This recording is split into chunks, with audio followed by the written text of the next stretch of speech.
can touch the board and show one answer, and only the player who can hear can see and communicate the hints. And only the player who can speak has the answer and can use gestures. They only have 90 seconds for this. While they succeed, let's find out. Ok, depois é pra começar? Começou? Esperar? Tá. Começou? Ele é atirador. Provavelmente é o Marco Polo. Segunda fileira, Teté, segunda fileira. Segunda fileira. Não, Marco Polo, calma. Ele atira. Ah, é a Luban? É a Luban, ó, Teté. A primeira fileira, a segunda. A primeira fileira da... Calma, essa daí Então eu tenho que abaixar os outros. Não tem que deixar a Luban. Você abaixa tudo. Ah, entendi. A Luban é pra ficar em pé, não é? Isso, nice, Caralho, vamos, porra. Welcome back. We are going for another game segment. It's going to be Who's Most Likely To. It's your favorite kind of tofu, Gendofu. And I'm with Deep Cross Gaming. So first question first. Who's most likely to oversleep and miss practice? 这个问题答案已经在外面了呀。No, you have to pick someone here. 没事，找个替罪羊吧，就是他吧。选了自己，为什么呢？因为时常听不到闹钟，是为什么听不到呢？不知道原因。不知道原因。Doesn't know the reason, just wakes up late. Okay, sure. Next one. Who's the most likely to agree to the strategy but does something completely different in the game? 这个人也在外面啊。Who is this person? 他不来太可惜了。确实。我们4个男还是女的？今天小鹿 Okay, 吧。 still you. Give me a story then. 叫他盯好一个人，然后没有盯好，他去盯另外一个。How many times did that happen? 很多次。 The one outside who's not here, how many times did that happen? Every time. Every time. Every day. Every day? Yeah. Okay, we'll go to the next one. Who is enforcing the rule that we don't end the night on a loss? 是你吗？应该是。可能吧。那如果连续输了5场，可以去睡吗？还是不可以 No. Still no sleep? Still no sleep? He want to 我 win. 们 Really is- 之前3排到3点，然后输了，他打到早上。 That's a huge one. Okay, last one. Out of the 4 of you, who's the most likely to buy that skin? 哦，游戏里面的皮肤全都有吗？对。 Okay, so he has every skin in the game. So for good reason, I think we have our winner over here. So that's it for this segment. We'll be back with more action in the next video. See you guys.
き出すぜ。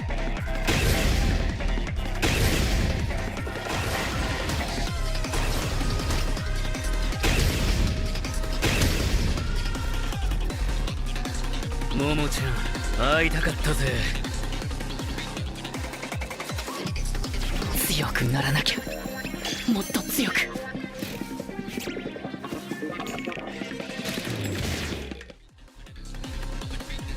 そういうことかよ。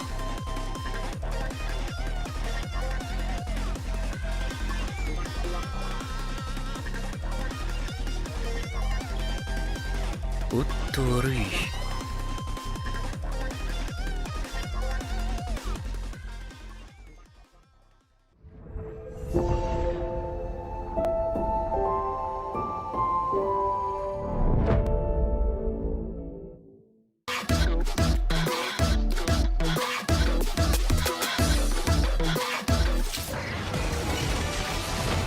この器は我のものじゃ。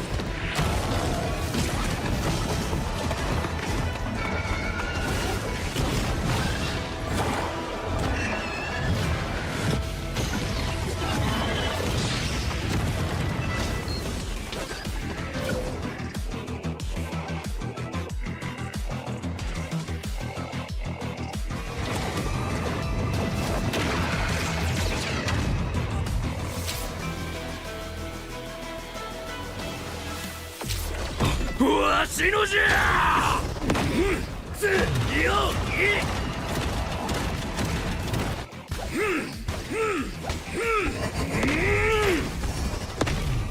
楽しいのう、呪いの家。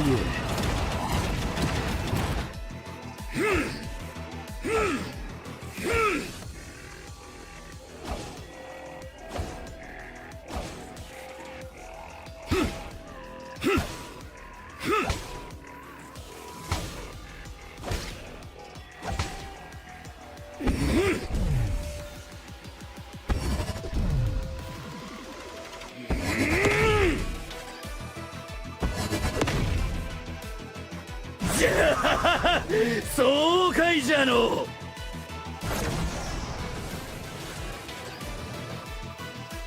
見つけた。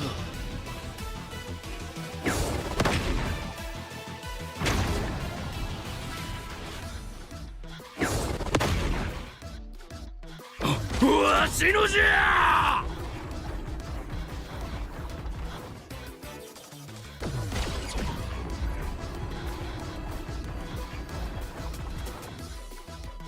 楽しいのう。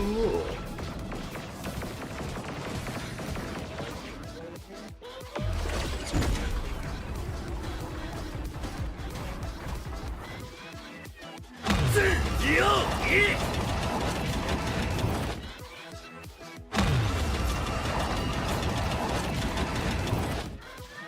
呪いの家。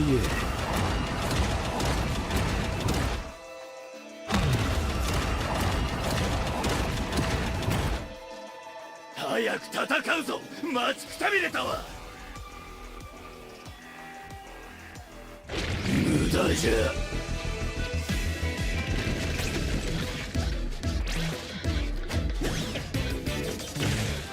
これから人間にとっての地獄を見せてやるからの。早くしろ。我は待たされるのが嫌いじゃ。なんじゃ貴様、ぶち殺されたいのか。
the lights. Better get right, champion.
He can come in here and play my game. Let's go. He knows nothing.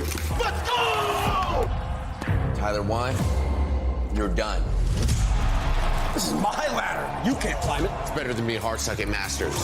You're going too far now. Your eyes buggy. Your elbows ashy. That airline? That's an L airline. Somebody better hold me. Okay, yeah. Do something then. Raw energy. Hard from blow the house down.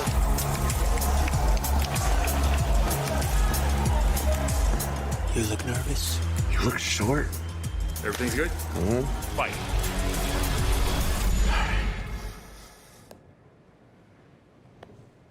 Okay.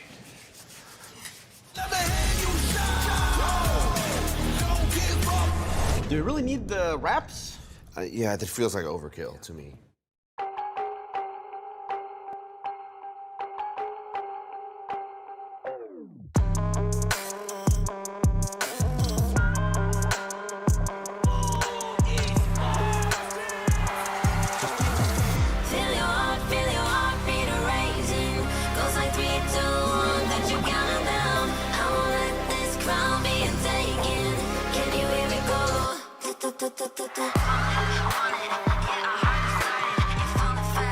Valor crowning on with the champions ready to go. Yeah, we're made out of gold, never letting it go. Got your back and it coming strong in the storm. Do you wanna go on? Enforced in valor crowning on us. Yeah, crowning on us. Yeah, we're forged in valor crowning on us.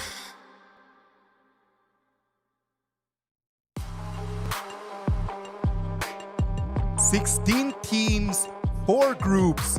8 teams will make their way into the playoffs, and 8 more teams are gonna come in today just to say goodbye and go back home. I am Isaac Peña, your host. This is the KWC 2026, live from Paris, France.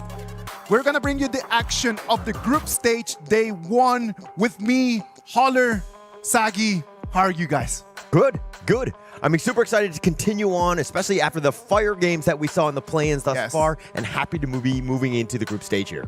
And so far, after 2 days of play-ins, right, it has started to shape up how the tournament structure looks like here. In simple terms, play-ins format is really similar to our group stage format, where you win 2 series, you're up there. You lose 2 series, you're on a plane home.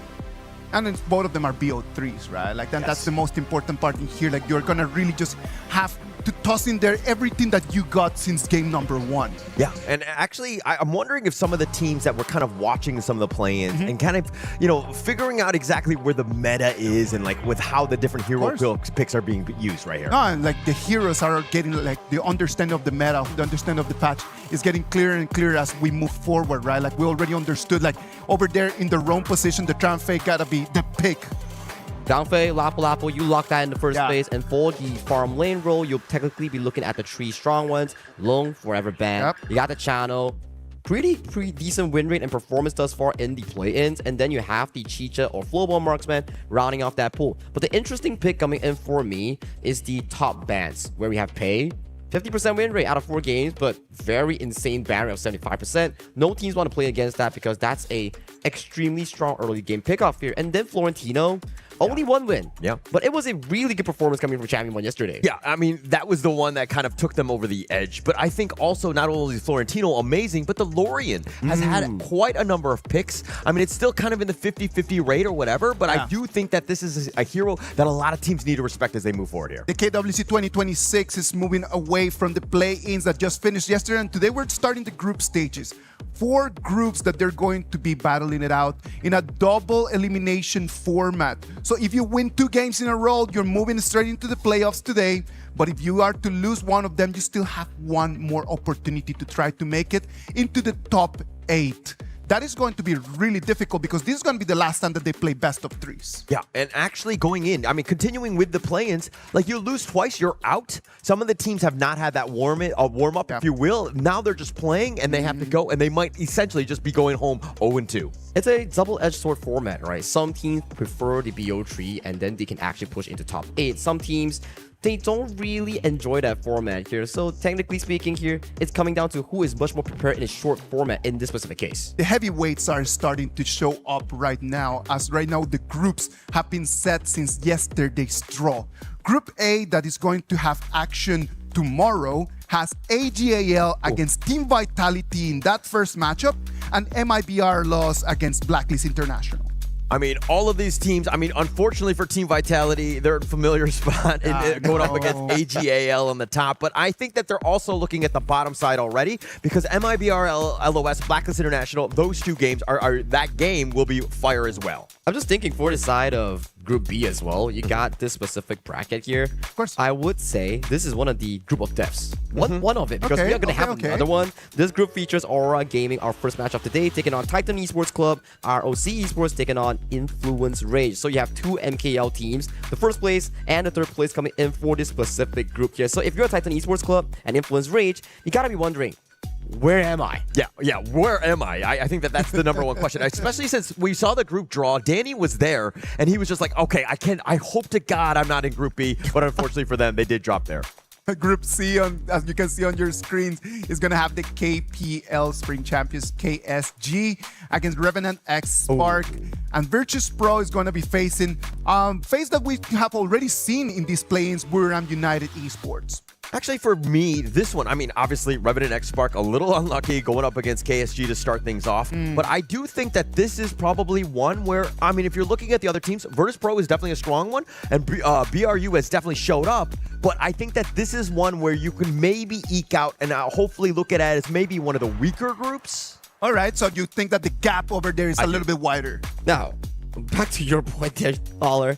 KSG versus Revenant X Spark. You are setting the standard for a new region like Kings of Rise India to reach for that up high. And remember, I talked about one of the group of death. This is the second one here. Yes, you don't have KPL teams coming in for this specific tournament bracket, but Geekay Esports, DCG, amazing performance back in play-ins. And then Boom Esports, Team Nemesis, all these teams are so neck and neck close in this Group D. From what we've seen from DCG, I am actually really looking forward to see them play today against Geekay Esports. I believe that's going to be our match, the highlight of today's match. Agreed.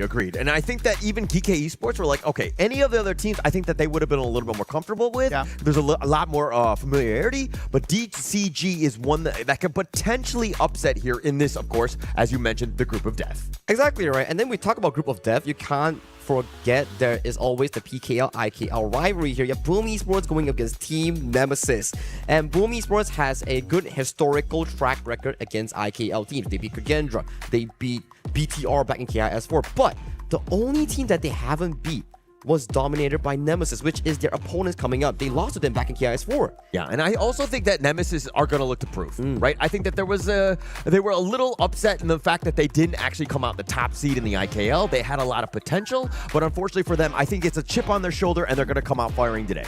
Well, these group stages are set, and we're going to move right now to talk a little bit about the heroes. Like, and one of the beautiful heroes that we have for this KWC 2026 is going to be Princess Frost with that amazing skin that we have designed for this specific event? That's going to be the Heaven Beacon Princess form for Wang Zhaojun here. Forge and Valor crowned by Honor. It's under our KWC series here where we have Alessio and also Elaine in the back-to-back years here. So get yours now in the events tab. You just got to bargain every day to get the best price. Yeah, this is one of my favorite skins. I think they do it. EWC skin after skin has been amazing thus far. I really like the more futuristic look. So this is a nice skin to pick up here. Yeah, and coming in towards this specific game, right, we haven't seen a lot of Princess Frost coming in for these specific drafts. I feel like Princess Frost is one of those heroes where, and you go into a BO7 series. Yes, we saw it from OG Esports on the Liang Princess Frost. Not my cup of tea, to be honest, but as you pace into a BO7, Liang Frost starts being a stronger tool. But in a short series where there is so many strong heroes available, I think it just doesn't fit too well. Yeah, and I also think that combination just doesn't really work because, as you rightly mentioned, in a BO3, they have stuns galore. Correct. If the composition doesn't have a stun in a longer series, then it can really pay off. But for now, I think that combination has largely been solved and has really fallen off. I want to see a lot more of Princess Frost, but hopefully we're gonna see a lot more of that when we move into the playoffs, right? Like when we get to those best of sevens. Step by step, we move closer and closer to the trophy, and we get closer and closer to the prizes right over there. As you can see, the prizes over here, $3 million the prize pool for this KWC 2026, with the first place taking $600,000. I mean, this is life-changing money. Let's be very honest. I mean, the entire stack straight through. Obviously, the top dog with $600,000 USD coming home into that. But I mean, all the way down, everybody's getting a piece of this giant prize pool here. I mean, if you consider conversion rates, right, it works a lot in some of the better countries coming in for these specific regions, and then it actually becomes life-changing money, as our EWC tag suggests here. So we are already done with 17 to 20, so we are now looking at top 16. So every step you win, you up your prize more, you up that bank account more. Yeah, so it's like every single win. I mean, that's all you're thinking about, right? Like every time you win, it's like cha-ching, right? Like move on to the next piece. Obviously, you want to get to the playoffs. I think that's where more of the money is going to be at. But again, people are going to definitely be looking at this from game by game. And moving on right now, we're going to move on to our match number 1. Ooh. Oh no, let's look at the schedule first, right? Like match number 1, we're going to have Aurora Gaming against Titan Esports Club. That's going to be our opener for today. But then after that, we're going to have our OC Esports against Influence Rage. Yeah, and actually going into this one, I think that we're looking at Aurora Gaming and Geekay Esports, probably looking at the top 2 as the global teams to kind of set the stage for at least day 3 today. But I mean, what are your thoughts, at least on this first one here? I mean, on these two, Aurora Gaming and Titan Esports Club, I think something we have to highlight is Aurora Gaming, they have a history, right? Yeah. First few teams coming in for this tournament here, many of the EWC titles, and they pick up the Alpha Gaming AG Global lineup, and coming in for this specific tournament, they come in as MKL's first place. And Titan Esports Club, they are riding on a Cinderella run back in PKL, where they start off 6th place in group stage, just waiting to climb up to 2nd place, disrupting the equilibrium priest of PKL, where you have, Boom Esports taking one, Blackest International taking one from spring and fall, and now you have suddenly, whoa, where did you come from? All the way from 6th place. Yeah, and actually it's funny that you mentioned the Cinderella story, because Titan Esports Club, yeah, they got the slipper. They're getting married, but now what? Now we have to live in this household. Like, how do we adjust? How are they able to take it to, of course, this EWC and to continue on with the Cinderella story when they've already kind of achieved it here? And this will be the featured matchup coming in for today, right? Will Titan Esports Club continue that PKL uprise and convert it into international success, or will Aurora Gaming prove to the world that they are the best MKL team? Well, Aurora Gaming is the clear favorite for today, right? They've always been seen as one of the stronger global teams out there. MKL, we need to respect the region. MKL has always been highly competitive, and just having Aurora Gaming coming in right over here as the first place, it is going to be really hard for everyone else to beat. Yeah, and at the same time, though, while Aurora Gaming will be very confident, I mean, coming in from MKL, as you're rightly pointing out, they're going to be, I mean, not to like think lesser of the other teams, but there's definitely an era of confidence, right? Correct. They need to be very careful that it doesn't turn into arrogance and to kind of underestimate Titan Esports Club here. And we always talk about one thing. You need to convert regional success into international success. So they have already defeated MKL teams in their local region for the first time ever in the history since 2025. Gotta keep growing. Yes, coming into international success, you need to convert that into the main stage. Well, if you can only be top dog over there in your region, then it means that you are just stuck. Yes. And then you're just standing in the exact same place as you have been already for a while. And we want to see them just growing. We want to see them evolving. And if we talk about evolution, Titan Esports, they have been doing a lot of that this year. A lot of that. I mean, this is a team that was formed this year. A lot of the guys have been kind of, 3 members from PKL. They actually had a couple that, from Gushing and, taken away from MKL as well as the KML. So they have a lot of experience in terms of just putting it together. But if they're able to kind of play as a team, yes, they had an amazing run in the PKL spring, but can they continue with that, momentum here? Sagi, is it a surprise to have them right over here? Surprised to have them right over here. Yeah. For me, it's already a surprise that they beat Blacklist International, but you can never slander or discourage anyone's success. They earned that slot by defeating multiple opponents, sending Blacklist International to the lower bracket and then defeating them again. So it's interesting enough to see that Titan Esports Club, they're representing as PKL second, but like we said, you need to continue that dominance. If you can upset Aurora Gaming, maybe, just maybe, you can make it out of Group of Death in Group B. Just keep on expanding over there about Titan Esports, right? Like, for people who have been looking at our matches already for a long time, when you think about PKL, you've always thought about like the 2 teams, right? You think about Boom Esports, you think about Blacklist International. The way that Titan Esports just kind of just made their way all the way into the final right over there, it was pretty epic. It was definitely epic, and it was a bit of a surprise. I think it caught a lot of the teams off guard. I think the other two that, Boom and Blacklist, they're like, we're already top 2. Why are we continuing on? And they kind of underestimated Titan Esports Club. And now teams are very familiar with what they bring, and they will not be underestimating them here. And if we were to compare the 2 teams' playstyle, right, I would say that MKL's Aurora Gaming, their playstyle is rather similar compared to the KPL style, where you play the map, you play the objective, you do timers around certain things you want to do. And they have a very big hero pool based on their team history together and the experience in competitive esports of HOK. But you see, like that, I believe that is not only an Aurora Gaming kind of thing. Correct. I think that is a whole MKL thing. Like the whole MKL style is just very similar to what we have seen over the years from KPL. And I'm really looking forward to see if right now all of the other regions in this KWC 2026, they can come and challenge that. Yeah, and I think a lot of the teams have gone through boot camps. They've gotten a lot of experience in terms of just like trying to grow the game and to learn the proper way to play. And I think that the way that most of the teams have kind of picked up on that has just really leveled up the overall experience for all of the group teams. Now, we talk about how the MKL's playstyle is really similar to KPL's playstyle, but when we look into PKL's playstyle, it goes into a much more wild environment that looks into team fight. We call it a fight club, where Boom Esports is the prime example of it. And if you were to look into TEC, they are something similar of a mini Boom Esports for my personal perfection. There was only one rule to Fight Club, and it was to not talk about Fight Club, but I like the fact that you brought it up again, Sagi. Come on, like, I am really looking forward to that, man. I've never been live to a Fight Club. That's not one of the kind of things that I do in my life. But I would love to see some fights today. From the experiences that we have had in these 2 days of play-ins, there's got to be a very fast time, like a really quick pace, a lot of fights that everybody wants to just really come in already swinging as the time goes in. You're talking about pace? This is the perfect place. I mean, in the sense of a best of 3, now is the time. If you want to shake things up, you want a surprise, you can do it best in a best of 3. And for specifically me and this coming these 2 teams, right, for Titan Esports Club and also Aurora Gaming, if there is a featured matchup here, I think it heavily goes into the mid lane here. Yeah. I think that all eyes will be on that one. You're looking at two very different sides of this coin, right? You're talking about Jihong. He's, absolutely, he's the KIC champion 2025, bringing that experience over into this team. Then you're looking at the other side, Katsu. He's a rookie, right? The first time he's been showed up in the PKL, and look at what he's on. He's playing on the international stage. But it's going to be like a 2 battle of philosophy, right? Is it going to be calm, collected, cool on the control mages that Zihong is so good at? I've heard from some of the players that's been commenting on Zihong as this player here. He's the central core of Aurora Gaming, and his mid lane, especially that Lorien pick, will be the most nastiest one out of all the players here.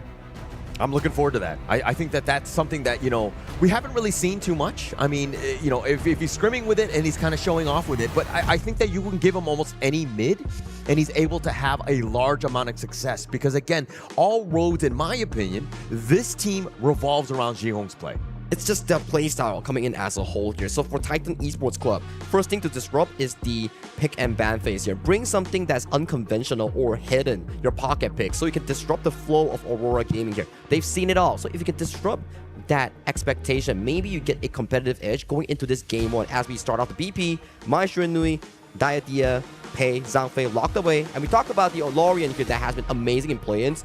Immediately, first pick by TEC. Yeah, it's had a lot of good play, right? And I think that most teams are kind of arrowing in on just how much, it provides a lot of damage. It has control. It has everything that you want, that you're looking for in terms of a mid. Plus, it's in, dare I say, probably one of its finer forms right now. And being able to pick that one first will really set the tone for this draft here. And for the side of Coach Quinn's here, it will be the priority coming in for the side of JR. The Aoyan will be picked up, and Lapu Lapu. So I like how Isaac mentioned just now, right? In this tournament patch of KWC 2026, Zhangfei Lapu, extremely high priority on these two picks, and then you will come down to the other tank roamers here. So if you were to look at this right now, Zhangfei locked away, Lapu Lapu picked, and then the first trade from TEC, there's no real tank roamer in mind. And then you look at the crowd control available. This is why I talked to Kin. When you have a Lorien, you want hard engage, and hard engage comes from picks like the Guan Yu. And so far, in the first 3 picks of TEC, there is no hard CC to lock down this horse. Yeah, it will be tough to kind of lock down, right? And I think that if we're looking at just kind of how they were looking to ban here, Coach Quinn's right now, you banned out the Pei, which is one of the most banned in the entire EWC thus far, and then also the Zhangfei, #1 picked. It's very popular, and plus you've picked up the Lapu Lapu, which is kind of like a, almost very similar in terms of playstyle. But that's the question, right? Can play-ins data define the group stage data? Because sadly to say, the power rankings of the play-ins team doesn't measure up to the group stage teams where they are higher in towards that standings. So do you think the play-ins meta will define what is being shown on the stage right now? I think that, not to disrespect the teams that have played in the play-ins, I think that they were very honed in on what the meta was, right? What is very strong, and they're continuing. Like, they were not, completely off base of what heroes are good and everything. They've kind of figured that out. Most teams have, and I think that's why we're seeing the same sort of heroes here. Yeah, it's very similar, just in different priorities, Agreed. Right? Usually, when we were to look back into what's the play-ins, Lorien is more on a second and third pick, first phase, but never a first pick on the either of these teams here. And coming into the 4th pick, I'm pretty surprised that Haya is still up and available up until this specific point here. Yeah, actually, I was like, oh, Lorien, what a great pick. And then everyone like, oh, yeah, I forgot about the Haya. It hasn't been banned. This is probably my favorite mid hero pick because of the fact that it adds so much. That Mirage really dictates the entire team fight and sometimes the games because of how he's able to literally abduct you. It abducts you and then forces both teams, the 4 remaining members outside of the Mirage, to come together like, hey, guys, we got a group up here. I don't know what's going on inside, but once they come out, we better be ready to fight or actually evacuate and disengage. Yeah. It sucks to be that guy in there that's stuck in there. It's like, oh, are you okay? Do you need water? What can we do? But I think that the rest of the team, they need to kind of have the little waiting in wings alts that are going to be there. It looks like the Lianpo and Ying here. I am really, really scared for Titan Esports Club. Yes, on an overall view, it's an amazing draft. You have crowd control, you have engage, you have strong laning phase, but yet again, you don't have hard CC to stop the Luna and the Guan Yu. Once these 2 picks pop off coming in from Aurora Gaming, TEC's backline is gonna be in a heck of a favor in those team fights here. They'll be coming at you in all different angles from those flanks. Oh, so this is scary. Yulong finally gets his Luna here. He's going to dictate so much of the pace. He's going to be on top of these squishy backliners. He's going to be all over your face. So it's all about kind of just making sure that, hey, maybe they can steal his blue buff away. They can kind of take away some of that farming efficiency, if you will. 100% right. You need to disrupt the Luna's jungle clear. Make sure you have the timers, engage, invade. That is all you need to do. So far, if you were to observe the draft coming in from inside TEC, yes, maybe in terms of team fights, it will be slightly difficult, but at the very least, Clash Lane and Farm Lane, very strong 2 laners here to actually try to lock down the priority in assisting the side of Guxing in entering the jungle of the side of Yulong. Yeah, that would be best case scenario, but they need to do it against a team that is, from the Aurora side, you're looking at these heroes and you're kind of thinking, oh, they can be very aggressive. They can be doing a lot of damage. They can control with the Guan Yu. You have a lot of different ways that they just want to be in your face. Exactly, right? And if you think about it in that perspective, right, Holler, I'm really, really worried for South TEC. If they actually suffer any single casualties in the early game, the game will be wide open for Aurora Gaming, because in terms of team fights, it's Aurora's game all day. Yeah, I'm going to have to agree with you. In terms of this draft, I'm kind of liking where they're at with this one. But let's go into this one. It's going to be match number 1, game number 1 to set things off. And of course, Titan Esports Club going up against the beast that is Aurora Gaming. Is this going to be enough? What do you think about this draft here? For me personally, right, after discussing and looking through all the specific pickoffs, for TEC, it's not to say that, oh, this is a very bad draft. No, it's still okay. If you can let the channel find proper scaling here, use the big 2 bodyguards that's rotated and crowd control, for example, the Ying, for example, the Lian Po, and then you slowly but surely play it to the 14-minute mark, yes, then we might see TEC look for those big laking team fights here. But if you do allow Aurora Gaming, especially Xiang and Yulong, to scale into those items and levels infinites, then that's going to be a problem here, because so far, at the very least in the early game, I don't think in the team fights, TEC has anything to stop those two. Yeah, it's not going to be easy. I mean, the lack of CC is very worrying. If they're able to somehow find the Luna and they get lucky, they might have a chance. But I mean, you're kind of like, what are the chances of that, right? You know that Yulong is going to be very elusive. But for me, let's go back, in terms of this draft. The final 2 picks were the Lian Po and the Ying by TEC. What about the Ying is like, okay, this is going to take me over the top? Now, I am a very big fan of the Ying ever since the rework on that 2-stack spear wheel where you can move and heal at the same time. Ever since that, it has been skyrocketing in terms of rank pick rate and also local tournament pick rates here. And after that, this bootcamp that I heard from them, Ying has been rising in popularity against some of these meta jungler picks here. And I'm kind of interested to see how the side of Gushing actually plays it off, because it has been having so much hype and we've not been seeing competitive HOK for about 4 months now. Yep. So, I mean, they've still been scrimming. Obviously, they've been kind of fine-tuning more than anything else. And going into this one, I mean, if we're looking at this draft, I still see that potential Yuna as that last pick to really just kind of create so much chaos, take over this game. I am so scared for TEC. And that's all about the draft, right? We already analyzed it. We favor the side of Aurora drafts more. Okay. But however, TEC has a stronger early game to play those side lane pickoffs here. Now, question is, if you are on the TEC side and you are drawn in towards this group, what are your expectations in this group B? I mean, more than just expectations, I think it's just managing my nerves, right? You know that Aurora are big. You know that they're good, but you don't want to show them that much respect, right? And I think that you need to play your game. You're looking to surprise, you're looking to shake things up, and you got to do it, especially early. And it's like a measuring tape, right? Where if you find a specific matchup against Aurora, maybe, just maybe, you can upset ROC when you go and meet them later on. Best case scenario, right? And I think that you're looking to surprise. You got to use the guise of darkness, if you will, to kind of catch them off guard in some fashion. If it's either through rotations, it's about being a little bit more aggressive in that early game to potentially kind of threaten Yulong here. Interesting that Gushing's clear at 1 minute is only at the Wolves camps right now here. So it's going to be slightly slow coming in for both of these junglers as they are reaching their level 4. But hit that CD key in the communities tab to get some Dragon Crystal for that Luna skin later on. Yeah, so for me, I'm kind of looking at like TEC, how do they respond to Yulong? They know that the Luna is going to be there, wanting that blue buff. He's gotten both of those buffs, and they've largely been staying on their side of the river. They have not been aggressive in that case. I think the CC layering, right? Why is Lorian so prized as a mid lane this patch? Yes, insane laning phase with that damage output, but the ultimate, that knockup is like what? 2 to 3 seconds if you get caught by it, and afterwards, it's going to be CC coming in from the side of Ivalice, and you will be wondering if Yulong doesn't enter the fight correctly, he will be taken down instantly. Yes, definitely a bit of a problem there. And I mean, if we're looking at Ivalice and Saber, both of these guys have been kind of the rock on their team in the sense of just being able to stabilize and just, everything kind of runs through those two in terms of initiations and how they like to control. But if we're talking about Ivalice and Saber, are you giving any of them a bit of an edge in this one? Ivalice or Saber? Ooh, at the very least, I think both roamers, their role in this game is surprisingly the same, right? Okay. You're looking for the CC, you're looking for the backline. Saber charges in, doesn't find much of a play here, but Xiang, Yeah, a little bit of action. The hero charges just pushing Calm back. He just wants to go back home, and Jihong is showing up as well. It looks like it's going to be too much damage. Jihong is going to get first blood here.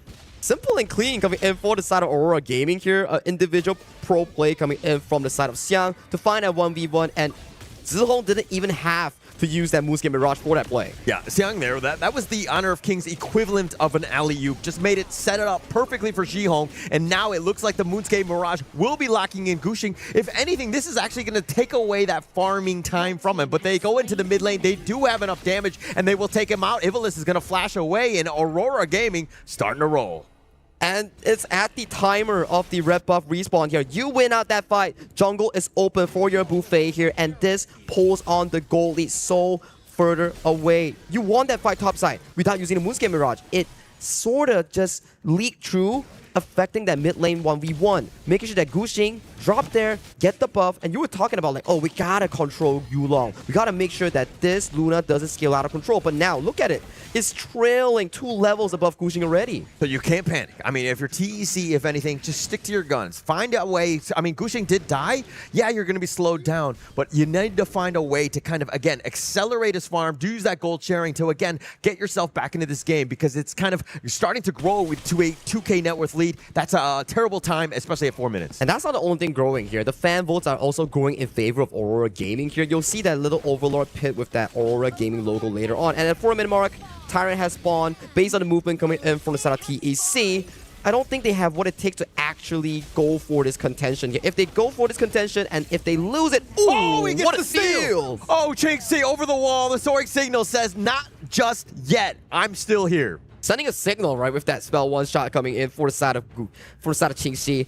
But it's still questions. How do they scale? I know you got the Tyrant, but you still need more than that to actually reach the equilibrium point here. At the very least for me, if Qingxi is able to hit that 3-item Shadow Ripper, Eternity Blade, and also the Daybreaker here, maybe TEC has much of a chance at the 10-minute mark. But for now, we gotta observe first. The next upcoming play, potentially at the top side. Yeah, and I think that was a bit of a mistake by Aurora, right? Just going on to the side. But now the Moonscape Mirage, it looks like he's been locked in. This is so scary. As a physical melee hero, he's going to be stuck. Calm has no chances. They had 3 members of Aurora. They're looking to clean up, and Ivalice taking some shots as well. But that space created for the bottom, the Raging Sea, is not actually going to connect. The Infinite Vastness catches him on that U-turn. Qingxi running for his life, and he will fall. A bit of an overaggression coming in from the side of Qingxi there.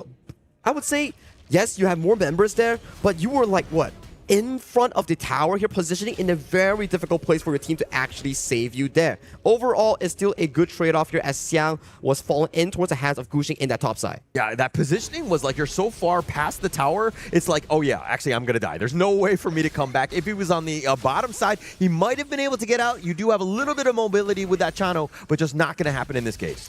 Yeah, it's gonna be difficult, right? So far, Zihong has been the prime guy in setting up all these plays. Out of the 4 kills, he's 100% kill participation all across the map. You see him topside setting up a play against Calm, then he teleports down to defend JR against that dive. So he's everywhere on the map right now. And look at his position in towards that bottom side here. He wants to catch Qingxi and slow down this channel's growth. Yeah, and it looks like Aurora are starting to make some moves. They find Ivalice, at least for now. The pullback from Yulong. He's going to be hiding under the tower, but space created, and you got to just fear Yulong wherever he goes. There's just no signs of life so far coming in from TEC. All 3 waves are simultaneously crashing into the towers of Titan Esports Club, and this leaves the bottom side open for the taking here. Very clean map movement coming in from Aurora Gaming. Next up, what is it? It's going to be the Crimson Golem here. If TEC takes this and loses the fight, it's going to be over. Oh, the Raging Sea onto 3. The Tremor Smash in return. Now they try to go on to Ivalice, who gets under the tower, but he will fall. The Moonscape Mirage is going to be used as well.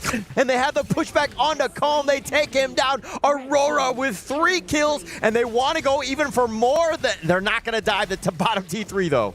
But it's at 6 minutes, 50 seconds here. With a 15 seconds death timer, Aurora is already knocking on your tier 3s. I mean, Yulong just chasing it down. He doesn't care whose base this is. He's going in uninvited as they take the bottom T3. Aurora Gaming starting to roll. Extreme dominance coming in from the team in blue. Aurora, they are exerting a 5,000 goal lead, and it is not slowing down at all. Gushing coming in towards the mid lane here to actually clear out the wave. safe, but how long can you hold on? It's just like this voting in this Overlord pit here. It is all in Aurora's favor. Yeah, I mean, they took the bottom T3, they take that entire lane, but I mean, check out this fight.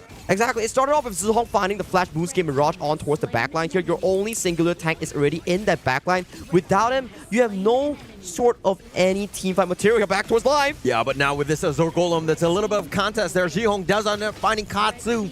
The pull away by Yulong. You cannot get away as Gushing falls down as well. 4 members down. Calm is nowhere to be seen. And it looks like Aurora, again, with this flawless gameplay. I think TC is just falling into the rhythm of Aurora right now. Every time they want to defend an Azure Golem or Crimson Golem, yes, you secure it, but at what cost?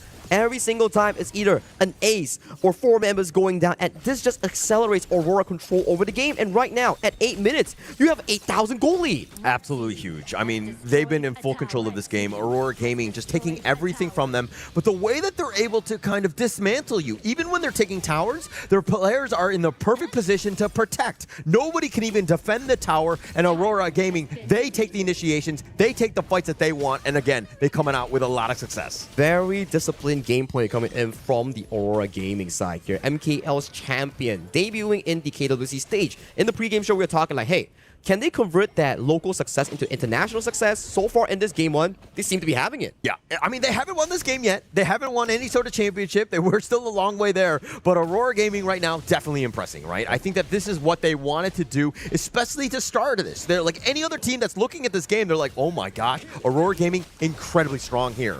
It's a redemption arc. Aurora Zihong taking a bit of a damage here, has to flash away towards safety. Not going to happen on this one. And now Saber looking for that play. It looks like the Infinite Masses. He wants to go aggressive. Beautiful. JR has not been scared, but they already found Qingxi. Xiang with a play as he drives on out of there, almost untouched. With Qingxi down for 25 seconds, this is a huge opening as the Moonscape Mirage. Jihong locking in Calm yet again. He's stuck in the prison, and it looks like Jihong gets yet another kill. Already godlike, 6-0 and 5. Xiang on towards the side lanes here with 3 minion waves marching in. The tier 3s will be no longer available coming in for TEC. The pullback, Yulong not scared whatsoever. Xiang with a little bit low life. He was thinking, oh, maybe we don't dive this one, but they're going to go slow and steady in terms of how they want to siege. But it looks like with the respawn of Calm, I think that Aurora Gaming will regroup for now. They're so disciplined. Even with such a gold lead, they're like, okay guys, it's nearing the 10th minute mark. There's still the enemy jungle camps that we can pick up. Once we pick it up, we go for that double objective and go for that clean and easy win. They are taking 0 risk, and this is what I like about their gameplay here. They can guarantee the win without forcing unnecessary fights. Yeah, don't need to do that. But at the same time, they're so far ahead. They're like, okay, we're going to take both the Shadow Variant Tyrant and the Overlord at the same time because we do whatever we want in this game. Yeah, and you can see just Saber just hustling with the side of this Gushing on that Ying, just making sure that he has no way of going in for a surprise might steal. And so far, with this specific goal lead and objective lead, 9,000 at 10 minutes 30 seconds here. Once they release the Shadow Overlord is potentially the final push coming in from Aurora Gaming against TEC in this game 1. I mean, when you've got these Vanguards, the lanes will definitely be crashing. And Aurora Gaming, the way that they've been able to just find players. I mean, Jihong has been an absolute maestro on this Haya, able to just take away Calm. He's the only tanky guy that can deal with this. And Jihong looking to go in. The Raging Sea is going to be used on the side, and the Razor Cavalry as well, but they've already taken down Qingxi. Calm has been killed as well, and Aurora Gaming just looking to pad the stats as it looks like they're going to take the game number 1 here. An absolute masterclass coming in from the MKL champions in their spring season 2026. A very good way to open up their game here in the group stage of KWC 2026. Just a really well-played game by Aurora Gaming. We kind of expected nothing but this, and the way that they're able to just dominate, control the game. I mean, this is classic in terms of Aurora Gaming here. And for this specific part, right, you got to be wondering, TEC, yes, the draft wasn't that good, but in terms of boiling down to the execution here, Aurora was not just 1, but 2 and 3 steps ahead of TEC in every single play. Zihong was everywhere. Like we do say, like, okay, numbers advantage is really important in Honor of Kings, but when you have your Haya making a play in top side against Calm multiple times, teleporting mid, getting Gushing, the second time, go top, catch Calm again, go bottom, and then defending Jigger and getting the side of QC, you gotta be wondering, how does this mid lane appear everywhere. Yeah, Jihong was just like controlling the game. He did whatever he wanted. I mean, look, if we're talking about some of these stats, I mean, a lot of, donuts, dare I say, in terms of the Titans Esports Club. They weren't able to get at the kills because Aurora Gaming was not getting out of position. But, I mean, we've already talked about Jihong, but the 708 clearly cementing that MVP performance. I think that it's not only the fact that Jihong had such a great performance, but actually just the strategy that they had. They knew that this Byron would be the answer in the mid and late game as the game just would keep evolving, but it was just them just targeting Calm. Since the minute 2, Calm was already just dying again and again and again, and then he just could not get out of the hole that Aurora put him in. It was back to our pre-game discussion here. We wanted the Byron to get that lane win then convert it into jungle pressure. So at the very least, they can slow down the Luna farm here. But it was the individual play coming in from Xiang, setting back-to-back solo kills against Calm so that Zihong or Yulong could just easily come and pick up those easy freebies in that drive-by. And then once that drive-by is finished, they utilize that map lead into other lanes. Usually we see that, okay, QC is doing a really good job against JR, but due to the fact that all your other lanes are winning, QC can't expand that lead at all. I mean, if we're checking out some of these games, it's if you are a Titan Esports Club fan, please close your eyes. At this point, I think it's all about Aurora Gaming. The way that they, again, all of the team fights they find, they just completely control and dominate you. They take you down piece by piece. It looks like a horror film coming in from the side of the PKL fans. You're having to face right off the bat against the MKL champions here. And so far, at the very least in this game 1, not only in terms of the game, but I do think that the draft has been amazing coming from Coach Quince. Yeah, of course, because if you think about Aurora, there's so much initiation coming in there. The Lapu Lapu can initiate. Zhihong can come in and pull someone out. Xiang can always come from a side. And then there's Yulong on the Luna, just jumping in and out, just you can see on your screen. Yeah, just completely dominating here. And I mean, JR, I don't know if it's like a little salt on the wounds, but he's using the infinite fastness aggressively. Like, he sees them grouped up and he's just like, I don't care. I'm just going to go in because we know that we are so far ahead. I mean, if you look at your buddies here in towards the mid and top side here, it's like, oh, you guys are having so much fun. And then he's like, man, there's like 3 or 4 people from TC knocking on my door on my tower here. Guys, when can I get out of jail? This is farming jail. All right. Thank you very much, lads. Right now, Aurora Gaming already with a 1-0 advantage in their match number 1 of this KWC 2026. It was an amazing performance by them. We're going to break it down a little bit more after we come back after this break.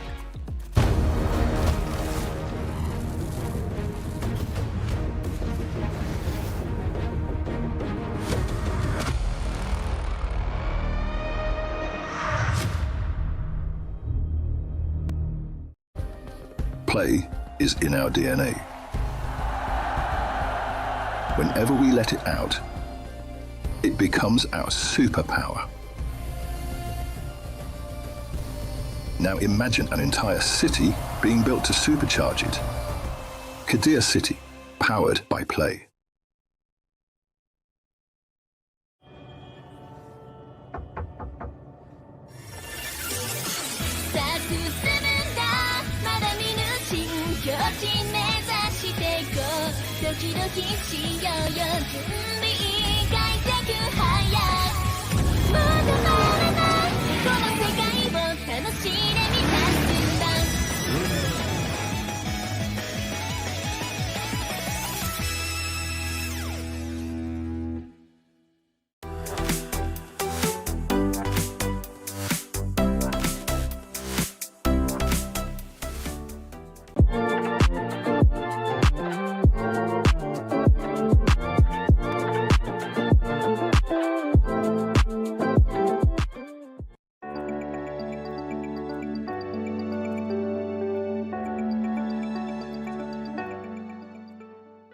He can come in here and play my game. He knows nothing but go! Tyler 1, you're done. This is my ladder. You can't climb it. That's an L airline. Somebody better hold me. Okay, yeah. Do something then. Raw energy. Half a puff, blow the house down.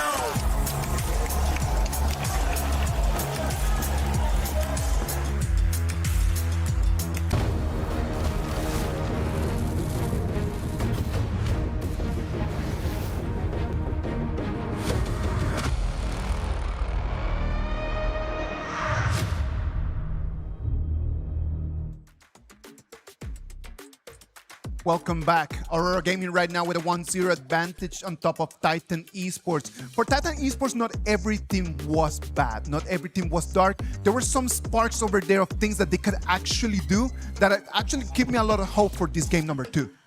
I mean, I'm kind of struggling. It wasn't too much lightness, I would say, in terms of being able to find some of those moments. I think that this is more of like a reset, in my opinion, right? I think that there were definitely moments where you're kind of like, how do we kind of deal with this? I think it's more of the adversity and kind of the mental state more than anything else. Because right now, Aurora Gaming, they were completely in control of that one. Yeah, but Titan Esports they showed resilience. It comes 4 minutes in that Titan fight, and the QC comes in and he can steal the Tyrant as well, right? I think those are like good signs of life, right? Coming in from the side of TEC. But if we were to delve into the competitive aspect on how they actually have more of a chance to win, drafting wise, yes, I understand you want the Lorian to make those fancy combos, but to make those fancy combos, you need to make sure that your early to mid game is as smooth as butter. At the very least, don't trail behind 5,000-6,000 gold. 2,000-3,000 still acceptable at the later stage because you can still force that 5v5 the Tyrant. So coming into the second game, the direction I have still, yes, strong side lanes,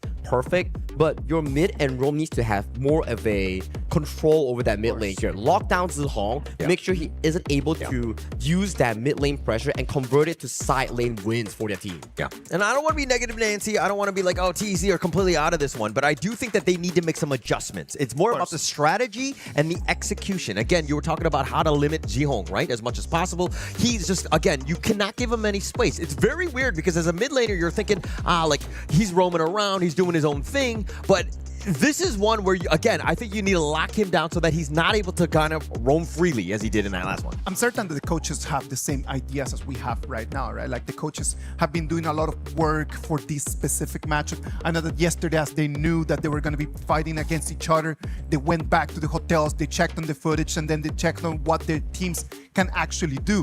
What do you think the coaches are going to be doing differently for this BP?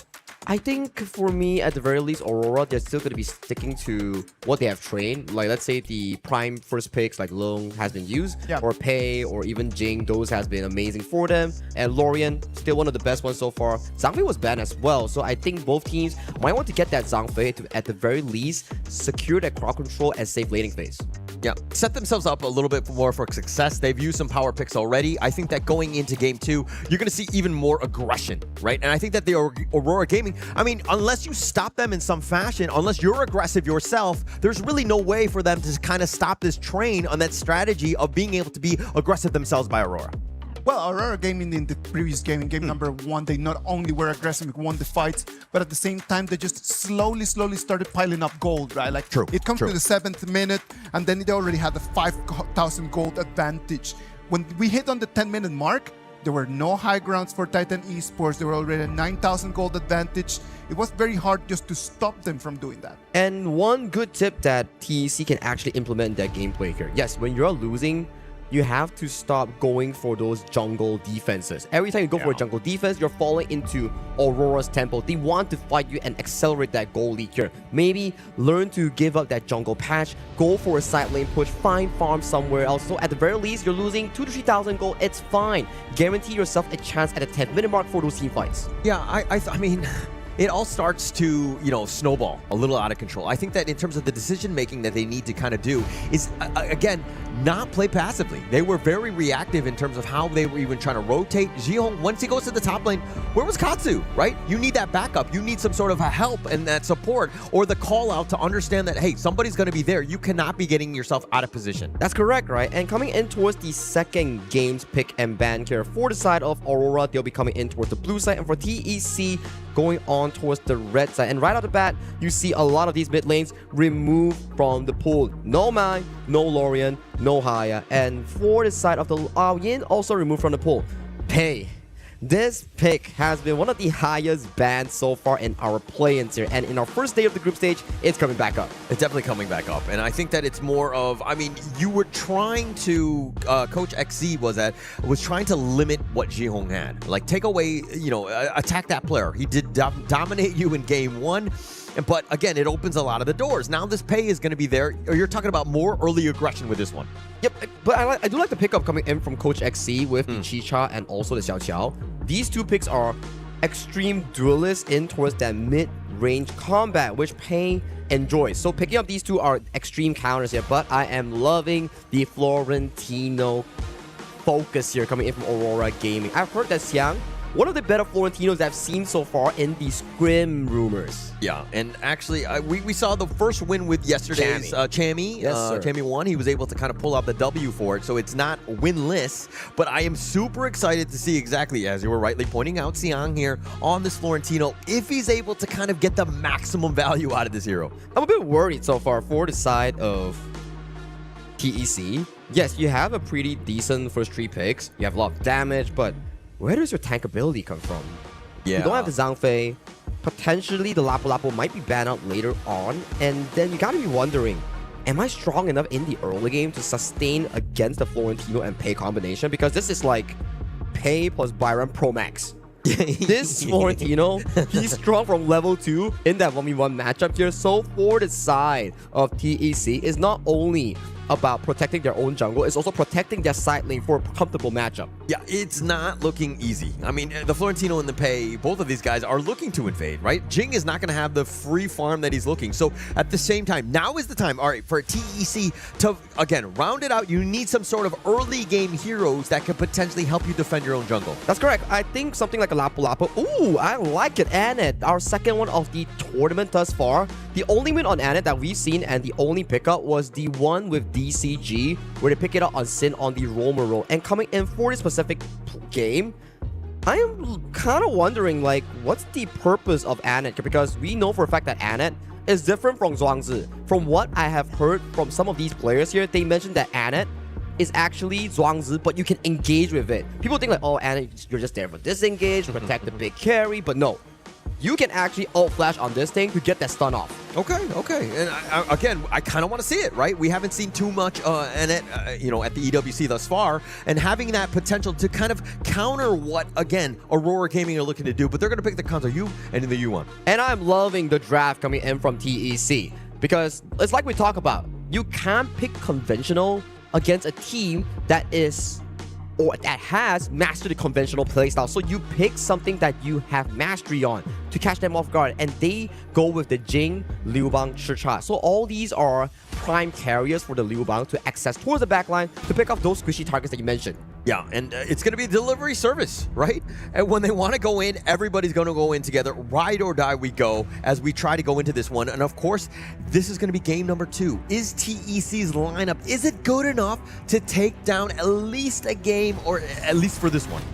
A game is a far stretch. Let's say, let's control the first 10 minutes first. Then we see whether it can take a game. Because so far, in the first game, TEC has been completely in the hands of Aurora Gaming. Every single play has been orchestrated by Aurora, and TEC is just in the line of their rhythm here. So at the very least in this game, I want to see how they play this Liu Bang. Yes, Liu Bang is great. You have the level 4 Battlefield Command to chain with Guxing.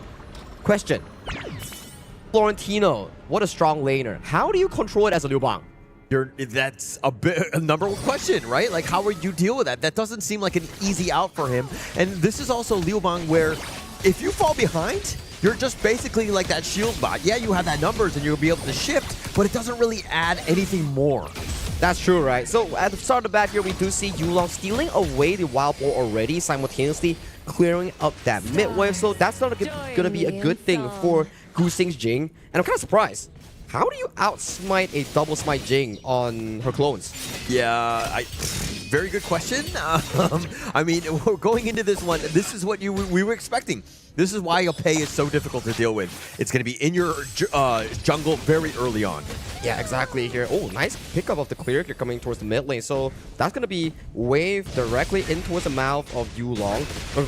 At the start of the game, you already see Zihong putting more pressure in the top side against Calm, making sure that Xiang gets every single objective in that triangle. You get the teleportation sprite, you get the fire beak from the side of Liu Bang, and also the spike tail beast. So everything won by this Florentino. Yeah, very efficient, right, with that movement. If you're looking on the south side, I mean, Katsu was there to kind of deal with the help in that bottom lane, but he's not farming as efficiently as you were just talking about. So those are the little things, and that's why you're seeing a little bit of a lead in terms of Aurora Gaming's net worth. Very efficient in that farming, right? Right. Like, I like this coming in for the side of Aurora Gaming. If you want want to funnel gold towards the side, but hang on, It Gushing. looks like Gushing gets the pull in. It looks like Zihong is a little bit low. He actually is going to sidestep it on the side, and Zihong is still alive as well as Gushing, but Ivalis now, he might have been caught. He tries to flash away. He does get to safety, but now they're looking to go right back in. Gushing trying to make the play on the Saber to get first blood, and Qingxi will secure it. He comes in from that bottom side, making sure that they get the numbers advantage.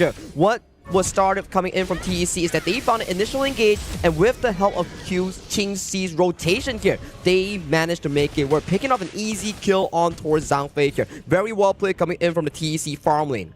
I don't know if it was exactly easy. They had to kind of bait it out, extend the fight, turn it a little bit longer than it probably should have here. Like, if we were to look at this at the start get-go, right, we do see the initial play coming in from the side of Aurora jumping on first, but Gushing's amazing engage was the start of the play. And when you go into the enemy jungle, there's a 15% damage reduction for your team. So it's going to be difficult for Aurora to finish off key targets like Evalis on the Anet or Katsu on the Xiaoqiao. Yeah, do you think that was a little bit of a botch up by Aurora Gaming? Is that like one of the first glaring mistakes, or was it kind of like, just unlucky? I think overconfidence. It's like, they're like, okay guys, let's fight, bring the momentum from game one, and they sort of underestimated the Spriteling Guardian that's guarding here in the first 4-minute mark. Yeah, and I also think, I mean, a bit of an issue because Qingxi getting that first blood, you never really want to see the enemy farm laner getting that extra gold, if you will. Exactly the case here. And at 3:30 here so far, we do see Aurora stealing once again the wild boar from the side of TEC top side.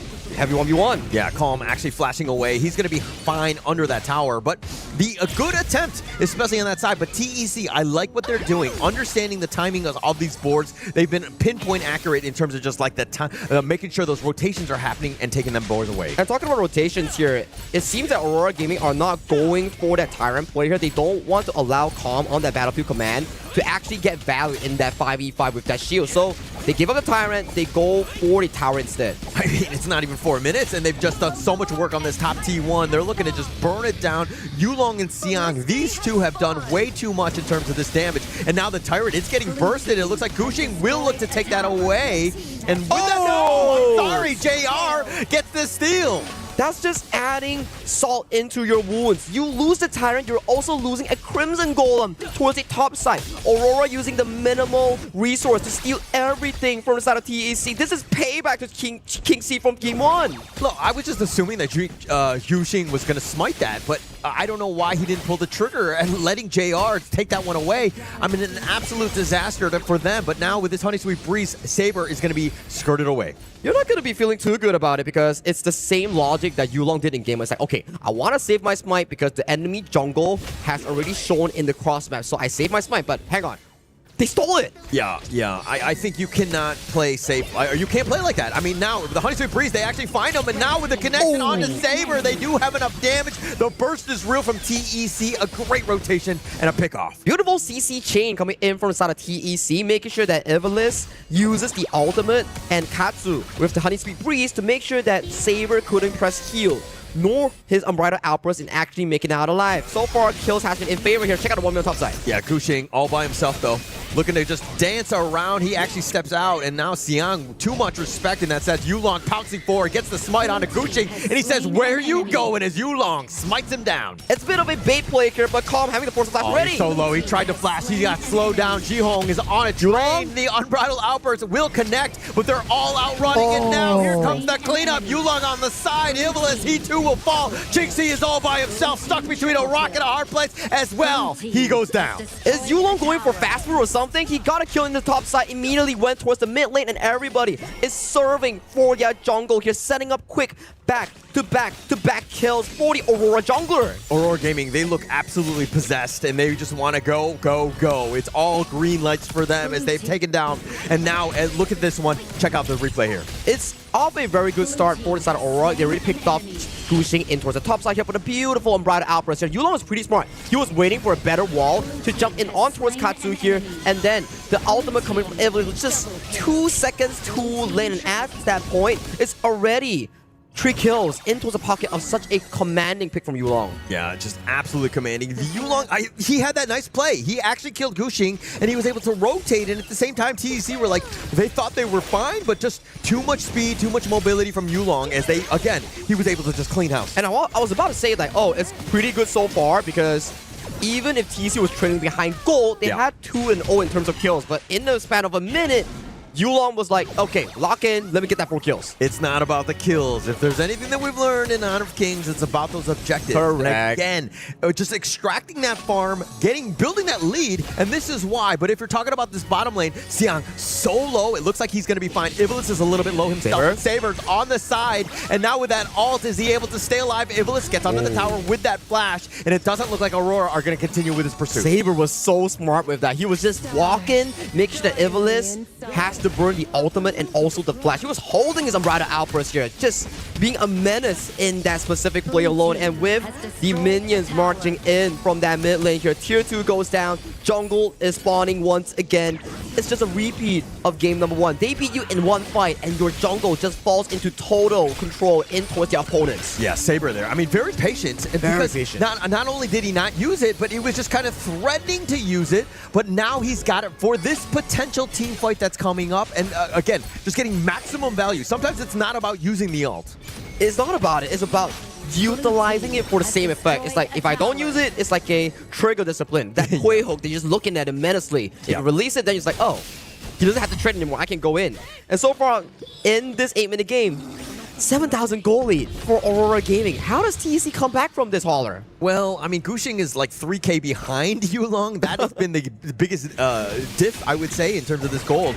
He has struggled, right? Again, just no space. TEC has not been providing him, but it actually started from the early game, right? TEC were up 2-0 in terms of the kills, but Aurora Gaming, the way that they're able to bounce back is because they're like munching these towers down. And they're not slipping up any sort or at all, right? Every single time they find an opportunity, they pounce on towards it and they increase that margin of victory here. Nice knock up. Oh, I like the fact that you use pounce, right? That was the fun of the day, if you will, with the Yulong there on that side. But he's been an absolute maestro on this pay. He's been able to take them down 4-0-0. And now this look at this siege into this top lane and the mid lane at the same time. Because why not when you have this lead? The mid T3 is down. They have nothing to be afraid of. With the minions marching in 2 waves here, easy pickups on towards those tier 3 high grounds. Now back towards jungle, take that overlord, wait for that 10-minute, rinse and repeat for the side of Aurora Gaming.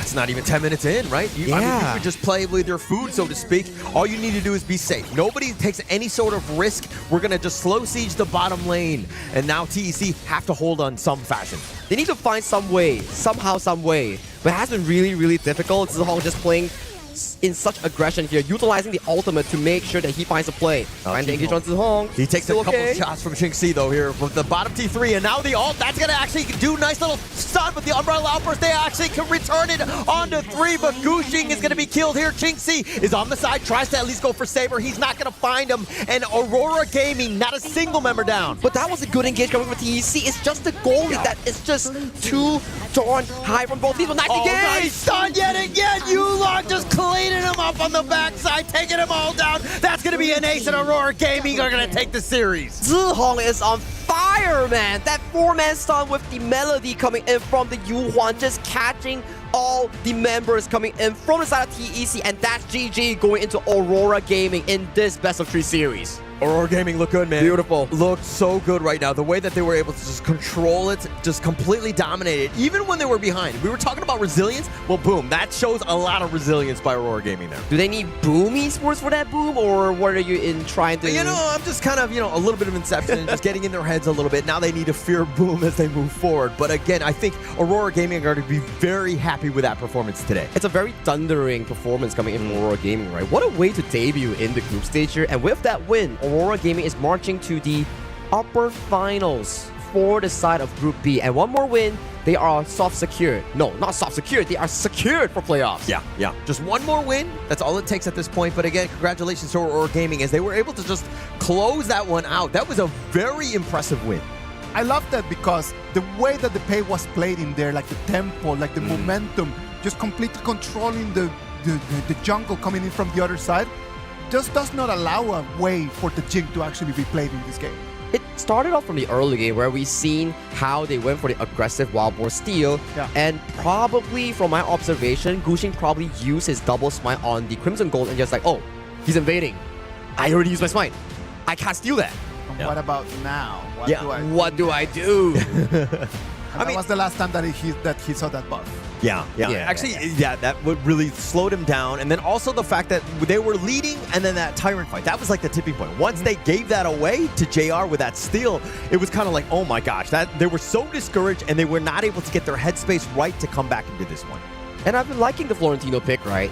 Instead of focusing on that 1v1 purely, what Blacklist International and Aurora Gaming did is that, okay, we use this Florentino and make sure that it generates a strong enough lead so that strong junglers like the Pei can consistently invade with that wave priority. So are we just saying that right now Florentino has become a bait? And these people just are taking it, and then since everyone is just hyper-focused about that hero, then right now it's opening other doors for everyone else. It's to your point, right, Isaac? It's, yes, a bait, but it's something like a Byron Pro Max, where you are so dominant in lane that you can actually convert that lane priority into map pressure and jungle pressure for your team. So once you lock in that Florentino, your opponents have to be wondering, like, what pick can actually defend me to at least ease out that matchup so that my jungle doesn't get invaded? Because we saw from that replay, it was Florentino and also Yulong on that Pei, getting that tower and then getting the Crimson Golem. So what is that counter to the Florentino in terms of the laning phase at home? I think so far from what I've heard, it's lane swapping. Okay. You lane swap your farm and roamer towards the top side and bully him with a strong matchup. It's not any sort of 2v1 that can actually achieve this, but you need strong laners like Aoyin, for example, Chicha, for example, paired with like a Diadea, Mozi. Okay, and also if we're talking about, future games with Aurora Gaming, all of the coaches and teams that are watching this, like, what do you do in terms of the first phase ban? I mean, the Florentino is definitely very strong. You're talking about like a Pei that got through, and then you're seeing that Jihong like striving on every single mid hero. Like, how are you dealing with this? I think it's no longer about picks, right? As we advance towards these stronger and stronger power ranking teams, it's about what you do in the game. Yes, draft decides a lot, but when you're locking in a 50-50 or 60-40 draft, the decision that you make in the game is very important, because TEC, what they did wrong is, yes, they're wanting kills, but they're not capitalizing on the map objective. And when they're losing, they are always fighting in Aurora's terms. Like, jungle buffs are spawned, they're like, let's fight. I'm like, we lost again, double down, and then the goalie just expands very quickly for the side of Aurora Gaming into infinity. Well, right now, Aurora Gaming, with that 2-0 victory, they are going to be waiting for the next team that they're going to be facing them in the afternoon. Look at the highlights, just the way, how dominant they were in this whole matchup. Absolutely dominant. I mean, like, it looked good for TEC. This is probably the best start that they had, but then you're seeing some of the kills that turned it around. Yulong, once he pounces, this is the one. They were all out retreating. They thought, okay, we're going to be diving, we're going to be fine under the towers, but Yulong comes out of left field, cleaning them up with Saber to just back them up. I mean, this is just Aurora Gaming at its finest, all in your face. It's just drive-by for fast food, right? It's like, pick up for Yulong for 4. Gushing, Katsu, Qingxi, Ivalis, thank you for coming towards the Aurora Express. Taking them all down. I mean, they were just completely on the defensive. TEC, they were not able to amount any sort of comeback. But again, stuns after stuns after stuns. What a nasty one coming in from Zihong. That was just beautiful on the mid lane of Aurora. Just really well played. I mean, what else can you say by Aurora Gaming? I think that was a flawless one. I think that they're going to be very happy with that as they create, this momentum as they continue on even later today. Well, let's wait and see what they can show us different later today. I'm very happy to see Aurora Gaming. Just we said about like how in this group stage we're gonna have already like the heavyweights coming in, and I do believe that Aurora Gaming might be ranked in the top 4 of the teams that we have over here in this KW6. Yeah, definitely expectations are very high, right? I think that for Aurora Gaming, I think that if you're a fan of Aurora Gaming, you can continue to ride that flag, because I think that you're going to be in a fine spot. They look nigh unstoppable on this one. I mean, the next step is for them to challenge the KPL teams, but that is still very far away in towards the playoffs here. For them, it's about moving on to the playoffs here and potentially facing off the winners between the series of ROC Esports going up against Influence Bridge later on. Yes. Right now, for Titan Esports, they need to go back to the draw board and they just start checking exactly what they want to do, what to change right now. Maybe this matchup against Aurora Gaming was just going to be only just too one-sided, and we needed just to get someone else out there. Right now, they get to go back to the hotels and start thinking about that, but the next match is going to be really vital for them. Now Mara has the players from Aurora Gaming right over there on stage. Let's go to Mara and let's see exactly what she got for us. From the winning team, Jihong, congratulations! First match and you already dominated the opponent. Game number 1, it was 16-1. Game 2, it was 10-2. Great rotations, great mobility, and you kept your opponent always one step behind.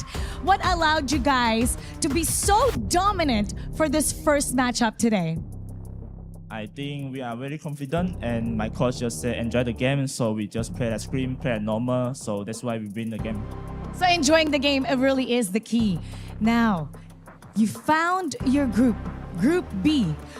When we did the live draw announcement yesterday, and you took a look at your opponents for everybody, what did you think about your group, and who do you think would be the toughest challenge for your team?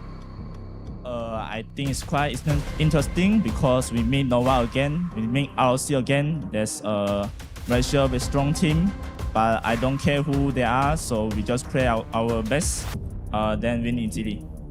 You said it was quite interesting that you're meeting the previous teams that you've met before, including Nova. Do you think that you can sweep them, just like the strong, dominant performance that you showed today? I think it's an easy game, and a message to Nova, and message to ROC or the influence. Make sure you are ready to meet us. We are very strong today. Make sure you are eat well, make sure you are sleep well to meet us. That is a very challenging message, but you know what? A lot of your fans also want to hear from you. Invite them to support you. Thanks for your support. This winning show that we are closer to our target champion. So thanks for your support and keep supporting us.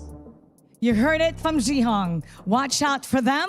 They're waiting for you. Now we'll head back to the casters. Lead the gorge.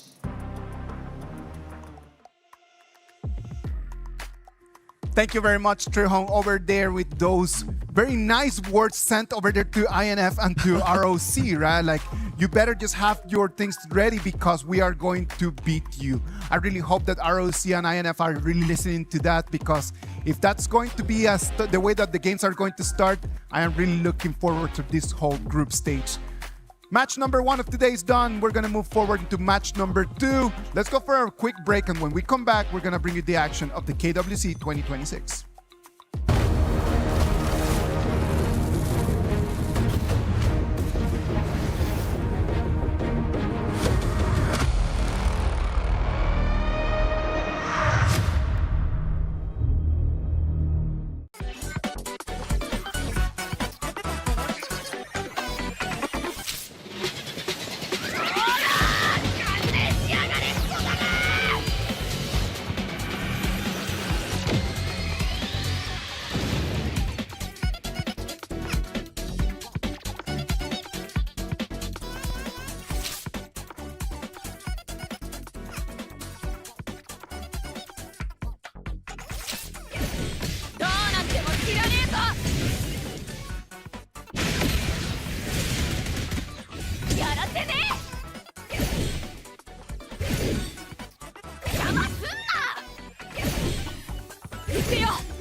Is in our DNA. Whenever we let it out, it becomes our superpower. Now imagine an entire city being built to supercharge it. Geekay City, powered by play.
Welcome back. This is the KWC 2026. Today is day one of the group stages. The group stages are right over here. Alpha Gaming already a 2-0 victory over Titan Esports. They're going to be waiting over there in the upper bracket final for this Group B.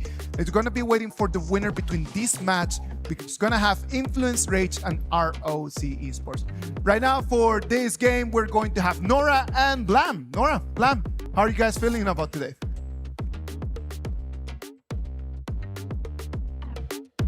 To get here, obviously we have the play-ins, which I want to just hark back onto briefly, saying that those play-ins games, those play-in teams were definitely not like a low kind of entry into this group stage. And I feel like it's only going to get better.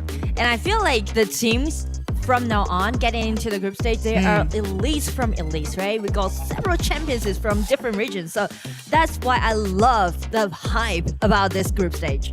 I know that the group stage right now is going to elevate the quality of the game, is going to elevate the intensity. So let's move into this match number 2. This match number 2 is going to bring us the ROC Esports against Influence Rage. Influence Rage against ROC Esports, the MKL Spring 2026 third place against the Chalk VR Fall 2026 second place. And I'm gonna just highlight one thing is about this is going to be a matchup in Group B. And we know that actually KPL teams, they are considering as the Titans in this place, but there's no KPL teams in Group B. So exactly that. Yes, and which means they have got a really high possibility to grab for the first place getting into the playoff. Absolutely. I mean, definitely it's not the obstacle that Group B have to face right now, but could potentially be that huge obstacle later on in the competition. But Rock Esports, I feel like this series for me is the start of a redemption. And I had such a great expectation upon this team because actually compared to the lineup last year in EWC, they were so-called like Nova Esports anyway. Like the lineups almost stayed the same, and they were the team who took 1 point from TT Global last year. I'm telling you, Xue and CY, Wendy, Moods, Waypit, they know what it is just to be here in the biggest stage and to be able to perform against the top of the top. So I know that they will bring that experience today and face this team that they're going to have in front of them, coming all the way from South America, Influence Rage. Yeah, Influence Rage. They're always a great team to watch, right? Chalk VR region is always a region like you always like to allude to, Nora, is that they love to scrap. But I also like to think they are the underdog always, and always a bit of an overachiever as well. Like no one really coins them to be like a top 8 team, but then they go boom, come out of nowhere, they're top 8. Danny has been in that top 8 situation for every EWC so far. But let's just talk about like INF and their performance in these last 2 days, right? In the play-ins, they not only performed really well, but they were very lucky as well. Yeah, I still remember the game too, you know, because actually they lost the game 1 against BRU, I guess. And for game 2, it was really tight. It was really close. And then at the end, their minions actually spawned in and just steal away Crystal for them. So it's kind of like lucky, but don't forget about the strength and holding into the late game and let them to be available for the minions to steal away Crystal. Luck is a very important thing in competitive sports, right? Like you need to be able to be lucky as well. You need to be able to perform, but you need luck to be on your side. And I think that in this year for ROC Esports, luck has not been on their side since compared to previous years, previous editions of the MKL. This year, third place is not what we're used to have. It's not what we're used to know. Like, obviously, they were Season 4 Invitational Champions. Obviously, that's kind of been their hallmark of 2026, whereas towards the end of 2025 was where we started to see like a little bit of a decline. So really, we're hoping for this third place to kind of translate something even bigger onto the international stage. And I feel like that's something to do with the fast growth happening right now in MNKL. Just check Aurora's performance in in the last game. Absolutely. So I feel like it's because of the competitiveness that we have in MNKL, so which made ROC even more powerful this year. But well, like they have very big shoes to fill in. Like they were third place in previous KWC. Yes. So I'm really looking forward to see if they can make it all the way until the top 4 again. And that pressure can either just motivate you to do better, or it could actually crush you. Yeah, it's a huge gravity to be under, right? Like that's the if we look at it realistically here, that is one of the highest places for like the global esports teams, right? Especially when we have the KPL teams included. So you saying like 3rd place is last year's goal, you can either go for 3rd place or you're going to crumble under the weight and it's going to be an early exit potentially. And I feel like in that case, you need to make sure that you need to get the 1st place, right? Throughout this group stage, which allowing you to pick the opponents that you want in the playoff. Yeah, absolutely. And definitely speaking of picking up things, we're going to be going into the BP of game number 1 here. Influence Rage going up against ROC Esports. We obviously have them in prior reiterations of other teams, but it's looking like the bans are staying very similar here. The Pei, the Mai Shiranui, the Guan Yu, I feel like it's sort of aimed at Xuan here in this best of 3. Yes, and also like all OP heroes just not available for game 1. But speaking to the drops, it's very interesting because actually INF, they played in the play-in, so ROC definitely gonna watch all those games and do some research upon their opponents this time. So I guess maybe Fatih is going to be a really nice pick on the side of INF. Absolutely. I mean, if we're looking at like exterior kind of like variables here, the thing that's going in favor of towards Influence Rage, they're used to the French air, right? Yes. Like, they've been in Paris for a little bit longer than ROC. They're still kind of like right in the honeymoon phase here. Maybe we have the grounded Influence Rage in this best of 3. It's going to be the Aoyin being picked up here for them, looking to lock into Leffy, because Leffy has been very impressive into that farm lane. Yes, I still remember when they reached the match point and the last game Leffy just carried it with that early play. That was like fascinating play. Yeah, and I mean, Ali is obviously a hero that is very sort of like high ceiling mechanically in terms of skill. Not anybody can just pick up this hero. It's definitely a finesse here. But if we're looking a little bit further into this draft, we have seen a little bit more of a shift towards the mid lane, right? Obviously, Garuda in the first like day or so of the play-ins didn't really make an appearance, but now we're getting that long range poke here. Really kind of like setting up a team fight before you go in. You're going to do a lot of damage to either the front line or the back line if you catch them or are looking to catch them. Yeah, and it can be a good partner with this channel at the bottom because it can pushing forward earlier, maybe around like 6 minutes, and that's going to be a good pace, good tempo for ROC to set for their actually like the debut in AWC this time. Absolutely. Go for something a little bit more comfortable, right? You don't want to kind of like show all your cards this early on within KWC because there is still plenty of days to come. We're just getting more carry bans here into the jungle. The Jing follows suit with the Luna. I feel like this is just kind of trying to focus around Kongling here. Obviously, we do have Kongling as well as CY for the side of ROC. But we've been seeing previously that Danny has the potential in the jungle to carry also. That's the reason why they just banned away this Musashi from Danny, because Danny is a big fan of this Musashi play and also allowing him to initiate.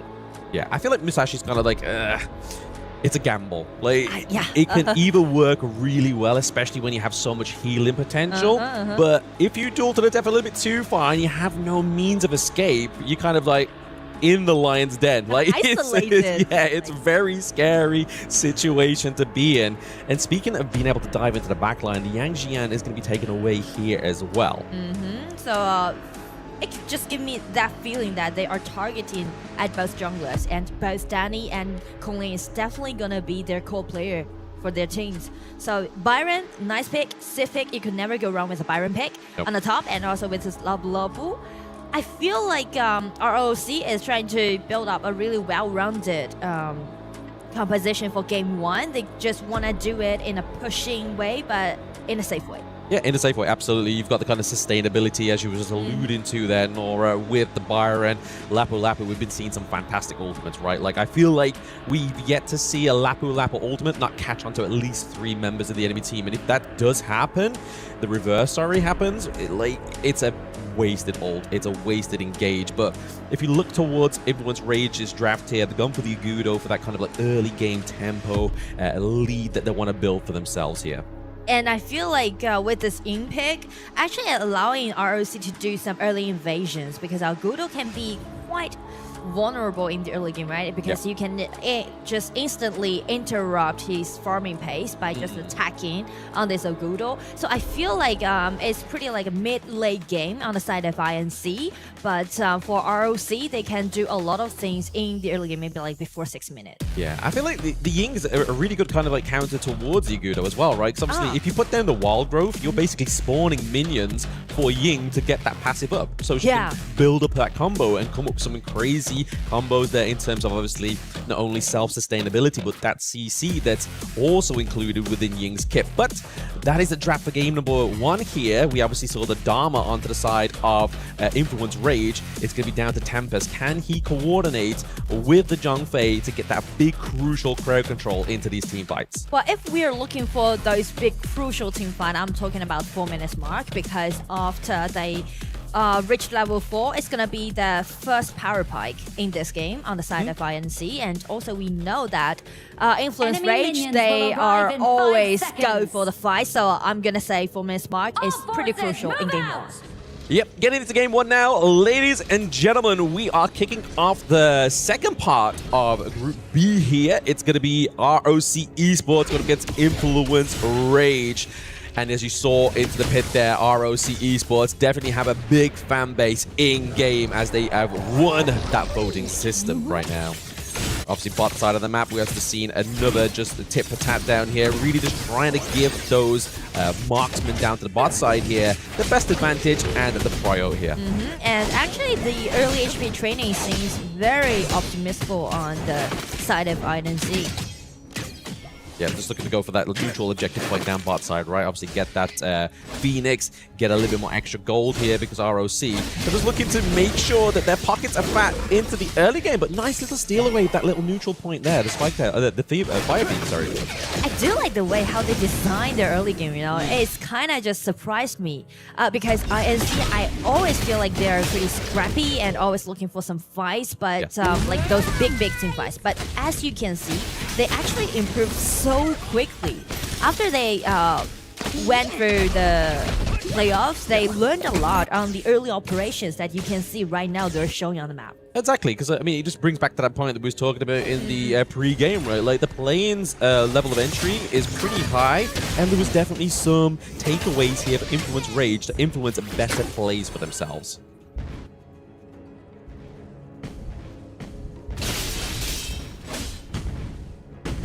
Between these two teams. Not quite a lot happening into the side lanes, right? Obviously, a lot of the magic's happening here into the mid lane.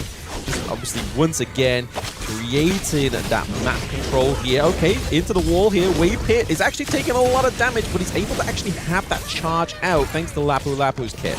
I do like the way how Tempest just foresee what ROC is going to do, because the vision shows that ROC is going to rotate into the mid. So Tempest just ambushing in that left side of the bush and just make that happen.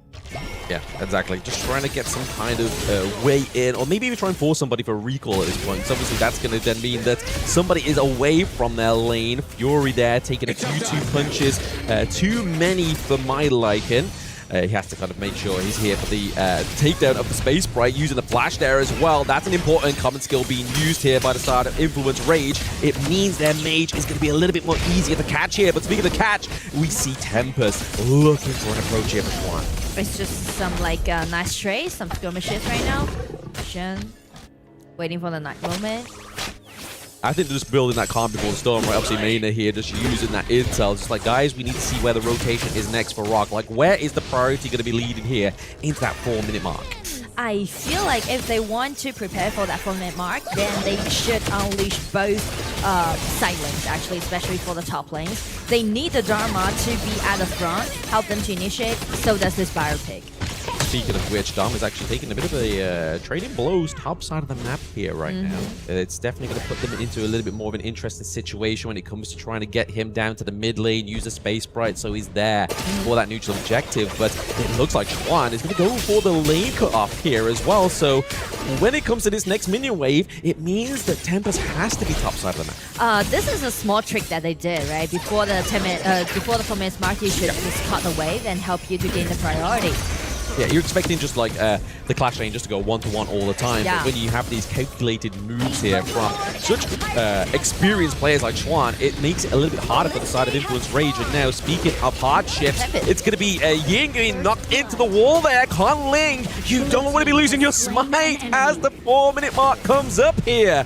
This is a problem for ROC Esports. This is a 0-2 trade around 4 minutes mark, and just check Tempest ulti, right? He just ambushed him again in the bushes, and Tony didn't see it actually. Yes, the feistiness is what we were alluding to here from Influence Rage. Like you were saying previously, Nora, they picked up a few things here from that playing stage. They are playing very dominantly, and they're not just happy with that Tempest Dragon, right? I mean, the Tyrant, they are taking the T1 down bot side as well. And I feel like the way how these two teams are playing right now, INF, they are continuing their momentum that they gained from play-in. But as for ROC, this is their first game, right? Maybe they are just, I don't know, just not that into the game right now so far. You mean, like, yeah, they're just warming up, right? They're just getting a bit of a use to what they can do here onto the court. That's it. Testing the limits of their group right now, but oh no, Danny goes down there. That is going to be kill. Giving over to Muchi. He is going to be looking to amass some more kills here, trying to get that late game online, but Chuan playing the buy run. He's taking the damage, and just a bit of damage over time there from Fury on the Lurian just means that they traded 2 for 1. And ROC, they are fighting back by just concentrating, pushing on the top. Yeah, they're looking to obviously just replicate what the damage has been done down to the bot side of the map, right? Obviously just playing the other half, but this is not the game state they really want to be giving over here to Influence Rage. That mid-tier 1 falling, I think this could be a probable cause here for the victory of game number 1 going to ROC just by that moment alone. Exactly. By taking down this tier 1 tower in the mid, ROC can gain great vision control due to this Lapu-Lapu and also this Byron, because Byron actually prioritized Pierce Sky in such an early age. So I would say they will just use their tankiness and try to brought more vision control into their side and let this Garuda to pushing forward. I think this is just ROC Esports knowing the limitations of their roam, right? Because obviously, if you look at Lapu-Lapu, if you look at Zhang Fei is definitely more tankier. So we saw Chuan make that consecutive decision and be like, you know what? I need to be tanky as well. Taking that Pure Sky, I think is a very good call there. And they just keep their composure. They just stick into their original play. They didn't just disrupt or annoyed by INF's attacking rhythm.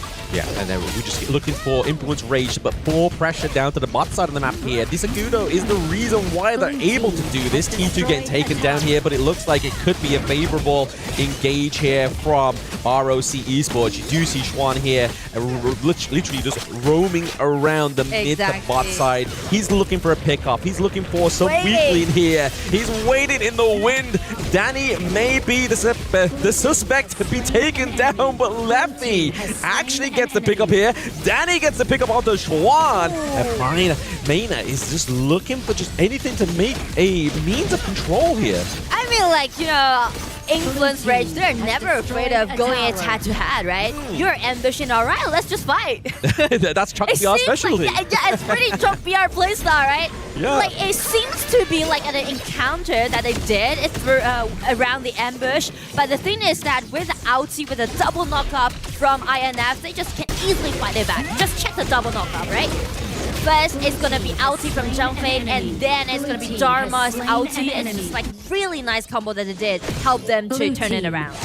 I'm very impressed with Influence Rage in this game number 1, right? They're kind of like playing like as if they're not, like they're still using the identity of Chuck BR, but they're using like the identity from other regions where team fights take place, but little objective gets taken from them, you know? Yeah. I feel like INF, they still hold their own personality, but as we're talking about their fighting playstyle, they're not doing it in a reckless way. No.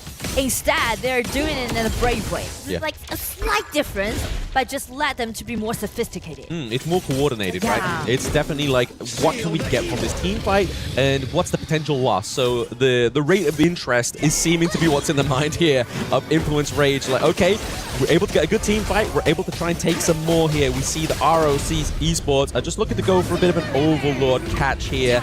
Not quite being able to catch that second Tyrant of the game.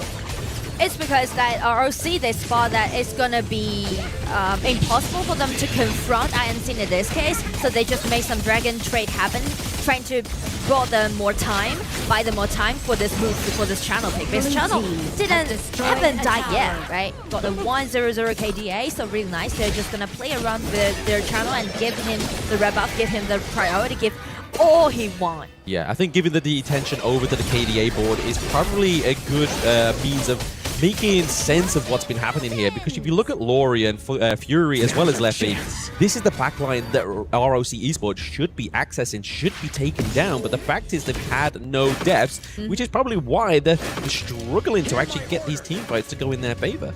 Especially Aowen is one of those marksmen, have the survivability, right? Use the ulti, he can easily just take care of it, right? Yeah, he's an independent boss lady if he wants to be, you know, like he has the dragon to take him out of these sticky situations. But speaking of sticky situations, definitely Influence Rage being stuck into the enemy jungle, but Mushi's able to get that Crimson Golem. Unfortunately that would have been a beautiful steal. Extra damage given over. Now that we have the shadow objectives onto the Gorge here as well, it means that would have been a beautiful transition down to the tower. And as you can see, they're preparing for it. A good old taking the red buff. It's really rare to see the jungler taking the red buff around the tip park, and here we go, burst out damage. Beautiful unbridled outburst here just to push away the side of RO Esports. Really opening the back line there as well. They do trade both marksmen. Unfortunately there, Leffy is no longer on the no death run, but it's going to drive ROC back into the base so they can go for the Shadow Tyrant. I do like the way how Leffy just sacrificed himself to do that 1-1 trade. He knows that using his ulti, he can easily do the burst of damage. Just check the farm lane, right? Leffy goes in, flash out, and he's just looking at this Mutsu. He's so committed to take him down. Yeah, he's like, if I'm gonna go out, I want to take somebody with me. Exactly, yeah, really going for it there. And I feel like that's just another layer to Honor of Kings' team fight, right? Like sometimes these sacrifices need to be made for the greater good.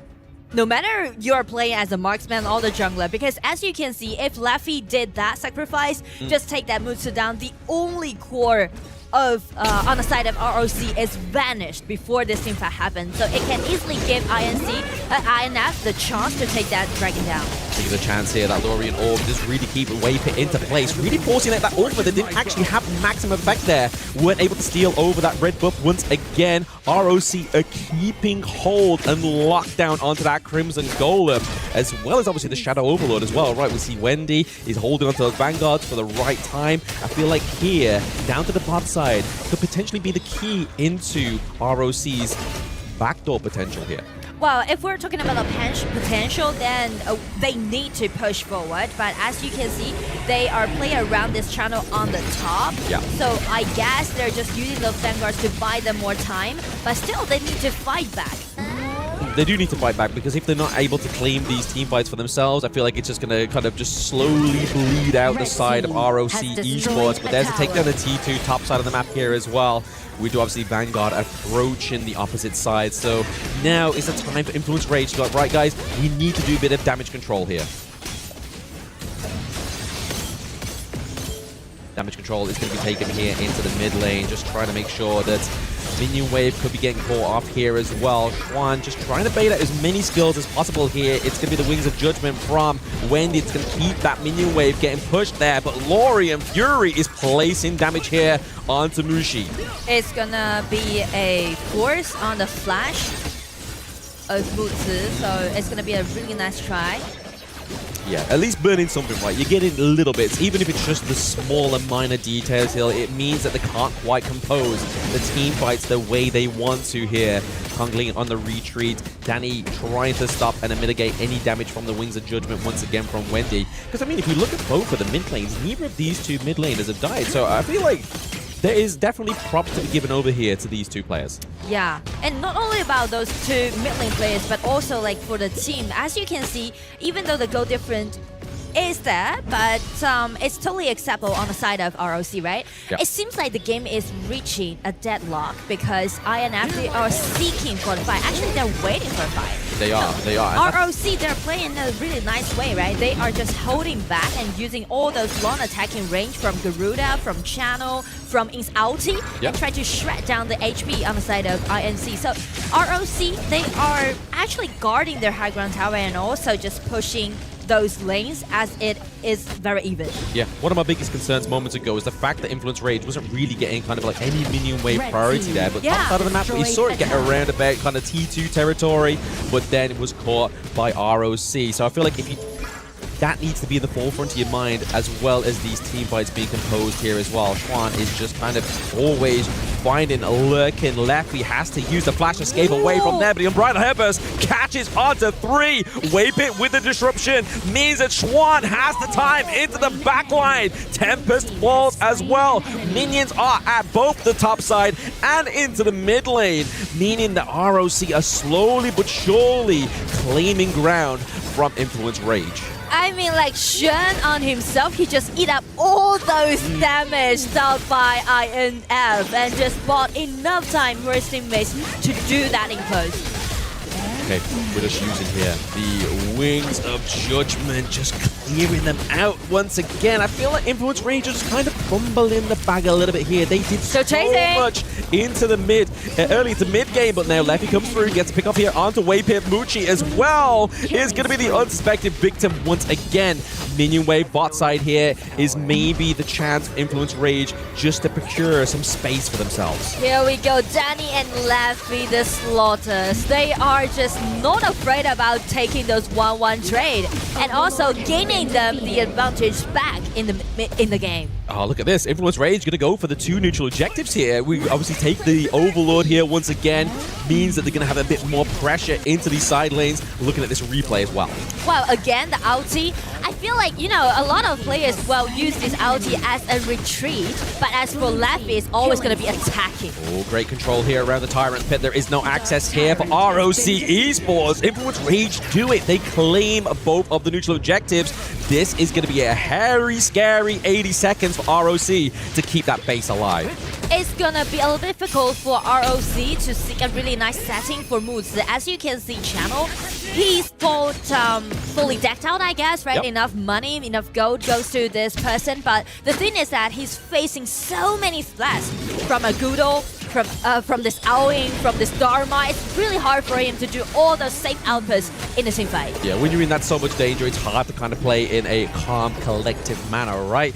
And you just saw that with the damage dealt. You see that Wendy's right at the top with 120k damage. That's exactly what's been keeping Influence Rage at bay at this moment in time. And in this moment, without the flash, can they make it to guard their high ground tower? As you can see, INF is pushing forward in a fierce way.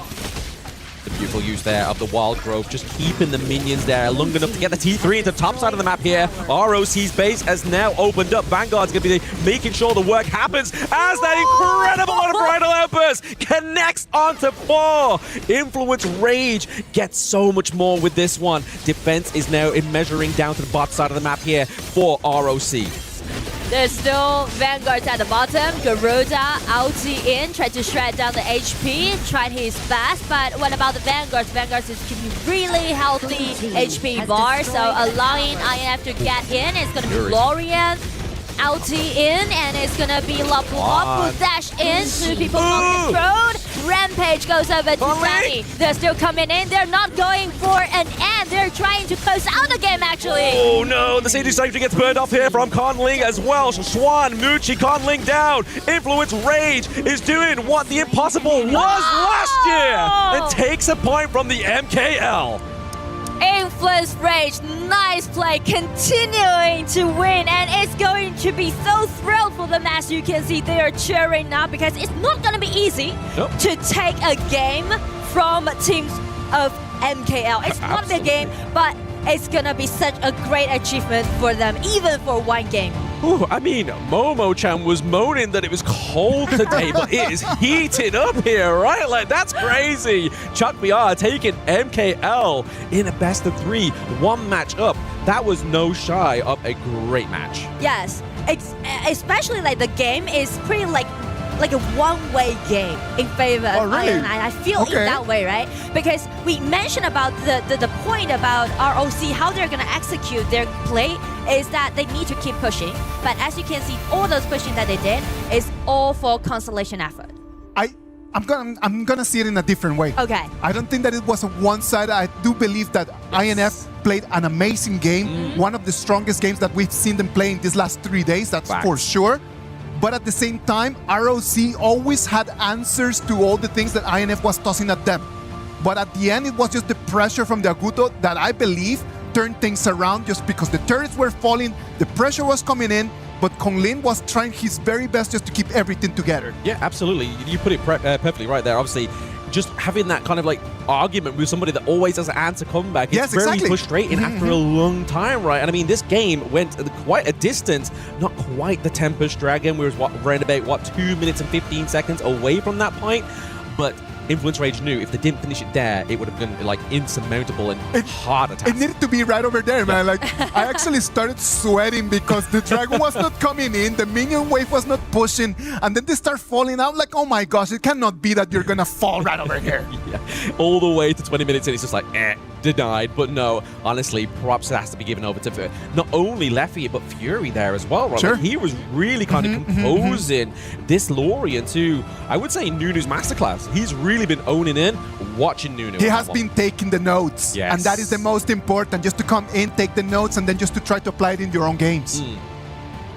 And I can see the trust actually behind those plays, because around first this one, right, that's going to be an ambush, and INF just put back. And I want to highlight this one because of the Laffy's play, right? Yes. It was a 1-1 trade explosive play. And also I want to point out that actually they gave Danny this Agudo, the red buff, around 10 minutes, which is not usual to see that. But you see, that's a very interesting thing, right? Because we're always talking about like, oh, Danny and the assassins. But Danny and this Agudo had the best performance we've seen in these last 3 days. Absolutely. I mean, I want to just like recoin Leffy's play there. He was basically Bruce Willis in Armageddon, right? He was just taking the sacrifice for his team for the greater good of the Chuck BR region, right? He was ready to lay down his life just so they could get this one game onto the board. But it wasn't just that one decision. The early game for Influence Rage was just chef's kiss. Yeah, I agree, man. I completely agree with you in terms of that. But look at this. Like, the dragon comes in, like, it's like the Vanguard just stops right at the edge. And then that's the moment where you actually feel like, it cannot be. And Winded, what's going on? The shake-up within KWC. I mean, even these boys are just like, let's go. Like, it's only the first game within a BO5, but it means so much to not only Chuck BR, but those teams watching as well, right? Like, MKL is no longer the kind of like the boogeyman, you know? They are seeing that they are opening the door, they're opening the closet. They are not scared of them anymore. Well, the whole South America right now, it is with INF, and they're the exact same excited as we are right now, because right now INF with a 1-0 advantage over ROC Esports. They're putting them against a corner, and they might be able to seal their ticket to the upper bracket finals. All right, ladies and gentlemen, let's go for a little break, and when we come back, we're gonna come with the action of game number 2.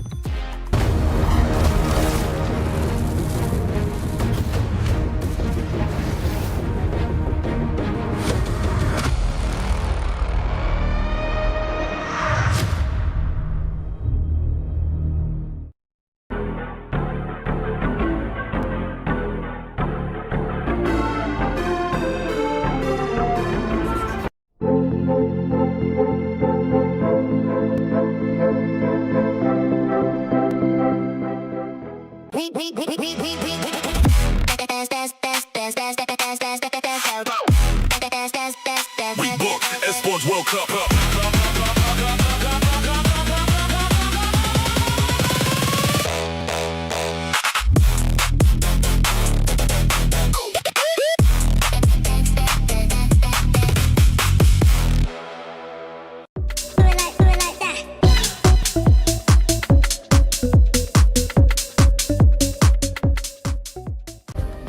Play is in our DNA.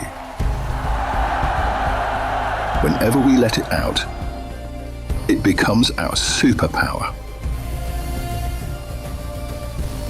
Now imagine an entire city being built to supercharge it. Kadir City, powered by play.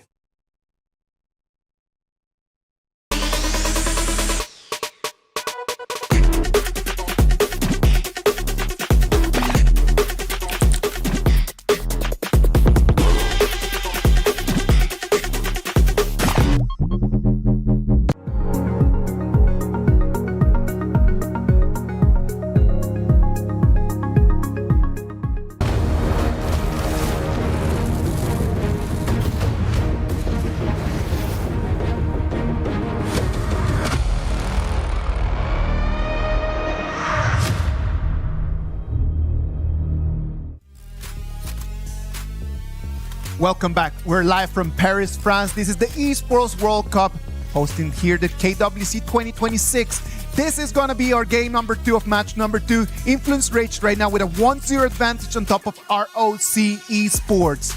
Well, we saw that for the INF players, it was a very important win. The game finished. They were really excited.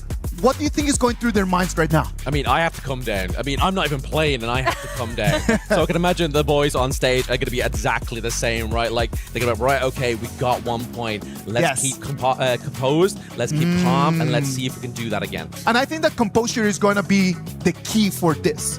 Because if you're just really excited about just getting your game number 1 in the best of 3, then your head might not be in the right place. So they need to really take 2 steps back and start taking some deep breaths, Nora. Yeah, that's so true. But at the same time, I feel like they should be proud of themselves. Because sure. what I see from the game is that a lot of detail moves that I can see that I haven't seen them play before. Yes. Like, we know that they're good at killing. I mean, like pushing forward, right? Doing those all team fights. But the thing is that they are presetting for the team fight. That I never seen that they did the whole setup for it, right? Like, because we're always just very sure about the fact that, okay, the INF is going to bring in just fighting, they're going to be throwing punches, but that has always been the area that they've been lacking, not only for INF, but for most of the Chuck BR teams. It has always just been like, how do I really set my fights for success? Not only about throwing punches, but what do I do 3 steps before? Yeah. It's not looking for the killing blow straight away. It's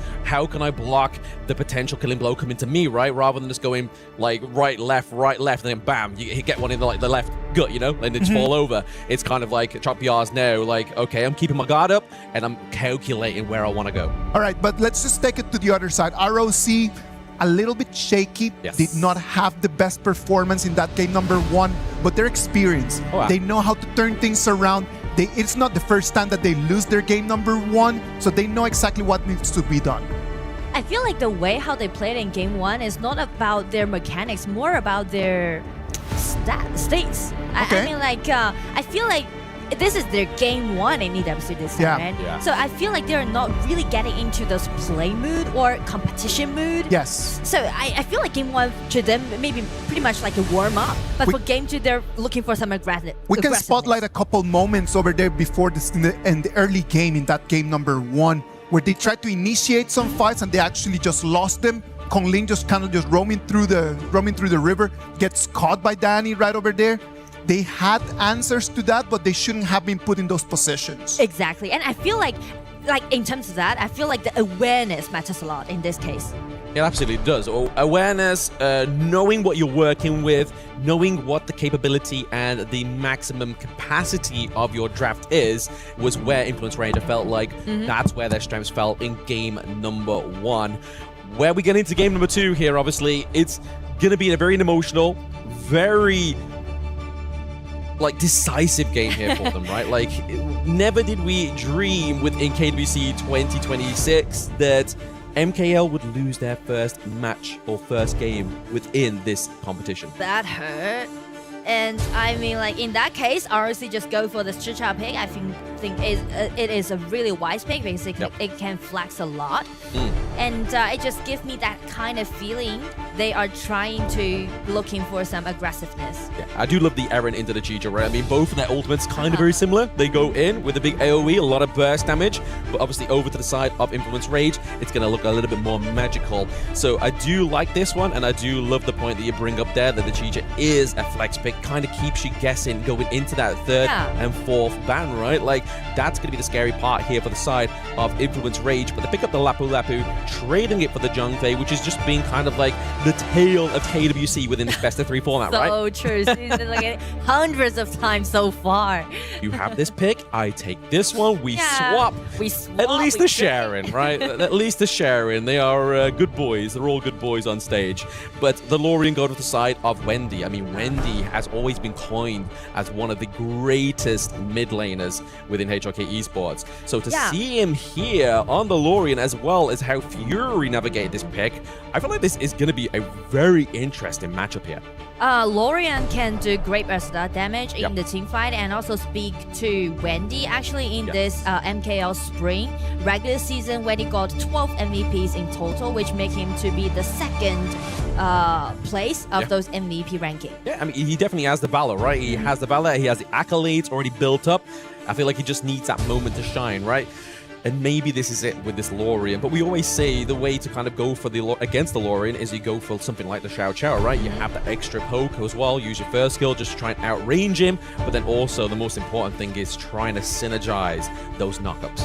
But with this Xiao Chao pick and also with this Iron pick, it gives me that feeling that it's kind of be a little bit squishy, right? Yes. Because check those 3 heroes that picked already been picked by ROC, allowing them to do a lot of team fights and also gonna just directly aiming, targeting at those backliners. So I would say if INF need to do something to answer to that kind of drops, they really need some hero like Byron on the top or Sun Tzu on the top or Xiao Chao on the top and just, you know, buy some time for his backliners in the same fight.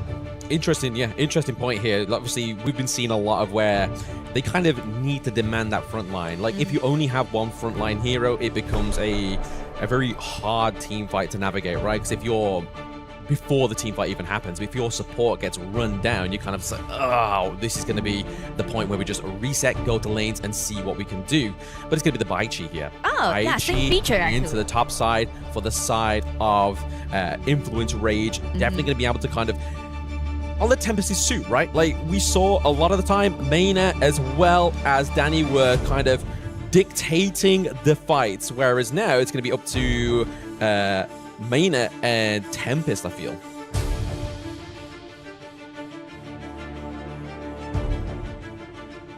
Wow. I mean, like, Charlotte for Xuan, I feel like if they pick this Charlotte and also Chicha at the bottom, it's gonna be the double warrior composition. So they're trying to play more aggressive like they did in game 1.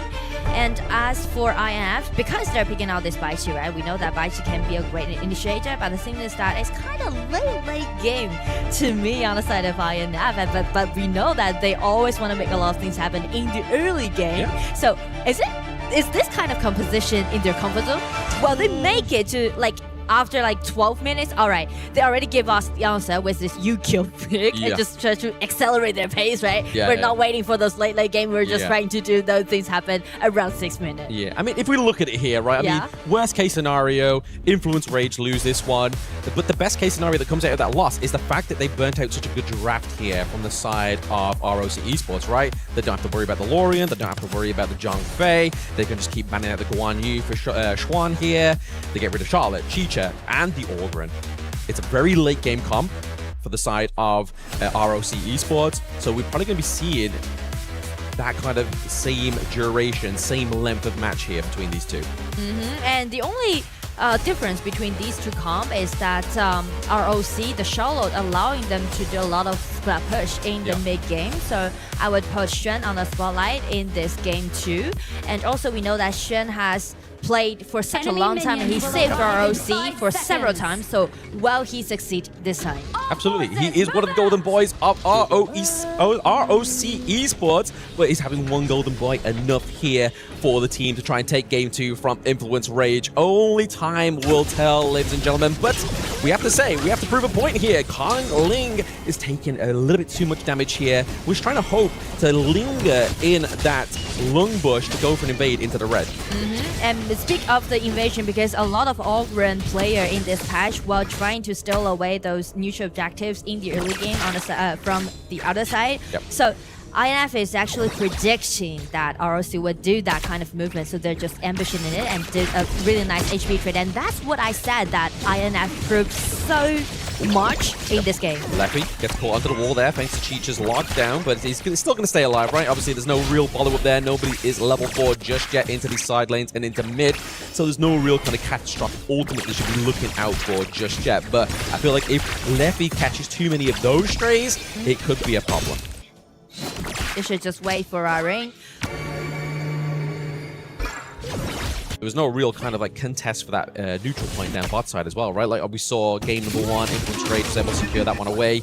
It looks like that goes over to the side of Influence Rage there, able to just get the last hit onto the space break.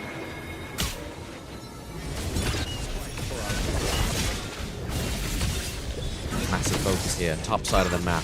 Like you were saying in the draft there, Nora, like they're looking to kind of just make sure that the early game state here is for Chuan, right? Setting up for success, because if not, I feel like the failure of ROC Esports could be riding on that one. And speaking to the power pack, I would say with this UQ, actually INF can do more burst out damage than ROC in the early game. But ROC, they should just wait for the 4-minute mark because of the Zhangfei pick, right? Allowing them to just push all those opponents away. It's going to be a nice setting for them to do so. Yeah, I mean, the best opportunity here for Influence Rage is to try and bait out that ultimate from wave pit, right?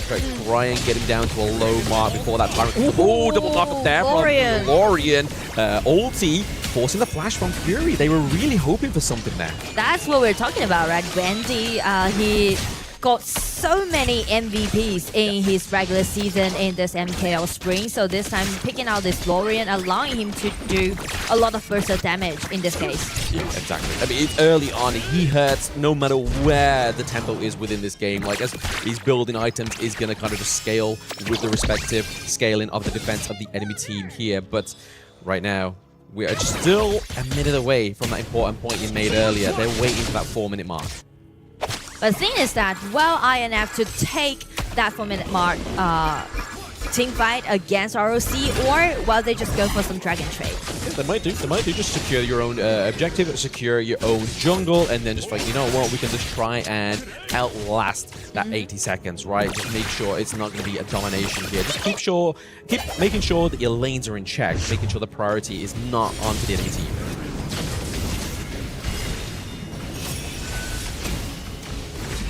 Speaking of which, mid lane priority does go over to the side of ROC Esports just this time. But I mean, I think the wave clear for the side of Influence Rage means that even if they do get the priority, it's pretty quickly altered, you know? Yeah, exactly. Yeah, the mid lane priority is definitely very important.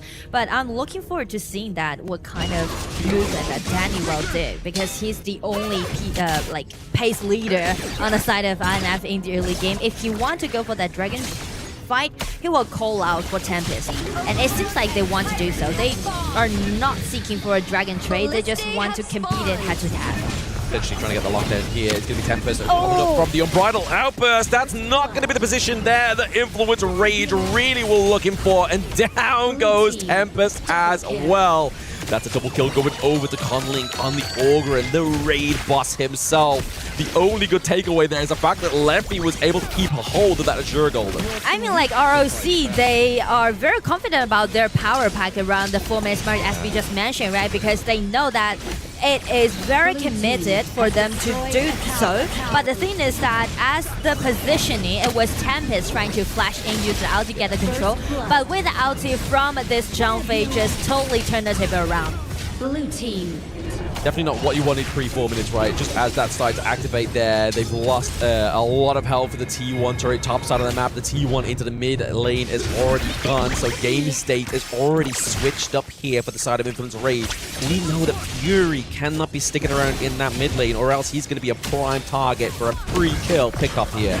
And now they're targeting on this Lorian. It's gonna be an insta-kill. Nice try from Tempest. I mean, like, Tempest is really proactive today. Very proactive, absolutely. He's had his morning cereal, clearly, and his morning coffee, but I have to give props, though. Obviously, ROC are like, okay, you got the kill, but we got something a little bit more important. We're still opening up the map of Influence Rage. I mean, the game is still in advantage of ROC since it's already got 2 kills and another skirmish is happening in the mid. If you want to take my Lorian down, you're gonna pay with your life. Yep, just burning out this Tempest here. They're like, you know what? Yeah, you can go for the Baichi, right? Obviously, we saw Isaac's expression onto the Baichi pick. Not quite the favorable one we were looking for here, but definitely a true tell. Shot. Yeah, Flash. Fury is looking very low. It's gonna be a flash trade. As you can see, Shen already level 9. He can do a lot of things. A lot of potential play actually can be seen or expect from Shen in this game too. Yeah, he's definitely looking to be the playmaker, right? But I mean, you have to give over props to Conling. He's 3-0. Obviously, on an Orgrin, that's definitely the early game you really want to be having here with this pick. Some teams generally fail when it comes to the Orgrin, thinking it's going to be a free cash win there, but it's not going to be just so much here. We are seeing Conling into the backline once again. Danny's going for a 1-for-1 here. Wendy does get taken down, however, but Muchi comes through with the burst potential, but it's going to be a 3-1 trade. Influence Rage was like, okay, you're entering at our home. We are going to punish you. I mean, like, INF, they are really... They're polishing their mechanics about doing team fight. I'm like, just highlight this one. Check Xiao Qiao, right? This Fury. Even though she died, but she unleashed his skill too and got control of several people and allowing his team fight to fight back. I mean, kind of, like, you saw there, Muchi was kind of trapped in at the pit of the Red Golem, right? So he had to use the flash. So a little bit of a bittersweet farewell there for the team of ROC Esports in that last team fight. But Danny here, you don't get caught out in the early part of the team fight. Maina is looking for a bit of a flank here into the back line. We do see some parkour here from Danny, but it's going to be enough to get him out of this one. Muchi gets taken down, but it's going to be for the trade of Danny. Can they get a little bit more? Health bars onto the side of ROC Esports are looking a little bit too full here for my liking. Double kill once again. Triple for the side of ROC Esports. It's a possible play for ROC. It was incredible. I mean, like, everything just went so chaotic after they're just trying to chasing that Fury down because Fury is kind of lost in that kind of positioning. And just open the window for ROC to make that team fight happen. And because of Conley, he already got 6 kills in his hand, right? Yeah. Just check the highlight. First Tempest, again, nice control, but just check Conley's position. He's so safe. Like, no more burst of damage can be seen, or like damage can be seen upon this Conley. So he just break out his ulti and got enough HP restore, and then just chasing down all of those opponents that he can see. Yeah, like you can see that Tempest is just trying to basically soak as much damage as possible from Wendy, obviously trying to block those orbs, as you saw there within that team fight. It was literally just kind of like attracted to him. He was like, they had magnets in their pockets, they were stuck together in the backside. So like you said, Conling was not going to be at the behest of any real big damage anytime soon. The way that how you're gonna deal with those Orgrin in game is that you need to use burst out damage to take him down as soon as possible. And right now, I don't think Influence Rage has enough burst just yet. Obviously, Leffy is still looking for some more kills, looking for a little bit more gold to go in his favor. And the fact is that overall, the gold leads shifted over to ROC Esports. Means that there's going to be some real deficits in terms of itemization for Influence Rage. I mean, 4,000 gold advantage, allowing ROC to play in a more bold way. As you can see, Lorian. He uses the Radiance, he slows him down, forcing the flash. Actually, no, Maina still has his flash. He's going to use that ultimate for a retreat mechanic here for the side of Influence Rage, but it's just going to be too much damage. Conling leads the charge, but it's all just for that T2 into the mid lane here. because of the gold advantage that they have, so you can see like Whippin, he's playing a quite fierce way, and also Wendy, the pre-poking was really nice because he just take Tempest into a really low HP bar and just shred down the only initiation that we can see on the side of IMF. Yeah, the fact is they're still obviously the 10-minute mark, but they've still got 30 seconds or so still on that pre-10-minute tyrant there. It means I feel like this is going to be a very hard situation for Influence Rage to even try and intercept the takedown here. It's going to take a miracle to get that steal. But how they're gonna make that miracle happen, it's gonna be Tempest first dashing in. But the thing is that no movement style damage coming up against him, and it's gonna be Colleen again breaking out his ulti, being legendary, and Reffy found a really nice spot take Shen down first, and he's just chasing in. Yeah, trading clash for clash, and the tyrant is pretty low here, but one wrong move. We see the come through there for the Unbridled Outburst. Is it enough to drive away the side of Influence Rage? But no, ROC Esports punishes them. They get them fish in the net. Leffy with a red buff, can he make it? He's trying to do some poking damage. Reina sacrifice himself and trying to do it for Leffy, but Leffy being the only one surviving, need to retreat as soon as possible. Yeah, you don't want to get caught here between Muchi and... It's not the way home! It's not the way home! It's the homing missile there from the Chicha is going to be enough to get the takedown here for the side of ROC Esports. Really putting that death spawn timer here in a disadvantage for Influence Rage. But this dragon is so crucial to this team fight because like it seems to get to a pulse around Tempest. Everyone's just waiting for this dragon and waiting for the man to claim the dragon. It's going to be Mutsu. And he survived till the last and doing whatever he can do with his Chucha playing late game.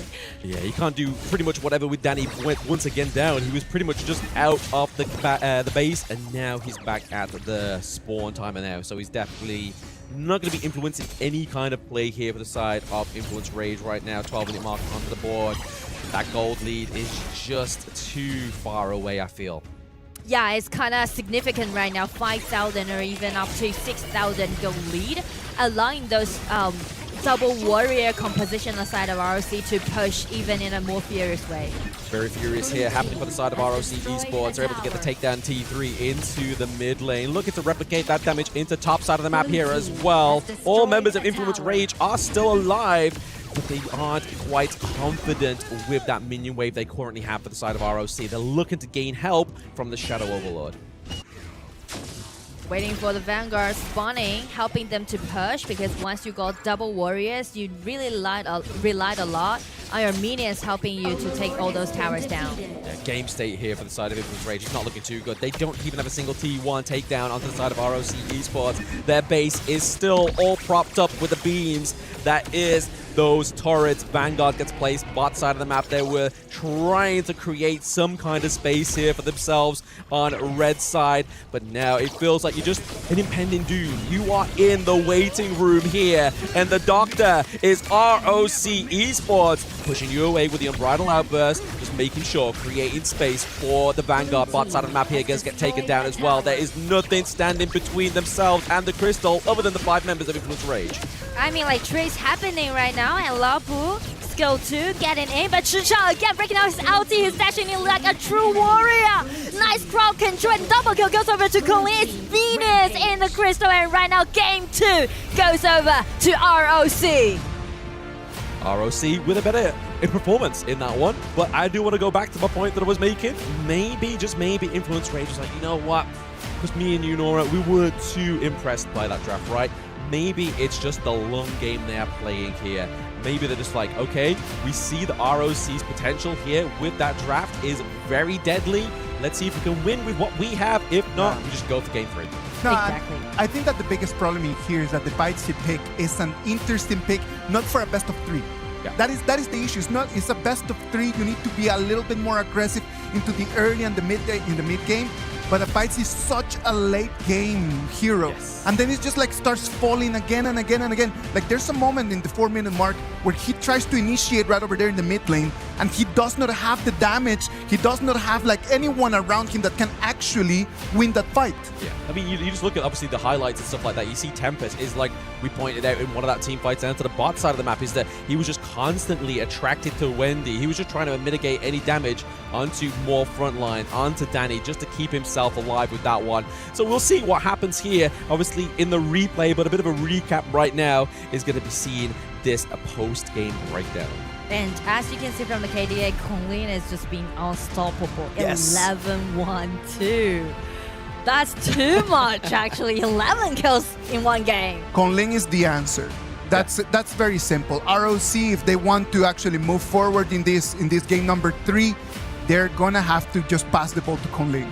Exactly. Give the ball to Konglin, put him into this kind of heroes, and he's going to carry the whole team. Because even in game number 1, Konglin had an amazing performance.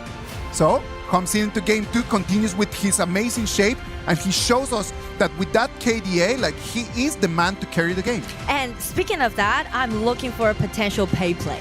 Okay. For Konglin, because if you want to lead the pace and he wants to outplay Danny in the early game, I mean, Pei is gonna be a open choice for both junglers. And INF don't have Yukio Tachioana already. Exactly. So that's already like, with a Pei pick over here from ROC, how do you answer back to that? I don't think either of them go for it, right? I feel like it's still going to be in that ban phase, the top 2 picks before anything comes through here. Absolutely. Or you're just giving up a free game like Nora was alluding to there. But you're looking at, obviously, once again, the replays. You see Wendy's always just trying to man-check Fury, man-check Leffy, and then by the time, Tempest is like, right, guys, I'm going to try and keep him away from you, but it's just not possible. You just don't have any damage there. You're just delaying the inevitable. And because of the positioning, right, it's kind of chaotic in this place. And also speaking to the 10-minute dragon, it's very interesting that everyone just stood in a pause from now on, just waiting for the dragon, but no one wants to lose control of the dragon. And finally, after moves to claim that, it's going to be a one-way game on the side of ROC. Yeah, I thought that was going to be the potential comeback, right? Obviously, that Tyrant fight, the Shadow Tyrant fight, was looking very clutch. Both teams were able to get it down to a comfortable health bar. It was positioned so beautifully that it was just almost too good to be true for Influence Rage. Well, 1-1 right now. Everything is back as it was at the beginning of this match. We're going to go for a break, and when we come back, it's going to be the decider to see who's going to move into the upper bracket final.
Play is in our DNA.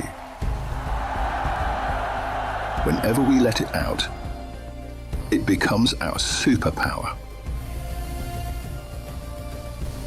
Now imagine an entire city being built to supercharge it. Geekay City, powered by play.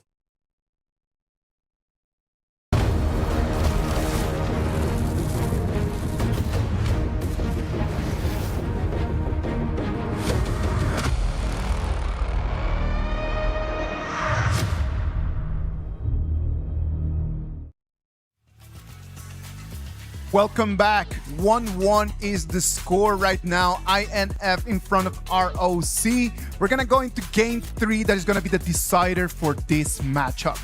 We said that Konglin is the one that needs to have the ball over there for ROC. In front of them, INF, the ball needs to go to Leffy. I think it either goes to need to go to Leffy or Danny. I feel like the matchup here for me is so much centric into that jungle, right? All right. We saw obviously the leader of the pack. We saw Agudo into game number 1, and that was the clear direction that I feel like Influence Rage needed and lacked in game number 2. I mean, like potential play can be seen of this pay, right? Yeah. So the team on the red side in game 3 might just ban this pay away. And speaking to Leffy, if you're talking about Leffy being the hero, I would say Arlie with the idea at the bottom will be the best choice for them to pick in game 3. Arlie and the idea over Yes. there, that would be a nice matchup in there. Like if we can have that combo in there, like the early game, that the laning stage is going to be for them for sure. Absolutely, and the fact is, like we were alluding to, obviously the pay pick and the fact that Yukio's gone. But if they go for the Diadea and the Arlie, the Xiao Chao's gone, which is obviously a good counter down to there. So obviously, if you're waiting for Arlie to call back to her umbrella or a parasol, get the knock-up, and it's a hard way to actually try and navigate that team fight. So maybe it's a 4D chess game that we've been seeing here between these two teams. ROC Esports will just limit testing in game number 1, like Nora was saying. Right now, the players are already set on stage, waiting for this game number 3 to start. Right now, the nerfs gotta be at the highest. If you win, you stay here, and then you wait to play against Aurora Gaming later on this afternoon.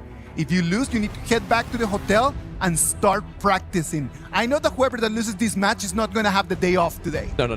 They've got the work cut out for them, right? Yeah, like, for sure. You're at ROC. You're at the 3rd level right now. You're skipping 2nd. You're going straight to 1st, right? Against Aurora Gaming.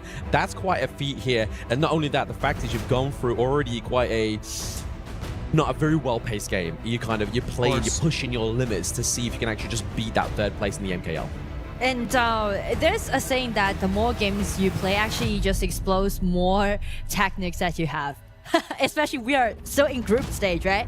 But this is game 3. It's gonna be the most deciding point. I mean, like on the side of ROC, because they're from MKL region, so definitely people are expecting a really high skill from them, right? Yeah. And game 1 is a little bit disappointed, to be honest, right? They are still warming up, but game 2, they get great performance, and that's kind of just pressing in our INF because we can see like how excited they were when they just got game 1. Absolutely. But I mean, this is the answer to your question you was posing earlier, Nora, right? Maybe the pay comes through. Not available. Exactly. We see the Influence Rage is like, you're not going to have an early game 1. You're not going to have the pay either. And they are taking out the lung here as well. So I feel like it is opening up that prospect you was talking about earlier. The Arlie, right? And the Diadea. Yeah. Because you're taking away kind of like the natural the counter already, right? Exactly. So I feel like this is a potential Arlie play on the side of INF, especially there on the blue side where Arlie is open choice and they're banning this out and wait, trying to build a really nice laning phase if they want to go for the this Arlie pick. Ooh, but the problem is, like, if we take Arlie, Xuan gets Guan Yu. Oh. Because Guan Yu's not been banned. So that is a scary potential here. Obviously, they don't have the Lapu, they don't have the Zhongfei to pair with the Guan Yu. So they'll be looking for something else to make a difference here. But the Flowbun tank being prio ban on the blue side is... interesting. I wouldn't do it if it was me, but I'm on the caster desk, they're on the stage. There's clearly a little bit of a method to the madness here. But it's very interesting to pick out this Flowbone tank because it's kind of well-rounded because of its tankiness, but we are talking about those outplay between those jungles, right? That really matters. But after all, it's only a tank. How you're gonna lead the pace by using the Flowborn tank, right? Yes, it's gonna be hard. And the fact is that they actually didn't take the bait here. I mean, to be honest, they could have gone for Arlie and it would have still made sense because we saw the matchup yesterday where Flowball tank went against Arnie and Arlie just shredded as long as Arlie gets that early game lead and that power spike when she needs it. But they're gonna go for the Haya. So Haya doesn't get banned. Haya's job is to take the tank out of the team fight. You're playing at a handicap there. Your front line's already looking a little bit messy, but they're gonna go for a little bit more of a anti-tank farm into the bot side, the D-Ranger, and then also the Annette as well. Well, Annette with Flowborn tank can be really strong when they're doing those team fight, and also because of the DRNG, I kind of feel like they're trying to highlight their bottom at the same, and also DRNG the skill 2 purifying Haya's ulti. Those all 3 heroes are kind of being the answer towards this Haya. Very interesting. Like, to me, this seems like an alternate reality version of like the Kaiser and Sunbin combo we used to see, right? Like, you see that Annette's able to speed up the side of Influence Rage, but also when that Tremor Smash comes through here for ROC, you have that cleanse. So really, Leffy here with the DRNG can use that cleanse to just get out of some kind of ultimate here as well, especially if he happens to be the target for Haya. Use the cleanse, get out of that one, you're not going to take it to the Moonskin Mirage. And if they want to complete this kind of composition to play against this Haya, then Byron is open for INF. So I'm wondering whether ROC is going to take this Byron away or just leave it as an open choice, because we've seen how proactive that Tempest is, and also what he can do in the early game, and Byron definitely going to be the hero for him in Game 3. Yeah, taking away the Florentino here. We haven't quite seen Chuan on this pick just yet. We saw obviously Siang for Aurora game and pick it up and get the first win within KWC here as well. So giving it over to another MKL Clash Lane Titan. You don't really want to be seeing that if this is your third game in a BO3, right? Yeah. So hopefully, maybe they're going to take off the Byron here for the side of ROC because they've already used it before. Because really, they don't want a second front line here. Actually, they are maybe potentially trying to be like, you know what? Take it. Let's see what we can do with it. And if they try, they leave it as an open choice, then I think Fatigue will be a possible play on the side of Shen and also Guan Yu. Yeah, Guan Yu still hasn't been banned. Can be such a great threat to this DRNG. Absolutely, yeah. I mean, you've only got one cleanse. He's got so many pokes, prods, and shoves, right? Like, it kind of just makes him a little bit of a wasted pick here. You kind of got to try and protect him. But it's going to be the Lu Bu I mean, it's ban. not usual to see Lu Bu on the ban pick phase, especially we're doing best of 3, especially we're talking about Fatigue is open, Guan Yu is open. I know that the way maybe they're letting this Guan Yu outside is because they thought like Flowborn Tank can be a great counterattack towards this Guan Yu. But the thing is, it is shouldn't playing the Guan Yu. It's kind of like a different. You kind of poking the bear at this point when it's ROC Esports. You're like, you got your Guan Yu, we're not going to ban it. But we see, obviously, the idea behind the Lu Bu character. It's for Byron, right? Actually. Obviously, it's for Byron. For Byron, for any kind of tank, right? Because he's able to shred through. Like, that's probably a good call here. They keep the Byron open. They know for the fact that ROC don't have any more bans, and they're just waiting at this moment in time. It's like, you know what? I think it's potential we go for the Byron, to go for the Dashi as well. Dachao, I'm looking forward to seeing this hero for such a long time because I'm a big fan of Dachao Yuantan. Flowborn Tank duel. Sorry about my Chinese. I mean, like this duel, it can be so versatile in game, right? And it's just showcasing your understanding towards the map. Yeah, well, let's see if they can actually get that macro onto the board here as well, right? Is it the Dachao going to be into the mid lane here as well? There is a lot of slows you could really do here for the Guan Yu as well, right? Obviously, using the Leaping Koi Tides makes it a little bit more harder for him to actually be composed into those team fights, but only time will tell. But the way the Influence Rage played that game number 1, I have faith. I have really big faith here for this team. For RRC? Influence Rage. For Influence Rage this time. Yeah. I mean, like, I don't even know what to say. You know, like it. I do like the composition that they select for both teams. I mean, like, it's really interesting to see all those counter-attacking happening. And also this Dachao Flowborn Tank duel in game, because it's just showing their understanding towards the patch and also allowing them to do a lot of team fight with his sustainability. And with this Guan Yu pick, potential what? Coming out from ROC. But which potential will let them to get the only victory for Game 3?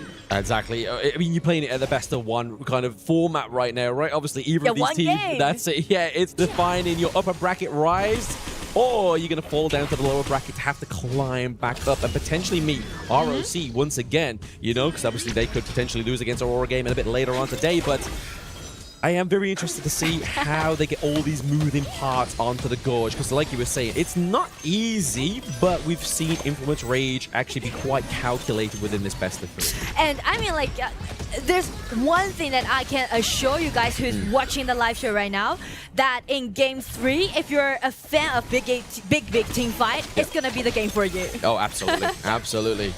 Using the Dachao here to kind of just take him back to base, bring him back, and then see if we can get that compounding effect back onto the team fight here as well. But so far, I feel like it's just going to be a big tip for tack kind of early game. No one's really going to want to put their foot forward unless it's their worst foot and they get tripped over, and then that's where the mistakes start to happen. Well, it's gonna happen after Wendy upgrade to level 4, and it seems like 2 minions wave is gonna be enough for them to do it. But well, it's gonna be a chaotic game 3. Yeah, I've nice got space check. kind of feeling. Nice space check into the lung bush there as well. They weren't quite.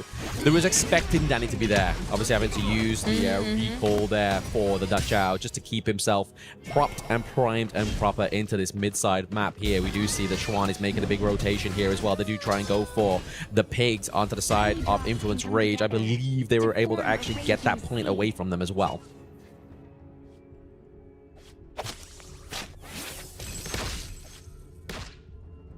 I must keep my posture.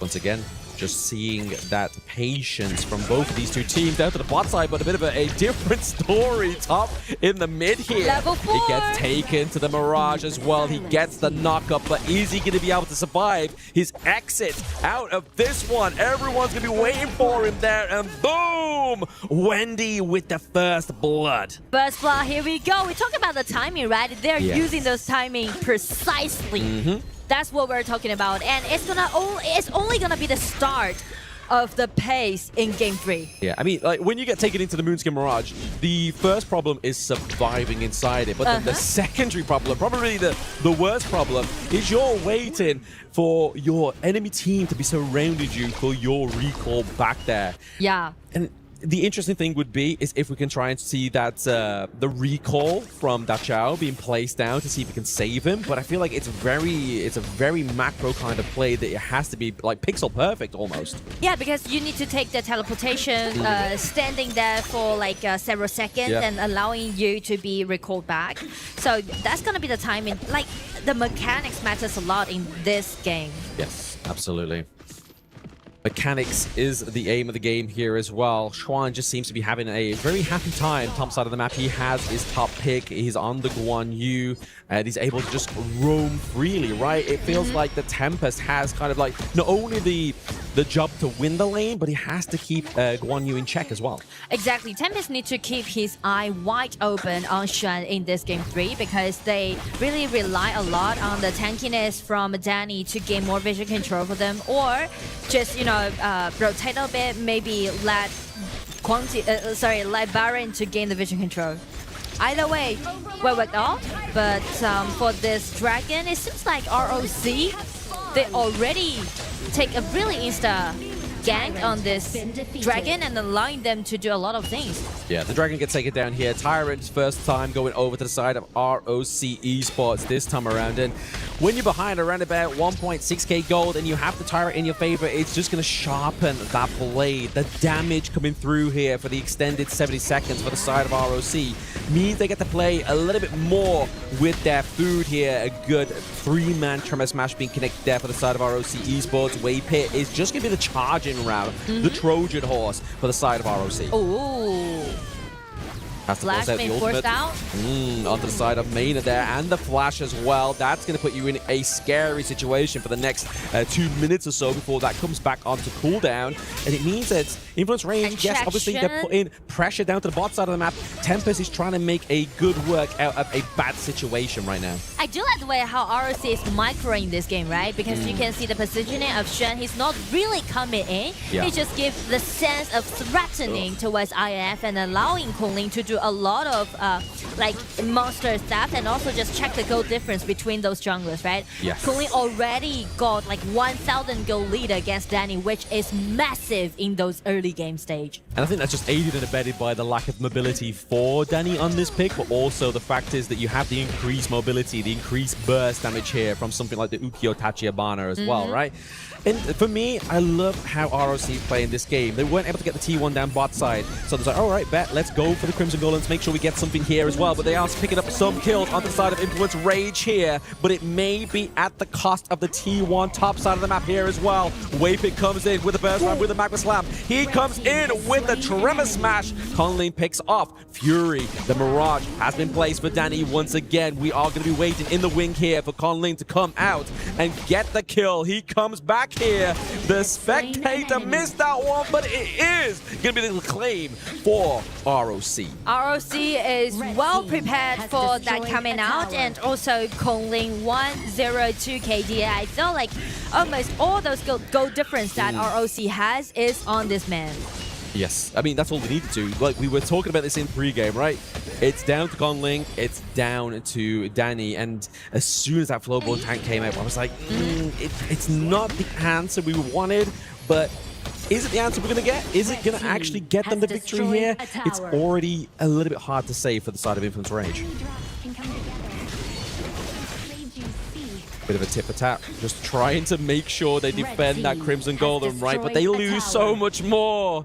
They lose the T1 into the mid lane. It's not looking too good here for Influence Rage at this game state at around about 7-minute mark. Because here's the thing, if you want to use this Flowborn tank and Da Chao well, you really need to preset Da Chao's skill 2 and allowing this Flowborn tank to get back to your fountain and get back again. But seeing the timing, Limbo is just knocking in, and personal damage is enough to take Danny down. It's just CC after CC here for the side of ROC Esports.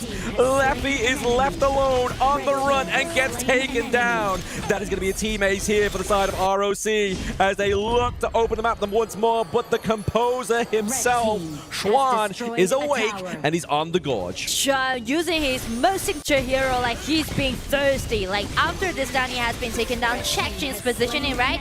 Waiting for a second. It's all about the pace, the rhythm, and getting in skill 1. 3 people be controlled and allowing Kongling to grab that double kill. Yeah, he's beautiful combo. He's like, so what you've got in the net? We're gonna just wait till we see Waypit burn out that ultimate of a net, and then that's just the green light that the side of ROC needed, right? Like, they were already ahead in terms of the gold. They had the minion priority as well. It was just the right moment, and that was it. And I mean, like 3,000 gold lead on advantage of Kongling. Like this man, this Yukio can do so much damage that he can.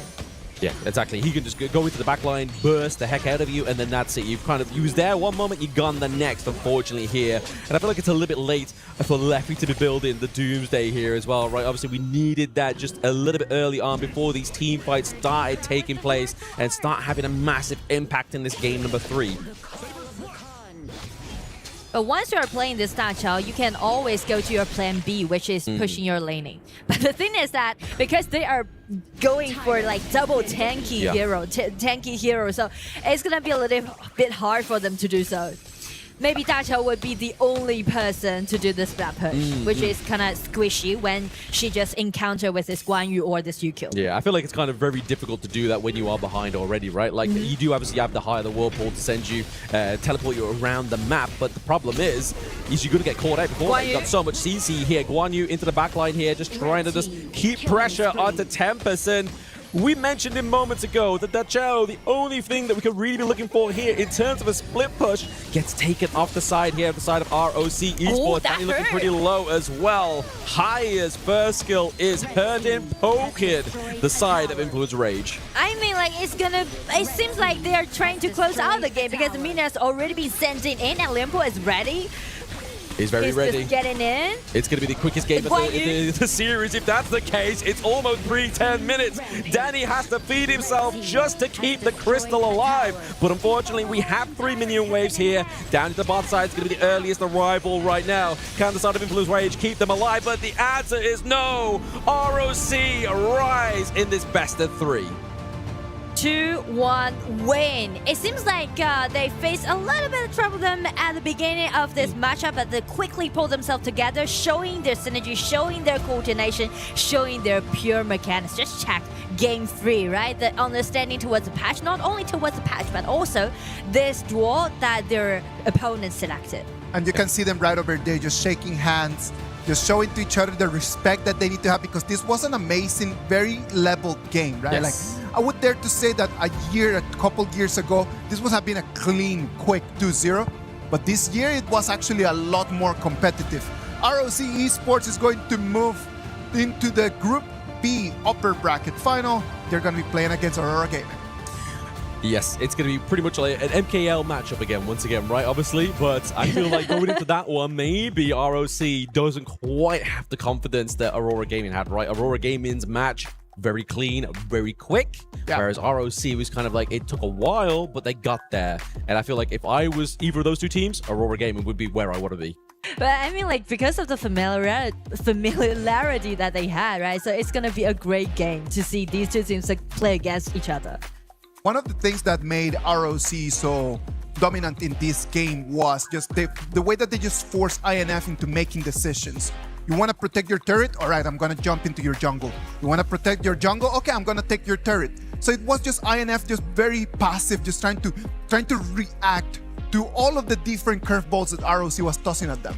Yeah, absolutely. But I mean, I have to give props to obviously Chuck BR again. Like he was saying, as we came out of that game, this may have not been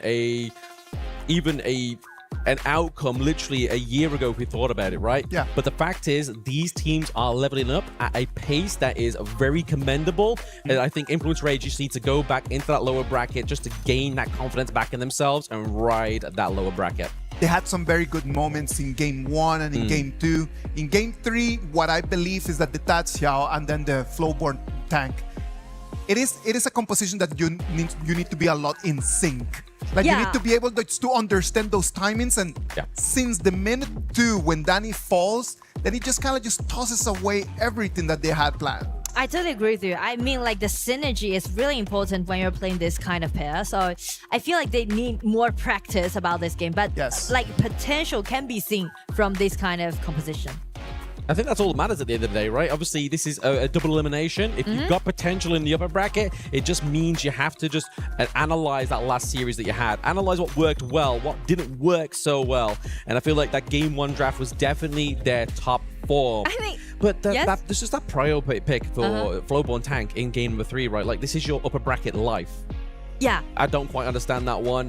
Maybe it's just limit testing, see what Rock does when they meet them potentially in the lower bracket. And I mean, like, speak of the potential play, I mean, just neglect this Flowborn tank. I would just give one thing to INF, that forget that Baichi pick. I mean, like, they already lost 2 games about that Baichi, because I know the reason why they're picking out that hero is because they're looking for those initiation. But the thing is, Baichi is quite like a mid-late game hero. So I mean, like, if they want to make comebacks from the lower bracket, maybe more aggressiveness is what they want. Maybe what we need to do is just to keep that Baichi over there in check all the way until best of 7s. Yeah. Just leave him and just like, no, just don't pick him. It's not the time for Baichi. Exactly. I mean, best of 7, it's going to be the time for Baichi to shine. Exactly. It's only a best of 3. But we're going to see in this, obviously, highlights here. The fact is that they tried to bring out components that was going to try and just hinder the bleeding here from the Xuan on the Guan Yu, right? It's like hoping that all these little mini components would stop his impact. But unfortunately, it just wasn't even enough.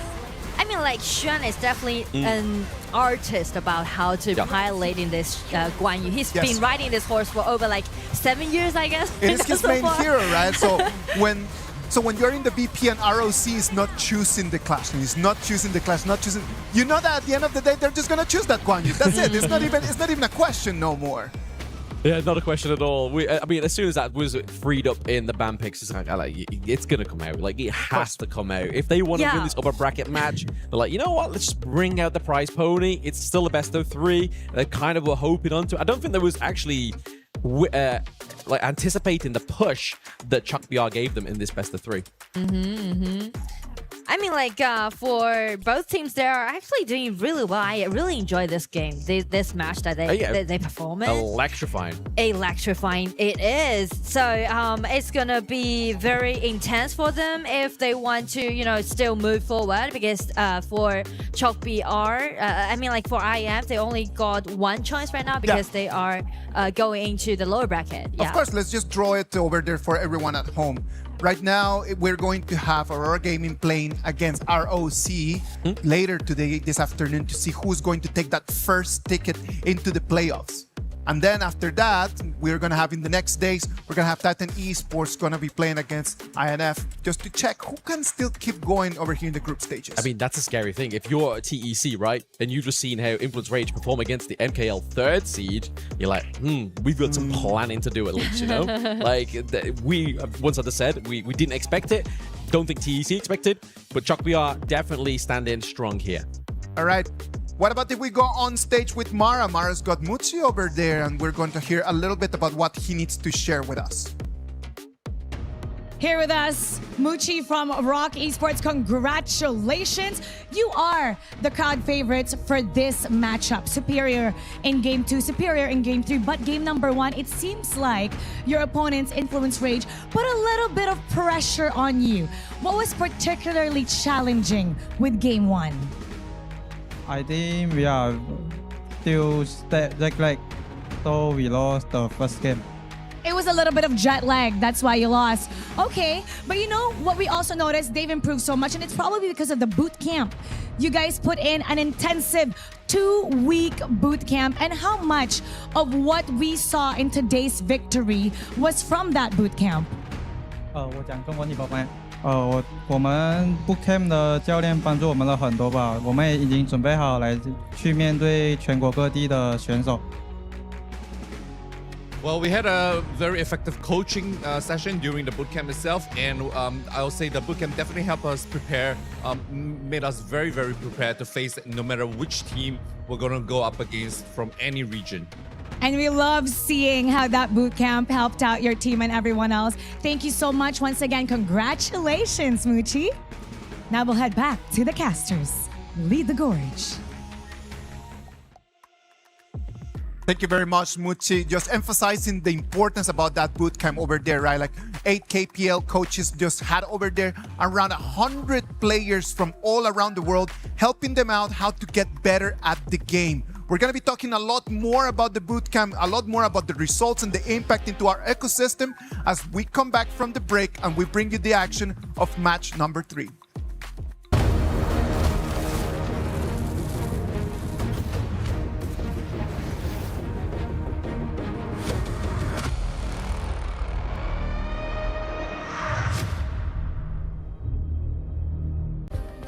Play is in our DNA. Whenever we let it out, it becomes our superpower. Now imagine an entire city being built to supercharge it. Kadir City, powered by play. We were there. For every click, every clutch, every respawn. We were there for the years of grind. And we're here. Now. The proud founding partner of EWC. Powering the biggest event in gaming. Shoulder to shoulder with the world's best. Making history. Greatness deserves a stage. Lenovo Legion. Reach your impossible.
Welcome back. This is the KWC 2026 live from Paris, France in the Esports World Cup. One more edition of the top of all around the world. Now, Group B is already set. Aurora Gaming is going to be playing against ROC later on today into what is going to be their upper bracket final for the first ticket into the playoffs. What about if we move into Group D? Right now, we're going to come in with match number 3 of today. It's going to be Geekay Esports against Deep Cross Gaming. In order to make sense out of all of this, I've brought Kin and Holler for this match. And I'm excited to be here again. I think that this is a matchup that there were a lot of questions in terms of just like how Deep Cross would actually be able to play against the juggernaut that is Geekay here. Well, I mean, if we take a look at how they progress into this stage, I would say I'm pretty confident for Deep Cross Gaming. But there are still some question marks ahead. There are plenty of question marks. There are plenty of topics for us to talk about today. So what about if we start with the Crunchyroll story of the day for today that is going to be focusing about Sun, right? It is going to be our Crunchyroll story of the day, the Gauntlet of Truth, Redemption or Destruction, Kin. It's I would say a sad story for Sun, right? He came in second place in the first ever appearance of qualifiers for HOK and KIC. And that was the best result he has ever gotten up until this point. The most recent competition, 4th place. Not where you want to be, but I think this game might prove to the other teams that not picking him from 2025, 2026, that might have been a mistake, and today he's going to try and show that. Yeah, and I think he's kind of been an outsider looking in. I mean, this is it's like with the team, there's been issues with like, you know, the coaches at times. I mean, there's all extraneous issues, right? But I do think that Sun at the end of the day is fundamentally sound. I think he's a very experienced player, and I think Deep Cross Gaming are very blessed to have a player like him in the farm lane. No, Deep Cross Gaming as a team has been just showing us that they're ready to go. They're the real deal, that's for sure. But in this whole story about Sun, why is the reason that he has always just been looking from the outside? Because he was never allowed in. This ticket into the big teams, the big squads, it's always been, okay, look, maybe you're not good enough. Maybe you haven't shown us the strength yet, right? And he has been through a lot of teams. Started with Team Secret, went on to Todak, actually went on loan away from Todak to APG. And even despite that loan, it felt like it wasn't good enough because he went back to Todak at the end of 2025. Last chance he got onto SLTD Gaming, I think he might have impressed, right? Because then this year he got to Deep Cross Gaming. And this one might be the first time he makes a good appearance on the international stage. So he's actually just kind of just bouncing around in between teams, just trying to prove his worth. And this might be the first time that he actually has a spot over there in the starting lineup to show his real value. There's a lot of that value that will be shown today. And I think that, I mean, to Kin's point, I mean, it's not about revenge or anything like that, but it's like proving all of those teams wrong. Like, why did they create a super team or whatever, and he was never included into it?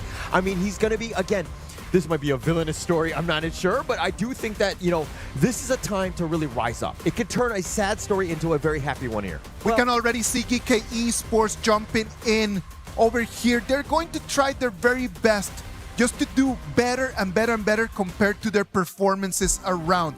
Of course, they come in here as the second place of MKL Spring 2026.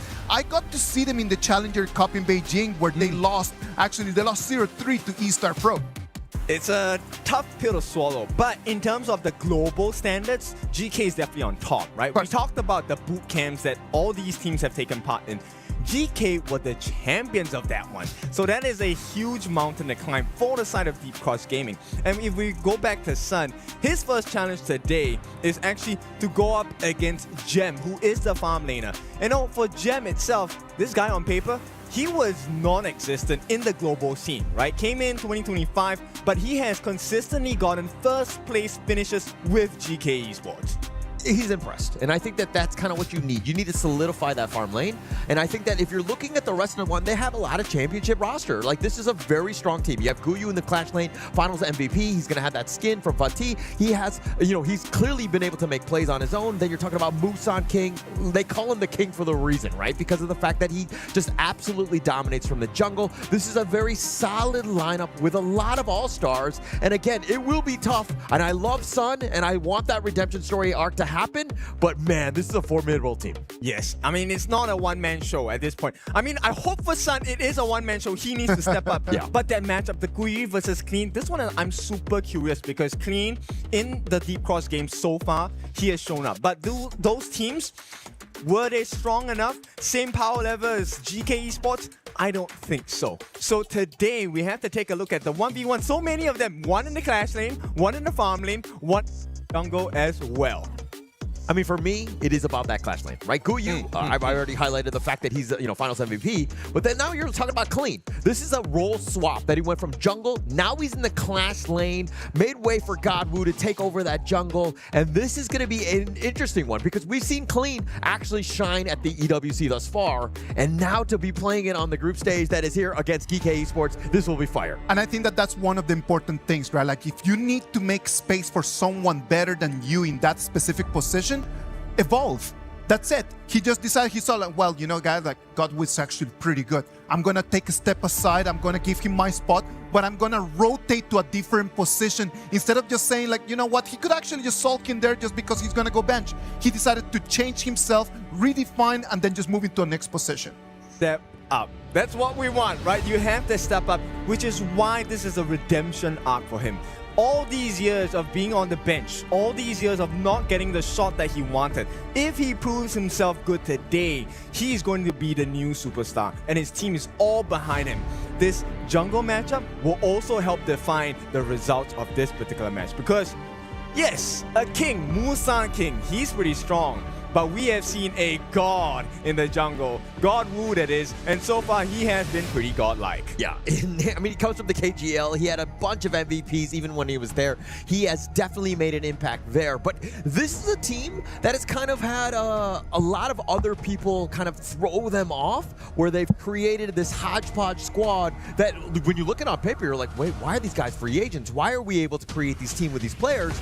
And it's been explosive thus far. Yes, and explosions we will have, because right off the bat, single target burst for the side of Geekay Esports is going to be the Aoyan pick, the Lung. And this is paired up with our traditional Frost Liang combination. Huge lockdown, huge burst, but they need a shield in front. So this jungler in Clash either needs to be a person that is helping them enable entry into the backlines, or it needs to be a super shield in the front. Meanwhile, for DCG, yeah, so for DCG, it's about the Guan Yu, and you know that's just going to wreck this Princess Frost Leon combination, right? Then you have a net, you have your ult, you have your ability to kind of just stay away, plus you have the Mirage from Haya, right? So these are targets, it's an incredibly strong mid laner. We know Ethan will be able to play that one very well, but if we're talking about this Princess Frost Leon combination, I've been talking about it from the past 2 days thus far. Yep. I am not a big fan. It has really fallen off. The Liang is very vulnerable.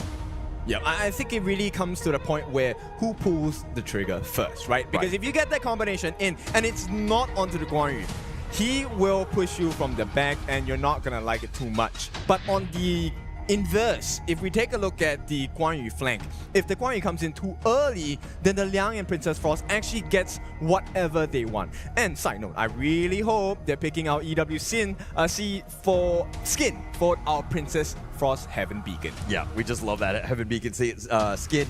But going into this one, it's all about that early game to really spike, to take advantage of that level 4 control from Liang. If they're able to start getting early ganks and snowball, they're going to have a good time. If they actually kind of come into some sort of resistance, it's a 50-50 game. I really struggle to see this lineup doing well even into the late to carry them over the edge. Okay, I hate to say this because I don't normally agree with you, but I feel like that is the case. Because if you take a look at the lineup they have on the side of Deep Cross Gaming, there is a lot of utility that stops the combination. You have the Annette with the ultimate, able to push you out, get the mini stun in. At the same time, you also have the Haya with the Moonscape Mirage, locking a singular member in an alternate dimension. And now, this Jing, we have seen many a times come up with the most incredulous plays, especially in the hands of Godwoo. Yeah, I expect nothing but fireworks in this one. I think that they have a lot of answers. Again, this all in on this Liang, right? To set things off in a best of 3, I think that is incredibly scary because for me, I'm looking at this more, this hero as like a best of 7 tile where they might not have as much CC and control, and then you can kind of maybe get that pick off. You can kind of catch them off guard, if you will. It's a 50-50, right? True. Because if the combination works, you get really good snowball effects where you can just keep using the combination over and over again because they can't take you out in one shot. But if you're playing from behind, then it's you're gonna be caught in no man's land every single time. Yeah. I mean, he's literally late game and he's very squishy and like he's like a dude with just glasses and you just want to punch him in the face, right, Kin? No, I fully disagree. I wear glasses and for good reason, and I do not want to get punched in the face.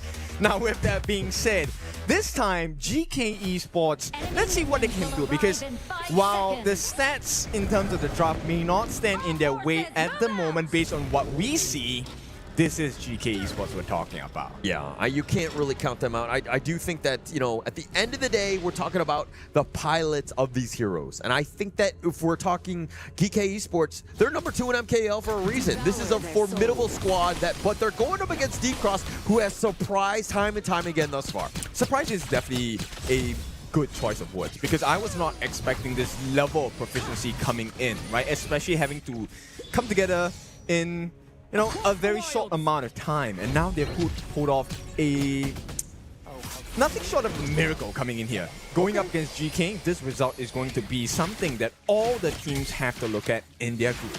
Yeah, and actually we already saw a little bit of a surprise earlier. I mean, not to say that Influence Rage, I mean, they pulled off that one game, right? And that they stole that one. And I do expect to see a little bit more of that type of style where they want to be, you know, taking the fight to them. And, you know, these playing teams looking to surprise throughout.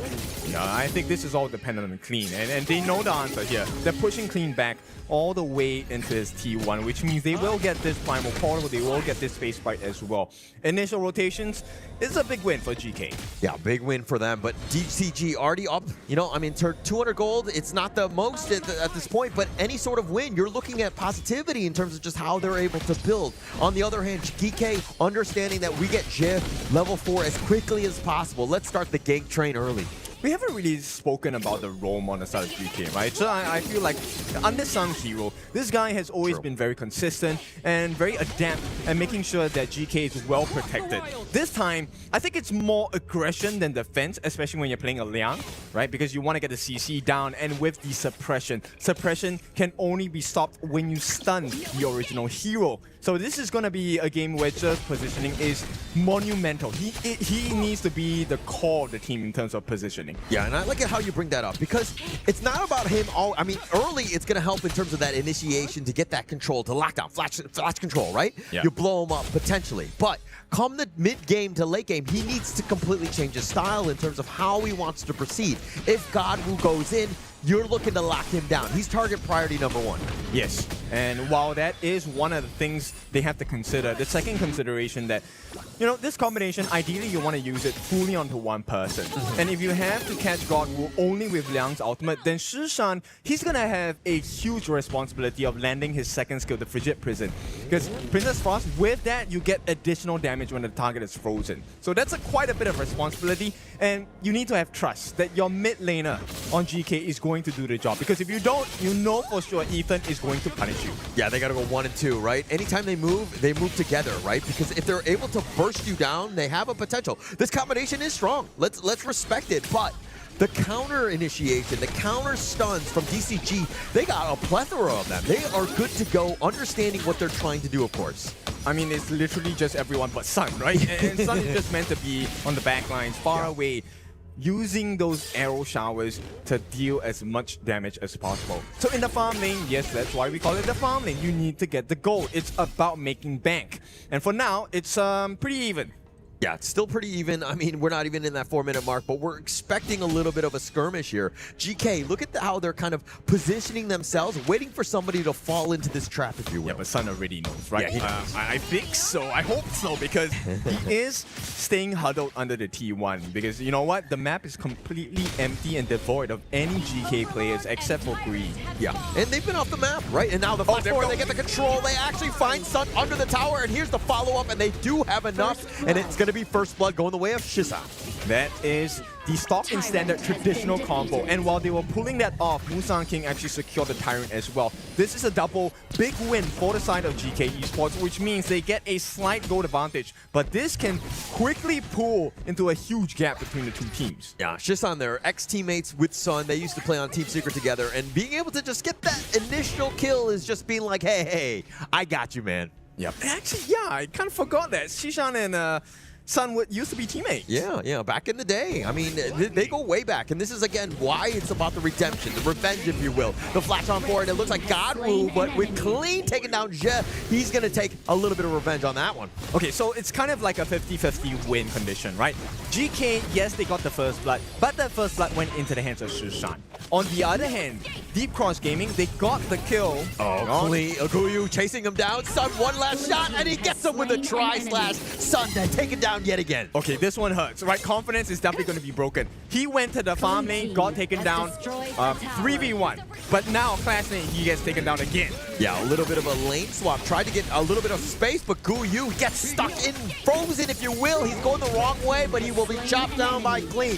Clean getting a little bit low. Musan King looking for the revenge. They end up getting Clean down. It's all the trades. Geekay is making all the smart trades here financially and with the EXP as well. It's all making sense. T1 now under pressure. DCG should be able to defend this, but that's quite a bit of pain in the T1 mid. Yeah, a lot of pain, if you will. And I think that this is where Geekay understand that, hey, we're strong. Ja still got his ult up. Whenever that's happening, DCG need to play even more passively. Yeah, and this is going to slow down the farm onto Sun, right? Sun is level 8. He's one level behind Jim. And, you know, more damage to be done. They have the Azure Golem stolen. All the flash away. And now it looks like they have a little bit of control. The Mirage is going to be used. Clean is actually running for the hills. Godwoo's on the side looking to fight this one with the Mirror Domain, but he gets blown up. Jem says, where are you going? Guyu going in, looking to dive into Sun. It's personal. He takes him down and he gets on his dragon. Yep, everything going wrong. That is, you know, whatever that's possible to go wrong, Murphy's Law, it is going wrong for Deep Cross Gaming. 4 members gone in the first 6.5 minutes, leaving just Sin alone. And Sin as a roam, they don't really care about him. Yeah, they don't care whatsoever on this one. I mean, it's all about the other cores. They've stopped Godwoo, Sun, Clean, all of the big cores. Ethan, if you will. It didn't seem like they had any answers, but DJ can break it down. This is where we mentioned about the position of Sir, right? So important. Look, Sin has the dive especially deep. He can't use his ultimate to save anyone else, allowing Guyu to jump into the backline. 2v1, it doesn't matter whether he gives his life. His KDA is still intact. He still has the EXP lead as well. Yeah, and it also the way that they were taking that fight, they were scattered throughout. There were too many ledges where they couldn't get on top of one another. Like Godwoo was fighting them 1 versus 3 in the backside, and he's very squishy. He got focused and he got destroyed immediately. But GK, this is the game plan. You're supposed to make it messy. You're supposed to have them in this array. And this gameplay so far, this is what GK needs to be doing, because, you know, there was a scare in this first series of the game. Aurora wasn't supposed to give one game to influence Rage. And GK taking the MKL pride over and saying, Deep Cross Gaming, welcome to KWC, but it's not going to work out how you think you are going to like it. Yeah, probably not at this stage. But DCG not out of this. I mean, if they can weather the storm, yes, the early game looks really bad for them, but if they survive to the mid to late, they got a chance, because again, Ja is literally just like a range creep at that stage. Yes, and Sun will be able to take towers for free, right? At this point, I mean, the clock is ticking. 8 minutes in, they are already losing T2s. All T2s are gone. This is the final line of defense with the tier 3s for the side of Deep Cross. I feel like we shouldn't have highlighted Sun, because it looks like DK were like, oh, okay, that's the main target. We need to go in, because now if you're looking at the level differential, Gem is 12, Sun is level 10. They've been focused firing him, taking away all of his space. And you know what? The biggest pain point here is there is a 2,000 gold lead between the two. Of course, in advantage to Gem in the farm lane. And along with a gold advantage means you have more items, you have more bursts. And Sun's life is no longer something that he can protect that easily anymore. We were talking about how he's got that range advantage, but yeah, to your point, he's still not going to do a whole lot because he's not able to kind of get that net worth going, if you will.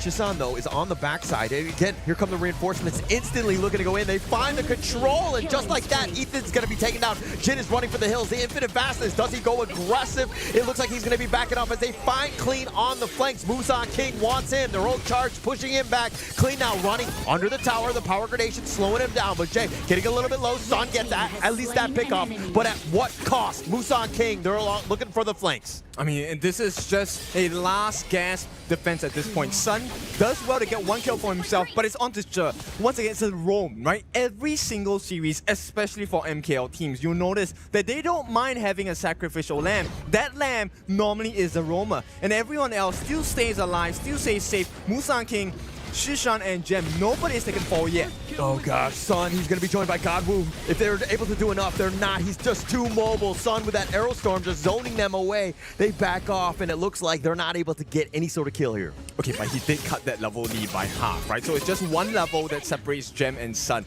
Right now, as we hit the 10-minute mark, this is going to be a very important one. DCG needs to get something. They need to make sure that GK gets nothing.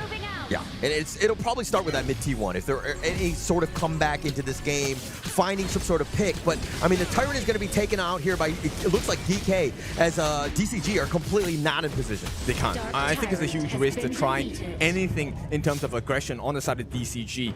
And for the most part, Godwoo as well, he's not doing as well as he should be, right? Level 13 against a level 14 Musan King. So far, it looks like the King has everything in order. Yeah, he's looking to be more of like the lesser Godwoo at this point, but now Musan King going to the back, finding it, but it looks like the Hurricane Wall pushback Zin getting a little bit low. Musan King chases in, takes him down, and now with his Mirage, they're going to continue with this one. Musan King taking the bottom T3 as they come out of the Mirage, the flash away. Ethan is going to be fine, but it looks like the charge on forward. Guyu not playing scared. It looks like Clean is so low, but they find Gen. They get the little bit of a pick off here, but it looks like GK Esports are going to limp away.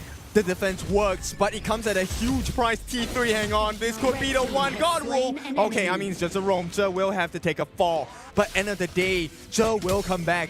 Your tier 3s will not revive. There is no construction worker to help you with the rebuild here. Yeah, nothing at all. And actually, Godwoo punching out Zhe on that one is going to be a little bit personal on that one. But the assault was great. They took the bottom T3. They probably stuck around a little bit long because it looks like Godwoo was able to do a decent amount of work finding Gem there. But this is what I'm talking about, right? Like this Clean versus Shishan and Gem combination. Whoever shows first actually gets a big L on their head, and right now DCG, they want to Overlord get it. taken down by Godwoo, just barely stealing it, and now Musan King on the approach, trying to get some sort of play, but it looks like with these Vanguards, a little bit more breathing space for DCG here. Okay, so they show some life. Yes. But let's take a look at the facts right now. It is a 4,000 gold difference between the two teams. Level advantage will slowly become nothing much to consider because everyone is hitting max level soon, level 15s. Yep. Now, at this stage of the game, it really comes down to positioning, communication, and vision. Right? So far, this map is completely in darkness for the side of DCG. So if they were to win a team fight, it has to be a miracle play of some sort. Yeah, definitely a miracle play. But I want to go back to your earlier point. Since when did you start caring about facts? Since just now. Because, you know what? Opinions matter, but sometimes you cannot ignore a fact. And the fact is, GK now are in a pretty good position. A very good spot. But, I mean, DCG still finding ways. They're, like, hanging around. I mean, the longer this one goes, it definitely favors DCG. I think they still have a chance as long as they don't lose these, the final two T3s, if you will. Okay, look, I think patience is key here. DCG, yes, you're behind, but Shin, he shouldn't give that ultimate so early. Agreed. All clean. Nice little Razor Cavalry. They actually find him, and Musan King gets blown up, and that might be the start of the play as they've got a man advantage. They're going to continue on the nice Hurricane Wall. The infinite fastest. It looks like GK's on the run. Godwoo might be thinking about it, but it looks like they're going to give up. They're going to push the lanes. They have the Shadow Vanguard in the bottom. How does the kingdom fall? When the king falls first. Right now, Musan King has taken that first trip, and with DCG, game plan is very simple. We don't need to get the kills, we just need to push them back, get the T2s, and then we start to explore. Can we take the T3s? And once the T3s are open at the bottom, it's fair game. Everything is back to square one. Yeah, and DCG, this is what we saw in the play-ins. They're a very resilient team. They are a never say die. We fight until the crystal is down, and they're coming back as they're looking to seize the bottom T3 here. Oh my goodness. Godwoo was kind of shaking me there at the Mirage. It's going to be used right onto Guyu.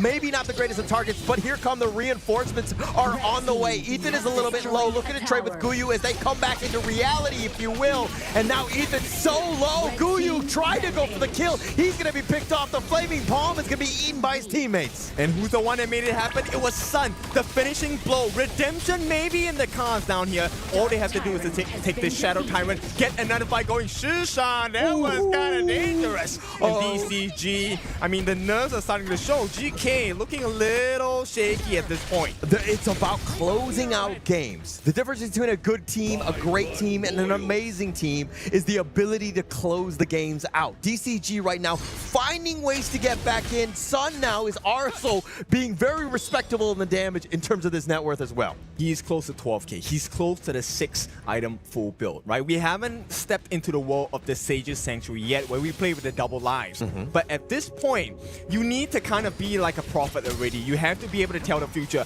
Patterns will start to show. And if DCG can figure the puzzle out of GK, this could be a great fight. It could be, but it looks like Musang King on the escape there. He's not going to want to fight this. They've already gotten what they wanted with that Azure Golem, but they've backed up. Look at how DCG, I mean, they're playing from behind in terms of the net worth, but they're putting the full court press on. Both teams actually playing really smart, right? GK, this is a game of footsies. I want to be close to the tower, so if you do over-aggress, I have a turret helping me, especially a T3. There is a lot of true damage coming in. But this one, this Shadow Overlord needs to be stopped. Yeah, it needs to be stopped. Zen is going to actually get a little bit of the eyes and ears on this one. It's already at half-life, looking to go down. The Aerostorm just whittling it. Oh, Sun! Oh, he gets the seal! Sun, what a comeback in this game. He's just completely bounced back. I mean, when you're supposed to win, nothing can go wrong. And Sun, I mean, we talked about this guy. We did pick the right guy to talk about. This guy is redeeming not just himself, he's redeeming the entirety of Deep Cross Gaming as well. This push might not and should not be the final one, but we might see a crack in the defense on the base. GK T3 at the bottom. This is looking a bit tasty. You're looking tasty indeed. I mean, Sun is actually hitting that mark. And why? He's been time after time, a team after team, he's been able to come back because he's got the mental psyche to be like, hey, we might be losing, but I'm not out of this. I'm going out firing. Do you want to go for this one? Shin's looking for an open. Soaring Green Dragon to flash away. He's not able to get any more. The control used in return. They have enough damage to burst him down. Musang King's going to take him down. They might have gone a little bit too far playing with fire, if you will. But they're going to continue 4 versus 5. Godwoo, that's Sage's Sanctuary. Guyu on the back. They've got the power grenation. They send him into the barrage, if you will. But Godwoo is already down. GK are low. And now Shisan, he's going to use Golden on this one. Sun looking to do some damage. He too will fall with the Sage's Sanctuary. And now Zin trying to keep him up, but Sun has been taken down.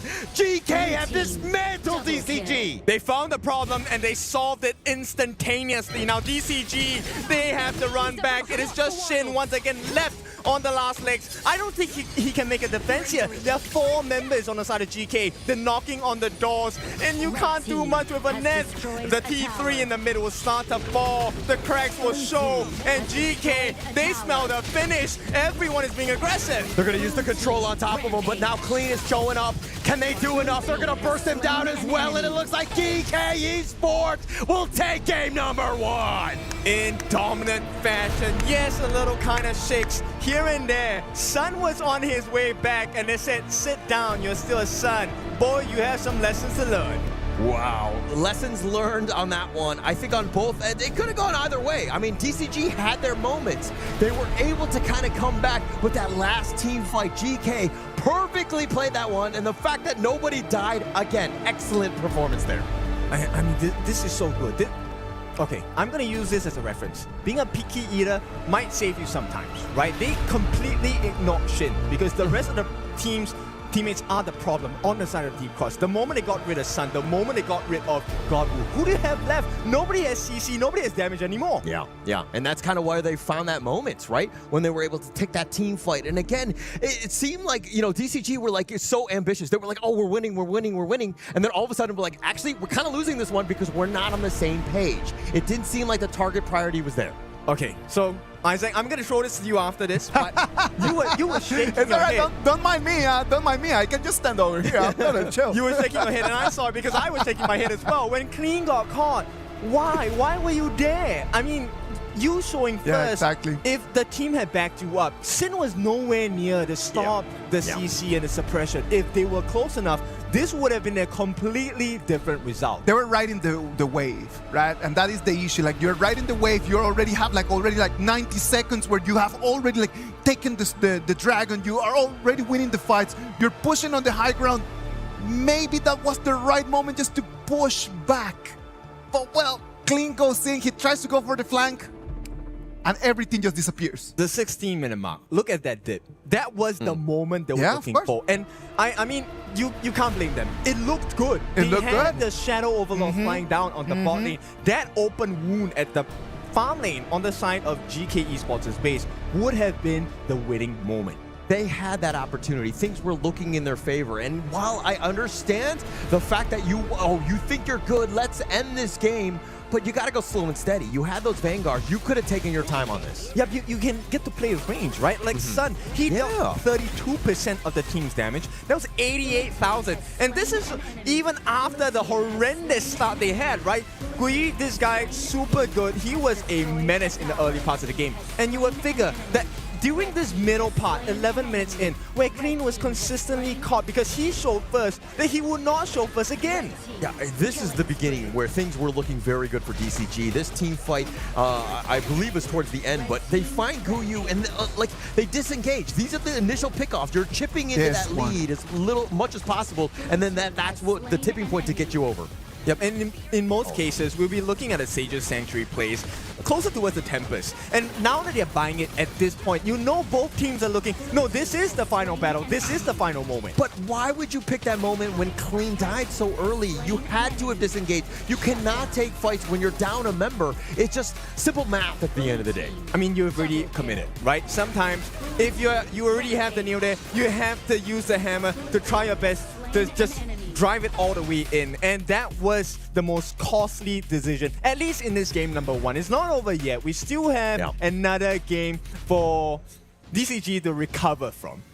Come on, you gotta remember that Geekay Esports is the 2nd place in the MKL, right? Yeah. Like, so they're top of the top. Like, they came in here, they were already seated over there as head of the group. So, like, the way that DCG played right over here was so amazing. Ladies and gentlemen, we're gonna go to a little break, and after we come back, we're gonna go into game 2 of this very, very interesting match.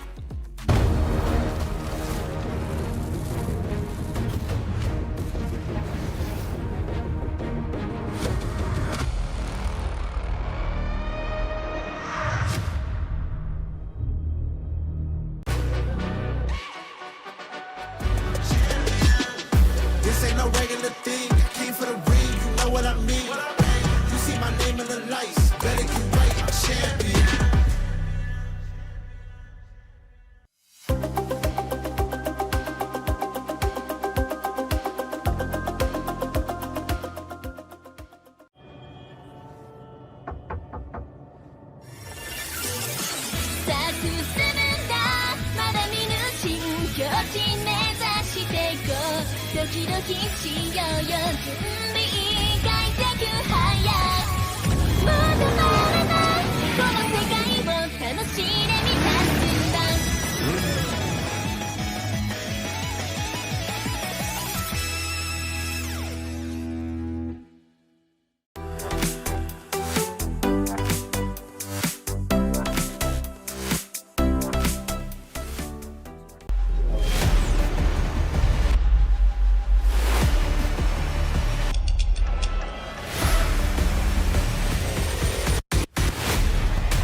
Deep Cross Gaming qualified into the group stage through the play-ins, and right now they're fighting their way head-to-head against the MKL 2nd place. Ken, what is going on in here? Like, what do you think is the key that has been leveling this matchup right now? I think it really comes from, number 1, the confidence and the way they execute their draft, right? Understanding what is available for you to pick and choose from in terms of options during the fight. But I'm very curious about the mental state of Sun right now, because we take a look at this. If you're being in a competitive state and you lost a game that you were so close to losing, what kind of person are you? Do you go, I was so close, that fires me up even more? Or do you get a crush of confidence? Like your confidence gets crushed and you feel like, I should have done well there. And then you kind of falter from there. This is a recovery time. Yeah, I'm going to answer that, but coming from the fact that I'm going to roleplay Son here, not your actual son. But I do want to say that this is a thing where we've seen time and time again, even in the game itself, things were looking bad, but he was able to bounce back. He completely shook that one off, and he was just like, yeah, hey, I still got you guys. We're going to have a good chance here. I think that Holler just touched on the evidence out there, right? Like Son started horribly that game, right? Like on the Flowborn Marksman, it starts really, really bad, and then after that, he turned the game around. So that resilience is already there. Right, let us remind you what happened. He got a 3v1 in the farm lane, died once. Said, okay, you know what? This lane doesn't look too good for me. Let me go to the clash lane. Got 1v1 and taken down immediately after the revive. And yeah, that was horrible. I would have been like, I don't think I should play this game. Yeah, GG go next, right? Like, let's just get out of this one. Let's just move on. But again, I think that also the rest of the team were like, hey, let's calm down. Like Godwoo was still like farming very efficiently across this map, right? They were actually finding ways to just claw their way back in the game. And once they got to the high ground, that was a little bit of a hurdle, right? If Geekay Esports, I don't know how if they were able to fully overcome if DCG were to just stay in their base, if you will.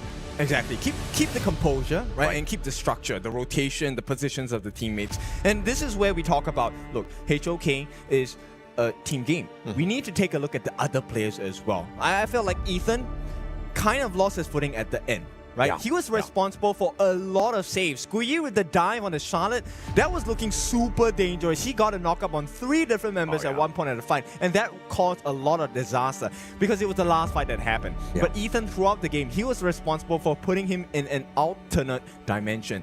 And I'm wondering, Ethan, what other things can you show us in game number 2? Yeah, well, they need to step up. And I think that it's about that coordination, that last call. Again, I hate to keep stressing on this, but if Clean dies, you got to back on out. There's no reason to continue fighting 4 versus 5. The amount of risk that you're taking is just way too high, and you're going to lose a game just like we saw here. Yeah, and I think the second thing to really notice in teamfight patterns is when teams start buying Sage's Sanctuary, you know they want to double down. So you know what? They're burning so many resources. Get out. Let's not take this risk unless you're 100%. In fact, at this point, I wouldn't say 100. Make sure you're 300% sure you're going to win the team fight, and then you go back in. I mean, let's be very honest. 300% probably not going to happen.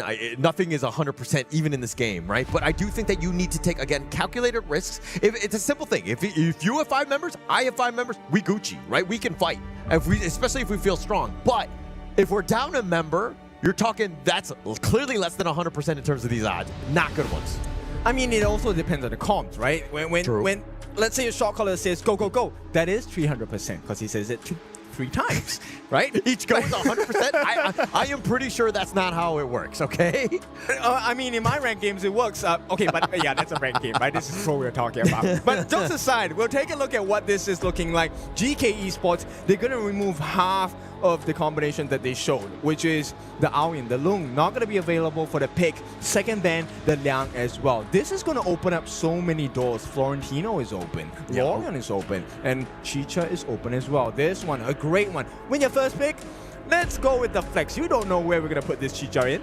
Yeah, this is very confusing. It's hard to play around because, and also, they might be thinking it's in a specific lane, but then they're like, okay, we can just change it based on what you choose, right? And they're going to go with the Lorian here, as well as the Lapu Lapu, who has been very successful. Number 2 most picked at the KWC thus far. Okay, I'm a little bit 50-50 on the fence on this one, right? Because we have seen the Lorian combination being used in conjunction with the Zhangfei. Zhangfei is not banned, and I feel like the Zhangfei provides a little bit more security with its Unbridled Outburst. For the Lapu Lapu pick, yes, Raging Sea is great. You get the continual damage as well. But, you know, the setup is so obvious. Yeah, you know it's coming, right? And I think that if you're looking at the other side, Geekay Esports are going to pick up the Annette, and they were like, Guan Yu, we're like, okay, we're going to show you how it's done. Okay, the Annette gameplay is really about number 1, positioning, and secondly, about the timing, right? Who is this Annette trying to go on? Here, at this point, I feel like the Annette is used as a deterrent, a shield, if you may, ultimate to keep everyone out. in the other side, in game number 1, DCG were trying to use it as a disruption towards the Princess Frostia combination. So the way that this net we're going to be seeing in this game number 2 is going to be played in a completely different fashion. Yeah, very different, but at the same time, adding to the CC plethora options that the Guan Yu also is looking to bring. So they've kind of got the lockdown on, you know, on set, right? Like they're pretty much good to go as they go into the second phase here. If we're looking to the other side, it looks like, you know, Deep Cross Gaming are like, hey, let's pick the Charlotte ourselves. Let Clean get to that back line. Okay, and now I want to focus on the last 2 bans coming in from Geekay Esports. I feel like respect has been given, right? Even if you don't win this game, I feel like the redemption has already been half made. They're paying a lot of respect. 2 bans on the farm lane. They don't want Sun to have a good game because they gave him a horrible start in game number 1. He recovered, only lost because there was a slight mistake made in the last fight. Yeah, and actually, it looks like he's going to go to his tried and true. He's like the Alizio spammer, like the only one that plays it at the EWC, but he's very comfortable on this hero here. On paper, you would not pick this guy, right? Like, why would you pick Alizio? Yes, late game damage. He, in the laning phase, if you're all grouped up together, he's a menace to deal with. But in the early parts of the game, if you get ganked 3v1 and they have quite a bit of CC and control here, it's not gonna look good. The Noir locking you in with the Matrix, it's not gonna be fun. It will not be fun, but again, trust in Sun. I think that's the biggest thing. The MO of DCG, they feel like it's comfortable. They think that the Chicho was going to be the farm laner. They are in fact correct. So they're rewarded with this. You have a little bit of a range advantage. If you want to group up and team fight, which is looking like what Geekay were looking to do, especially early, this is a good pick.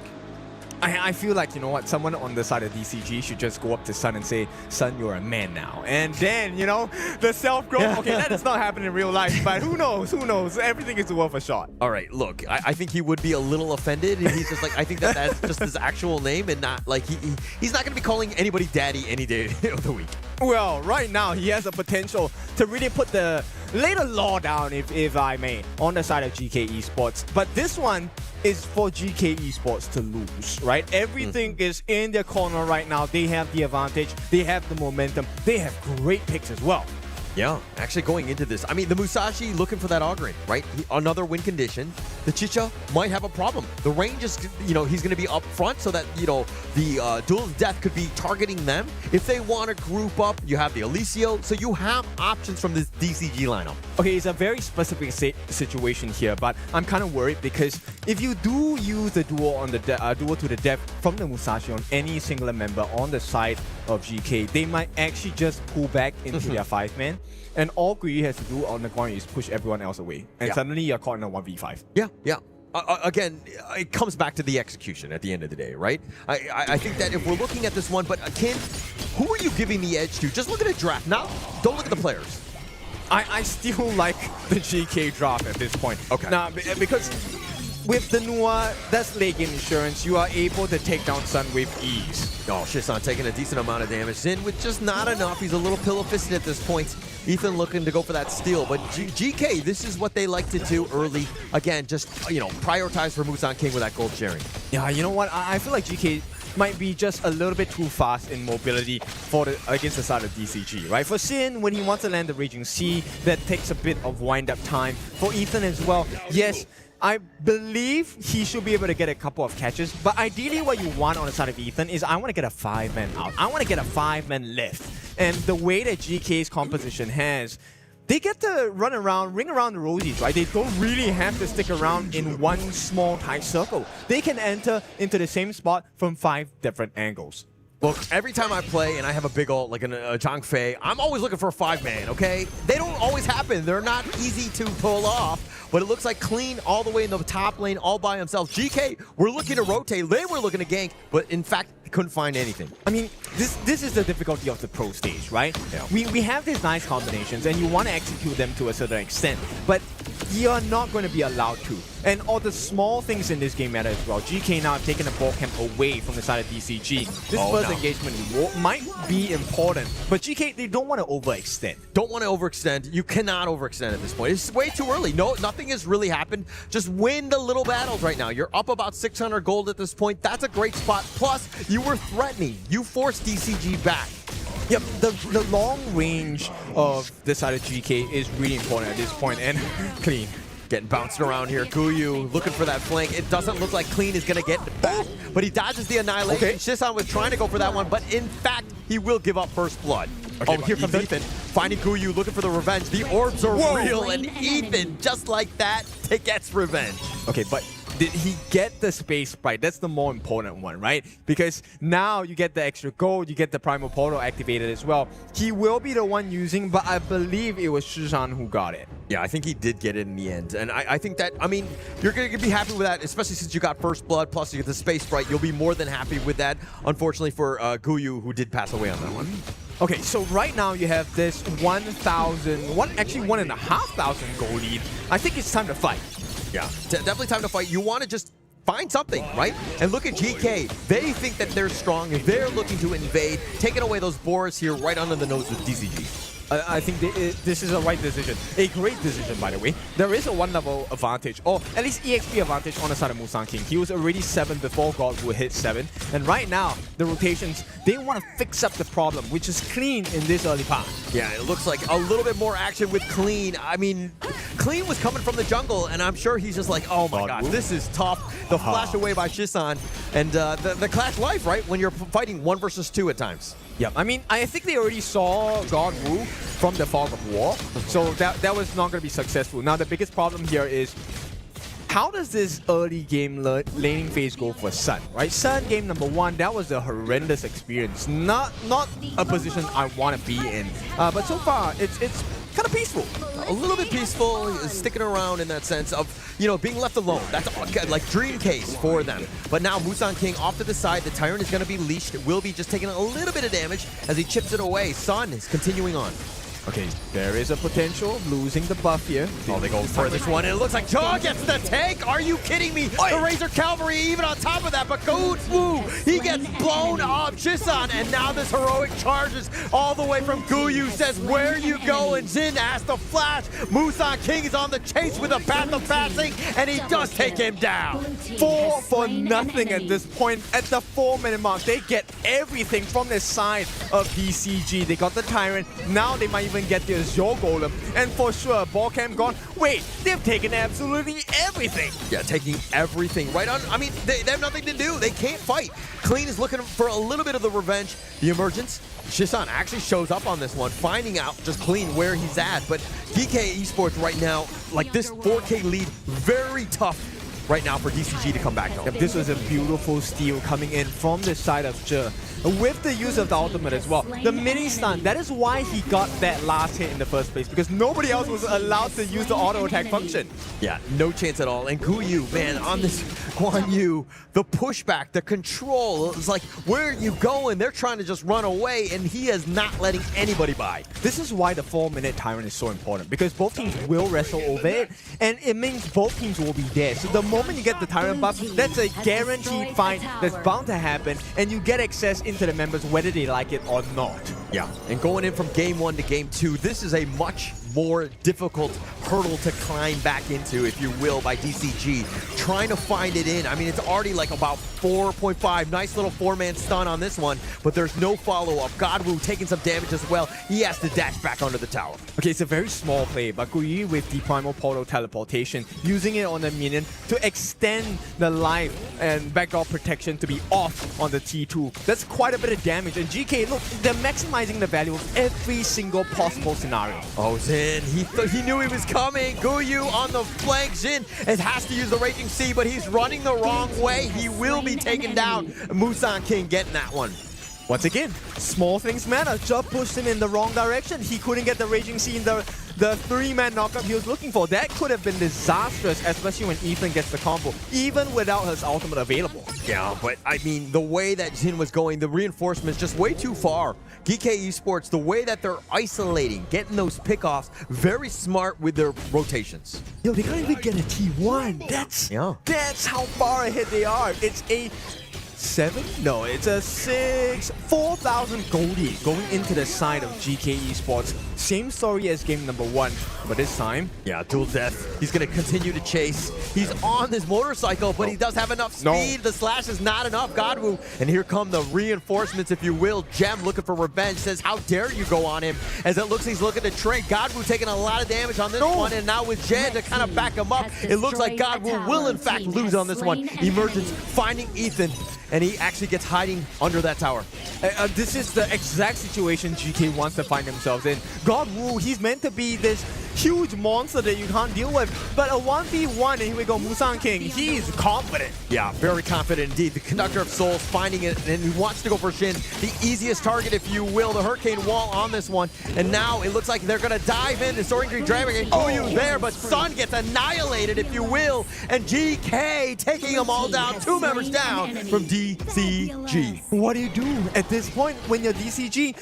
You're supposed to be the ones going deep into the base of GK. You're supposed to make them cross, but right now everything is going in the way of GK Esports. Jungle is practically in their hands, and we'll take a look at how this moves. Look, Gui, I love this movement, making sure that he pushes them in so that the annihilation lands on its target, even though it was already perfectly aimed. It was absolutely perfect. But let's kind of address, oh my gosh, Godwoo getting killed on the bottom with Shisan and Gem. They just had too much. But this is a problem, right? We were talking about Godwoo. Hey, he needs to be that raid monster. He needs to be really big in terms of the net worth. But he's too busy fighting, and he doesn't have any of those items yet. Because he's not allowed to, right? At this point, GK, they're so strong, they will invite you for a fight every single time. And you can't do anything as God. You have to fight. Kuyu with the Razor Cavalry. That was on point. Ethan trying to flash away. And now with that Conductor of Souls, Musang King looking to dive, gets the execute on the Zin. They're going to continue to chase. Ethan is back in his base. DCG can't even defend the mid T1. And they took that fight while they were under the T1. That is the most impressive part. And that shows you how far ahead they are. 8,000 gold and building upon it some more. Musang King takes another camp from the side of Deep Cross Gaming. And this one, it hurts. Definitely hurts on this. Kuyu, even in the bottom lane they go. They're just the threatening from all angles. They can't even get close to defending. Look at where Godwoo is. He's on the other side of the map just trying to find any little bits of farm. And that's the only space he gets to have. 9,000 gold lead at 9 minutes. This is the GK remember. This is the GK that showed up in the boot camp. And this is the GK that might make it to the next stage. Oh, Godwoo uses the dual death. He has to dance, if you will. He's taking most of it, and it looks like Gem gets the outplay. Yep, superb usage. This is why you buy this 5 mil on the Shisha. You want to fight, we can scrap, but if for every hit you land on me, you're going to get some damage in return as well. And this means your jungle is left fully open again. Nobody deal with T2 at the bottom. That is probably going to be gone by the time they reach there. Yeah, no chance. This bottom T2 just barely hanging on, if you will, by thoughts and prayers. But this Overlord is going to be started here by GK. When you control the map, you're going to take everything from them. Maximum efficiency, and the king stands tall. The questions that we asked at the start of the day, how does GK do? How does Musang King do? How does Guyu do? They will do splendidly for themselves. Yeah, GK came prepared, right? I think they weathered the storm of DCG, even with that ability to come back. But I think that this game has gone too far in favor of GK, where DCG need a miracle. They need multiple mistakes from GK to come back. That is not a miracle. That is a complete different reality at this point. DCG, they're staring death at the face. The loss is coming through. And right now, I mean, Godwoo, he can't even be back in the base to make a 5-man defense as well. Yeah, Godwoo, I mean, he's trying to get farm. They can't defend the bottom T3. Ethan is all by himself. Musang King literally just running it down, but spaced away, if you will. Zin looking to go in for this one. And now with that rage, you see how much damage can they do? Sun gets picked off. GK just running over all of them. Yeah, defense becomes aggression, and it's going to be the end. They will take the win. And GK show what's up with MKL. 2-0 clean series. Very clean. Unfortunately, the player named Clean is on the losing end of this one as they drop 0-2. They will be in the lower bracket now. But again, it was just too much Geekay Esports in the end. Very strong play. It's, you know, building blocks. Every single thing matters. The small camps, the first blood, the movements, the position. And at the start, this Annette pick, we were kind of like, okay, it's going to be a different playstyle, different fashion. It's going to be more defensive in nature. But what happens when you put the shield against the face of your opponent? That's an aggressive move. It's no longer a defensive one. Yeah, not defensive, no real way. And I think Geekay Esports are going to be happy with that performance. They're going to be moving on at least into the upper bracket part of their group here. But now, I mean, we have so much praise for this team coming in with a lot of hype. Number 2 team in MKL, how would they perform here? Well, they showed up. This game number 2 just showed us exactly the level, right? Like they did not like their performance in game 1, came into game 2, really very aggressive. Yep. I think it's important to recognize what you don't like, right? And after you recognize what you don't like, what are the changes you're going to make? And GK, I love that you said that, because GK was like, I don't like game 1. I'm going to show them how powerful MKO is. Second place, no, this is how a first place team plays. Of course, you got to remember that in the boot camp, they were the ones with the best performance, right? And we're talking about the boot camp where the best teams were invited to talk to the best coaches, right? So they took that learning, that understanding, and immediately just started transforming it to wins. Yeah, turning it into wins, that's a good way. I mean, it was just completely on another level. And the fact that they were like, hey, this is our play style, come at us, right? You know where we are, we're an MKL, let's go. So this truly is the gauntlet of truth. And the truth is, Sun, he is still in this redemption arc. There is still a long journey to go. Lower brackets it is, but I think Sun did impress today, right? The recovery, he's resilient. This is a time to show the other teams that they might be missing out. That's why it's called an arc, right? It's not just a straight line. It's gonna go have ups and downs, and I hope that by the end of this redemption arc, he's going to find the place where he wants to be. I'm hoping so. I mean, but this game was not his or the team's finest, right? I mean, when you're 0-3-0, it's just like Geekay Esports, the way that they're able to kind of take over the early game, force you to play their game, which is a losing one, a very defensive game, and this is kind of what happens, especially, I mean, 5-0-3 by Musan King, really just, you know, next level, I would say. And to add it on, this is, yes, number 1, a gold chart, but this is also a pressure chart if you take a look at it. Right? The blood levels were rising on the side of Deep Cross Gaming. And with this gold growth, it was so dominant that, look, we're talking about Sun's redemption arc. No, this has become a Deep Cross Gaming redemption arc. They are going to come back with a vengeance, because if you take a look at the stats, yes, the numbers look good. 40% of damage on Ethan. You want the Lorion to come in with the damage from afar. But what happens when the rest of your team gets taken out? You don't survive. You don't get to clear the waves as well. There was no space on the map for God Wu. No space at all. And it also seemed like God Wu was overplaying his hand at times. He was not ready, fit for fighting at all, right? Yeah. But he was continuing to kind of push it. And I think that this is something that they need to go back to the drawing board and be like, hey, where should we be at? How do we get there? How do we just like shore up some of these weaknesses that we have? Yes, how do we get the squatters out of our house? Right? Because the whole jungle on the side of DCG was not just at all for the entire game. 0% team fight from God Wu. He was trying to farm everywhere from the map. He was looking in the drains for coins. I mean, going back into the highlights and seeing exactly how this one worked out, look at how, you see Godwu forcing it, and then Guyu, he's fighting 1 versus 3. He's just like literally just herding the sheep into the rest of GK, and GK are just like hounds. They smell the blood. They're going to continue to chase. Yep, and I like this. This is one thing, if there's anything you take away from this series, which is once you acquire the advantage, we talk about ending games, winning games. Look at how GK did it. They put immense pressure the moment you have a lead. Not just in EXP, in gold, in items, and with the ability to flank. The mobility was a huge issue. You have to make aggressive plays. You have to. But it's hard when you're getting Razor Cavalry from the back. You're coming in from all angles. ZK just like literally running down. You get 1 kill, boom, everybody has to retreat. You can't even fight into this. Plus you see the Ogren, Musan King on him. He's going to be a raid boss. He's tough to deal with as well. You have 0 answers when you're outnumbered. Well, this is their first series against an MKL team. And this definitely was a huge lesson, right? The there's a lot of things they can take a look at. Look at the review, look at the replay. Where did we start losing from, right? Was it because of our position? Was it because of the last hits? Was it because of communication during the team fights, or maybe even before the team fights? Yeah, I think I started losing when I met you. No, I'm just kidding. I'm just kidding. That's a fact.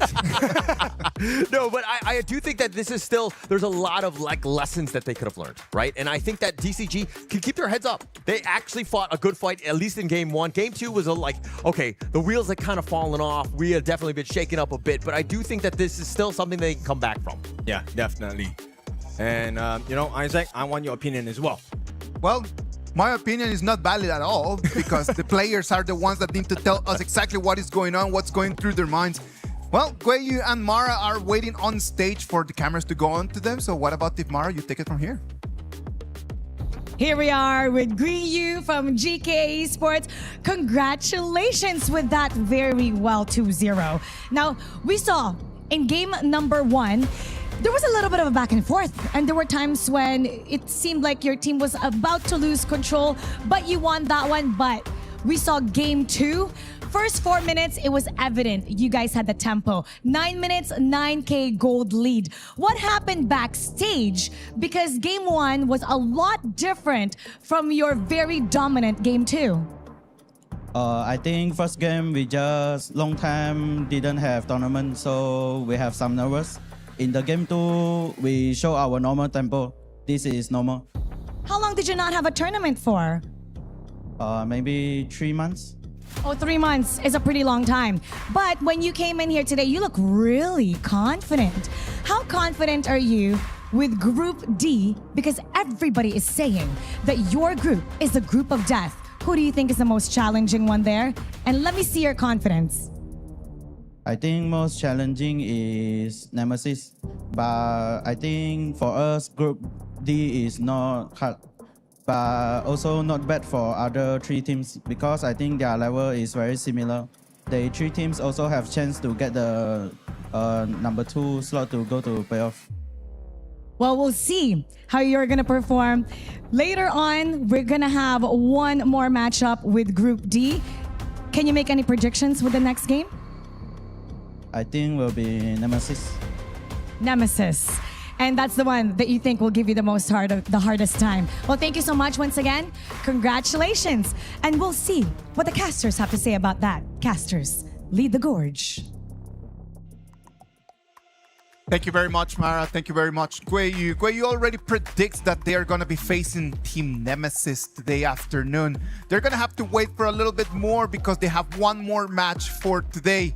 Ladies and gentlemen, we're going to go to a little break. When we come back, we're going to bring you the match number 4. It's going to be the last match of this first round in the group stage for Group number D.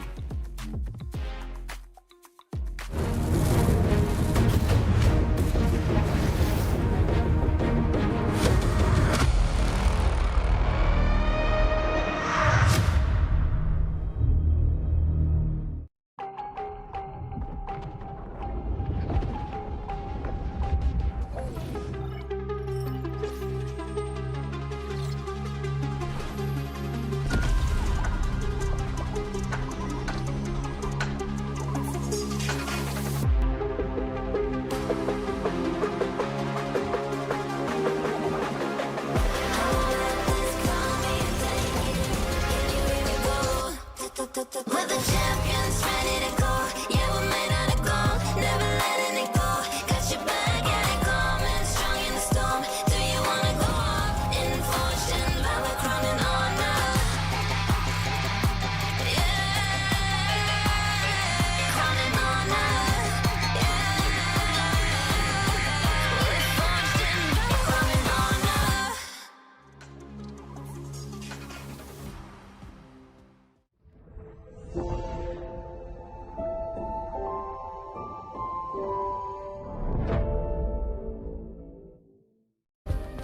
Play is in our DNA. Whenever we let it out, it becomes our superpower. Now imagine an entire city being built to supercharge it. Geekay City, powered by play. We were there for For every click, every clutch, every respawn.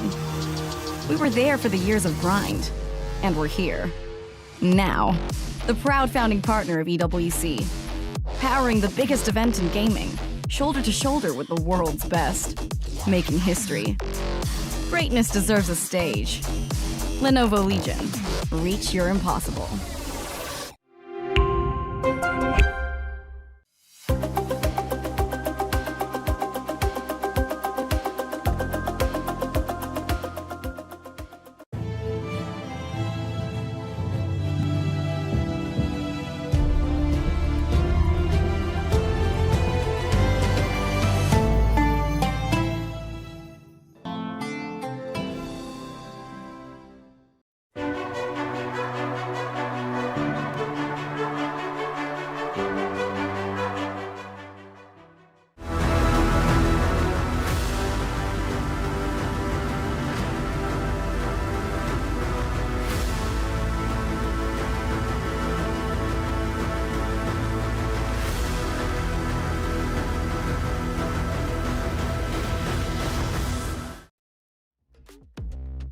Welcome back. We're live from Paris, France. This is the KWC 2026.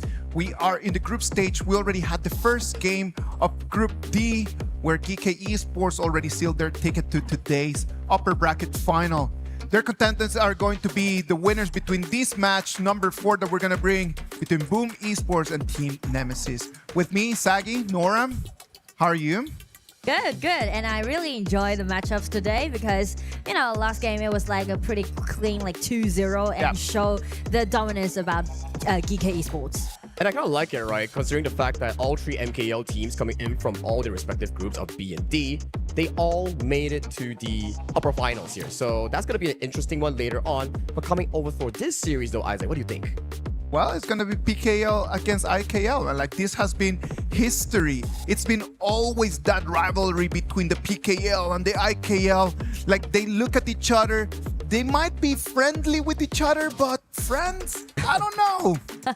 On the battlefield, there's only like one winner for the game. So definitely it's going to be a very classic battle between Boom Esports and Team Nemesis. And I would call it a very even matchup, actually. All right. Yeah, I think it's pretty 50-50, right? Considering these two teams, they have a very long historical record in the scene of KWC as well. As we talk about these two teams, right? What kind of historical value have we seen so far between these two teams? Like Boom Esports, how is their track record against IKL teams? Well, I feel like for them, definitely they are going to play against teams from IKL. It's going to be a question, but still, I do believe that they can do very well. For the KIS4, like we had Team Nemesis beat Boom Esports during the group stages in a 2-3 fashion, right?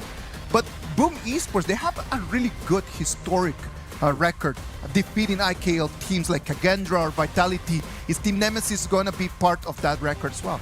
I mean, it's pretty difficult to say, right? If you were to base it off of 4 months ago from their respective pro league, at the very least, Boom Esports, they were the champions of PKL Spring 2026, and for Nemesis, still yet to break through the second place curse going into IKL.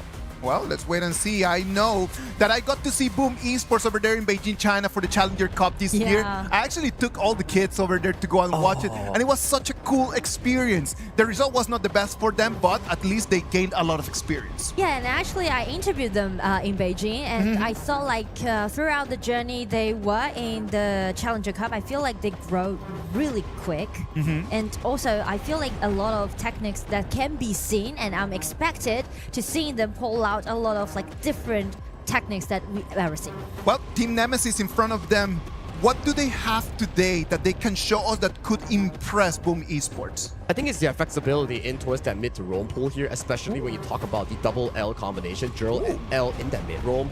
I do believe that yes, as a team, they are very well constructed, but it is always revolving around the mid and roam opening room for players such as TNX and also CC to get that domination that they're looking for in the mid game. Well, let's wait and see if Team Nemesis can actually surprise us with something very IKL-like, right? Like, because IKL has a very interesting, a very unique style to the game, right? Exactly, right? For me, IKL as a whole, their playstyle is very traditional, slow, steady map play. And PKL is on the entire flip side. They are looking for wild fights. It's like how we referring back to TC, the mini boom. This is the actual boom esports here. So I'm expecting a battle of fights versus a battle of calm strategies throughout map play.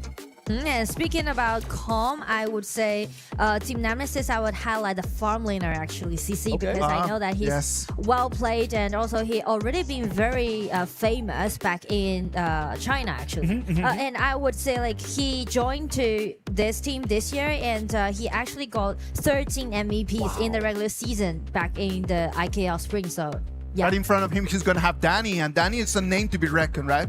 Yeah, I think the pool of farm lanes has always been a discussion for us, right? When we talk about BP, it's about the first phase farm laners here. We have the Lung, we have the Chicha. Yes. Floorborn Marksman and Chano here. And if you're coming in with a matchup where it features both of these respective marksman players here, I do think in the first place, specifically that pool of 4 heroes has to be locked in by both sides. That's an interesting question, and I mean, like, for those heroes, definitely the draft matters a lot, especially you highlight about those distinctive playstyle that both teams has. So definitely, I would say for those, I do remember that TNX is a very good team player. Oh, yes. And as for Carl, he's a really good UQ player. So I'm looking forward to seeing this signature hero being picked out. The Battle of Assassins, right? The team's 2 core players here. I do think that when we talk about Jing, when we talk about Luna, when we talk about Ukutachibana here, there's one pick that we can always highlight, the Pei. I feel like Pei will be a 100% pick ban between these 2 teams. If they can actually bring it out, it's definitely going to be the core essence of the team in bringing out those tactics. Exactly. I feel like Pei definitely gonna be an open choice for both team. And also as for the mid laner, because you just highlight about the combat, the battle between the mid laner, I would say I would hold a question mark to it because I know that Tatsula is really good at playing that Mai, but I'm not sure if they're gonna take it out with another combo with Play or any like heroes like that in game or not. Yeah, it's gonna be interesting, right? Considering the fact that yes, Mai has always been Global's top priority mid lane hero, but with the addition of the 3 AoV heroes with the Lorien has been one of the most popular picks thus far in this tournament. Yeah, I feel like, you know, Lorien has been underestimated in the play-ins. And as we already jumped into the group stage, we can see a lot of Lorien just showed up today, right? Yeah. And the win rate is really high. And in your opinion, right, Nora, what do you think about Lorien as a pick? What are the counters? What is it good against? Well, I feel like a lot of teams like to pick Xiao Xiao as a kind of a pick towards this Lorien, but I'm not that sure about the Xiao Xiao pick because I feel like Lorien is also good at mid lane clarity. Right, yeah. But it just made me feel like Lorien is quite a mid-game hero, so yeah. And I feel that Lorien as well, to your point, like the Xiao Xiao matchup is pretty 50-50, right? If you can get the knockup on Xiao Xiao against some of the teammates, then maybe it works. But if we were to look outside of it, the range of the projectiles coming in from the Lorien is really far. He has immense range to actually poke down some of these fancy mid laners. Exactly. And you know, like speaking about those range control, we just talked about Anat, right, at the backstage. You know, and I really like this pick, and I feel like it might grow to the most popular picks from now on in KWC, because you can see, like, with the flash, right, dash in, you can do a great initiation in the team fight. Perfectly said, right? We saw how just now in the series between Geekay Esports and also DCG, the player known as Ze on that Anat, he was out flashing, setting up beautiful team fights for Guiyu's Guanyi to come in for those flanks here. So maybe for different teams, they have different philosophies here, but so far the AoV heroes has been pretty interesting thus far. Exactly. Well, maybe without Florentino. I mean, I'm still holding my question mark onto that hero because, yeah, definitely showcase, but Florentino didn't really play well right now, right? It depends on the performance on the battlefield. So I would say Lorien and also Anat can be very popular. It's funny, right? Because every single game in the play-in, we're seeing like Florentino bans, Florentino bans, Florentino bans, and then when you look at the no statistics, one's winning the game with that Florentino. I know, it's like, there's only like 2 wins and 2 losses, and that's it. Exactly. So actually, I'm curious about just like you said, right? They are good at playing those assassins, and also Pei might be a really nice ban pick. And how do you think about Haya? Because a lot of people just took that. I think Haya, like we featured the matchup between Tatsuri and also Jurl. This is a hero where it really revolves around the decision making of the mid lane player, where it's like, okay, who do I pull? And is it a good time to pull because is my team farming the minions? Is he clearing the jungle? And if I pull the wrong time, does it disrupt the farming tempo of my team? And speaking to these two here that we just mentioned, as we are scrutinizing those drops, as you can see, Nemesis on the red side just ban away all those popular heroes that we just talked about, right? Pei, no. Haya, no. They're gone from the draft real quick here. And then DeLorean here immediately picked up by mid lane Boom for their pickoff here. I like the Long and also the Byron pickup here because for me, Aoyin is a pick where it's really good on the weak side, where you absorb pressure and allow your strong side, which is the Byron, to go for those aggressive trades into jungle pressure, into lane pressure. I do agree with you. I feel like these kind of side laners is really well balanced actually for the game.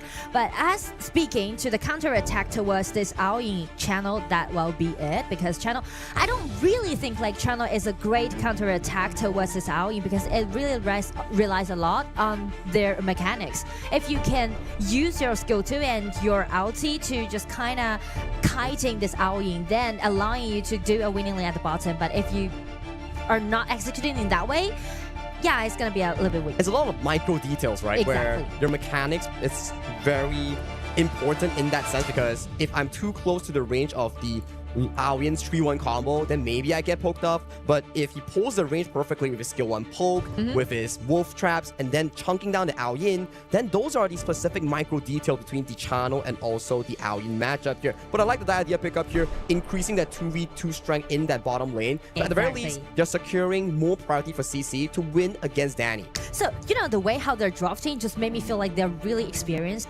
And they have a bunch of tactics that they can have. But in game 1, both teams are trying to do it in a more well-rounded way. That's correct, right? Considering the fact that we are playing the BO3, sometimes we're playing the BO5, it's like, okay, game 1, we can test the waters a bit, draft something that's not so heavy, and then we test it in game 2, game 3. But in the BO3 setting, you gotta come up strong and win that game 1, because once you win that game 1, it's match point. And as for game 1, as for those initiation or burst out damage, we can see Nemesis on the red side just going for this red hero Angela. Angela with the idea is pretty decent in the early game because you can gain such a great vision control around the river. But it comes into a very big price, right? The mid-roam synergy that we talk about between Zhou and L has to be really, really good. It's like how we play Kui Xiaoqiao, Kui Angela. If the Diadea goes in for the 2-2 and the Angela doesn't come in with the stun, that's going to be pretty difficult for them to actually pull off the combo. But I mean, like, you just praised about their synergy, right, between Zhou and Il, so I do believe in this kind of duo. Zilong? Zilong, yeah. I mean, if we were to watch the KPL games, Zilong is a perfect, beautiful counter in against the Aoyin, but this is the pre-revamped Zilong. What do you think about that?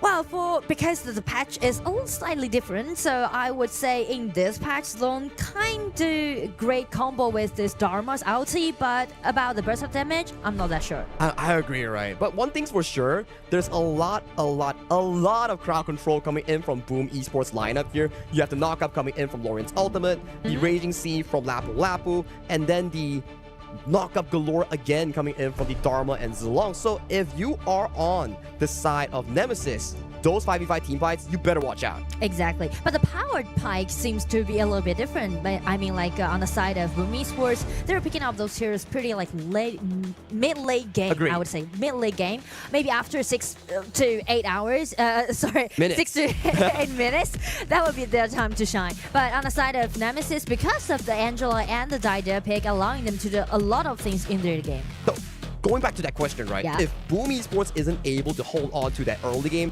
and they allow Nemesis to snowball, that's going to be a key issue for them here. So going back into the 3v3 mid lane, Boom Esports needs to be careful here. That Diadea Angela combo is really deadly, and if they get caught, not once, but twice, the game will be totally in Nemesis' favor in that mid game. Exactly. And also the most interesting part about game 1 is that we talked about the different distinguished play style both team has. Actually, team Nemesis, they are good at playing those late game, but as for Boom Esports, they're looking for their aggression in the early game. But this time for game 1, it's totally go opposite way. Exactly. They're flipping the script, right? It's like Boom Esports, you're known for that team fight play style, but I like it, right? You're talking about team fight, you have so much CC, so much setup here. But the only key point, you need to make it out of laning phase and play it safe here. Early game here, L finding a spell too, just a bit of a tip and tap here into the bottom lane.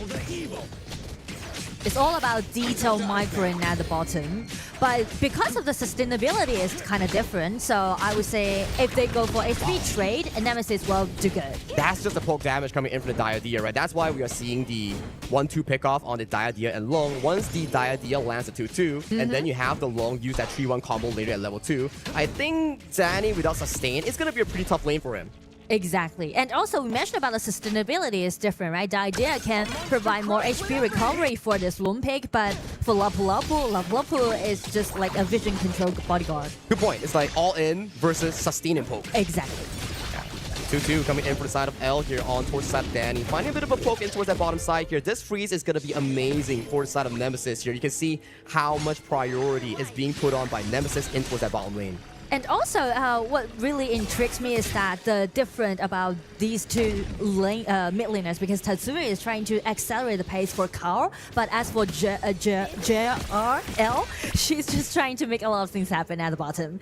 It's like different playstyle, right? Like for Tatsuri, it's about farming, getting those goals, going to the mid game that you talk about. And for the side of Joel, they're like, okay, we have a perfect freeze in towards the bottom side with the teleport coming in.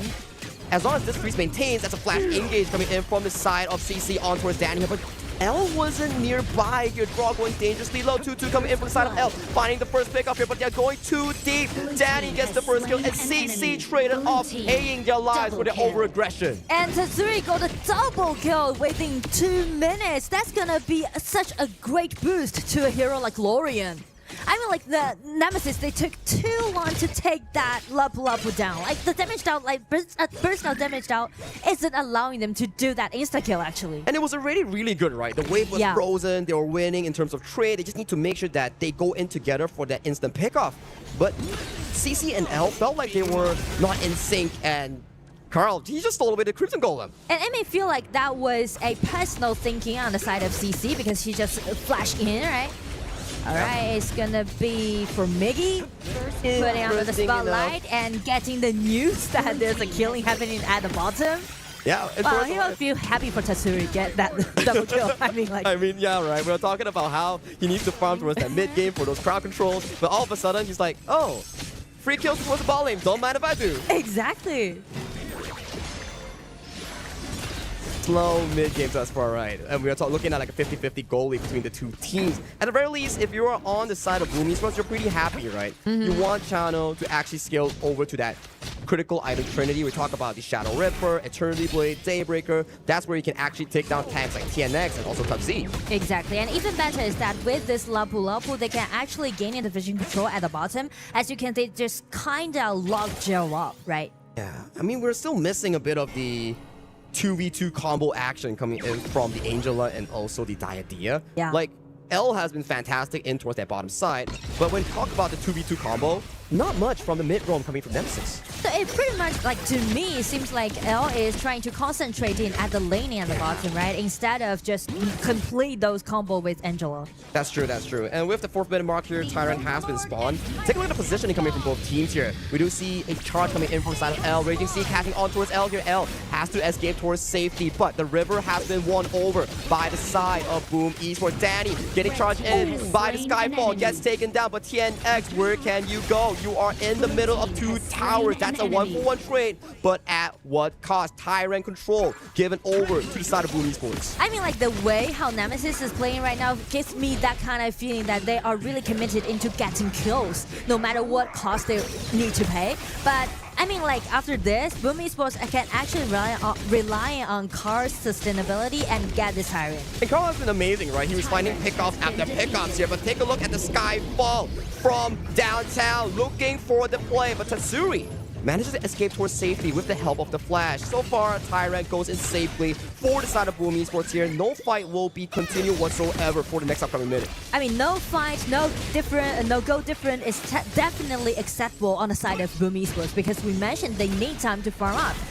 So everything just went very optimistic on the side of Boom. It's a ticking clock for Nemesis, right? You don't really have a lot of late game. True. Allian's late game is not the best when you compare it over to a Channel or towards a side of the Tatsuri's Lorian, for example, right? So as the game progresses onward, Boom Esports, their team fight is going to get even more deadly as the clock ticks. I feel like they were trying to do something like before the Tyrant, right? They were in the bushes and trying to make that burst out damage happen. But the thing is that the synergy is kind of out there for the first movement they did. Yeah, we don't really see the 2-2 combo here. That's the first one we've seen, but the mistiming is just really difficult, especially when your roamers or tanks start getting that boost of resistance. And that's the reason why we talk about the synergy between the mid lane and also the support. You need to be very synergized to complete your kill. Like, as of this point, it's slowly starting to shift in favor of Boom Esports. Yes, the goal lead is dead even, but Skyfall towards the backside here. CC finding knockup on towards Danny. Danny was casualty. Nice two-man knockup, but where's the follow-up here? There is the difference in manpower advantage that is in favor for the side of Nemesis. But that's the thing. It's only a kill. It doesn't convert into minion wave wins or tower wins that Carl is actually doing right in the top side. Yes, I mean, like, no one's actually curious about Carl right now. Carl is having his good time, actually. He's just farming up and taking whatever he wants. But actually, I do like the ambush that Nemesis just did, because CC was hiding in the bushes and trying to gank with TNX. So they really succeeded, right? Take that down as soon as possible. But the problem is that Tatsuri, again, just making those conflation effort again. Just a very comfortable situation thus far for the side of Boom Esports. They are going in for the aggressive jungle take. We do see the Skyfall tagging on towards Tatsuri, who gets the Azure Golem. It will be going on towards the side of Carl. Nice combo coming in from Nemesis mid and roll. Top Z finds a knock on towards Danny. Danny is forced to fall. Skyfall coming in with Infinite Fastness, finding multiple targets. CC finding the Tree Dragon pops on towards Tatsuri. That's a 4 for none in favor for the side of Team Nemesis. Plus, the potential kill on towards Carl as he is tagged by Skyfall, and he will be taking that killing spree over to TNX jungle. It's gonna be an ace! What an explosive teammate that Nemesis just did. I mean, like, that was a triple goes over to CC.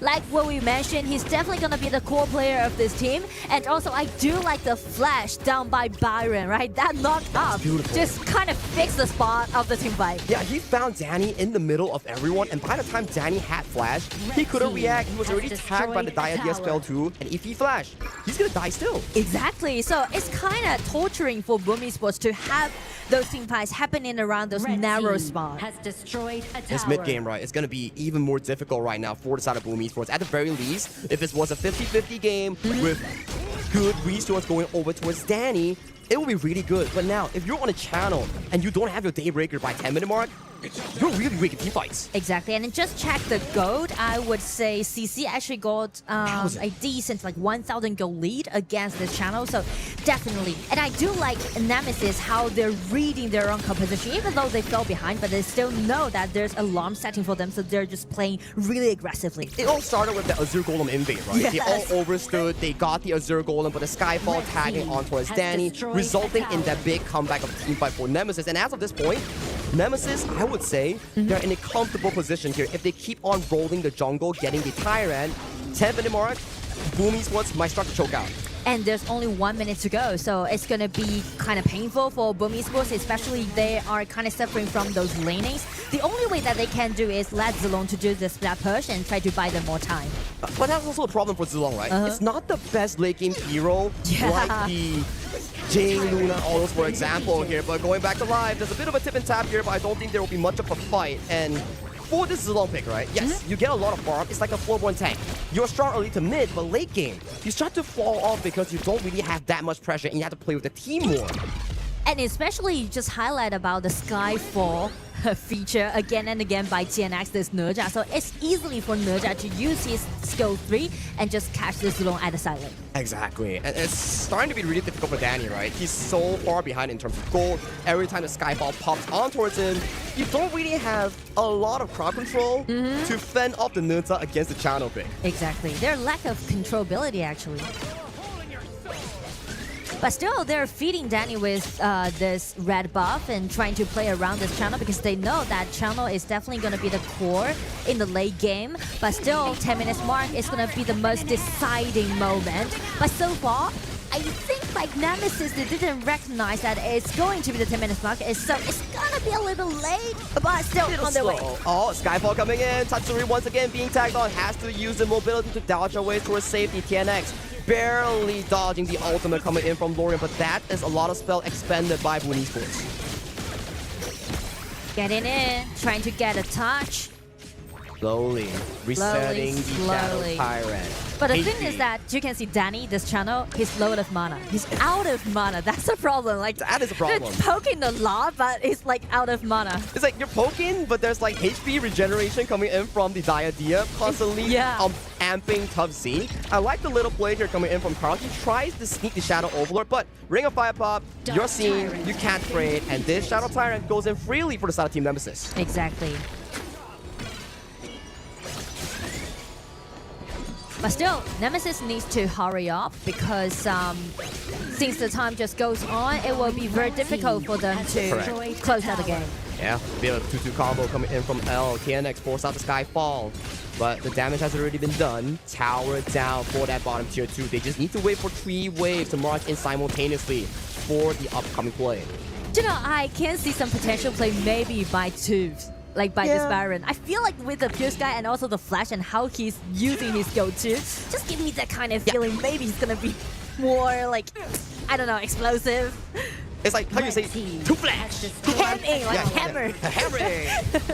This is just too crazy coming from side TNX. He's diving on towards 4-man here, almost getting punished here, but he still manages to limp away. Miggy being the first to fall. This opens up all the high ground turrets for their own taking here. One little cannon minion and towards that bottom side. Slowly but surely, minion waves will be marching through in a short moment. 20 seconds when Miggy will be back up again. And also, like, all 3 minions are on their way, but with the numbers advantage, I think like Nemesis trying to continuing pushing or just go for another Vanguard. Yeah, I think if they just go for the Overlord, then shoving 3 waves together with the Overlord Dragons, that's going to be easy for them to actually end up the game. And so far, they're looking for a promising game, I feel like. And we were talking about like Boom Esports draft is really knock-up teamfight heavy, but most of the fights, it's just Skyfall on towards the backline target, and then they're all running instead of fighting. So exactly, that's the reason why it feels like a little bit passive, right?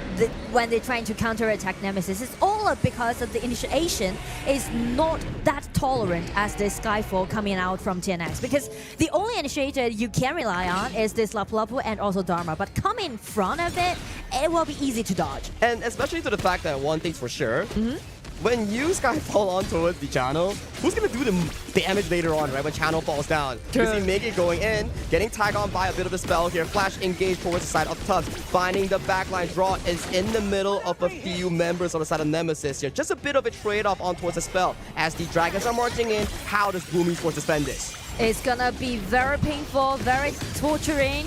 They need to take care of all those lanes first, but now Berserk damage coming out from Angela is explosive, and right now it's gonna be Dai jumping in again, and with another 3-1, it's gonna be Rampage on CC. Draw falls in the final few moments here with minion waves marching in from all 3 angles. Boom Esports, you need to respond. 3-man through Batra towards the backline, but the kill is sufficient coming in from the side of L. Minions are cleared by Danny. They still have signs of hope, but TNX towards the backline picks up 2 quick, easy kills. Gerald flashes forward, gets picked up by Danny with the Infinite Bastards dropping down. He fears him, he finds him, but the minions are still in the base. It goes over to the side of Boom. Boom gets taken down in this game 1. Game one. We mentioned about how different playstyle they have, but this time it seems like they are pushing it in such a decent way. And we were talking about the key matchups, right? On how both farm lanes have to hold their ground, make lesser mistakes, farm into those item trinities. But this game, the channel on the hands of Danny just wasn't enough. I mean, like, he's too busy to, like, handling with all those initiations coming out from TNX, coming from this Noja, right? Exactly, and okay, we were discussing about in-game, it's like, okay, nice knockup team composition. Oh, Zilong goes in, Lapu Lapu knockups, Dharma comes in, whoops out the team fight. The only good Dharma ulti that we've seen towards this game was the last one. Yeah, exactly. That was overwhelming, but like no more damage can come up with him. It was very difficult for them since the beginning of the game, right? Like for Boom Esports, nothing worked out up until the last initiation that he got right over there in the high ground, but it was just too little too late. Yeah, it's tough, right? You're drafting a teamfight composition, but you just never had the chance or opportunity to pull the trigger. Every single time, it's Team Nemesis on the aggression end, on the proactive end, finding those pickoffs here, especially on towards Danny. I feel like Boom Esports they really comfortable with those kind of farming or skilling composition, right? Just because you mentioned before the matchup that they are known for their aggression, but this time, as you can see, they suffered so much in the late game, right? They can't push back.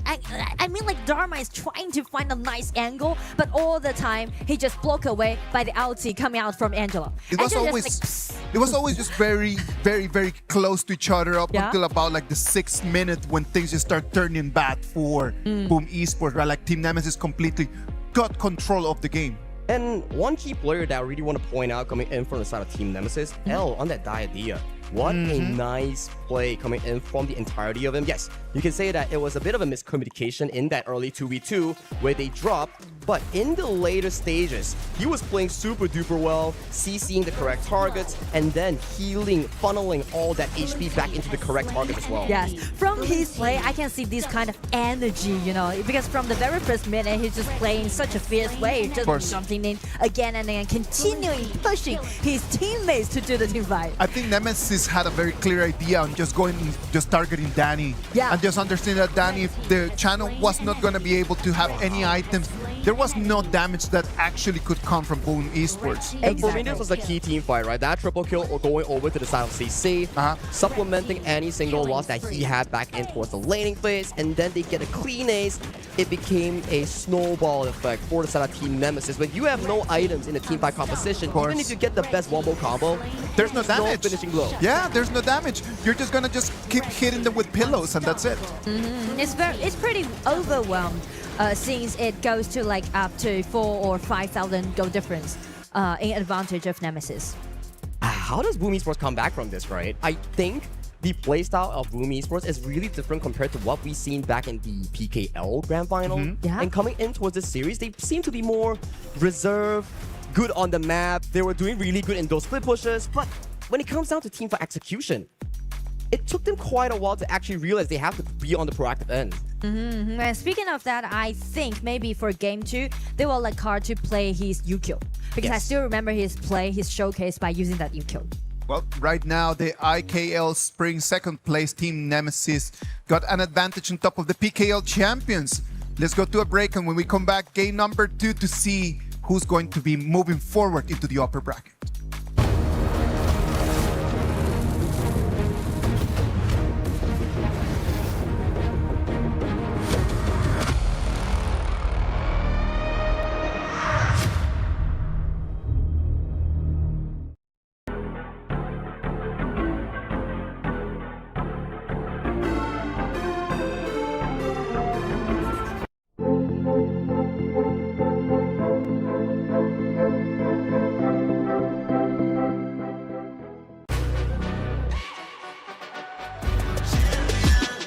This ain't no regular thing. I came for the ring, you know what I mean. You see my name in the lights, better get right, I'm champion.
The IKL and PKL rivalry has always been one of the emblematic things in our game. And right now, IKL is just taking the advantage on top of the PKL. Sagi, have we seen this before? What are your thoughts? Because the game, it just felt like Team Nemesis had better answers than Boom Esports. They were more daring in taking risks, right? Yeah. We did see Boom Esports. They had the first few moments of excellence in that small little goal lead. But after that, every single play with such an offensive knockup team composition, it was just fights after fights after fights in favor of Team Nemesis. Always starting by a Skyfall, never fighting engage coming in from Boom Esports. So Boom Esports drops because of their fault or because Team Nemesis had a better strategy? I feel like it's pretty much to the draft that they picked. Okay. Because the draft just pushed them or forced them to farm up. So you can see like they play really passive. I feel like they put a lot of efforts on accelerating Zilong's farming pace, as you can see Lorian's positioning, right? So actually they just neglect the strengths at the bottom. So you can see like Danny suffered so much in the early game. No, like Danny, like he was 0-3 all the way until the last fight. Yeah. Like in the last fight, like he kind of like just polished a little bit his KDA, but at 0-3 channel, there's no damage that he can actually deal. We want the channel to have like good item power spikes. Make sure that he goes into the late game with guns blazing, good damage, cutting down tanks. But every single moment that we've seen, he's being targeted down by Tubsy's auto attack flash on that Byron, the Starfall coming in from TNX. Those are the moments that you are thinking to yourself, is it Danny's fault or is it Boom's fault in not being able to protect him? Well, let's just flip the page and let's just wait and see what's going to happen right over here in this game number 2, because the PKL champions are going to have to really demonstrate why they come here with the PKL crown. And then IKL, they're going to want to just take that crown out of their heads. And Nora, the last time we've seen these two teams, right? It was back in KIS4. And it was a full series between these two. But Nemesis was the one that came out on top, took a, 3-2 win over against them. Do you think it's going to be a 2-0 in like our previous series here? Or will Boom Esports manage a reverse sweep or at the very least equalize the series? I feel like it's all about the draft, right? If Boom Esports, especially they picking out the blue side, if they can really just form up a like aggressive composition, it is very possible for them to even it up. But on the other side, if it goes to Nemesis again, then it's going to be a 2-0. That's just the difficult part, right? Because Nemesis so far, their plays, their setups, the way that they lane around CC has just been amazing to see. Yes, there are signs of excellence where we see Tatsuri picking out those early few kills. When it comes down to structurizing those team fights, fighting around those objectives, I think Nemesis currently, from that game of performance, they seem to be much better. Exactly. So I would say just highlight the Tyrant fight and also just trying to build up a more aggressive composition in game 2. And as we can see, they're picking out this Lianpo quite good with this Haya because like Zhang Fei was banned away. I'm not like take away on the side of Nemesis. So it's a really nice draft, and also with this Flax Zhicha pick, I would say they are looking for fights. Yeah, with the Haya especially, yes, game 1, Tatsuri had all those kills, couldn't really convert it into big catch. It's not his fault. It's much more of a team effort in being able to structure those fights. But now, when you are on the Haya, one ultimate, you force 8 people to come towards you to wait for that. Well, I feel like I'm crowned if I can do that. I mean, like everyone is waiting for my ulti. Wait outside. Exactly. But this time, Lianpo and also Zhang Fei waiting outside. Well, just put a lot of effort on these two roamers, how they're gonna use their ulti. And if we were to look into the bans as well, right, a much more Clash laner and junglers are being targeted in these specific drafts. You have to pay, you have to Jing, Agudo, Floor 1 tank, all removed from the pool. And surprisingly enough, even Florentino is also one of the specific bans, because I talked to some of the pro players here. They mentioned like, Charlotte is pretty great if you can survive the early game into those mid-game power spikes, but if you fight a strong laner like Florentino, it can get really stressful for the Charlotte. Exactly. So that's the reason why they just ban away this Florentino. And also, actually, Nemesis, they just highlight a lot, showing their trust on TNX, this jungler, using this Luna. I still remember when TNX is playing Jing and Luna is pretty showcased in the game. It's just like totally leading the game pace. And it's a bit of a bait coming in from the side of Boom Esports. You can see they banned Floor 1 tank. Yeah. They banned Agudo. Is it inviting the Luna here? Because who else is going to be countering this Luna? The 3 Cork assassins, Jing, Pei, and the Luna, all removed from the pool. And it goes back to what you said.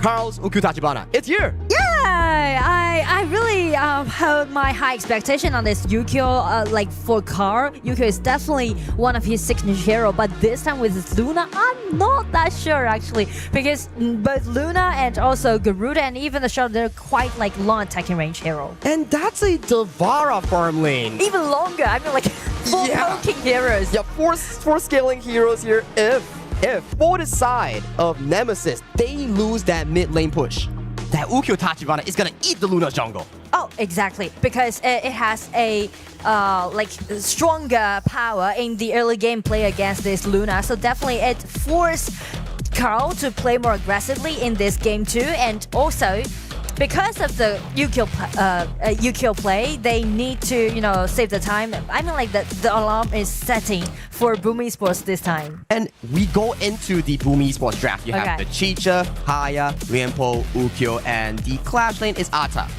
These 5 picks, I don't think there's any single late game. So if they don't find a lead in the first 8 to 10 minutes, it could be difficult of them. But where there is risk, there is reward. If they explode the early game and make TNX fall behind, this is definitely their early to mid game to make that snowball. The while they make it, it all relies on Carl this time. Can he rescue his team? Or it's going to be Nemesis with a clean 2-0 getting into the upper bracket. Only time would tell. It's an important game for Boom Esports. They are coming in from their respective group. They don't want to go into the lower bracket. When you go into the lower bracket, there is so much worries here. What if I lose? What if I drop one game? What if I go home? What if I disappoint my region? All these are unnecessary stress for both of these teams. But as like Nemesis, they are reaching the match point. You can see like CC is playing Devara right at the bottom. It's really rare to see Devara as a flex pick. I mean, some players might use this to play against Koso E or like this time for Chicha. So pretty much this game we're gonna see a lot of big team fight because there's like double warriors for both teams. And for double fighters or warriors that you mentioned, you need them to scale slightly after 4 minutes when Devara starts getting that Sparks Forge dagger, get that red buff, and then he starts punching people left and right. So it's still a traditional farm lane playstyle, but it depends on how fast he can actually get into those item power spikes instead. Exactly, and maybe they will just swap lanes after 4 minutes and just trying to let CC this Devara to have more red buff that he can.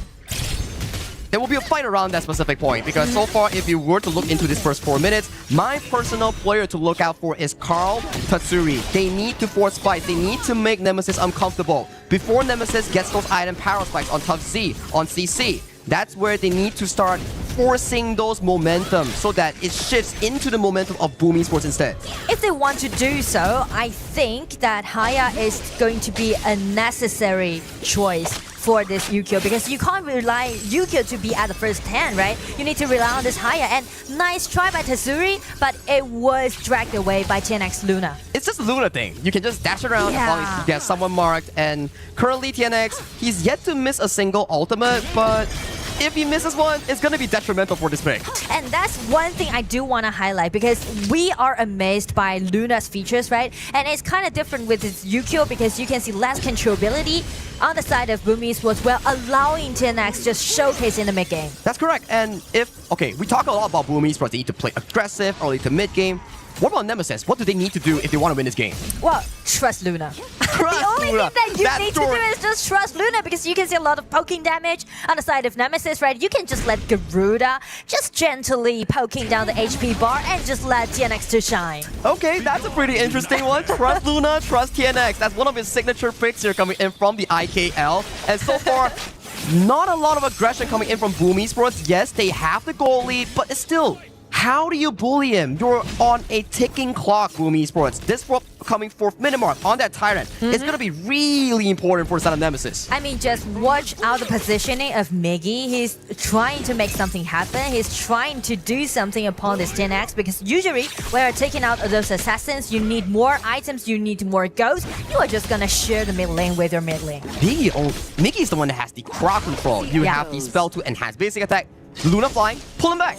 Maybe that's something that they can actually do. But so far, nice flash coming from Gerald, canceling Tatsuri's ultimate here. That's going to be an important spell not available coming in for the upcoming Tyrant fight. Exactly. So for Boom Esports, they really need to buy a little bit more time for this ulti to be ready again. It's around like 20 seconds, so no worries. Yeah, you break the chain. It gives you like 80% refunded into Haya's ultimate. Yeah. So that's going to be a good trade-off here. Tatsuri's position is very peculiar. He might be forcing a play on the TNX right here. Wait, where's Tatsuri? Tatsuri just rotates down and let Ada to gain the vision control. And sneak into another bush, actually. That is a very good position coming in for the side of Tatsuri. He can find TNX. He found TNX. It's a 1v1. Brought into the mirror dome in the broken mirage. Tatsuri without the ulti, like Luna can do nothing He's without a walking ulti. Luna, and with that, Carl secures the Azure Golem towards the backline here. Gerald gets locked up. He has no flash. Gets taken down by the side of Miggy here. Tatsuri is still running away from the thunderous palms off the side of CC. He manages to limp away, and with that win, 3 kills in favor of Boom Esports, plus the mid tower, plus every single jungle cap available on the map. Tatsuri, the shot caller, definitely just lead the pace for his team. You can see the positioning, the roaming of Tatsuri. That was so good, so smart. He's predicting, he's reading. He's like, read Nemesis, read TNX as a book. I was thinking like, okay, they're gonna go for the Crimson Golem, find the play. But what does Luna want?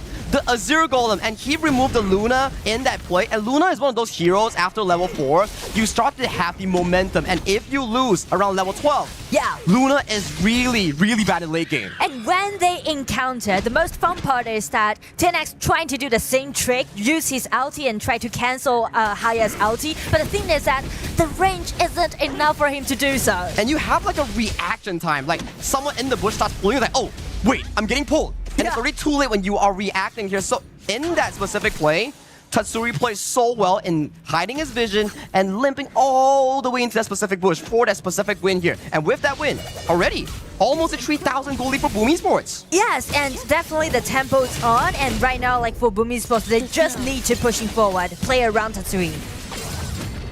I mean, you know, sometimes when we're looking at those high-level competitions, it's not only about your mechanics, but also like pretty much like a psychological game. Exactly the case here. TNX goes in, finds a steal. TNX is still fresh with the ultimate here, but once he goes in, he is not able to go out. Gets pulled into the Moonscape Mirage, isolated and taken down by the side of Tatsuri. 2 quick kills in quick succession for the Boom Esports mid lane. On the flip side, CC takes down Danny in a 1v1, but that doesn't matter. That does not matter at all. I mean, like Boom Esports, they're totally leading the pace. 5-1. It hasn't been even 7 minutes. So definitely they are pretty on the upper hand. And also like for Tatsuri with those double buff, she's gonna shine. This is the Boom Esports I wanted to see from game 1. Aggressive, controlling in terms of the gameplay. They want to fight around objectives, and CC with the red buff, that is pretty scary, almost taking a life of draw. Now coming back into this specific game state here, 4,000 behind for the side of Team Nemesis. It's gonna be hard. Yes, and because of the build difference that they have, allowing Haya, once he's taking TNX into his ulti, capable of killing TNX. TNX wants to jump in, reset, go out. But if Tatsuri links on towards it and he predicts the time that you're going out and flashes forward, exactly, you get removed. Exactly. And if we just, you know, take one step back, we mentioned about Aurora, it's gonna be another engagement happening right now. Tatsuri still holding on towards the ultimate here, doesn't have it, gets blown up. Tatsuri has to run for the hills. Tough Z finding the backline, but can he find it? Draw goes down. Tatsuri is to fall later on. CC in the midst of multiple men. TNX's ultimate is still up and available. He can still reset. Dashes on towards draw, picks up the kill. That's 3 for 2. Still in favor of Nemesis. But take a look at Carl. He's stealing the way that Azure Golem right now. Exactly, he's doing his own job, but the thing is that Nemesis did a really nice push back against Boom Esports around that red buff. Oh, Miggy, he doesn't get it, and TNX, his ultimate is still up and available. He's still refreshing, he's still dashing, he's showing the moonlight. Miggy, pretty tanky, he's out.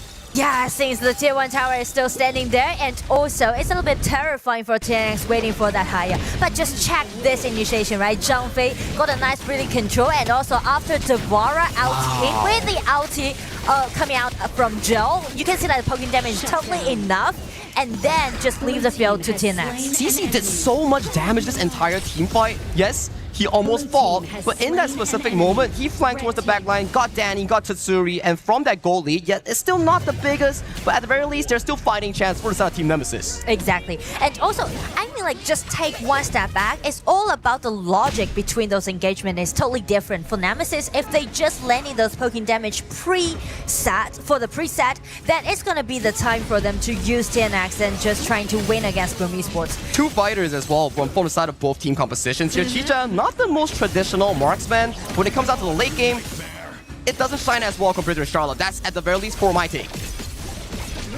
Umbrella Alvarez catches on towards multiple targets here, but is removed by the Moonscape Mirage. From the outer side, CC secures the Crimson Golem here. He has strong fighting power. Pops to Frenzy, looks for a bit of a poke, stampede towards it. This is where the moment the Thunder's Might comes in for the side of CC, finding towards the back line here. Tatsuri first to fall in towards hands of Tub. Tub Z goes down towards the side of Danny. Danny still charging, still ripping apart all the members from the side of Team Nemesis. CC so low, gets taken down. That's 3-4-1 in favor of Boom Esports before the spawn of the Shadow Overlord and Shadow Tyrant. I mean, like, everything just went so optimistic on the side of Nemesis at first, but after Haya's ulti was broken, you can see like how Miggy and Carl just enclosed the whole team fight.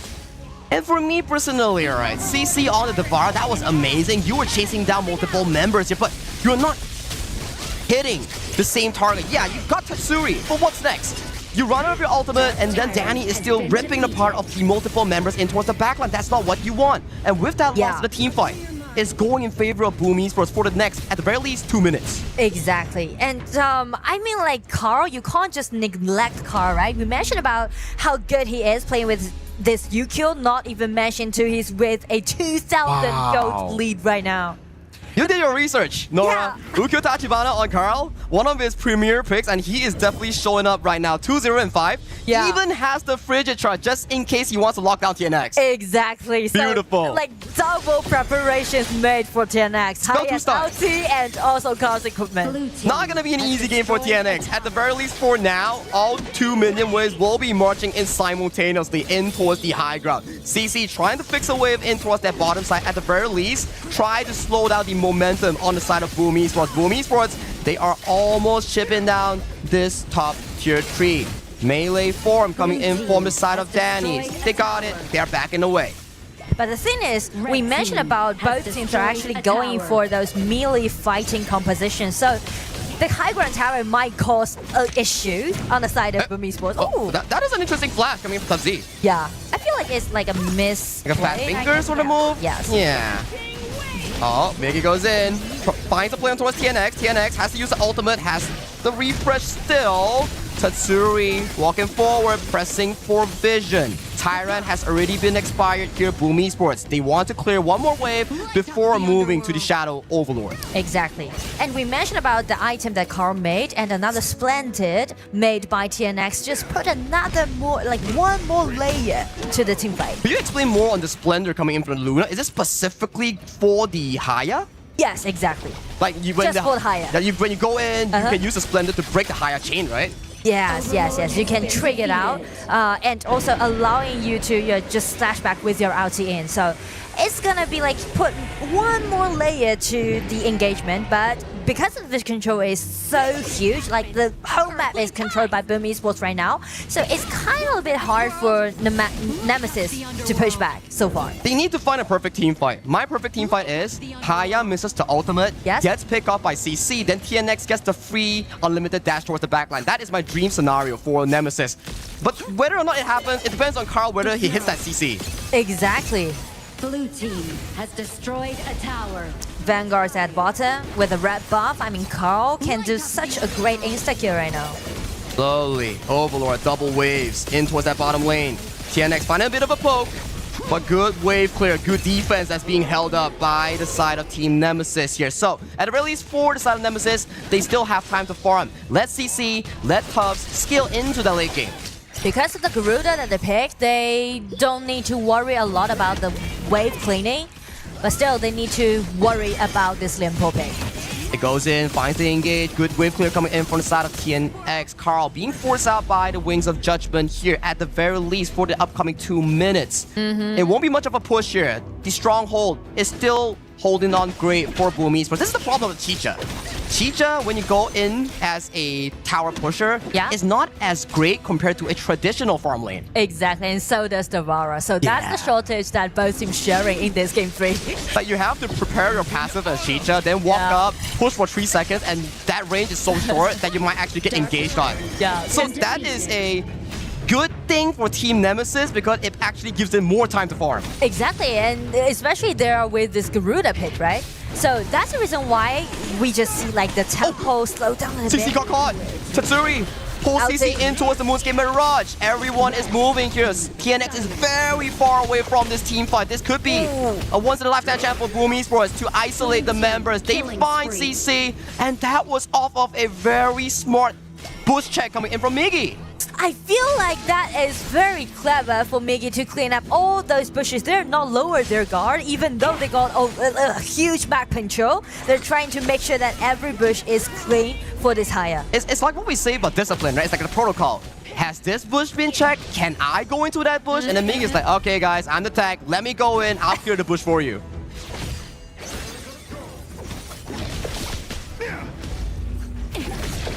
Bottom wave coming through. Unbridled Alpha tags on towards the back line. Draw, assisting by tanking some of these damage here. It's a good play coming in from the side of Boom Esports. Mission is done. All 2 Clash lane and farm lane towers have been taken down. TNX gliding, trying to look for a potential comeback play. But damage has been done. Boom Esports, they pull off cleanly and they will reset for the Shadow Overlord. I mean, like, this is totally enough for Boom Esports to push right now, and they just trying to design another promising engagement around the camp on the top side of the map. But as for Nemesis, both side lane, high ground tower has been taken down, so they need to get out. But since Zhangfei without any ulti, there's no initiation can be seen. Ultimate Flash coming in from the side of Boom's draw. Not a lot of follow-up here from the side of Boom Esports. They want to take the safe route and go for this Shadow Overlord. If they want to go for the Shadow Overlord, they need to make sure that Zhangfei's ulti is prepared. But there's no minions, no monsters, but TNX alone trying to steal away. Oh, TNX still dancing. Got the refresh. Draw, tanking all the Wings of Judgment. Just being annoying, actually. It's being annoying. Just poke in with the ultimate coming from Luna. Red buff being picked up by the side of CC. CC, farm towards the late game. It's gonna be an overall tussle, but at the very least, for Boom Esports, they can wait. The ball is pushing in. Exactly, they got a winning lane at the bottom, so they are not worried about Bahaya break out his ulti for Zhangfei. Okay, so they're just gonna pause a little bit and wait for the outside. Okay, they're coming out. CC on the side lane. Overlord down to half. TNX trying to chunk out the Overlord for the potential cast. Nice Unbridled Alphas, but Carl finds the steal. Immediately changes in towards that Sage Sanctuary. Comes back up, gets taken down. 4v5 in favor of Team Nemesis. This could be Nemesis' chance in that one-time double kill. Going over to CC, the farm lane. Waves coming in towards that bottom lane, but it doesn't matter. These are the late game moments that you need for Team Nemesis. Maybe they can push it to 20 minutes. That is a 0-2 fight, 0-2 trade. I mean, like, Nemesis, they are playing in such a smart way. Everybody just waiting for L breaking out, and as soon as he just get out, everyone just using all of those ulti and just put it all in.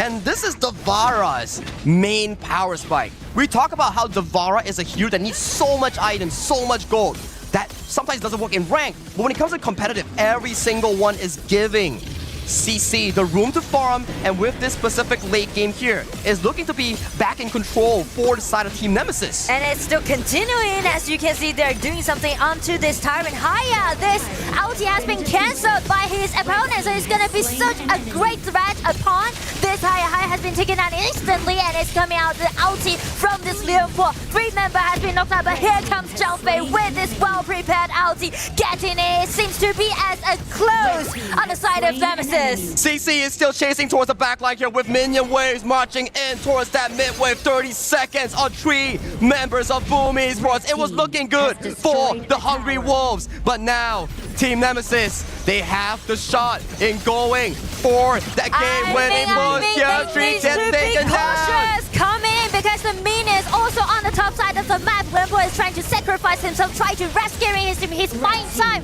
because there's Vanguard spawning on the top side of the map, but there's still a little minions coming into the crystal, and it is going to be a victory. Goes over to Nemesis. Heartbreak for the side of Boom Esports. They were in total control for the first 80% of this game, but one key team fight on that Shadow Overlord turned the script, and this is Team Nemesis, IKL second place, advancing to the upper finals. They definitely just play so well today. I feel like they're well prepared for this KWC to showing their power. Because you just mentioned, right? They got their spot into KWC as the second place of IKL Spring. But this time, they play up against the first place from PKL Spring, Boom Esports. And they outplayed Boom Esports for today's matchup. Boom Esports played so well in the first 80% of the game, but then the team fight, CC just popped off and he started punching every single one coming in from the side of Boom Esports. It is not the way that you start, but the way that you finish. And Team Nemesis with a 2-0 advantage, they're gonna move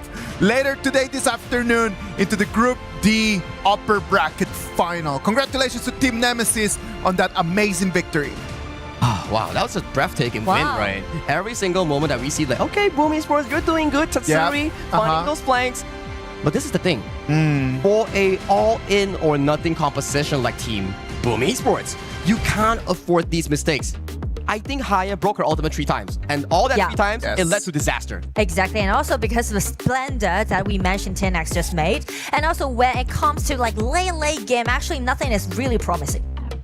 Just difficult. Like, for Boom Esports, what do I tell them? You already play so well. It's just, patience is a virtue. If you just slow down your tempo, potentially wait for the Tempest Dragon, then you can use the 2 silent advantage in winning out the game. But they were too hasty, unfortunately. I think that the Devara was just coming in that moment of the game, just was going to become just the spotlight, right? Yeah. It was just going to become the main hero over there in that specific moment, because the Luna over there, like as the time passes and after the other team just start making the magic defense, then it's going to start dropping a little bit more. So, because of the Devara, this hero, you can't just treat it as a normal warrior. I mean, like taking on those backliners. As for Devara, you need to use your own body and just dash in and just separate. I mean, like scattered the whole setting. That's the point about how you're gonna play this Devara well. And it was a shocking one, right? We only had 1 or 2 Devara in towards the play-in tier. I remember one was by Nongship Red Force on the side of Rattel. That played pretty well. And one by Chami won. It was like a 50% win rate. And we never had a first ever Devara farm lane coming in HOK. Yes, that's what I mean. You know, I really enjoy to seeing those flags face. It's just like use your imagination, maximize your possibility. Come on, like that is really amazing that Team Nemesis is going to move forward into today's game. For Boom Esports, they're gonna have to go back to the hotel. They might not be able to enjoy a lot of the Paris, a lot of the sightseeing, because I'm totally sure that their coaches are gonna send them directly to start practicing. Curtains closed, log onto your phone. It's time to train and review for your mistakes here, Boom Esports. But congratulations once again to Team Nemesis, because that was a really good showing. They did not give up until the very end in that game too. It is not all negative for the PKL champions, right? Because they did have the game in the bag. It was just like one little mistake, one fight, and then everything just fell apart. But PKL champions actually did really well. And I feel like something went wrong on the side of Boom Esports from that red buff invasion, because like for 4 minutes mark, everything just went so optimistic on the side of Boom Esports, but check Nemesis, how they just handle, how they tackle this kind of invasion, right? They just playing as a team, just do the group count. And this is the thing, that I want to highlight, because they're waiting for it, and jumping Devara out in, even though the controllability seems very possible on the side of Boom Esports, but the damage down isn't there. Laura, question for you. Early game, we see a lot of higher ultimates on towards the key targets. Why did Tatsuri start ulting Zhang Fei? Because it kind of gives them the feeling that with the gold lead, we can easily just taking them down. And when I take away this Zhang Fei, my teammates will just dash in and just let the opponents collapse. There's no tank anymore, right? Like, as long as you just take the tank away, then the backline is already open. Yeah.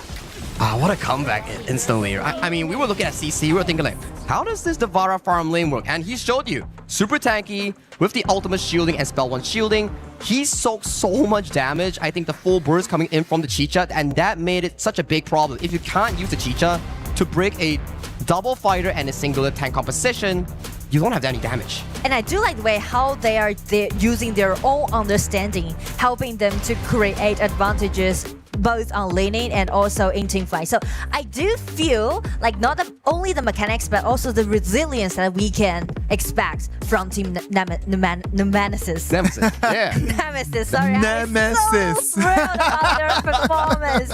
I'm so sorry. No worries. Team Nemesis L is right over there with Mara, waiting on stage to share a little bit about their thoughts. Mara, take it from here, please. Here with me, the smiling L. Congratulations! Now, your opponent, Boom Esports, wanted to dictate that game, but eventually they were the ones reacting to everything that you guys were doing. How were you able to turn their aggression against them? I think for the last game, the second game, our early game, it's so bad lah. So I think we just need defend with our item, and we know when late game, we can beat them easy. Previously, the Indonesian teams normally have a hard time against the Philippine teams.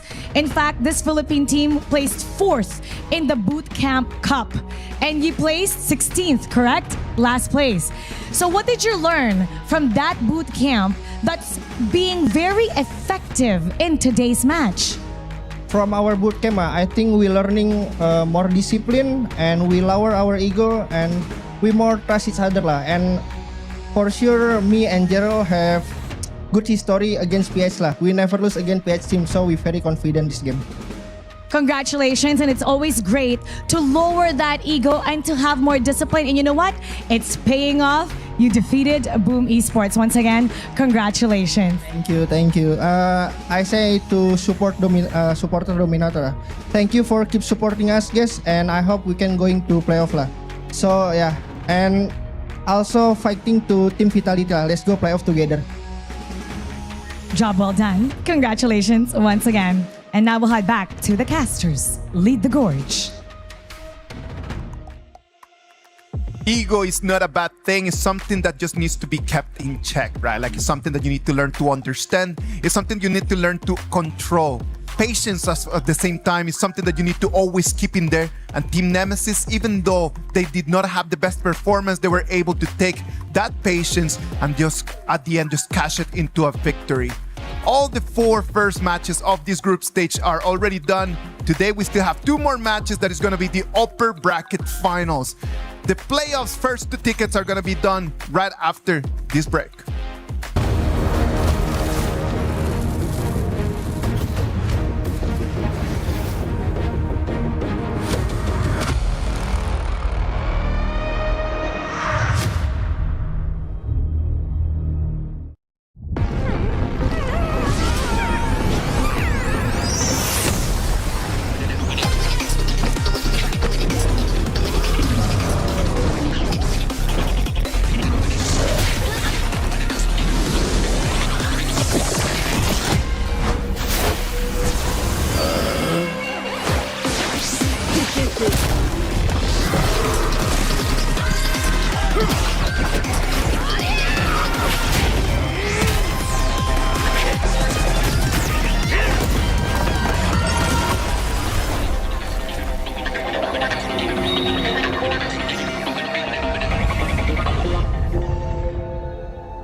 Play is in our DNA.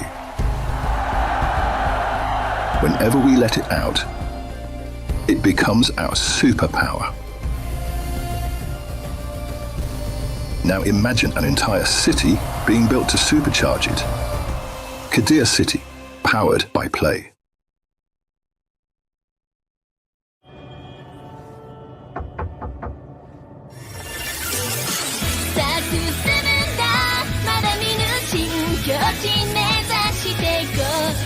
ドキしようよ準備開脚早くまだまだないこの世界を楽しんでみたんだ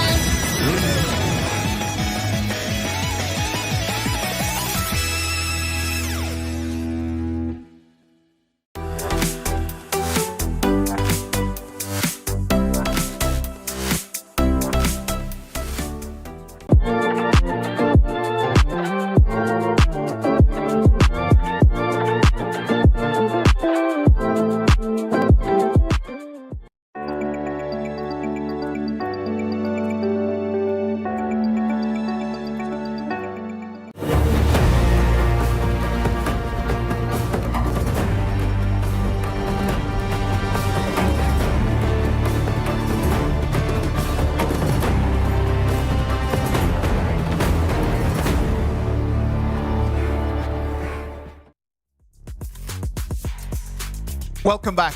The KWC 2026 is a beautiful tournament that we are hosting here in Paris, France. It got the play-ins, it got the group stages, the playoffs, and all the way to the grand final. There are 20 teams that have been invited all over here into our tournament. In order to know a little bit more for those of you who are not very clear how this is going to work, I have a video right over here for you to understand.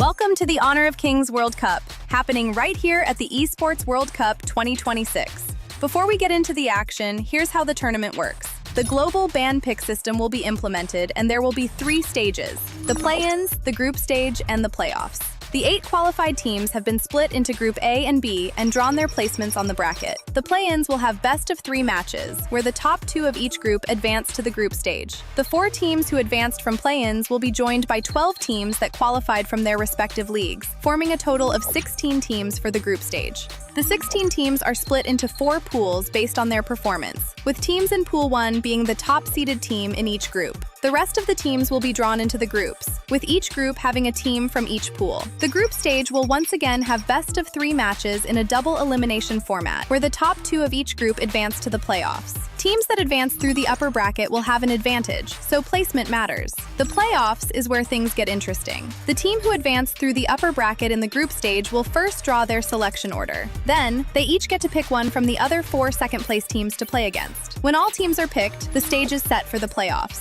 The playoffs will have best of 7 matches, and where teams tie 3-3, the ultimate battle will be the deciding factor. No second chances, no room for mistakes, and only one team will be crowned the champion of KWC at EWC 2026.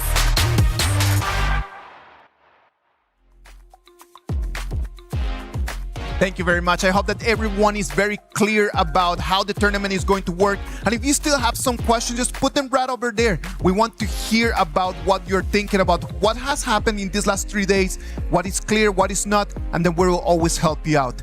Now, in order to explain all of those things, Blam, Ken, what about if you guys explain a little bit about the global ban pick?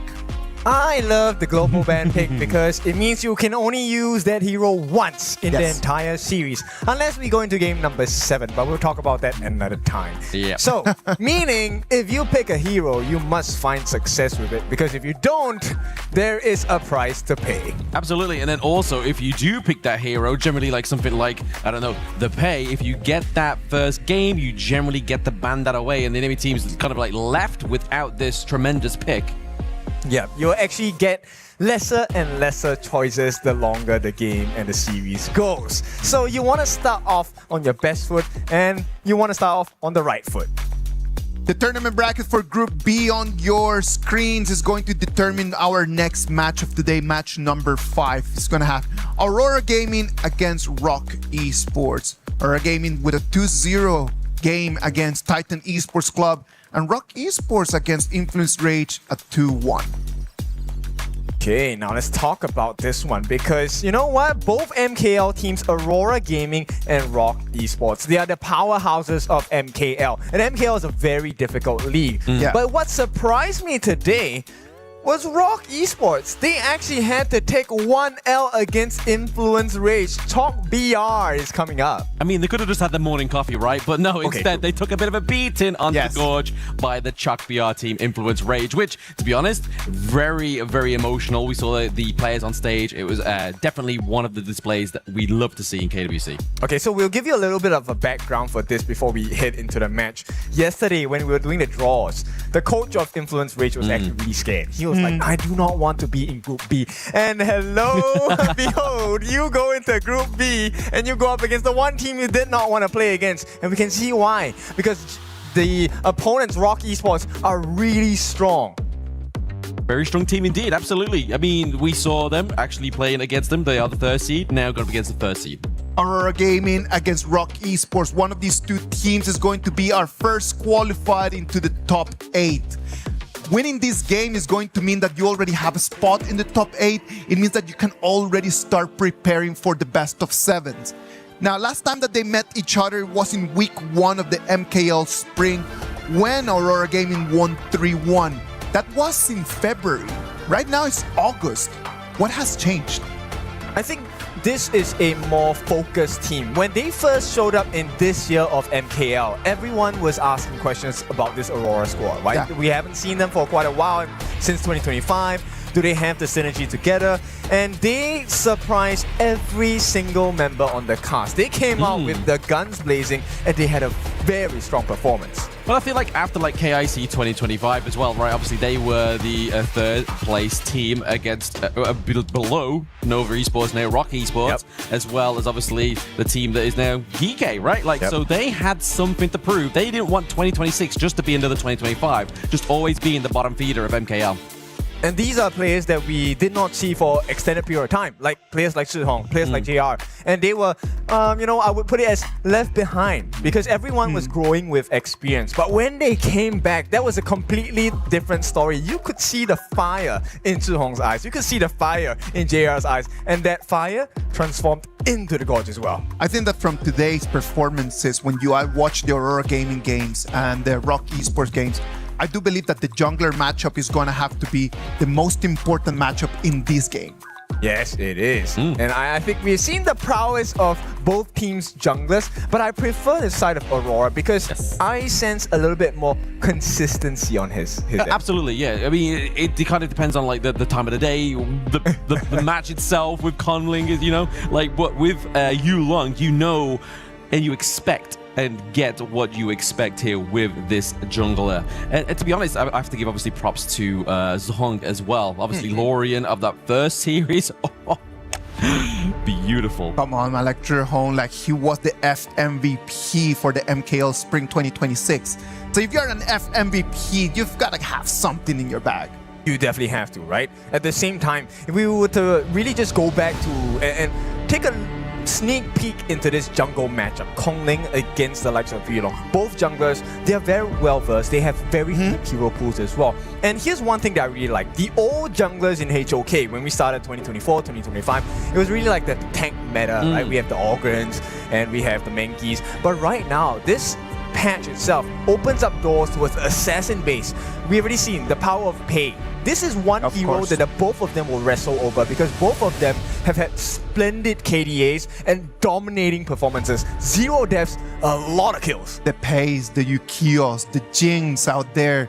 It is just going to be a patch right now for the assassins in the jungle. Yeah, I mean, it is going to be, but I mean, there is obviously teams and comps that obviously happen with obviously the junglers as well, the jungle tanks as well, right? Obviously, we've seen a bit of Nurtser come through as well into the jungle, generally just kind of giving more of a global presence for the team, being able to kind of play the macro from anywhere across the gorge. Yes, and one thing I'm curious about, because we finally have its first win, the Florentino. Do these teams bring it out? Because Xiang did pull out the Florentino today. He is the one that has given this hero its first win in KWC. Yeah, but I mean, I want to go back to the point. What's more impressive, Xiang's Florentino or Zhong's Lorian? Oh, okay, that's a good question, because you know what, both of them have performed really well. But here's the kicker: both of them are on the same team, so it doesn't matter what you pick because domination is in store. Now, we won't get that option. We won't get this storyline. Lauren has been banned.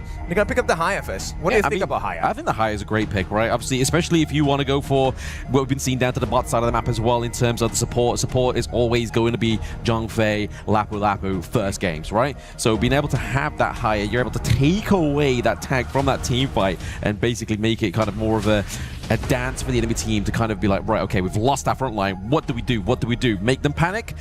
But the other way you can obviously get rid of that panic is if you go for a secondary front line here, which is going to be the Byron. Okay, while we have eliminated that panic for a while, I'm going to put it back in the picture because Florentino now is here. We also have the Agudo, and this Agudo is probably going into the jungle as well. So you have an isolation hero. The Haya, first pick Xiang here, able to isolate members away from the fight. And what does that give you? It gives you space. And who loves that space? Xiang does, because he's going to pilot this Florentino. And we know Florentino is a 1v1 beast. Absolutely. I mean, there's the unlimited refresh with those little flowers across the floor as well, right? Obviously, he has his own little mechanic within terms of CC, as well as a bit of a CC immunity effect as well. So, really, we're going to be seeing that, trying to obviously counteract something like the Zhongfei if we see that Zhong is not quite as successful to take away this beast off of the Gorge. But, like we were saying pretty much moments ago, it's normally game one is kind of like a Zhongfei, Lapu Lapu, kind of like who can drop the better ultimates. But Rock Esports aren't a fan of entertaining that one. They have taken the Lapu Lapu away. Okay, that's a big difference in terms of the role matchup, right? So, and with the Lianpo as well, they have taken out the big major 3 tanks, right? These are the standard ones we are looking at when we're talking about tank in the roam position. So you might have to go for utility, heals, recovery on the side of Aurora as well. But you know what? The healing comp in the farm lane duo actually works against Zhongfei's favor.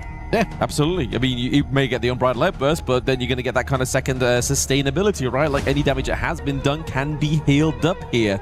But it looks like the Yukio has been taken off here as well. Obviously, we did give props over to the Yukio in the introduction, but it feels like Aurora Gaming's like, okay, you took away our tank, we're going to take away those big assassin picks for you. Jing is still available, however, if the side of Rock Esports does want to go for that.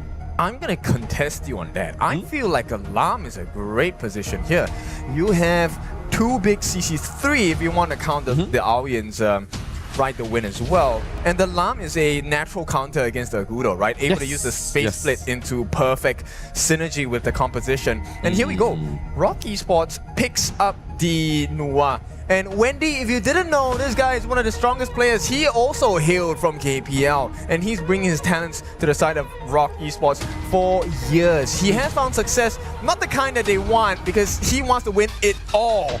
And Aurora is standing in the way right now. What do you think this matchup is going to be? Because the mid lane wave clear, he's going to lose out. Wendy, that is. Yeah, he's definitely going to lose out there. Obviously, Haya with her first skills, it's just kind of like slow cooldown refresh. He's able to spam from quite a long distance, but I feel like it gives you the late game here for the side of Rock Esports. You kind of already starting to see the picture being built here for them. They want to play towards that latter part of the game itself. But if you look over to Aurora Gaming, they're going to go for the Orgrin here, a little bit more frontline, which means that Agudo is going to fall into the farm lane for the first time within KWC 2026. Well, we are in Paris, so we talk about romance, and the romance is here. Orgrin along with the Diadea, this is a couple date, and this couple is a power couple as well. The heals and the sustain and the instant execute. So instead of Lam, they're going for the other natural counter of the Orgrin, which is going to be the Musashi. I'm just curious how this is going to work out, because in most cases, you are looking at a 4v4 fight. This is no longer a 5-on-5, right? And if the mid lane Haya on the side of Zhihong, which we have seen Aurora players, he seems to be the best mid laner up to this point. He's going to win that 1v1. It becomes a 4v5 immediately. Yeah, it may do. It may do. But I feel like we have the Musashi to counter the Orgrin. Obviously, he's going to use the duel to the death to make him in that imperiled state so that he cannot heal up. But then you've got the added attraction of Diadea, right?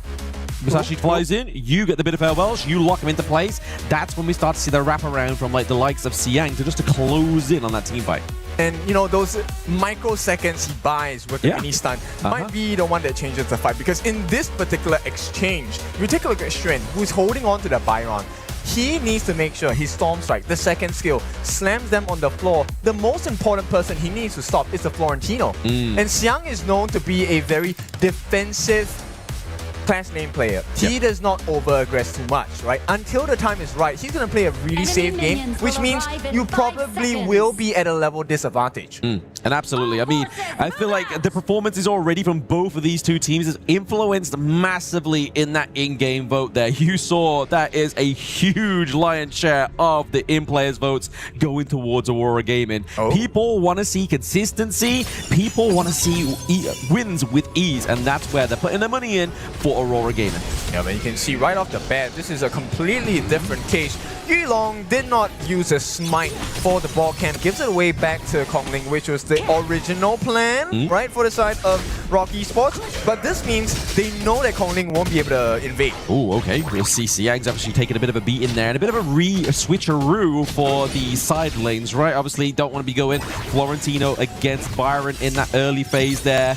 We know that, obviously, like I said, 1-to-1, Siang is that guy. So really the one is like, okay, let's swap up top side. Let's get a bit of a distance away from that Florentino. So Muchi's going to be at one hard task there, being able to get that ball. The Phoenix is going to be JR, just collecting these little neutral points for the team. Yeah, the Firehawk is such an important one. It's the one that defines your lane, essentially in the farm lane, right? The second one is on the way on the other side of the map, which is the clash lane, which is going to be at the top. The space sprite for the Primal Portal is another important objective you need to gain for the team. And I like this movement from both sides, right? There was a tri-lane on the top, and Rock saw it, immediately mirrored that movement as well. So this is very tight-knit, but Aurora does have a slight goal lead at this point.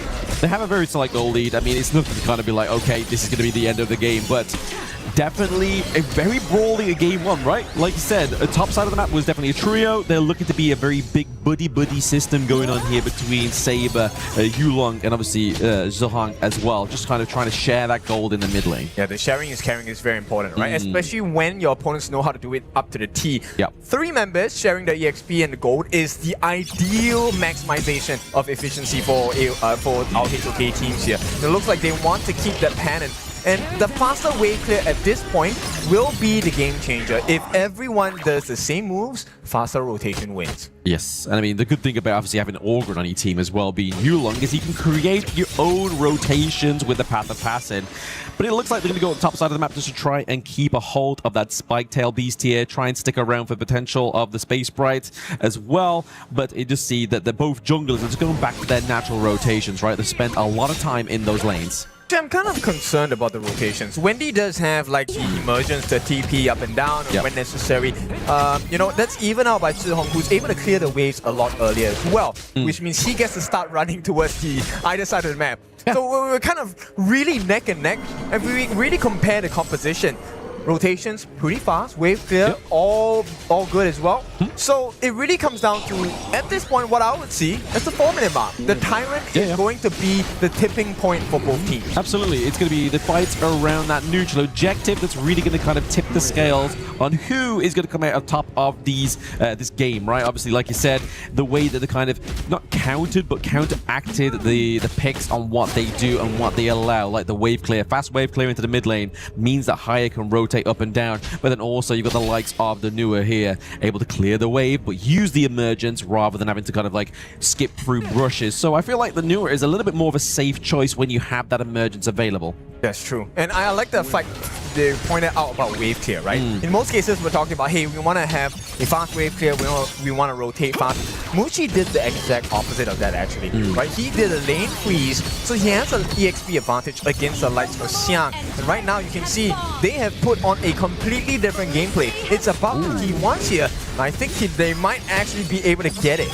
They potentially might be able to here as well. Obviously, the minion wave is still at the gate of that T1, but it just means they are going to be able to negate that push for now. But I feel like if everybody on the side of Aurora Gaming makes a focus down to the bot side, it just means that they're giving over that T1 for free. So what do they desire more? The Tyrant, the T1, it looks like Aurora Gaming are just keeping this one split. That Annihilation almost claimed it for the side of Rock Esports. Okay, Wave Pit, that was kind of overzealous at this point. Tries to get the Mirage down onto Muchi to try and force out the Infinite Vastness, which is the Dragon form.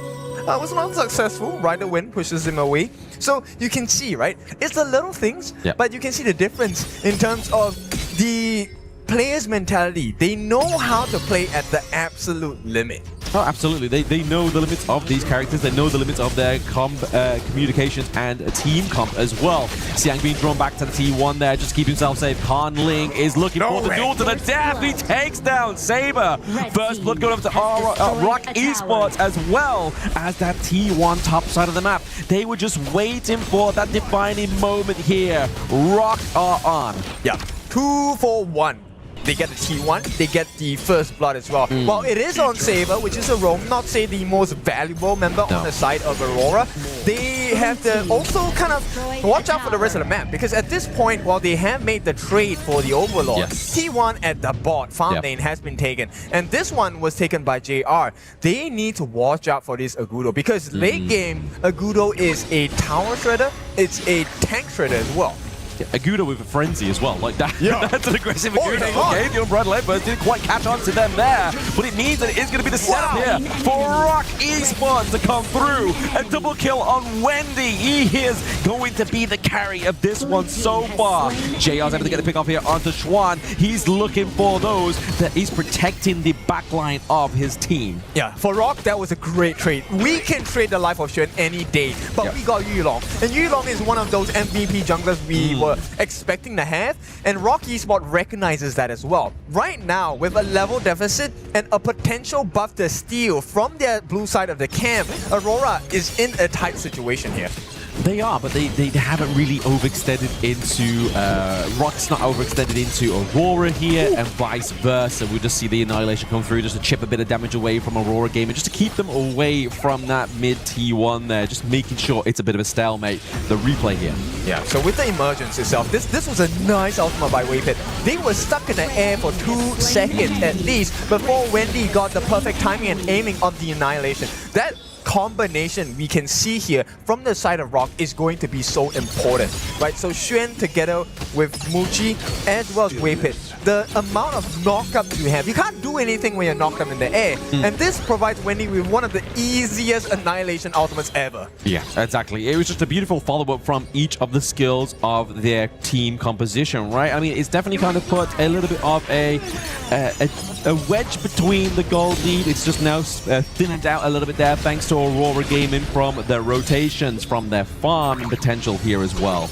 We got around about just under 60 seconds till that next neutral objective comes online here. I feel like the game state for either of these two teams falls when that mid T1 falls. Yeah, it's kind of interesting. They're going for the 1v1. Xuan caught in the middle of no man's land, but it's not the biggest moment yet. Zhihong though it's not. Has been caught. Oh, yep. Zhihong is in the Moonskin Mirage. He's able to get the takedown into her own realm as well. He was invited. He got the takedown onto the side of Aurora Gaming. That's going to be a big takeaway here now as Rock Esports are into the enemy's jungle as well. What can they do to stem the bleeding here onto Aurora Gaming?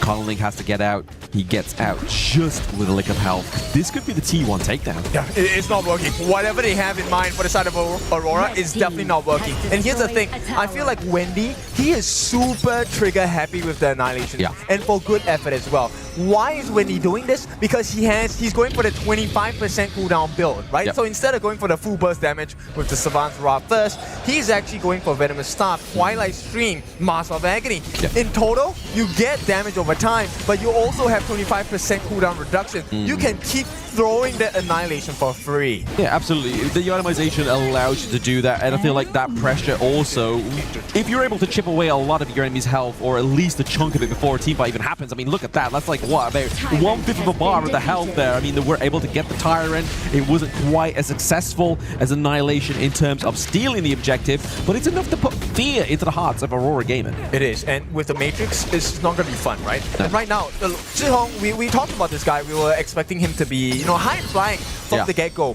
He has been currently, I think muted is the good word for him, right? He's been trying to get Muchi to use those Infinite Vastness early, never in range. No. He gets the start of the ultimate. This is how close it is. Muchi allows him to get close, activate the ultimate, but pushes him away with the right to win. Instantly, you go into cooldown with your ultimate. Yeah, exactly.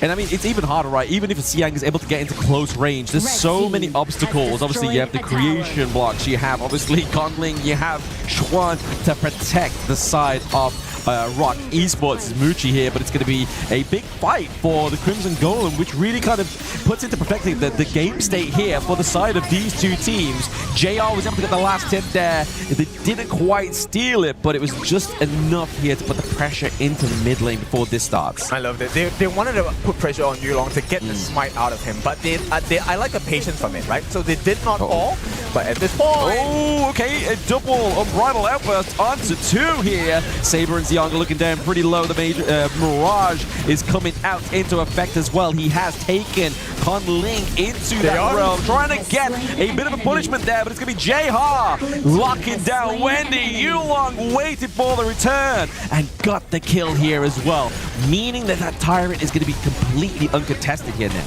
0% of a steal at this point. Kong Ling is out, he does have his smite, but more importantly, Wendy is out of the fight. There is no Annihilation to try and attempt the steal as well. So the one thing they need to do now is to protect their resources, of which Rock Esports have already done. Muji said, it's okay, Kong Ling, I'm going to have to hold this Crimson buff for you at this point. Yes. But the cost is the T1 in the mid. Now we talk about the fight. This catch from the Moonscape Mirage onto the backline, that was the important one, because this is where Kong Ling was caught in no man's land, isolated. Exactly what Zhihong needs to do. Meanwhile, the rest of Rock have to deal with the backline. The aggression coming in from Yulong was perfect. The spacing, they split the fight perfectly for Aurora to get the win against Rock. Yeah, I mean, yeah, they were able to get the T1 into the mid lane, right? They just kind of like neutralized the game state at this point, right? Obviously, we saw that Rock before that point was definitely having a steady go at the lead on this game number 1, but now Aurora Gaming, after that successful team fight there, have definitely mustered up a bit of a gold lead for themselves. Kong Ling is waiting in the winds there in that solo bush next to Lung Bush, but isn't going to commit any kind of go on to the Yulong. It's just, I feel like the fight's too splintered here. It is a bit difficult, right? Because the way that they have itemized on the side of Aurora, it's all to make sure that JR as well as Xiang have space. And it's working out perfectly, right? On the side of Kong Ling, for his Musashi, he went for the Rapacious Bite build, which is a damage build. Yes. For Yulong, he went the complete opposite. He's going for Giant Script. So he's going to be always consistently in the face of the Rock players. And to put into perspective, you also have Zhihong locking another player out. So when we talk about the 4v5, JR gets all the free hits, Xiang gets to have a free one-on-one on the backlines. This is where we want to watch. Here comes Musashi. Oh, Unbridled Outburst. Is this going to be enough of a time saver for Kong Ling to come through? But no, it's going to be the Moonscape Mirage keeping him locked down. That's going to be Wendy going down once again. This is the same show and dance as the last team fight as we see Kong Ling go down in that Mirage. But they are able to pick up Yulong, which means they can't really make a play for the Shadow Overlord. Yep. This is not good news for the side of Rock Esports, right? The trade, yes, immediately is the same trade here. Kong Ling and Yulong, both of them falling. Mid lane for mid lane, jungle for jungle, but wait a bit, he's caught in no man's land, does not have the manage. They want to force out the infinite vastness, successful in doing so.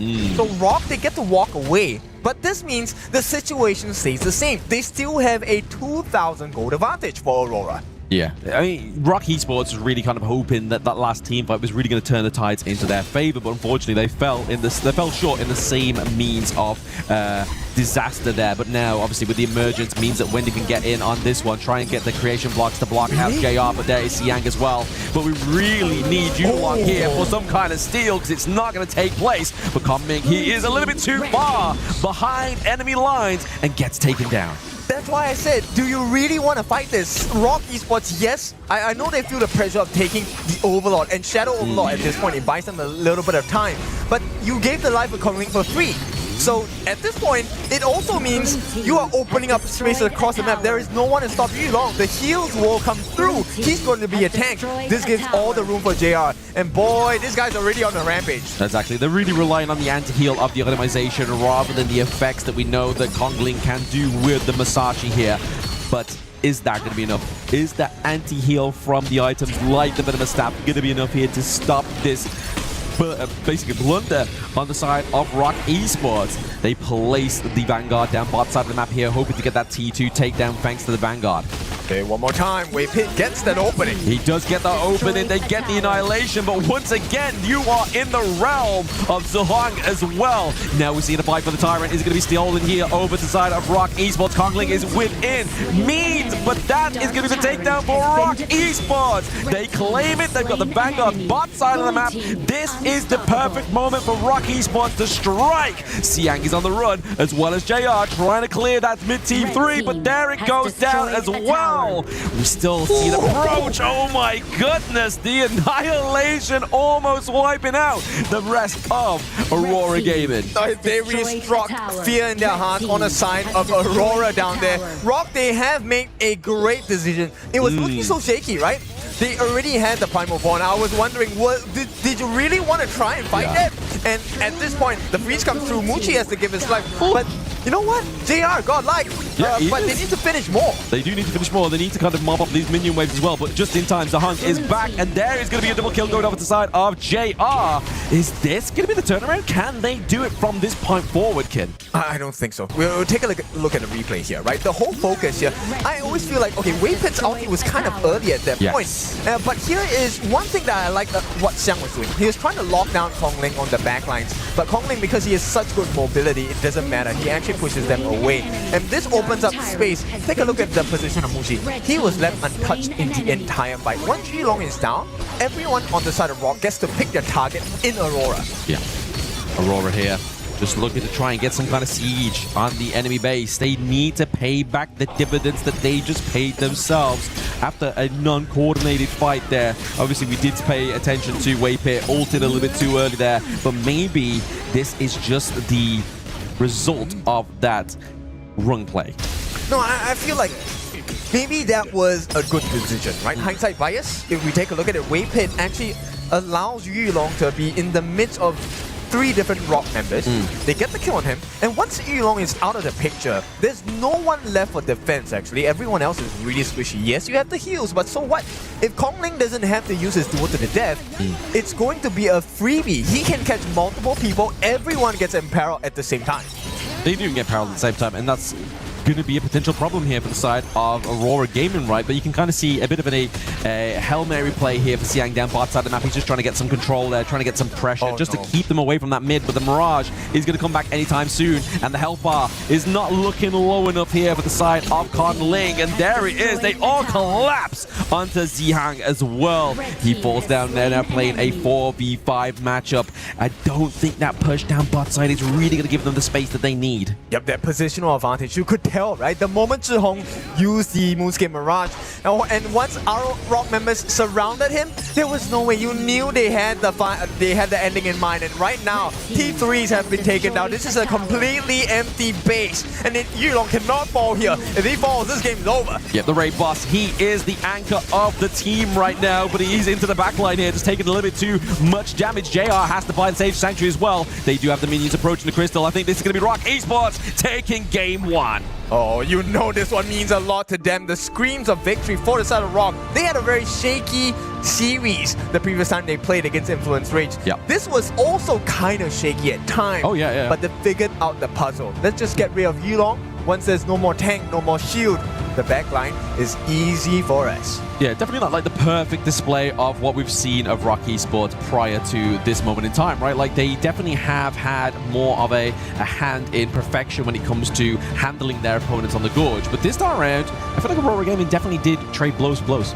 I was kind of disappointed for the side of Aurora, right? We were expecting more from Zhihong. Yeah. We praised him. He has been phenomenal coming up to the event of KWC. Yeah. But I feel like Rock Esports have done a lot of homework on him, and they're not allowing him to play his game.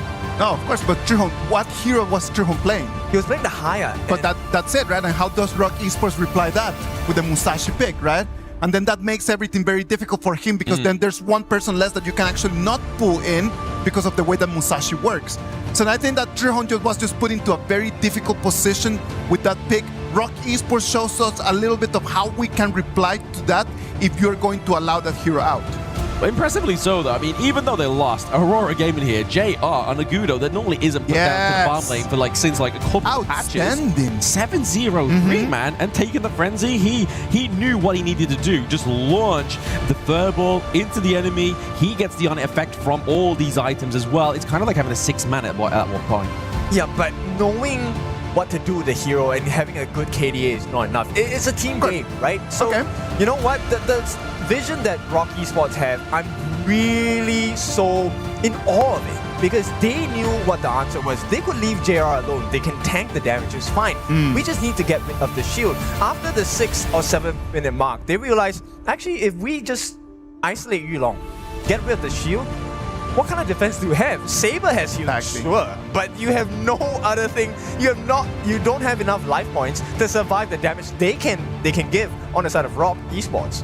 Yeah, I feel like this is kind of like this game itself and this draft itself really highlights the importance of having a tank support, right? Yes. That's how vigilant they are within these drafts. They are kind of like the backbone, because something like the Aurora only becomes your chunky frontline with itemization, whereas a tank as natural as Zhang Fei or Lapu Lapu generally are tanky. Plan makes a very valid point, right? Like that's why when you analyze the data from these last 2 days, like the most played supports over there have been Lapu Lapu and Zhang Fei, because they give you that shield. Yes, and also the next most played hero is also Florentino. Yeah. You know what? All our players here love Florentino because they're allowing him to come through, but they love him too much that I think it's suffocating. This is the third or fourth loss that a Florentino has had on our stage. But I was actually talking to Holler and Sagi while we were watching the game, and they were talking about how incredibly good work Xiang was doing on that Florentino. That even though the KDA was not showing, but just the way that he was pulling people apart, it's what kept Aurora's gaming just really online. Yeah, when you've got such like a mobile hero, it's kind of like, well, how do I attack him? How do I keep him in place? And I feel like that's all the job of Wei Pit, right? He kind of like goes in with the Stampede, uses the stun from the common skill, but then also gets the Frigid Charge as well. It's just enough time to keep Xiang in place, but it just wasn't enough to actually push Aurora gaming into victory. And all this means a lot, because I think Rock really had a shaky start to the day. Yeah. And when you take a look at the face cams of the players, this win, it's a 2 times reward for them. Number one, they recover the confidence, they get the composure back. Yes. But secondly, they also beat Aurora that has beaten them before in their previous games. Let's wait and see if they can seal the deal in the next game too. We're gonna go to a break, and when we come back, we'll see if Rock Esports can make it 2-0 and get their ticket directly into the playoffs.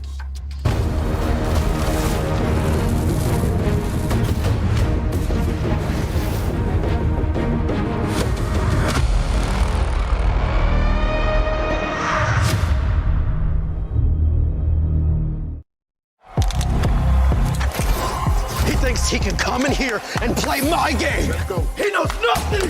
Let's go! Tyler, why? You're done. This is my ladder. You can't climb it. It's better than being hard-sucking masters. You're going too far now. Your eyes buggy. Your elbows ashy. That airline? That's an L airline. Somebody better hold me. Okay, yeah. Do something then.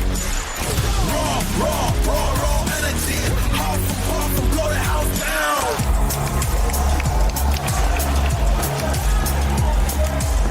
You look nervous. You look short. Everything's good? Fight.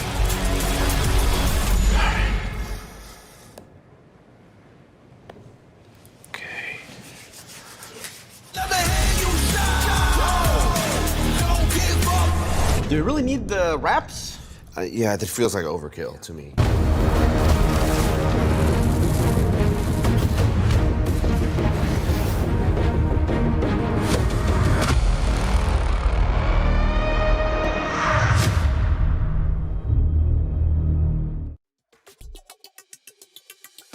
Welcome back. This is going to be game 2 between Aurora Gaming and Rock Esports. Rock Esports, if they win this one, they're going to make it direct into the playoffs. They're going to seal their ticket into the top 8 of our KWC 2026. Now, we got to understand that for these players, for this specific roster, making it into top 8 is not going to be anything new. You got to remember that 12 months ago, they were the first team that was able to take 1 game out of a KPL team. Yeah, that one was a big achievement. Absolutely. Now that you've said it, oh my goodness, I'm getting the chills again. Like, that was good, right? Because this is like international stage. You have to be able to put your foot down and really just step on the gas, go full forward. And this first one to win it in the fashion that they did, I think is impressive. So I feel like Aurora will have something to say this game though. Yeah, like I said, they skipped the morning coffee. They took a bit of a beating. That was the realization they needed, but it was also obviously like we were saying with Aurora on the desk, right? If you are literally the third place team, you have so much pressure on you that it can either make you crumble or it can make you rise, like we're seeing right now, right? Obviously, Rock Esports able to take one from Aurora Gaming, third seed from first seed. There's definitely been work being made here. Yeah, and the one thing we were comparing is the jungle matchup. I'm curious what it's going to be like in this game. Well, we're gonna have to wait and see, because the way that it was played right now, I do not think that the junglers had that much of an impact as I was expecting for them to have. But I actually do believe that it was a problem with the roamers. It was a support differences. The Dia against the Tramfei just completely just gave you a very strong light onto what the patch is asking of. Yeah, I definitely think so. The Unbridled Outburst was a big set because the huge stun slam against the wall, you get like 2-3 important members. Oh, yeah. They finish the fight. Okay, I'm not saying Dia is weak, but hey, with the Destined Encounter, you can have it on the 5-man, but for that particular game, what good was that? Exactly, especially when you had like Masashi dancing around, you had obviously Nua be able to use the creation blocks, and kind of just being able to just move out of the way of the Destined Encounter. And we have to remember who was piloting the Zhongfei in this game number 1. It's Wei Pit. Wei Pit has always been renowned for that Zhongfei, especially like even casters like Sir Cloud absolutely love this player with this pick and always give him praise for it. For good reason. Yes. This guy has been really consistent, right? Him as a player individually, it's rare that Wei Pit doesn't shine in his role. He may not win all the MVPs all the time, but it's his input, the way that he structures the fights with CC, that sets the stage for Rock Esports, and he did set the stage for them to take this win. Yes, absolutely. I mean, this first ban here, right? Does this mean that Rock Esports, being on blue side, are going to go and try and lock in the Guan Yu here for game number 2 to try and just get the early 2-0 victory here?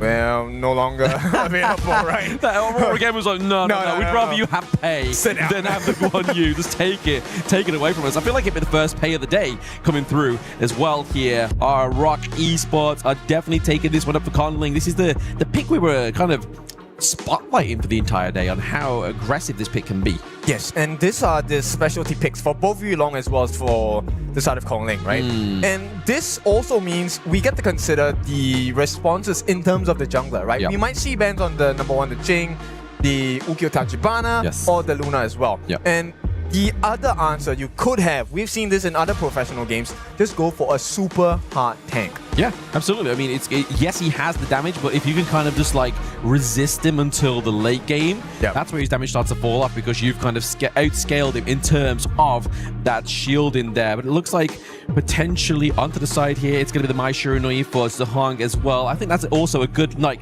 not lane counter, but definitely a counter for the pay.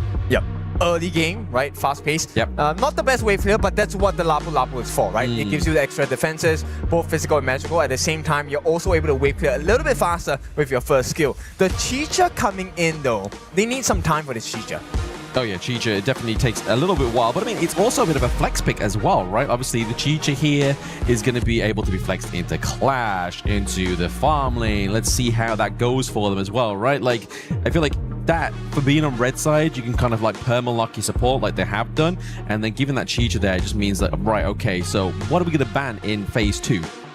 Well, if you did look at the previous series before this one, we had a Devara farm lane, right? Devara farm lane, that was a very fun matchup against the Chicha. And I feel like that is a consideration, but this is MKL we're talking about. I don't say that they're not creative, but MKL has a very structured approach. They want to show you domination in its finest form. So I'm curious what does Rock Esports have? I mean, this is Mushi we're talking about. Yeah, it is. I mean, to be fair, they've probably taken the inspiration of Devara farm lane from me. I mean, I played it on stream once and actually won a match, so I think I'll take all purposes of the reason why they went for that one anyway. But like you were saying, yeah, MKL, they know they're a region that knows what works. They don't necessarily have to be creative. They just need to master the basically the prio kind of like compositions, the picks here that we know all well work on the Gorge. Yes. So let's discuss what a pay needs, right? Since we have pay as the prio pick for the side of Rock Esports, we have seen a couple of the combinations available. Normally it would have been the mine, but this time they're gonna switch it up. They're gonna go for the L'Oreal. So L'Oreal wins in the wave clear department, but mine wins in the early game burst department. Yeah, exactly. Which you would prefer? I mean, to be honest, we saw Wendy on the Lorian earlier, and I mean, I feel I would prefer this Lorian here because, again, like you said, Maestro, you were able to obviously not have the most effective wave clear, but you are able to traverse around the gorge a little bit easier. And when you're going to get something like the Arlie, it's something you really want to use to try and get that pickup onto that farm lane. Also talking about the Arlie and also talking about Muji, this is Muji's signature pick. Yeah, right? We've known him for many months now. In fact, I think close to at least more than a year. Muji loves the Arlie, but he loves it for a good reason because he is so damn good with this hero. Yeah, exactly. You know that a mechanically skilled player like Muji here is definitely going to have so much fun with this pick, and then pairing it with the Diadea as well, right? Like obviously if Maestro comes through, you just kind of just stop them dead in the tracks, right? Give time for Muji just to escape and just get back to a safe fit in here. But if we look at the rest of the side of Aurora Gaming in terms of draft, we have Siang onto the Charlotte here, a little bit more late game potential for the team, and then Yulong's going for the Zilong as well. I like the Zilong pick, right? The lower your health, the more damage you do. Yep. And you know, the recovery is insane. It's more like you're playing with more than 2 health bars at one point. Yep. But with that being said, one of the difficulties of playing with Zilong is that if you do get a good synergy of CCs down on him, he's gone. Yeah, exactly. It's a hard one to kind of like muster and master here as well. Because effectively, until Charlotte gets into that late game, she's not going to be really much of a front line, right? She's kind of like, she needs to dive into the back line, do the damage, then get back out. So we're really looking at both of these two teams. Kind of, obviously we have the Lapu onto the side of Aurora Gaming. We have got like the pseudo front line of the Dharma here as well, but who also needs items to be effective into that front line. So I would figure that maybe, at least for the side of Aurora, from what I can see, Saber needs to be the one that initiate the fight. You can't allow Yulong to start. Yes, he has more value when he's low on health, and then he gets a recovery through the fights itself. But here we go. Ooh, okay. He teleports out there. Wendy maybe just trying to pull them in a little bit too close for comfort there. So Hong has to use the Kachusans to get out alive. Yeah, that is not what you want to have as a mine, right? You want to use the Kachusans to make sure that you get the damage in. One more round, maybe. Oh, okay. The block up there. Oh, and then followed up by Yulong. Oh my goodness. Double kill here from Siang. This will be even more impressive because they got out alive. And they got Kong Ling. This is exactly what you want to see, right? The Tiger. If he gets an early game, it's not going to look good at all. And right now, they have managed to tame this Kong Ling pay for the time being. Yulong gets a free growth in gold, in EXP. This might be a punishing experience. And also, obviously, on a minimal scale here as well, that all going to Siang means that obviously he's going to be already out-farming, out-resourcing Xuan on this Dharma as well, right? Like giving those 2 kills over, the extra bit of gold bonus for that first blood kind of enhances that 1v1 potential here that we might see. Yeah, so 4 minutes is definitely one more moment we have to take a look at. Oh, that's quite a bit of skills thrown with, you know what, not much value. But I want to talk about the next thing of value. Zhong, using that flash at that point, I think Rock Esports, you might have to have expected that because that was pre-2 minutes. Yep.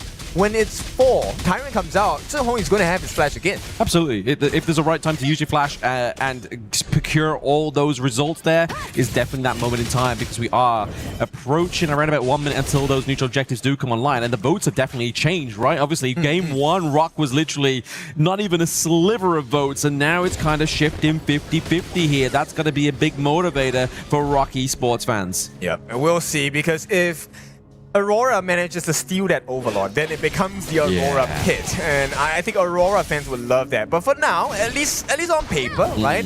Rock Esports is the dominating force. Yeah, they have the point up onto the board, right? They have 1 score against them, which is always going to be a favorable opposition here. But there it is. Xuan's able to get the trick mantra, but he's able to get out alive, not even using the flash there as well. So they really wanted him to exhaust that common skill.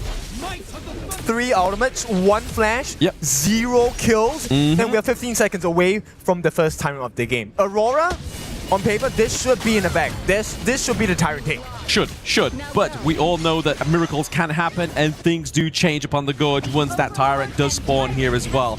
Obviously, we are seeing presence from Kongling as well as Xuan down bot side of the map here. Potentially going to go and try and get the Crimson Golden first before attempting this invade here onto the tyrant. Okay, they want to buy some time on the side of Rock. It feels like they won't be able to contest this. Xuan is keeping the vision. He does have his ultimate, but no flash. So this is not worth the risk taking, right? So Aurora will secure that first one in the game, but Xiang...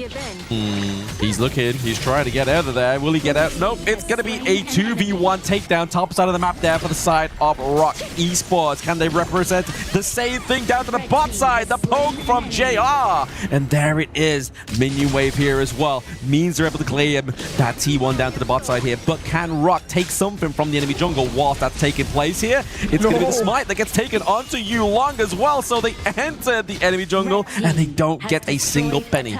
I mean, at this point, I would think that that's absolutely necessary for Rock. Okay! We see the charge, we see the flash, we see the knock-up onto Kongling. That is who we want to be picking up. Yeah, this is an angry Aurora, and it's showing, right? Angry, they have channeled their anger into ferocious focus at this point. The combinations have been real, and we're taking a look at a 2,000 goal lead going to the side of Aurora. Well, this game did not start good for Kongling. It's not looking like it's getting any better. 0-2-0, not the highest of deaths, but he's far behind, 2 levels behind, in fact, from the side of Yulong. Yeah, this is like a homing missile precision for a grade of hate, right? Like, they were like, okay, we didn't take that first loss very, very well. We definitely want to be playing with our best foot going forward in this one. And obviously, putting that pressure down to the bot side there as well. Trying to show the Rock Esports they are not welcome into their jungle is definitely the plays they should be making here. It's so difficult because Yulong, they can't even get Yulong low. And that's not even the first part of the problem, right? Yulong gets more attacks and attack stats based on the amount of his health. If you can't even bring him down, I don't think you win any fights as long as Yulong is present. At the same time, he can enter the fights first. There's no need for Saber to take that risk anymore. I mean, he's hard to catch, right? So unless like Xuan gets like a great dive from the pit and uses the Truth Mantra there to actually lock him down, who else is really going to be the one to do that? Obviously, if Waypick goes in with a bit of farewell, then he's kind of like stuck himself behind enemy lines, which we've already seen once already. It's a hard way for Rock to actually answer that problem with this team comp. Yeah, I find like they need a lot more time. It's a 2,000 goal difference, but it feels like it's more than that. Yes. Look at Saber. He's waiting for the perfect opportunity to get the Raging Sea. If he gets it, I think T1 is gone for sure. Yeah, I mean, they don't have a minion yet, so I feel like that's safe for now. Using that phase check there, maybe they're going to launch up onto Wendy. It's going to be enough burst damage there from Yulong as well as Zhang as well. Wendy goes down. That's plenty of damage here from Rock being taken off of the gorge, but Muchi comes through on his signature pick. Can he get it alive? He's able to get another kill there as well. And there it is, Waypit falls. So a 3-1 trade overall. Support for Clash, mid and support. I'd take that trade any day, especially with that T1 falling. And to be honest, Rock Esports, that actually was the ideal setup, right? They had the AoE, everyone locked into one small corner. What was missing? Wendy was missing because he was down 6 feet under. So if they did get that combination, even with this goal differential, they could have turned that fight. So this was a smart decision by the side of Aurora to take the fight at this particular timing. Unfortunate that Wendy shows first because he was the prime target and they had no combo. Look, this was great. Absolutely perfect. I mean, the fact that he used that orb as well, right? Like, what was he going to do? Bring the orb back to him? Fly to him? If he pressed the wrong skill, he'd be literally behind enemy lines once again, and that's where, if you are Lorian, you don't want to be. And this is the biggest criticism I have about this hero. If you're playing from behind, it's much harder to orchestrate these big plays that really upset these team fights. It is, because he is responsible for the AoE. There's no one else. Nah. If Xuan doesn't get his Truth Mantra, what kind of AoE do you have? Single target burst, great, but look, okay, Saber gives his life for what? It doesn't matter, the rest of them will catch up. Yep, that's it. He's literally like, okay guys, I'm trying to give you some hot meals here, but it's going to be Xuan here trying to get the lockdown onto Yulong, sweat as well with a bit of farewell, but it means that he's now able to dive back on top of the team of Rock Esports, take down their Savor, take down Xuan, and what was we talking about moments ago? That is their main access to CC to try and get any lockdown. Yep, divide and conquer, right? They have absolutely no team fight. It is a 2v5 most of the time at this point. And Aurora, they will keep playing this unfair fight because that is the winning strategy at this point. And there's nothing that Rock can do now. Nothing. No, it's very hard to play like a two marksman comp when you have no front line, right? Like I feel like that's where the kind of like the identity of Straps kind of faltered here with this idea. They only really had the chance of having a Liam Poe for this one if they really wanted to kind of have that sustainability, that kind of front line, so you can actually maneuver around it. And the biggest difference here is, okay, you know what? A lot of times we think if we want to defeat an opponent, let's get more damage. Let's get it all in. Yes, they can go for the damage, but right now JR already has a spike meal. He has both defensive stats and aggressive stats as well. And if you do not find the perfect, and I mean picture perfect combination of Xuan, Wendy, along with Waypit, you will never win a 5v5 against Aurora at this point. The gap is just too big, 7,000. Yeah, exactly. You put it perfectly there, right? Like, in terms of the way they could actually turn this into their favor is kind of not viable. They have to find a new means, whether that be macro.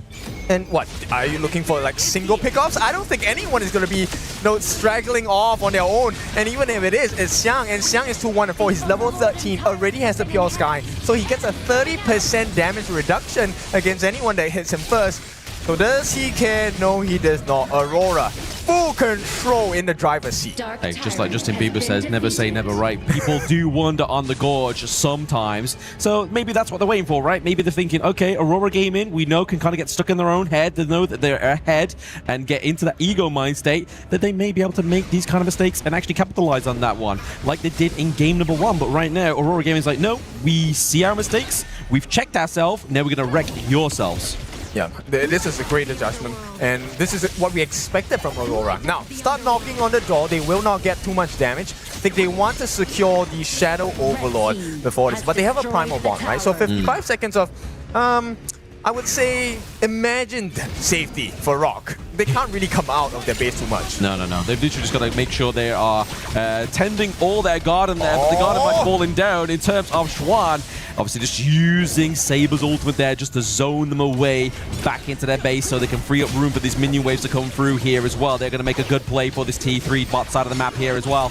Saber tries to go for the Waypit, goes for the bit of farewell. Not quite as successful as it needs to be. Okay, so first target down, right? T3 at the bottom. They chase in though. Xiang, he will be happy to give his life at this point, but he doesn't even have to. Aurora, this is how far ahead they are. And they can't overchase, because what if the rest of Aurora are waiting for you in the brushes? Exactly. Someone would always be waiting in the wing. But fortunately for them, obviously, if they did take that chase, 2 members obviously already into the mid lane there, kind of preoccupied. It would take a little bit of time to actually get top side of the map there. But it's okay. Aurora Gaming are looking just to make those big neutral objective plays here, looking for that final nail in the coffin. Yeah, and I thought, there was quite a bit of damage coming from JR. He hasn't even completed his 6th item yet. And with this, they have an 8,000 gold lead. Aurora Gaming, this is looking like the beginning of the end. That's it. Just put that Vanguard top side of the map, already kind of creates a need for Rock Esports to be there so they can now tend these other 2 lanes, right? Just try and put like a trifecta of these 3 lanes all together so it's a little bit harder to mount a defense for themselves. I just saw the item that Kong Ling bought. It's 12.5 minutes. He just got his Rapacious Bite. That's the final form of the jungle item. Normally you complete this by the 7th. You want that before the 10-minute mark. 8 minute, right? And he just got it. And I mean, okay, maybe that is a saving grace, but the Shadow Overlord is already flying down here. They are flying down here. I feel like it's just a moment's notice before this T3 top side of the map does fall down as well. But it's going to be that knock there from Wendy, but it's going to be so long into the back line there. Looking for a pick off. The damage reflection comes through thanks to the spike mail there from JR, keeping him alive. Kong Ling falls down once again. And this is the problem. We always say Kong Ling is the focal point, but now Saber into the back line. It's going to open up a 3rd game between the MKR teams, and Aurora Gaming take game 2. What a recovery coming in. This is deserves an applause for the MKL side. Aurora, this is what we were waiting for in game number 1. And it took them a little bit to get the engine going, but now you can see, right, why they were number 1 and why they deserve a chance and some consideration, at least in the Overlord's pit. We want more votes for them. Exactly. They definitely need to pay respects to the side of Rock Esports in that one. Aurora just knew how to dismantle that team draft, right? Like, as soon as they got the lead, they knew that there was nothing they could really do to play from that back foot, which is where that Lorian falls apart. Yeah, and I mean, this is where the jungle comes in. We know, I think we kind of mentioned at game number 1, yeah, it was a different state. Junglers didn't really take too much of the control, but the second one, oh my goodness, the difference between the junglers defined the game. And not only defined the game, right? Like it just defined everything just from the gold advantage. It came down to an 8,000 gold advantage at the 11th minute. Just for everyone at home, if you are already that much in a bigger disadvantage, what do you need to do? Like you're on the 11th minute, 8,000 gold behind. What is the strat? I mean, by right, you want to stay behind and farm, right? Get the gold. But this is exactly what Aurora Gaming was waiting for. They wanted you to slowly get the farm, but they were coming out slowly, bit and bit, one by one, and they were getting picked off. There was never a 5-on-5. It was always 2v5, 3v5. Yeah, for me anyway, I mean, if you have that goal lead, like as you see here, it's kind of right about the 8 minutes to 13-minute mark. It's kind of almost hard to come back from. If that goal lead is somewhere closer to 20 minutes and then you play for the Tempest, then there is the comeback potential. But at this early in the game, I feel like it's very hard, if not even possible. 13, you had to go 7 minutes. And if we put the same timing that we see on this goal graph, they would have doubled their goal advantage by that time.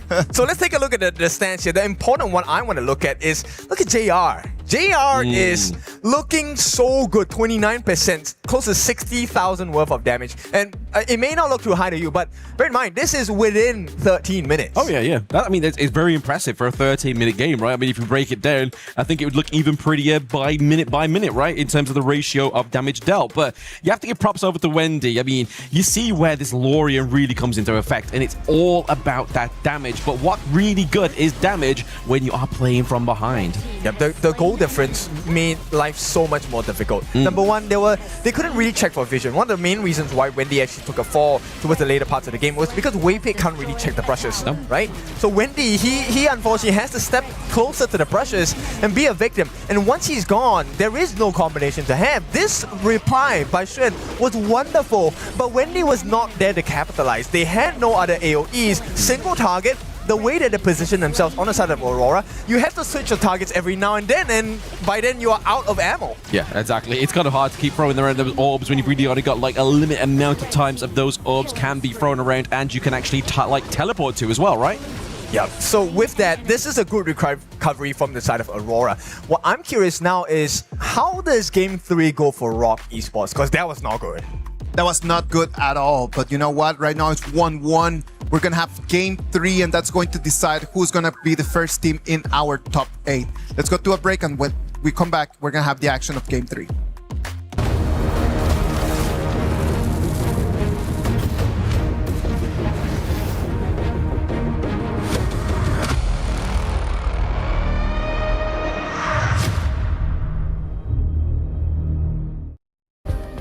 Play is in our DNA.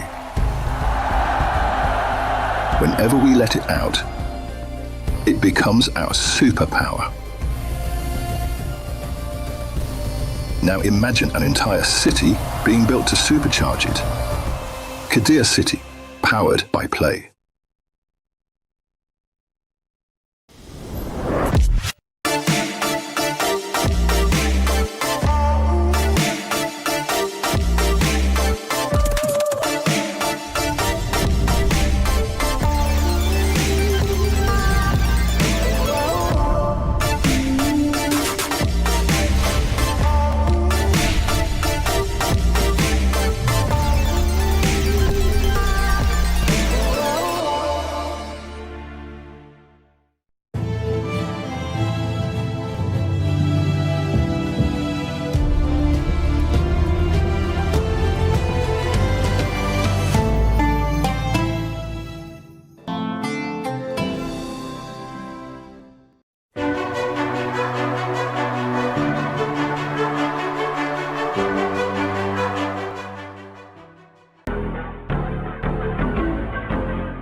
The KWC 2026 comes to its first big decider game. This is going to be Rock Esports against Aurora Gaming. Right now it's 1-1. Whoever that wins this is going to come straight into the playoffs. But let's discuss a little bit about the implications of this result. Let's imagine that Aurora Gaming were to take the dub. Everyone is expecting that every single team that was seeded into the groups is going to make it directly there. If Rock Esports take that dub, then it means that when it comes down to the playoffs, they'll be able to pick who they want to play against. That's a very important process of our brackets, right? Because having to choose, the power to choose, actually might decide your fate of the entire tournament. Of course.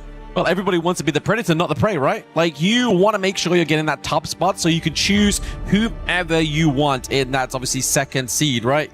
And that is obviously a powerful position to be in, because like if you choose one of the per se weaker teams, you are guaranteed to go even further into that semi-final. And then what we're talking about picking is going to be a very random opportunity for them to pick, which could put, in the case that Aurora were to finish second, it could put Aurora playing against one of the KPL teams straight into quarterfinals. My. That is not your dream scenario here if you're either one of these teams. So right now, they have to make sure that the BP goes in their way. I mean, we can take a look at the Aurora boys here. How do you think their game number 2 performance was like?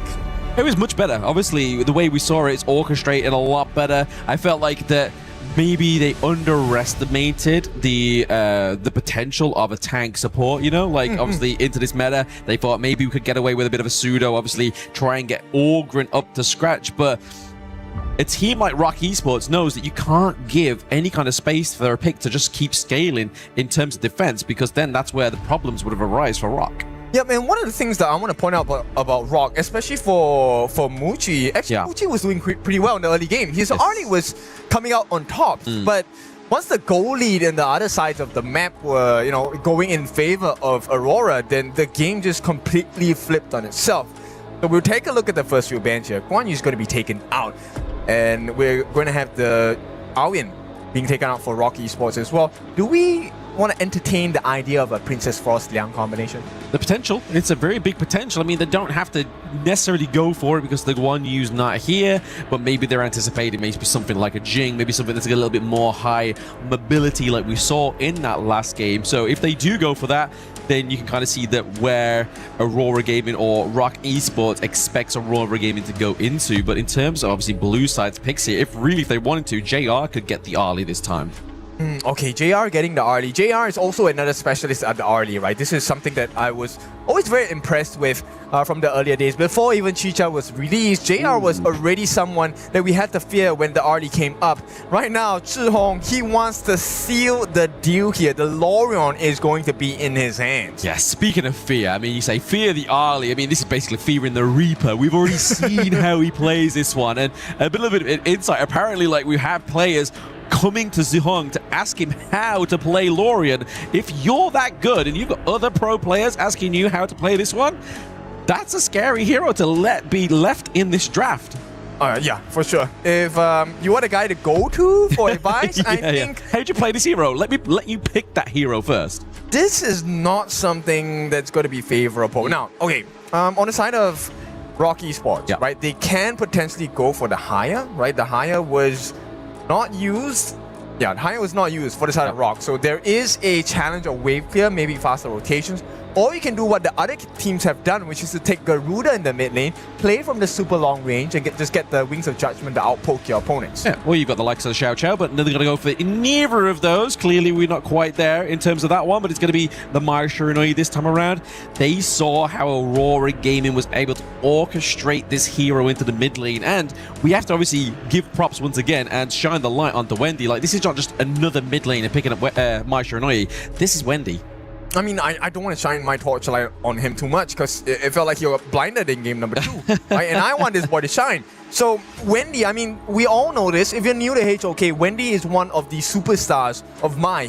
If you want to learn a good Mai, you have to take a look at his gameplay. But here comes the problem that I see that arises from the Aurora side instead. The response, or at least the answer of Zhang Fei a super tank. That is one of my weaknesses. If you can't outburst the tank, you lose your value because your skills are pretty long cooldown in team fights.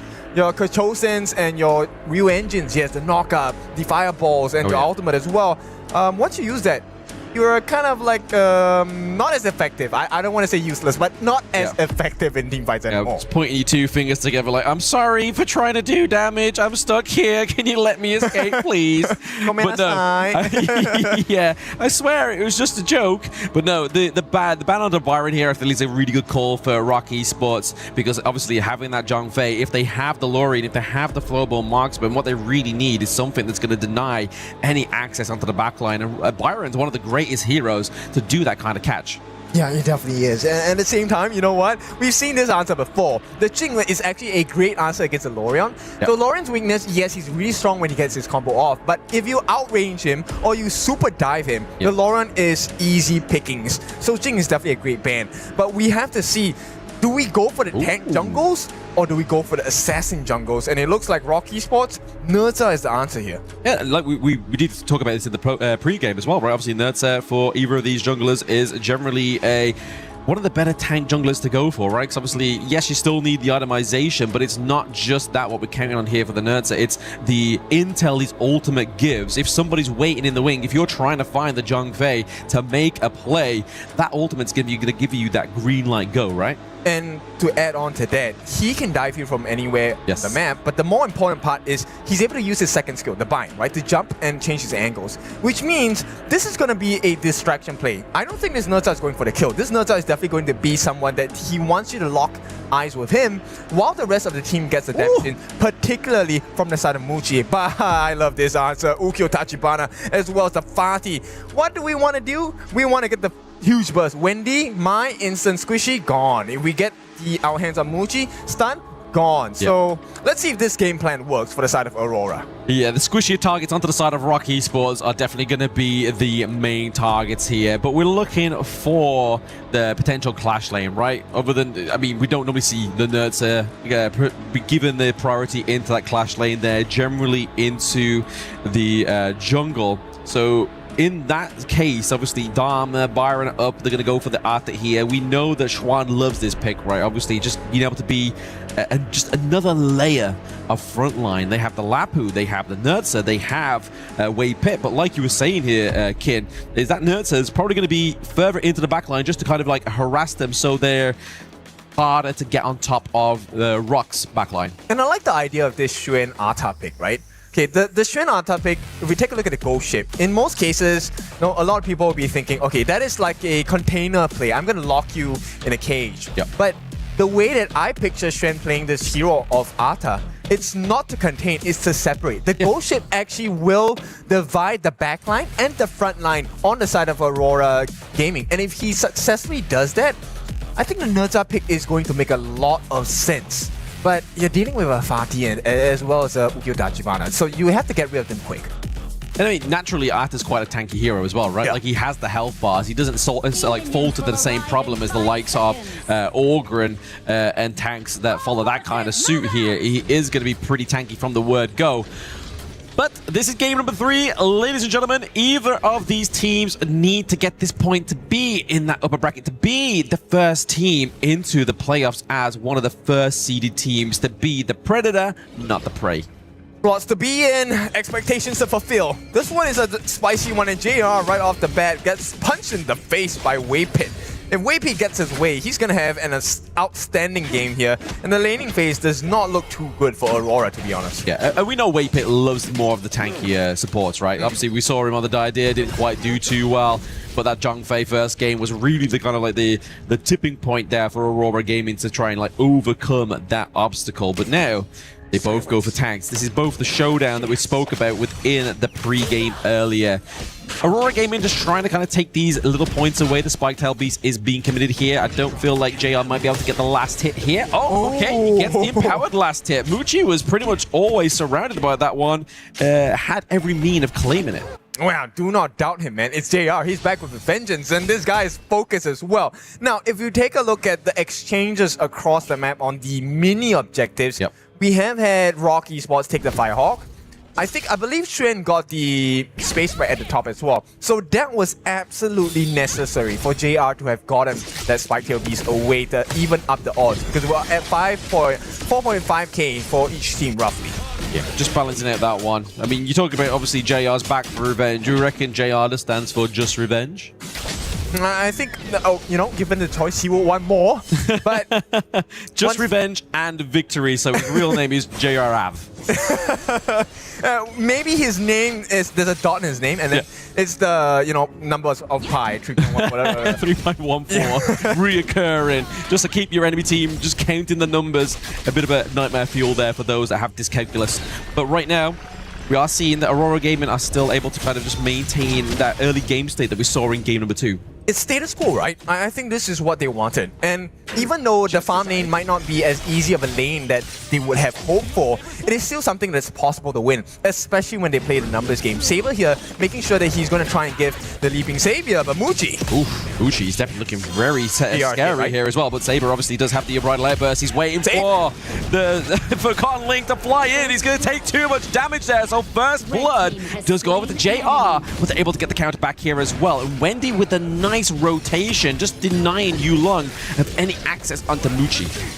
Was that a mistake though? Like, you got the kill on JR, but JR got the first blood. Yes. And he took Kong Ling's life as well. Yeah. So financially, that's a horrible trade for the side of Rock Esports. And right now, Aurora, that one play, they're close to 1k ahead already. Yeah, it's not a good place to be. We was talking about what do you do when you're 7k gold ahead between 13 minutes. When you're 1k gold ahead around about 3 minutes, that starts to be kind of like a scary pit that you need to climb out of, right? Like, you can't allow this to keep snowballing if you're Rock Esports. Okay, so we put a count on the timer, right? Rapacious Bite already completed for Yulong. This is 3.5 minutes. Less than 30 seconds away before the first neutral objective. I believe both teams have to contest for this. Now, Kong Ling gets a little bit more time because he should have his ultimate by the time the Tyrant comes back up. But does he really want to come back in here? I mean, after the way that Saber just dismantled him with Zhang Fei, I don't think that will be the case, right? Like, he's waiting and using the Unbridled Outburst to absolute precision, because that play would have worked completely well if Saber just wasn't that good with that ultimate, right? I mean, the tower was there to help them, and it looks like there is a potential for a steal. Something needs to happen. There is no steal happening here. We got our receipt. We purchased and pre-ordered that Tyrant first. Aurora Gaming is able to claim that one as well. So that's going to be another bit of damage, and also just further enhancing that gold lead that they've already surmised here. Yeah, Waypit was showing his ultimate a little bit too early on the Raging Sea, right? Allowing Yulong to just sidestep it. It didn't even need to use any slide. use any movement skills, and Waypit did not have flash at that moment. He couldn't reposition himself. No, that was the whole problem, right? It's just the premature use of these skills right now. For me, we obviously I haven't really seen Zhong pop off yet on this Lorien. I feel like this is something that maybe Rock is scared of. They have not seen the full potential of Zhong yet on this pick. And it's just a matter of time, right? Obviously, we do see that he has built the Venomous Staff here, just obviously for any kind of healing, to try and obviously chunk down Xuan a little bit more. Everyone knows that if you want to kind of make Atter a little bit more easier to destroy as a target, you want that anti-heal, right? Yeah, that's true. I think Zhong definitely needs the Venomous Staff. At the same time, looking at Zhong's gameplay over the past few months, he is one calculated guy. He wants to make sure he gets the kill. No kill, no attempt. Even if he does, it probably is to lower your health. Something else has to be at play, right? So when Zhong goes quiet, I think it's a little bit of a scary sign for Rock Esports, because when he finally speaks up, you're not going to like what you hear. Yeah, you're going to hear the siren song. But speaking of which, Ghost Ship does get poured out here as well. We do see Wendy having to come in for the rotation, forcing out the flash, but it is going to be the takedown here for Xian. Kong Ling maybe a little bit too deep. There we go. It's the pickup for the side of Aurora Gaming. We are trading Jungler for Clash Lane, but we may be trading a little bit more here. We do have the minion wave crashing top side of the map here as well. They do get the kill. However, can they retain that T1? The answer is no. But who was there? Zhihong was there, the Lorian was there. It was his setup that helped the team secure those 2 kills for the side of Aurora. And of the 2 kills you had, Kong Ling once again was part of the death roster. This is not what we want to see. This guy has already died twice. Yes, he has 2 assists, but you are the jungler. You're supposed to be the one pushing them back. For now, he can't even stand in the front. I mean, but if he doesn't push them back, who else is going to do that? Obviously, Xuan needs to kind of be there to chunk the damage a little bit, right? Obviously, just try and split the team fight into the favor of Rock Esports. So I feel like he kind of has to be this punching bag. And currently, judging by his KDA, whether it's mistakes, whether it's whatever variable, it seems like that is currently the goal here of Conling. He's just going to be the cannon fodder at this point. No, but Muchi's not ready yet, right? I mean, one of the things why you would want your jungler to jump in is there's damage to be followed up, right? Muchi has it here, the setup. Oh, okay, the setup does come through here. Muchi's able to get that red buff, however, so the claim onto the Crimson Golem is going to be enough. The Unbridled Outburst actually was just enough just to move Muchi out the way. Wasn't actually able to lock anybody in place to get a real setup here for the side of Aurora Gaming. Yeah, I mean, it was a sight to see, but once again, like I said, where is the follow-up? And in the meantime, yes, there was a movement from Kongling, but he was getting shredded down by JR. JR is now close to 5,000 gold. Is it a lot? Not really. He's neck and neck along with his counterpart Muchi.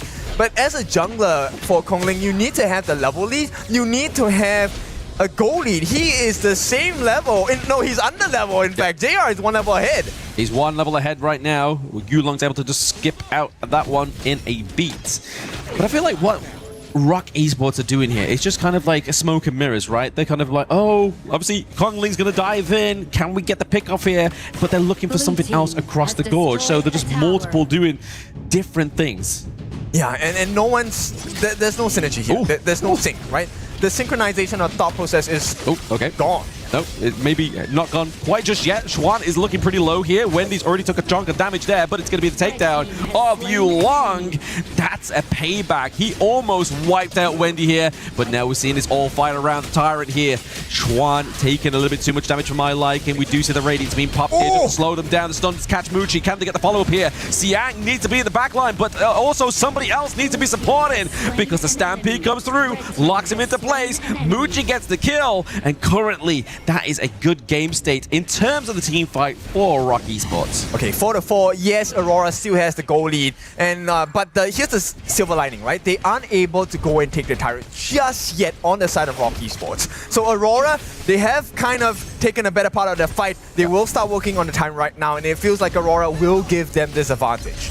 Give it over, but I mean, at the same time, they're able to get that T1 into mid lane, right? Mid lane is obviously a very important objective here within Honor of Kings. It just means that everything else opens up after the close of that turret. I want to point out Waypit's play right there.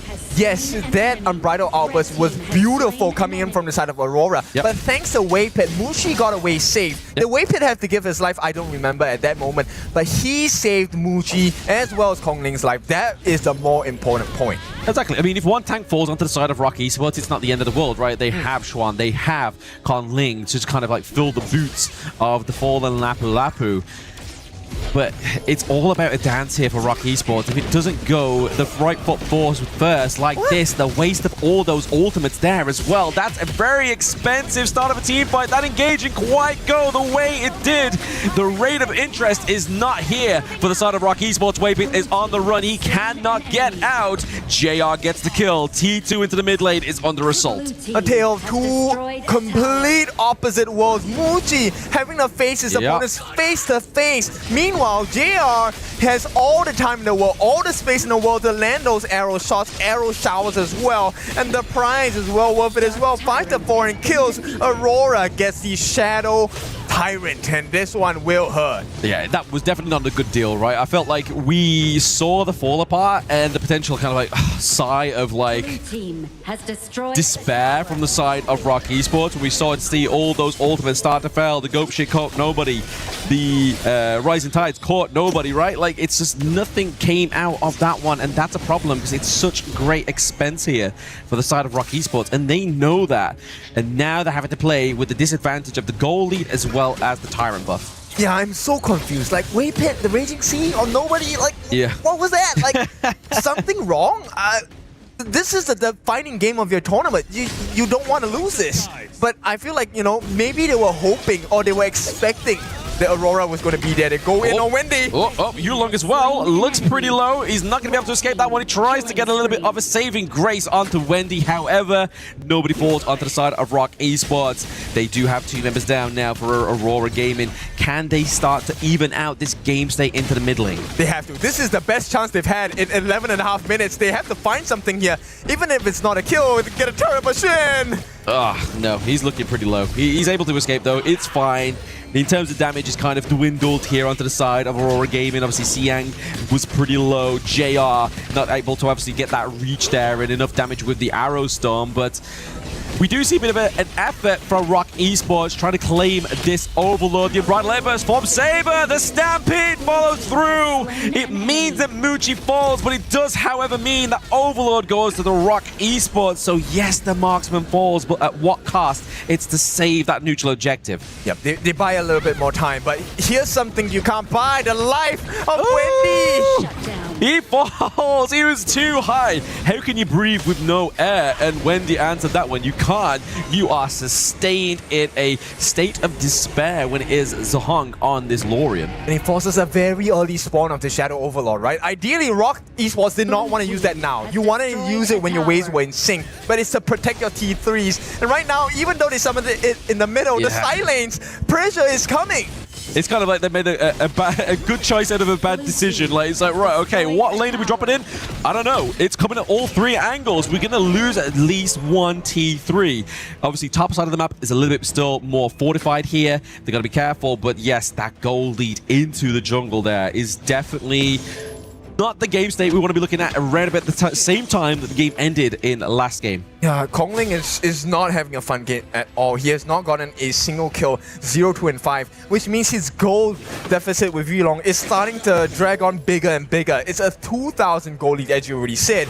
And with 13 minutes, these are objectives you have to win, and these are the shadow variants. The more you lose them, the chance of you losing your slot and your dream of KWC gets a bit too real. It does. You start to kind of have the prospect and the POV of the prey when you go into that next bracket of the tournament. But Aurora Gaming are just really holding on to the chance of being a predator here. But Zhong, he gets caught out into that lung bush.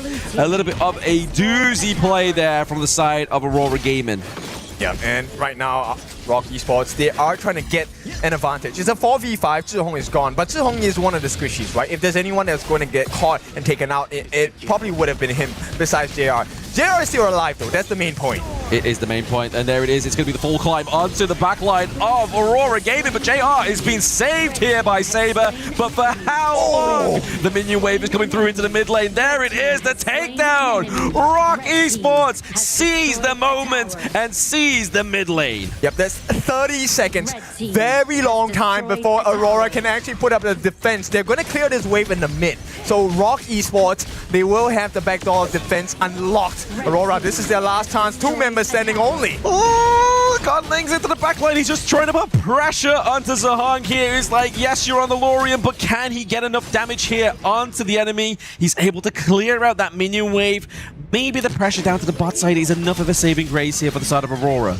I feel like it had to be ended right there and right then for the side of Rock Esports, right? Because if you take a look at what's left on the other side of Aurora's side lanes, they still have T2s. They don't have any more T2s on the side of Rock Esports. So if they make a bad decision, lose a team fight, Aurora might just end the game right there and then.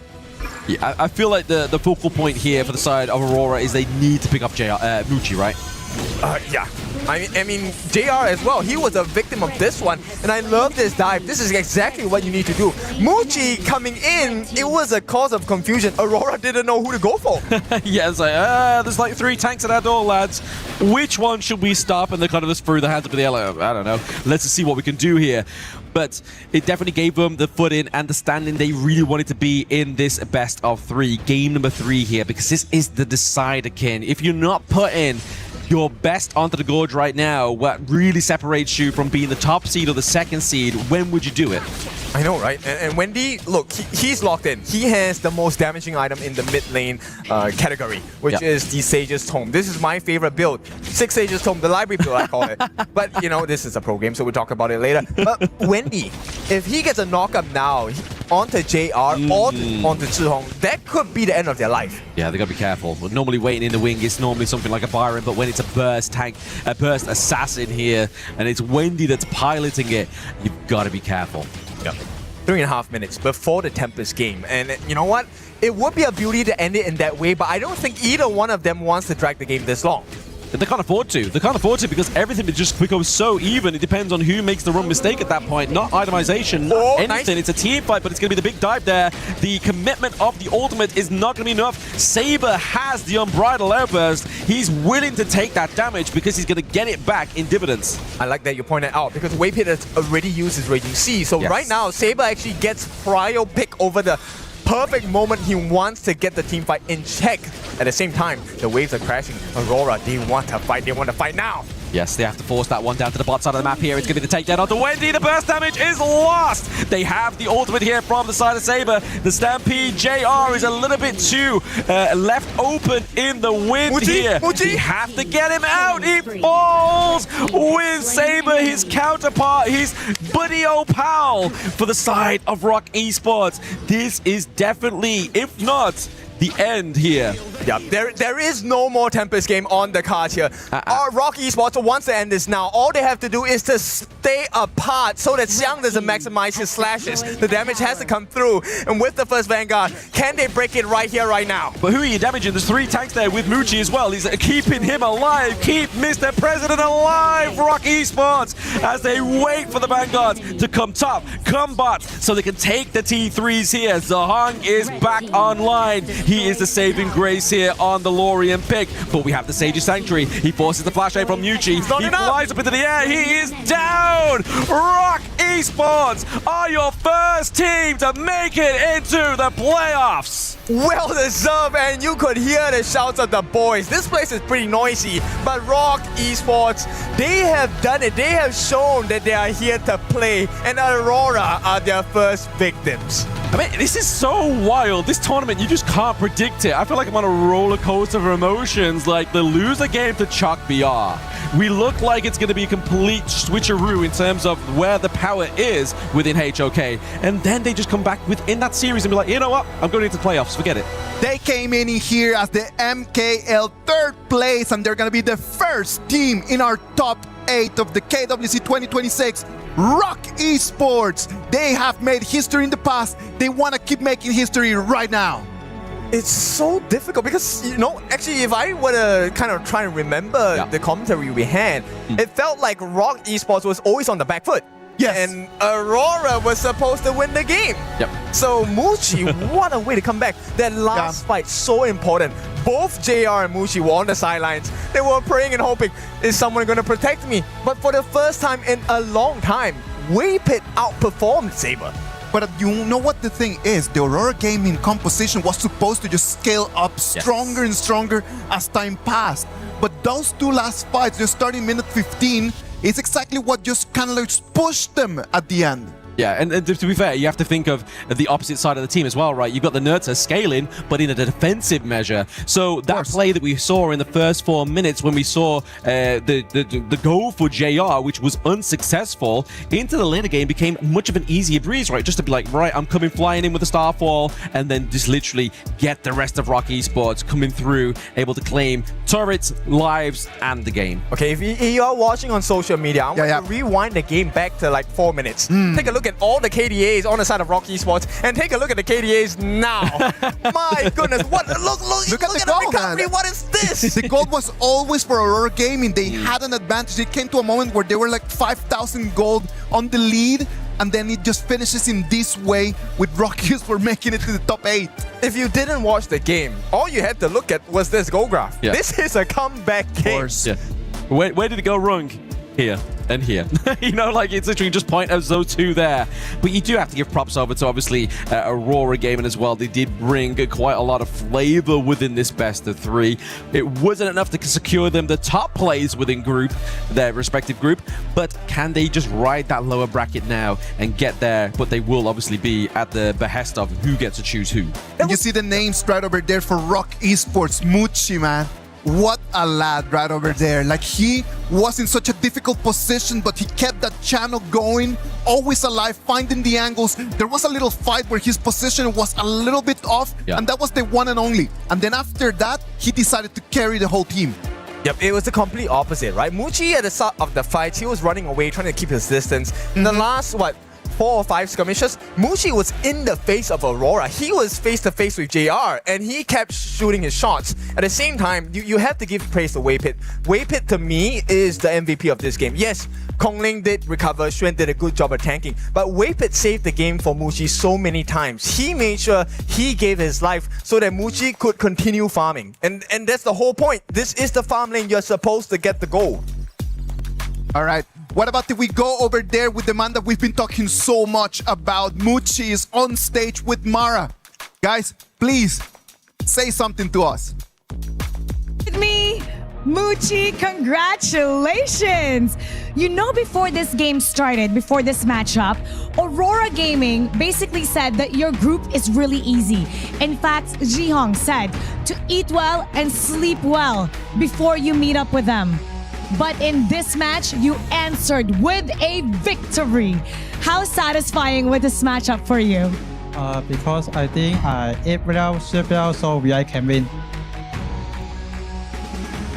Okay, now, prior to this, during the past year, your team has always had a hard time against your opponent, Aurora Gaming. What has changed with Rock Esports? What is this new identity coming into today's matchup, coming into KIC? What has been the biggest improvement in this new identity? 你帮我翻译我觉得最主要是我们5个人团结一心吧，然后还有教练组的帮助，还有中国教练的帮助，所以我认为我们可以战胜他们。I'll say the biggest part was the unity within the team. All 5 of us are united as one. Plus, we have to help our coaches and the Chinese coaches from our bootcamp. And I think this has really helped us prepare to face against Aurora Game. We could really see the teamwork and you playing as one. Once again, congratulations. You're moving on. And now we'll head back to the casters. Lead the gorge. 团结一心, to unify as one, to have multiple people together as one heart. That is the most important thing over there for Rock Esports, because they came in at the beginning of the day, they did not have the best of the performances, but they completely turned everything around, and right now they sealed their ticket straight into the top 8. Yeah, this one really makes you understand it doesn't matter how you start, it really depends on how you end. And what an ending from these boys. Exactly, it's all basically a marathon, right? Obviously, it doesn't matter how you start, it's how you finish. But I felt also, it's kind of like we see the loss of identity in that first series, and we see the regain of the identity. And for a team to basically make that adjustment so quick in the same day is very impressive. It is just one of those moments when you are in front of a disadvantage that you need to really look at next to you, to your brother, and just say like, let's get this done together. Yeah, I mean, to add on to that, it was, yes, recovery from one series, but they also recovered from this in the middle of the game. Of course. That was how crazy fast they were adapting to the likes of Aurora. And let us remind you, Aurora is a team that beat them cleanly 3-1. Yeah, very well. I mean, look at just all these highlights, right? Obviously, this is over the span of that last game. Just every so often to be like little glimmers of hope between each of these teams, a little bit overextending, but I think it just goes back to the point that we was making, right? Like, somebody has to be the punching bag. Yes. Somebody has to be right. Okay, guys, I'm gonna die, but I need you to get what we need. Like, put ego aside, put it on the line. We just need to come together as one to get the victory, and there it is. We see, obviously, Rock Esports getting ever so closer to that step, that 3rd place that they had last year at KWC 2025. Rock Esports right now, as you can see on your screens, they really exploded over there in all the energy and happiness that they had just completely inside of their hearts. Right now, our Group B is already done. Rock Esports will have the opportunity to pick who they want to play over there in the playoffs. Group D is waiting for us because the last match of the day is going to define our second ticket to the playoffs. Let's go to a break, and when we come back, the action of the KWC 2026.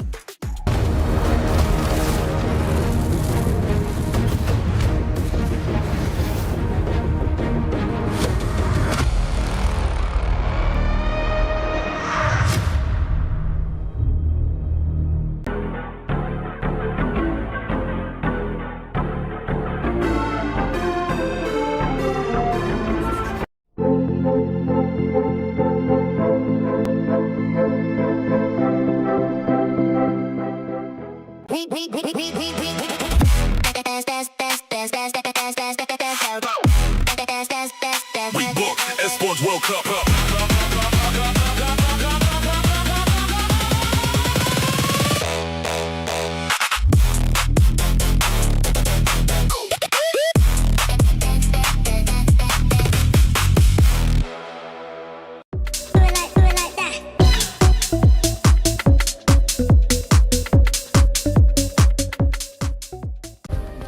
Play is in our DNA. Whenever we let it out, it becomes our superpower. Now imagine an entire city being built to supercharge it. Kadir City, powered by play.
Welcome back. We're live from Paris, France. This is the KWC 2026. Group B already has awarded one ticket to the playoffs. It's going to be Rock Esports. And now Group D is still waiting to see who's going to win this last matchup that is going to be the second ticket into the top 8. Sagi, Holler, what are your ideas from that last game that we just watched, Rock Esports against Aurora Gaming? I'd say it was just absolute cinema. Let's be very honest. I think that the storyboard was like the storyline for Rock Esports, for them to have a way to kind of come back. There was a lot of questions going in. How would they do? And they exercised some demons as they took over, of course, this MKL squad here. And as always, it's nice to see that ROC Esports or Rock Esports come back as the Nova Esports self, where they did really well back at EWC 2025. And coming back here, they proved themselves and they march into the playoffs. They march into the playoffs. It's going to be a second team that is going to make it as we see the Group D bracket on your screen. From the performances today in matches 3 and 4, Geekay Esports beat 2-0 Deep Cross Gaming, and Team Nemesis beat 2-0 Boom Esports, awarding them the chance today in this best of 3 of getting their ticket into the top 8. Yeah, there were. For me, it's the Team Nemesis Boom Esports one, right? I think that they was looking to be very competitive. Boom Esports had the leg up, but Team Nemesis was like, no.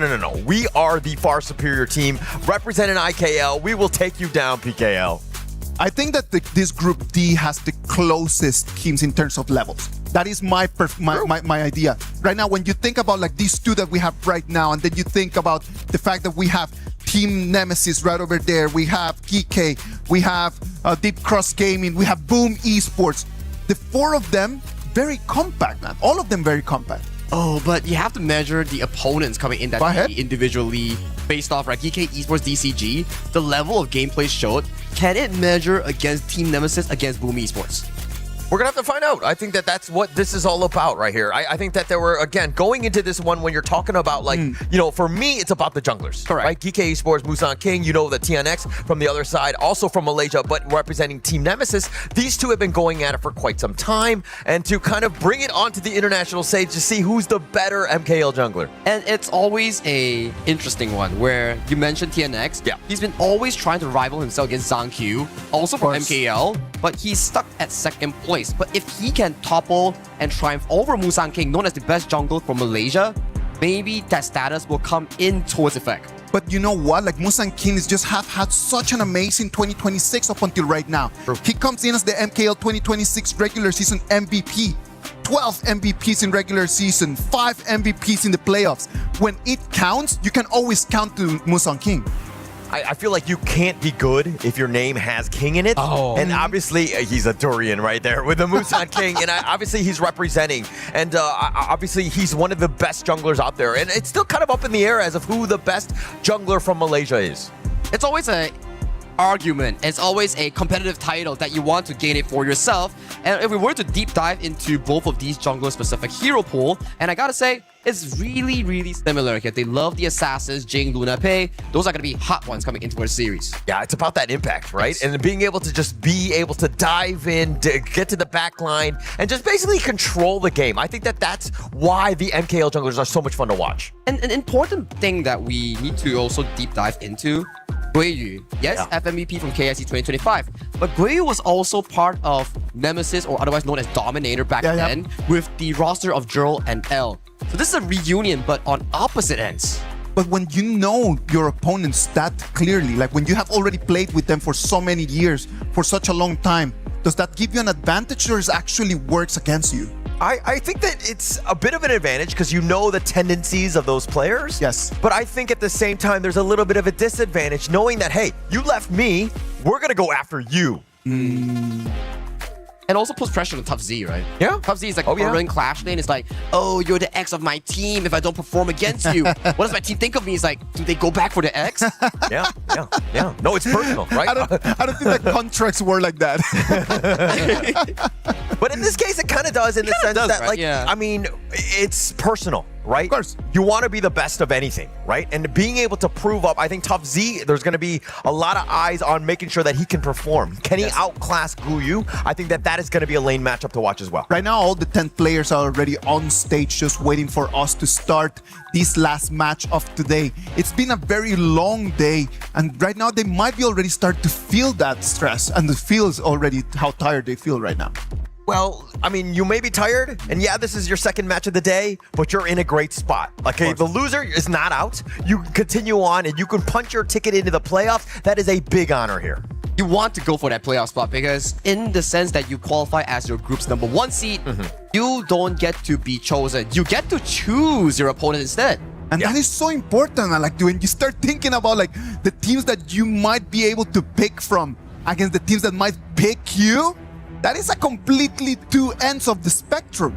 You might be picked by stronger teams like expected ones. We just saw Rock Esports. They made it to the quarterfinals, top 8 as the first seed. So they're waiting for the pool of Pool 2 teams, the second placers here, that qualified through the lower brackets. It's like, who am I going to pick today? Like, is it going to be you? Is it going to be you? For the competitive edge. Yeah, and that's the greatest point, right? The competitive edge, because being able to select one and not being selected yourself is a huge honor, but it will really help you in terms of the final standings and avoiding some of these big dogs out here.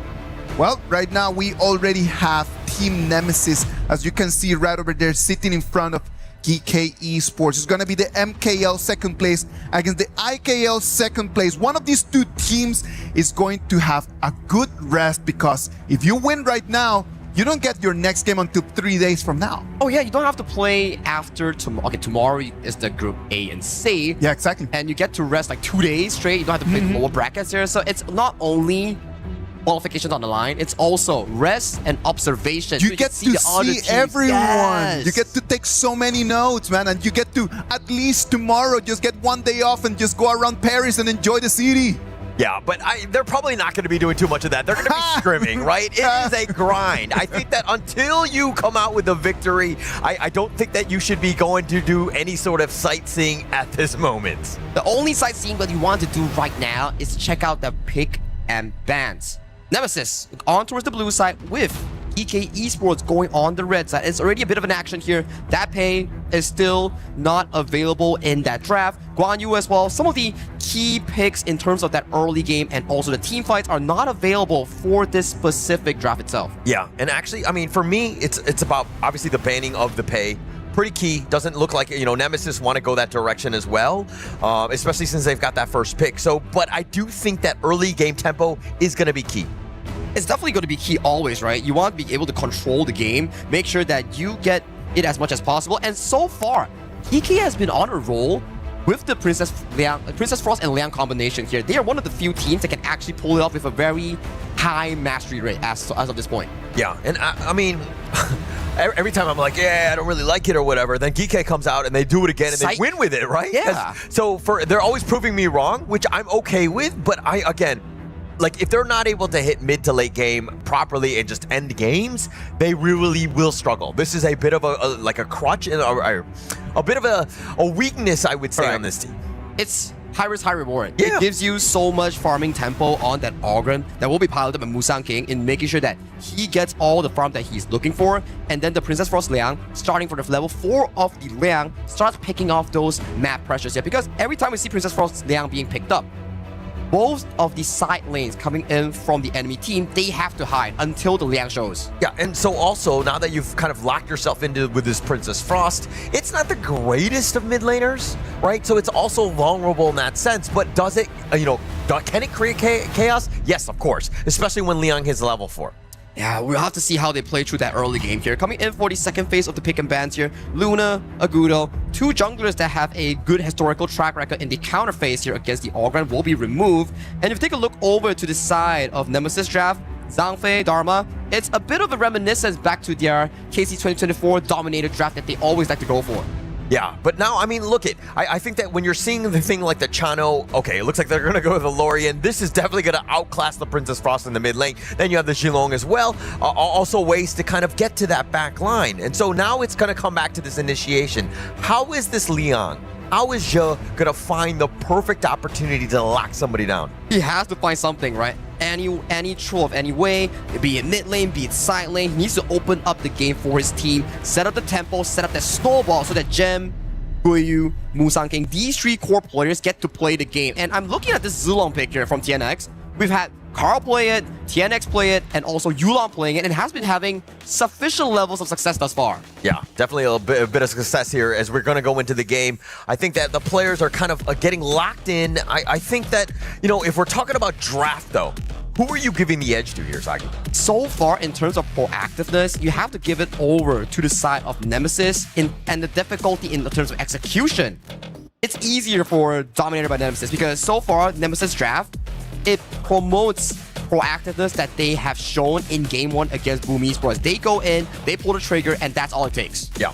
I think that when it comes to playing a simpler lineup, not to disrespect the team, but when it's a very complex game and things are on the line, it's very competitive. You want something that's very simple come those team fights, so you can worry about the other pieces to this. And I think Nemesis lineup does that, but it's about that early game. If Geekay is able to kind of get going, get those controls and that lockdown and those kills, you're going to have a tough time. The first thing that you need to do is to check those bushes, make sure that this Liang doesn't hide in any of them. Once the Liang hits 4, it's Nemesis. They need to make sure that their side lanes are fully disciplined. If this Liang gets an ultimate after an ultimate after an ultimate, it's just going to be snowball galore and it will go out of control, especially Guiyu is on a Devar once again. Yeah, snowball after snowball. I'm not looking looking forward to that, if we're going to be completely honest here. But if we're talking about this lane matchup here, let's talk a little bit about CC and Gem. I mean, the Lung versus the Chano, very classic matchup, nothing to worry about. But if we're talking about one of these two guys having a slight edge, maybe?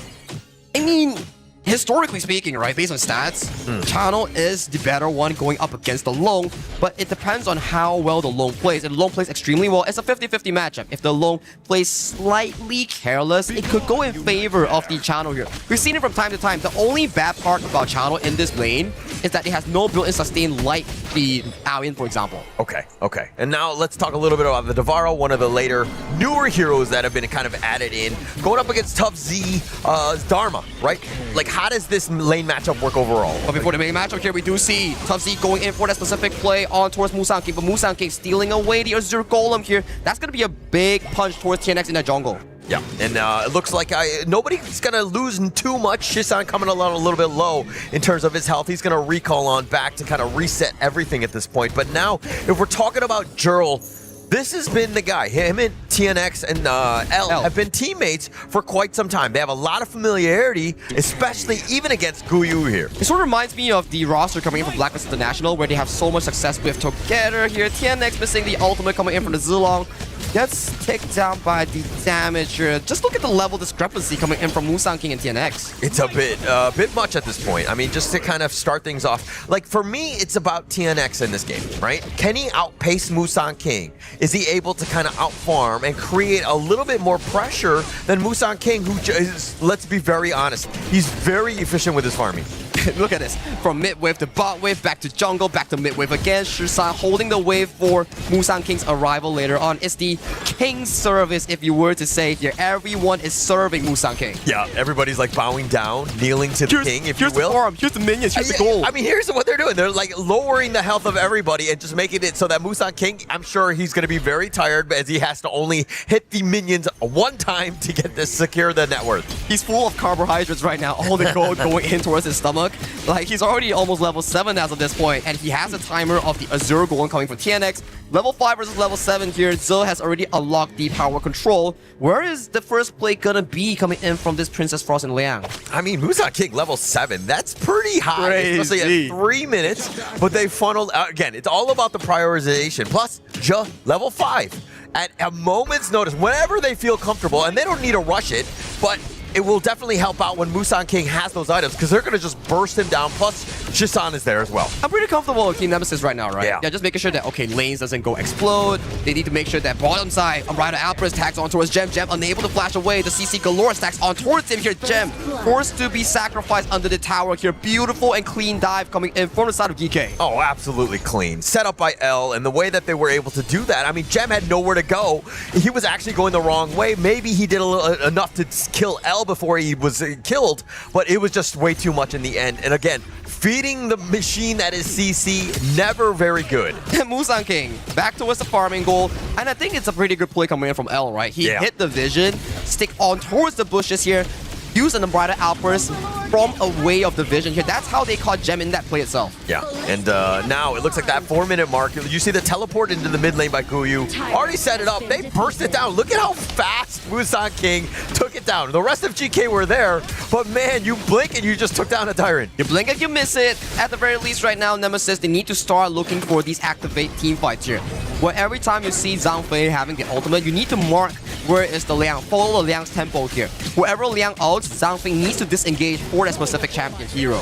And you see how Nemesis, they usually farm at a certain pace. The pace is quickened here. Geekay here going in. Geekay here going in, finds the power control on towards the side of TNX. TNX gets frozen up by Shisan's skill 2 on that Princess Frost. Coming up from below, we do see Guoyu using the Thunderstorm going up towards the backline here. Every single one gets a punch towards their face. CC forced to use the Infinite Vast to run and escape towards safety with that 3 kills and above.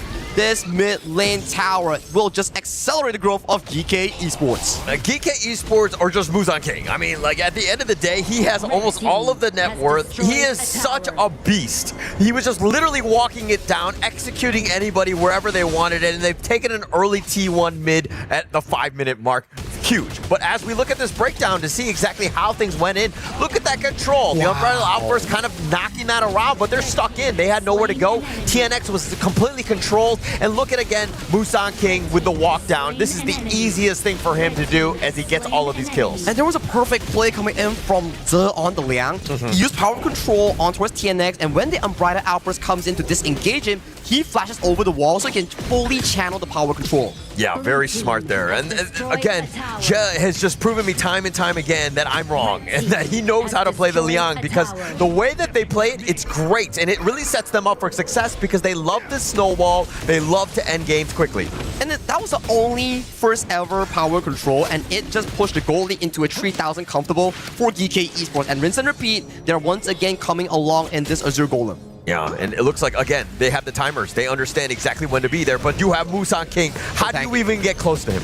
He's just too tanky. You can't do anything towards him here. He's taking so much damage. Goes in. Guiyu comes in from the back. Pops a Thunderstorm here. Goes towards the back line. Freeze. Power control. You can't even press your spells, but that's a 4-man knockup coming in from Jero on the projectile knockup here towards the back line. But Musan King is just so darn tanky. He's full with gold, and you can't take down the king in that play. Yeah, he was getting low, but I mean, he was able to just kind of withstand all of that. Je, though, let's give props where props are due. Normally, when you're looking to play the Leon, you just jump in, you just grab whoever, and then the rest of the counter initiation happens. He actually let the fight between Guiyu and also TNX. TNX gets frozen up, but still an equal trade thus far. That's a shutdown going over to the side of TNX. Yeah, so let me continue my point where the team fight was kind of developing, and then Je, at the last moment, ensures that they get the lockdown and they get the kill. So very patient with his play, incredibly smart by Geekay Esports. And they're just pacing it really well, right? Every time it's about a fight, it's never just like, oh, I met you at the river, let's brawl about it. It's always at the objective points. And where is the objective points?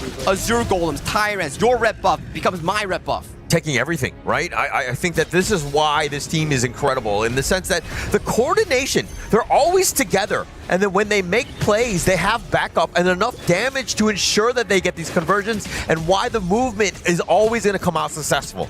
Yeah, it's just precision as of this point, right? Yes, Ze has suffered one death, but it's the death for the team, which allows Musan King as of this point. Unbridled Alpha towards the backline here. Shisan gets tagged by the Zilong Ultimate, is the first to fall in this team fight. But where is the follow-up here? Tough C latches on towards Musan King, but that's the wrong target. Guiyu unmarked, coming in with the Thunderous Might towards the backline here, forcing every single one to back away towards safety here. This Crimson Golem still goes back over the side of Geekay. Oh, Guiyu, he's like a homing missile. He saw TNX very low, and he was away from everybody else. Geekay had no way to get on top of him, but he homes in, understands who is low, who needs to die. They get TNX. So again, another conversion for Geekay Esports. Very scary Ogren coming in from the side of Musan King. His damage calculation, how much he can soak, how much he can actually walk out for the team, and his calculation is just so on point. Every time you see him, oh, he's about to fall, he just comes back up. Yeah, comes back up here. I mean, he's 4-0-4 with his KDA. Jokingly, he's an error, right? And the fact that he's able to just do whatever he wants, he's completely controlled this game. I mean, he's got wall hack, so he kind of is like an error, right? Half a passing, right? Just walking through walls, making sure that he finds the markers here. Guiyu has the Crimson Golem here, so if L doesn't escape, he's going to be taking a lot of punches towards the face right now. It's a double farm lane marksman composition coming in from the side of Geekay, with Musan King being the big, tanky, beefy boy. So this game has to end quickly for Geekay. Definitely needs to do so. I mean, they're taking the Tyrants and they've picked that up. It's not even 10 minutes at this stage. They've taken almost literally everything in this game. I mean, they've played so well, and the way that they've been able to kind of move across the map, you can see that 10 Team Nemesis are panicking. They don't understand or how to counter move the amazing movements of Geekay Esports. There were signs of excellence, right? Where we see Nemesis finding multi-man knockups into big team fights, but they were just so far behind in gold that doesn't make it work. Yeah, and now it looks like this Siege. I mean, Geekay Esports, they might as well. They can just put the full core press on. You're not even able to go outside of your base. Team Nemesis right now just fighting for scraps. And Geekay Esports, they just have to clear up the waves, pick up the final few buffs, and then look at the timer right now. Shadow objectives here. These two will be game ending. Unbridled Outburst goes wide. You do see TNX going to backline here, but immediate counter engage coming in from Shisan. Shisan does fall, but backline, what happens here? Ze surprisingly gets taken down as well. This is a pretty good trade-off here coming in from Team Nemesis. They only lose 2, but in the losing position, getting 2 is what you're looking for. Yeah, I mean, you'll take what you can get at this point for Team Nemesis, but they went all in on the 2 guys that are going to be the poorest, or the support and the support number 2. Let's be honest, Shisan and Ja, both of those guys are happy to trade away their lives for both of those cores. Finding TNX yet again, he's died 4 times as well as Tough Z as well. But I think in a way that we can actually explain it, at the very least, yep, they don't get to start double objectives immediately, and you can stall 1 or 2 minutes to push the game further a bit. At the very least, it gives you more chance. Guoyu coming in from the back, finds L, and CC, he's running for the hills, but CC has no ultimate here. If Guoyu finds more damage here, he might potentially get more kills here. Guoyu pops the Millennium Echo, and he's chasing down the backline here, but a very defensive and good Ryder wins. This engages Guoyu. Yeah, running right directly at them. I mean, Guoyu, he is never scared to be aggressive. And I love that about him because he's making plays. He's just like, yeah, I'm a Clash laner, but I'm doing more than just CCing everybody. I'm getting my own kills. He's 5-1 and 5 as well. So he's CCing the Aoyin CC, or is that what you're talking about? Because I do see a CC coming in from Nemesis as their player. Yeah. I mean, CC there. I mean, he's been CC'd, but he's always gotten out. So CC has really stepped up in the sense of just, you have to stay alive, right? When the onslaughts are happening, but the rest of the guys are trying to make plays. They're trying to create space for CC to eventually carry them, but I don't know if they have enough time in this one. Time is an essence, and time is a virtue. If we do see a wombo combo engage coming in from Team Nemesis, potentially at the higher ground, you see that little wall between the mid and bot high ground tier trees, that could be a beautiful spot for Tough Z to set up like a 5-man knockback. Yeah, that would be best case scenario. I mean, that's the dream, right? Whenever you pick a Dharma, that's the kind of thing that you want to do. But the positioning of Geekay Esports will not allow that. Plus, they're the ones that generally initiate on them, right? You're going to see Jet or Musan King look for that jump. Well, Zhe does have the Splendor here, so anytime that he goes for an aggressive engage and they come in counter-engaging, you can just drop the Splendor and bait out all the spells coming from Team Nemesis here. So it's about precision of spell usage on Team Nemesis that they have to look out for. Look out for it, definitely. I mean, but with a 6K lead, you have to do more than just look out for them. You got to find some sort of pick-off because, again, without that, there's really no way. Geekay Esports, the way that they're kind of deathballing it, it makes it so tough to fight into that, that ball. You're just not giving any chance, right? You can see this 4-1 formation coming in from Geekay Esports, riding the Overlord and riding the strength of Guoyu here. Millennium Echo popping on towards 2 members here. CC getting so much damage in towards his face. Guoyu not scared whatsoever here. And with the Overlords marching in, it's the Musan King show riding on towards the side in the front. L forced to use the Unbridled Outburst to disengage. Musan King running dangerously low. Has to pop the Blood Race. They need to retreat to recuperate here with the minions marching through from 3 waves. So they were doing what they could. It was more of just like, they weren't going to take the crystal, right? But it was more to create space for Guoyu in the bottom to potentially take that bottom T3, but the minions had been cleared out, and that's kind of what stymied the approach here. But Geekay Esports, very smart and intelligent in the sense of just like, hey, we need to back up, we need to regroup, we'll come back in later. They understand the comeback potential coming in from Team Nemesis, right? True. There's just so much knock-up and crowd control that Team Nemesis can actually try to look for the big numbers like Gem. He's 11,000, but if you remove him, that could be pretty big. Musan King gets crowd control for days, and he gets taken down. That's going to be a big target down. Gem towards the backline, gets assassinated by CC with the infinite fastness here. The pretty good Splendor dodges the triple flames, but what comes next? Guoyu, he's still healthy, he's still coming in. He's looking for CC, but CC's running for the hills. Guoyu, 1v3, where does he go? He's still continuing, he's still latching on towards LL, gets taken down, killing spree for the side of Guoyu. Guoyu 1v2, CC has damage, CC pushes him back, CC, he mistimes his flaming palms on towards the walls, and he gives Guoyu a triple kill to potentially end this game 1. Why is he the finals MVP? Because it plays like that. He's all by himself, and Guoyu says, I got this game. I'm taking all of the T3s, taking 3 members with me. Guoyu with a highlight reel. 8-1 and 6 on the Davara, baby. You know it, and he was traded away back to Geekay Esports, and I know for a fact that NMSS,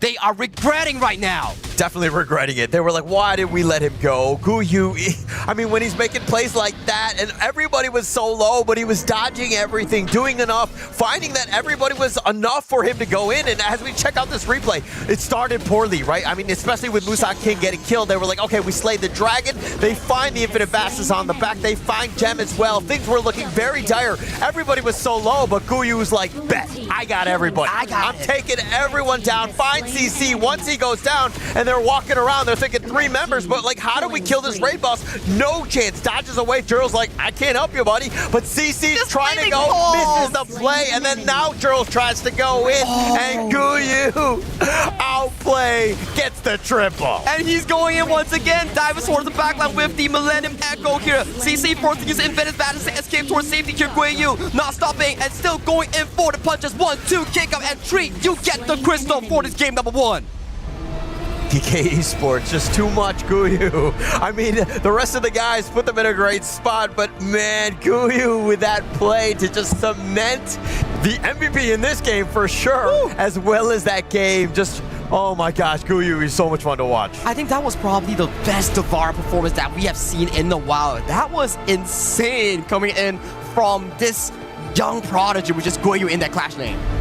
And it is not only the fact that Guyu is just him, right? Like, it's just that the hero that he's playing in at that specific moment in time, this is just gigantic. There's no way that you can actually fight against that Davara in a 1v1. And he took a 1v3.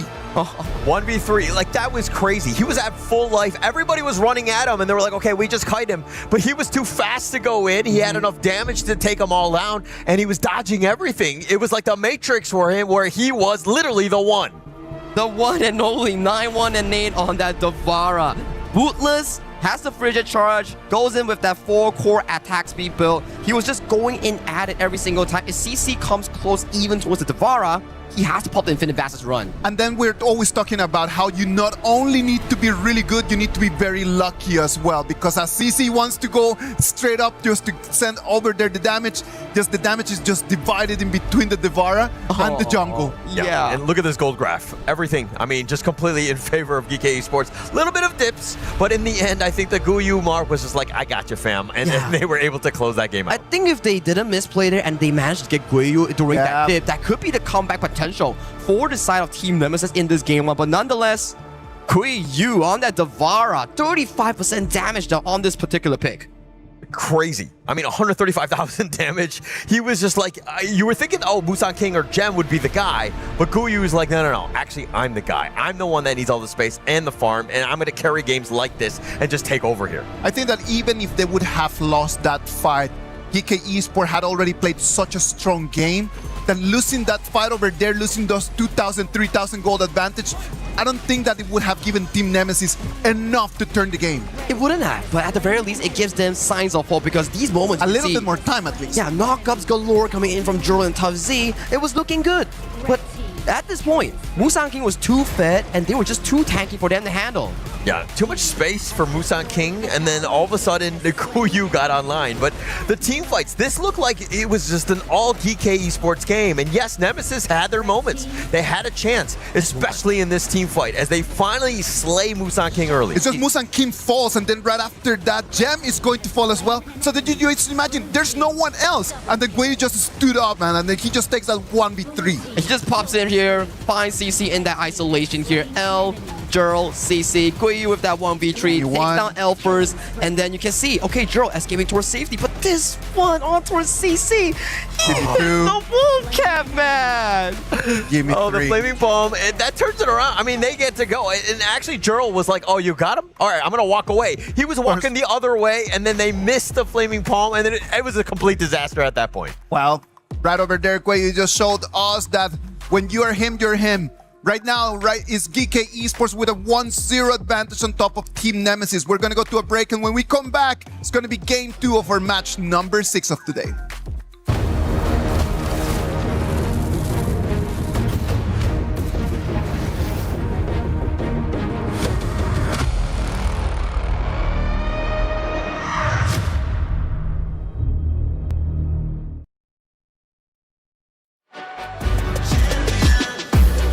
a regular thing. I came for the ring, you know what I mean.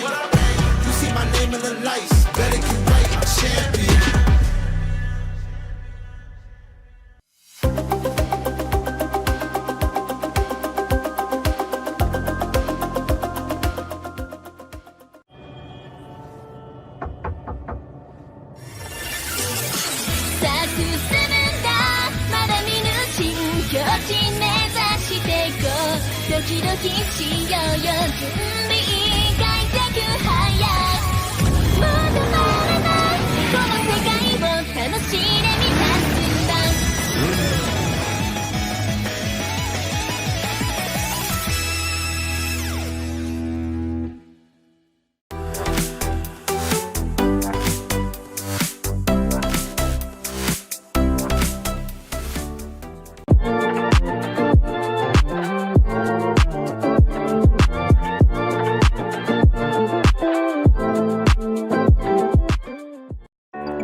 Welcome back. This is the KWC 2026. Right over there, we just saw how Team Geekay Esports is taking the 1-0 advantage on top of Team Nemesis. At the beginning of the game, we saw how Mustang King was just treated as stat, right? Just treated as a king. Everyone was just feeding him. He had an amazing advantage, great start of the game.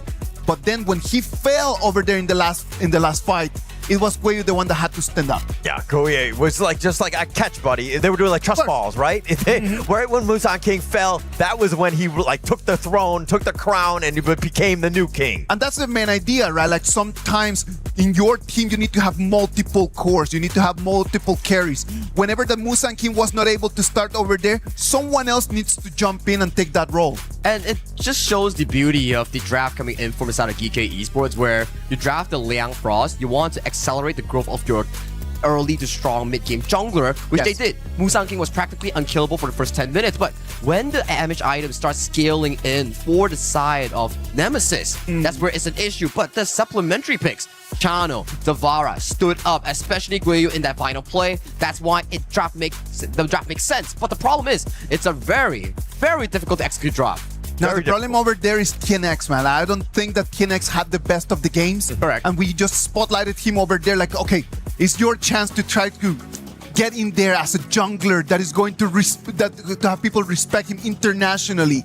This first game was a swing and a miss for sure. He just didn't get enough farm. Like the play style is correct in the sense of being aggressive, and that's what we like to see from TNX. But when you're like a poor man and you're trying to go for those type of ganks, never gonna work, right? And so they needed a little bit more time and space, of course, for TNX as well. And TNX definitely needs to come in strong in this second game. Yes, Zilong might be an experiment pick. It's still not revamping on this server because we're basing it off the season 16 August, I think July 16 patch. So for this specific Zilong pick, it works, but you have to tread with cautious. Oh, for sure, for sure. And I think that it was like the last pick for them. I think that this is something like a pocket pick of like, hey, let's bring this one out. They were trying to surprise, but Geekay Esports are like, actually nothing surprises us. We've got all the power picks with like the Davara here. It reminds me of the KC 2024 Dominator lineup, where they like to play Mai, Zhangfei, Dharma, and go for the hard engage style because they know for a fact if they try to out-rotate Geekay, it's not going to work. Because Geekay, in terms of power ranking, I know a power ranking is just like something to rate teams and it's not actual gameplay, but that discrepancy in experience and team environment is just lacking for the side of the Nemesis. So they need to find a way that breaks the equilibrium through team fighting.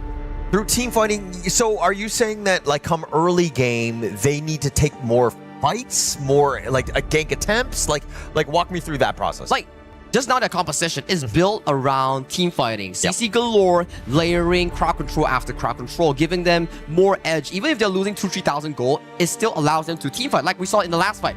If Guayu didn't pop off, that could have been Nemesis won. Nemesis win in that team fight. Actually, you're right. You're right. I do agree with that. I think that, again, if they were to slay the demon that was Guyu on that, I think that they would have had a chance. But I think, it is what it is in the sense that Guyu just outclassed them, right? Outplayed them. It's like, hey, it doesn't really matter. I'm able to do my thing. But going into this draft now, okay, the Jinlong pick didn't really pay off. Are you looking for early, late? Like, what is the thought process here for Nemesis? I think the idea points out really simple, right? Geekay Esports batting out the Luna, where TNX had an amazing game just now against Boom Esports. And right out the get-go here, those picks that you mentioned all locked away. They lock in the Byron, wanting to play an aggressive Clash jungle synergy, giving more room for TNX to aggressively invade the jungle. Because in that previous game, what did we see? Azure Golem stolen away, the first one by Musang King, and that's just a heartbreak if you're on a Zilong. You're like a tempo jungler, wanting to gank, wanting to make plays, but all of a sudden, guys, where did my Azure Golem go? Oh, Musang King took it. Yeah, you can't give up anything. And I think that was a huge issue. There were just too many times where they just left the door open into their jungle, but now it looks like Nemesis, they're going to go back to the tried and true, the Byron and the Lapu Lapu, team fight galore, plus now it's about this Mai Shiranui from Jurl. I do expect a much better performance here. But that's the interesting part. Annette is known to be something of a similar to Zhuangzi, where you can get CC immunity with your ultimate here. And you have so much knockup. How do you work against an Annette that can actually dodge crowd control for the team? While true, it's also those things where you have to just bait it out. It's already been picked. I mean, if you don't pick any CCs, then you might be open for a potential assassin-style jungler that needs that lockdown, right? You need that CC. So it's like a damned if you do, damned if you don't, if you will. Exactly, right? So it really depends on how they structure their team fights. They can't go all in the get-go. Bait it out, start kiting, and then when the perfect moment arrives, but Annette doesn't have the whirlwind, then you jump in.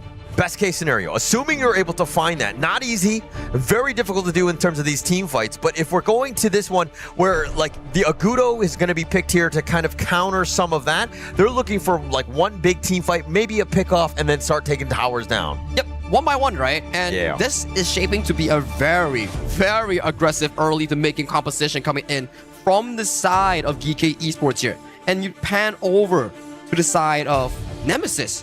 Who is your late game here? You can't pick a channel into a Chicha. That is a horrible matchup because Chicha can just utilize those spirit walls, get that spell to refresh and consistently poke out the channel here. So they need something to actually be able to side of CC to scale. And we've seen this specific matchup. It's going to be the Devara going up against the Chicha once again. Yeah.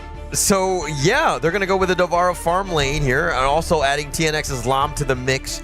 This is going to be fast, furious, going to be aggressive, and these guys are definitely vulnerable, right? Yeah, you have the second life with the Umbrosa, but, if it's constantly just hounding you down, you might have a bit of an issue. And it's interesting, right? Where we see the Lam, it's one of those traditional counters against the Agudo that gives him more space split resets. He consistently space split with Agudo spawnlings, but Lam has since been for a while kinda outdated in terms of the stats, damage stats. So the Agudo Lam matchup is pretty 50-50 nowadays, depending on the hero mastery. And talking about hero mastery, Agudo has been one of the staple picks for Musang Kings all the way since 2024. Yeah, he loves that one. I mean, it adds quite a bit, right? What do you want to do? You want to be tanky? You want to be doing damage? You have range? And plus you have the wild growth. You have many different options, right? Which is kind of a very flexible pick. He's not the best at anything, but he's very good all around. And there's also one thing you can do in the Agudo. If you sneak to the enemy jungle and you cast your passive retrieve, can actually steal the enemy buff if you can find out where they start off first. Okay. It definitely has more options in that sense. But now if we're going into this one, is this lineup, are you comfortable if you're a Nemesis fan? Is this enough to take down Geekay? Very risky draft. It really depends on how well Juro and L, the double L plays. If they aren't able to set up the early tempo before Zerg comes online on the Annette, that could be a very major problem for Nemesis and IKL fans back at home. Yeah. And I mean, this lineup, though, to me, if we're talking about Geekay Esports, they have Sustain galore, you have the Akudo, you have, the Chicha and Annette. Very annoying heroes to deal with, but now you've added the Umbrosa and the Haino with secondary lives, essentially. This is a lot of sustain, and those team fights are going to be long and winded and kind of annoying to deal with. I like that point, right? Where you have Guiyu and also Shirsang on those double ultimates. It gives them more leeway to survive CC's ultimate. Once you drop down the double-elimination echo coming in from the Valor, and you sustain through the first initial damage phase, he becomes sort of not that high DPS centric. Agreed. And you're just extending it, right? I mean, CC is looking to just burst you down in a way, but if you've got that, again, just more ways to out-heal it and just to kind of stick around, it's going to be much more annoying for them. So for Geekay Esports, I think the draft gives them a slight edge here. Hell, stealing away that little camp here from the side of Gem. But talking about draft, I like what you mentioned in terms of edge. If you were to dive deep in towards this, it really depends on TNX, right? Yeah. TNX, Juro, and L. They need to find and engage, and bottom side here, L misses the spell to flash on towards Gem. Gem has the CC immunity here, dodges away the death from below. Death from below gets tagged on here. TNX almost getting tagged on by the tower here, managed to limp away. I mean, they're gonna survive, which is one thing, but again, L just barely not able to hit with that stun, that charge, if you will. And I think Gem, I count as blessings. I mean, he was very lucky to survive. And back-to-back games, Gem has been the main guy to be targeted by the side of Nemesis. In Game 1, the Zhangfei ultimate on the channel, and in Game 2, L still trying to use the skill 2 flash to pop Gem in that bottom lane. But unfortunately, it was a bit too short. Would you feel comfortable knowing that, hey, if you lose this game, you're out, but you're gonna go with the Devara farm lane? Well, you're not essentially out, right? You're going to the lower bracket to meet potentially Boom or DCG. And Devara farm lane, he did have a pretty good performance in making that comeback against Boom Esports just now. So I would say it's much more of a trial and test the pick coming in from Nemesis and CC. Okay, all right. So I think that, again, it's more of like, for me, I think that he's willing to take the risk. We know that he can be a bit of a late game monster as well. So life, like number 2 or not, I'm gonna eventually outdamage you. And so far, Devara has been an interesting pick in this group stage. In play-ins, it was picked what, twice with I think 50% win rate if I'm not mistaken, and then coming in towards the day 1 of this specific group stage, there's more and more Devara shining light, and meta is, I would say, slightly different for group stage compared to play-ins. I wonder if it's because it's been picked more because CC's been picking it more, right? Well, is that 2 series today? I mean, global big ban pick, is throughout, but if the same team is going to look to pick it, and they've had success, right? Even against Boom, as you rightly pointed out, but now a little bit of action. Oh, Juro doesn't get the Flash Blue Engine off. That's going to be a big cooldown expended coming in for the side of Juro prior to that Tyrant pick. Yeah, very smart there. Shisan, he goes 88 miles an hour. He rewinds. He gets on out of this one. But again, TNX, I like that aggression, right? I think that in the last game, he was really not able to get going because Musan King was outclassing him on the Ogren. But now a little bit of action, even in the bottom lane. Oh, Jam here tags on the fatal arrows onto the side of L. He's going to be really low. Can take the recall here. He will make it back on time for that play in towards the top side here. TNX finds the engage on towards the side of Musan King. Musan King gets layered down with CC. Uses the furball to escape towards safety here. Beautifully played coming in from Geekay. The perfect disengage by Musan King. Just being able to survive. Things did not look good. Any other hero might have had a bit of a problem, but he's tanky enough and mobile enough to get on out. But Nemesis are shooting their shot. They're trying to go for ganks. I mean, we talked about how they need to be aggressive. They have definitely upped that level. Yeah, they need to find more of these plays, right? Juro needing the flash in the upcoming 90 seconds. That could be the big cooldown here. But so far, this upcoming Tyrant in towards that bottom side will be given away freely towards the hands of Musan King. Potentially, if they have the timer, they might even invade the red buff. Yeah, I don't like it how they're giving it up for free. I mean, they knew that it was going to be that 4-minute Tyrant. Probably TNX, his rotation was a little bit late in terms of just clearing the top side of his own jungle, so they didn't really contest there. Yeah, bottom side 2v2 Frenzy and ultimate pop here by the side of Gem. Gem gets the knock up on towards his face, but a beautiful Hurricane Wall disengages for the side of Gem. Musan King is here, lands a furball on towards CC. CC has no immunity towards crowd control here. He gets taken down for first blood. And TNX, he continues to jump in from the dive from below, but doesn't catch on towards anyone. But Shisan towards the back, he's tanky. Fatal arrow lands. He manages to limp away towards safety here. 1-4-0 for the side of Geekay. L was so low, he barely survived, but CC was caught out of position. That Geekay, just like the perfect play. Like the way that they were able to ambush right under the tower. They were not playing scared whatsoever. TNX came in a little bit late to that party, if you will, not able to find any sort of cleanup as well. It's a worrying factor. It goes back to what we discussed. How does the Maestro Nui and Lapu Lapu heavy combination go against the Hurricane Wall of the Anet here? And so far, Anet has been a very crucial hero in disengaging from these heavy knockup compositions. Jez's been on point. Yeah, rightly pointed out in the sense that he's been able to keep them alive. And the value that you're getting from the roam, anytime you save one of your cores, you're going to call that a huge win. Oh, just a bit of a wave clear here coming in from Jurl, but you do have the wild growth here to just clear up the waves, push out the towers. Shisan here just being a bit of a nuisance in towards that mid-river. Yeah, and he'll poke and prod, right? L is tanky, but he's going to keep taking those scepters to the face. He's not going to really like that too much. He definitely wants to be topped off before any sort of team fight happens here as we hit the 6-minute mark. And something special about Anet, right? As long as you're moving and walking, you will get cooldown refunded as long as you're walking. Yeah. But I don't like to get my steps in when I play Anet. Hey. You know, I just like, you know what? Just get on that couch. Get on my couch, and Shisan's getting the hell out of there. Yeah, and Shisan, though, will get on out of there, just staying alive again. It's about that vision, using that maximum value, but at the same time, Nemesis, they don't really have the burst to deal with a Shisan Heino. Bottom side, TNX latches on towards Guiyu here. Nice there from below. Forces out the revive. But Guiyu, you have no friends in towards that side. You will be taken down in towards the mid lane. Nice gorge mobilization towards the back line here. L finds a knockup on towards Gem. Gem managed to find a fatal arrow for that counter kill here. Has to pop the flash coming in from Gerald and Tough Z to get the kill on towards Gem. TNX has arrived. Everybody scattering towards safety here. Tough Z very tanky here. 1v1 between TNX and Shisan. TNX finds the kill on his ex-teammate Shisan on that counter kill. This Lam is online. Yeah, TNX is finally there, able to just run it down. Duh! Oh, nice flash to actually dodge from below. Yeah, and now it looks like they're going to be taking the aggression and taking over the map, taking over the Crimson Golem, and Nemesis are now looking to equalize here. Geekay Esports on the back foot, if you will. They're looking good, right? At the very least, TNX, he's been finding pretty good ganks on towards this Lam, and he's showing his mastery.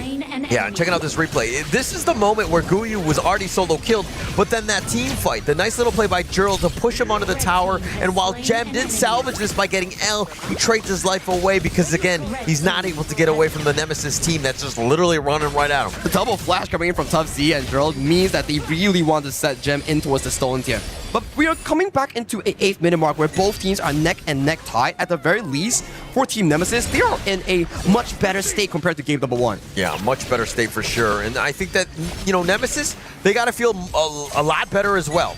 But keeping this mid T1 gonna be key. Look at how Geekay Esports are like, actually, we're gonna be fine. We still have the Heino if we need to Fate Rewind on top of that tower to heal it right back up. And we are, again, they find a pick off, they're gonna start munching on towers because they also have this Agudo.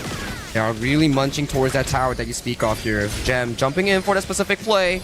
Tough Z really tanky here on that Byron here. Nice re-engine on towards the side of Musang King. Musang King has to help the Hurricane Wall to disengage himself. There won't be much of a follow-up here. L gets tagged by the multiple levels of damage here. Come from up above. CC landing with the Thunderous Might towards the backline here. But you are against 4-man of Geekay Esports. And Geekay Esports finds 3 members of the side of Nemesis. Yeah, and this is a moment where when L gets killed and then CC was like, okay, let's continue to fight. It's, again, a numbers advantage, right? Why are you fighting 4 versus 5? Oh, but the steal. A bit of a constellation prize, right? I mean, at the very least, it's not a shadow variant.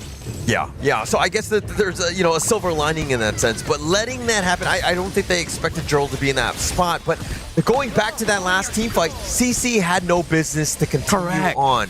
Yeah, I mean, your main CC is L. He had been taken out. Why are we continuing to fight? 1v1 between the side of Guiyu here. Has to pop the spike mail. He doesn't have the ultimate on this Umbrosa here. The teleport coming in from the side of Gem, trying to save Gerald. Has the ultimate in the final few seconds. This is a disaster for the side of Team Nemesis. It was on cooldown and Guiyu managed to get it back. This is heartbreaking because it's 10 minutes now. Oh, the play. I mean, the fact that he got it, the secondary life right at the right moment, plus you have the teleport here, but now Gem is also going to look to clean up CC. It's a bit of a muscle memory, I would say, for Devara players here. Every time that you actually play these specific games, you will be wondering, like, oh, am I strong enough? Am I tanky enough? Is this muscle memory from last game? Yeah, I think so. It's continuing on. I think that this is one of those things where if we're looking at how to play this one, a slightly better Guiyu, again, outclassing at this point. Oh, Tough Z, he's pretty tanky. Can he survive? That's a lot of damage coming in from Gem. Gets taken down by the Agudo. Now, this is the worrying part. Nemesis is falling one after another after another. It was 3 to 4 but now it's 3-9 because they just keep going at it one at a time. Yeah, it's like the impatience. It's the, hey, I want to make a bit of a play. I think I'm ready.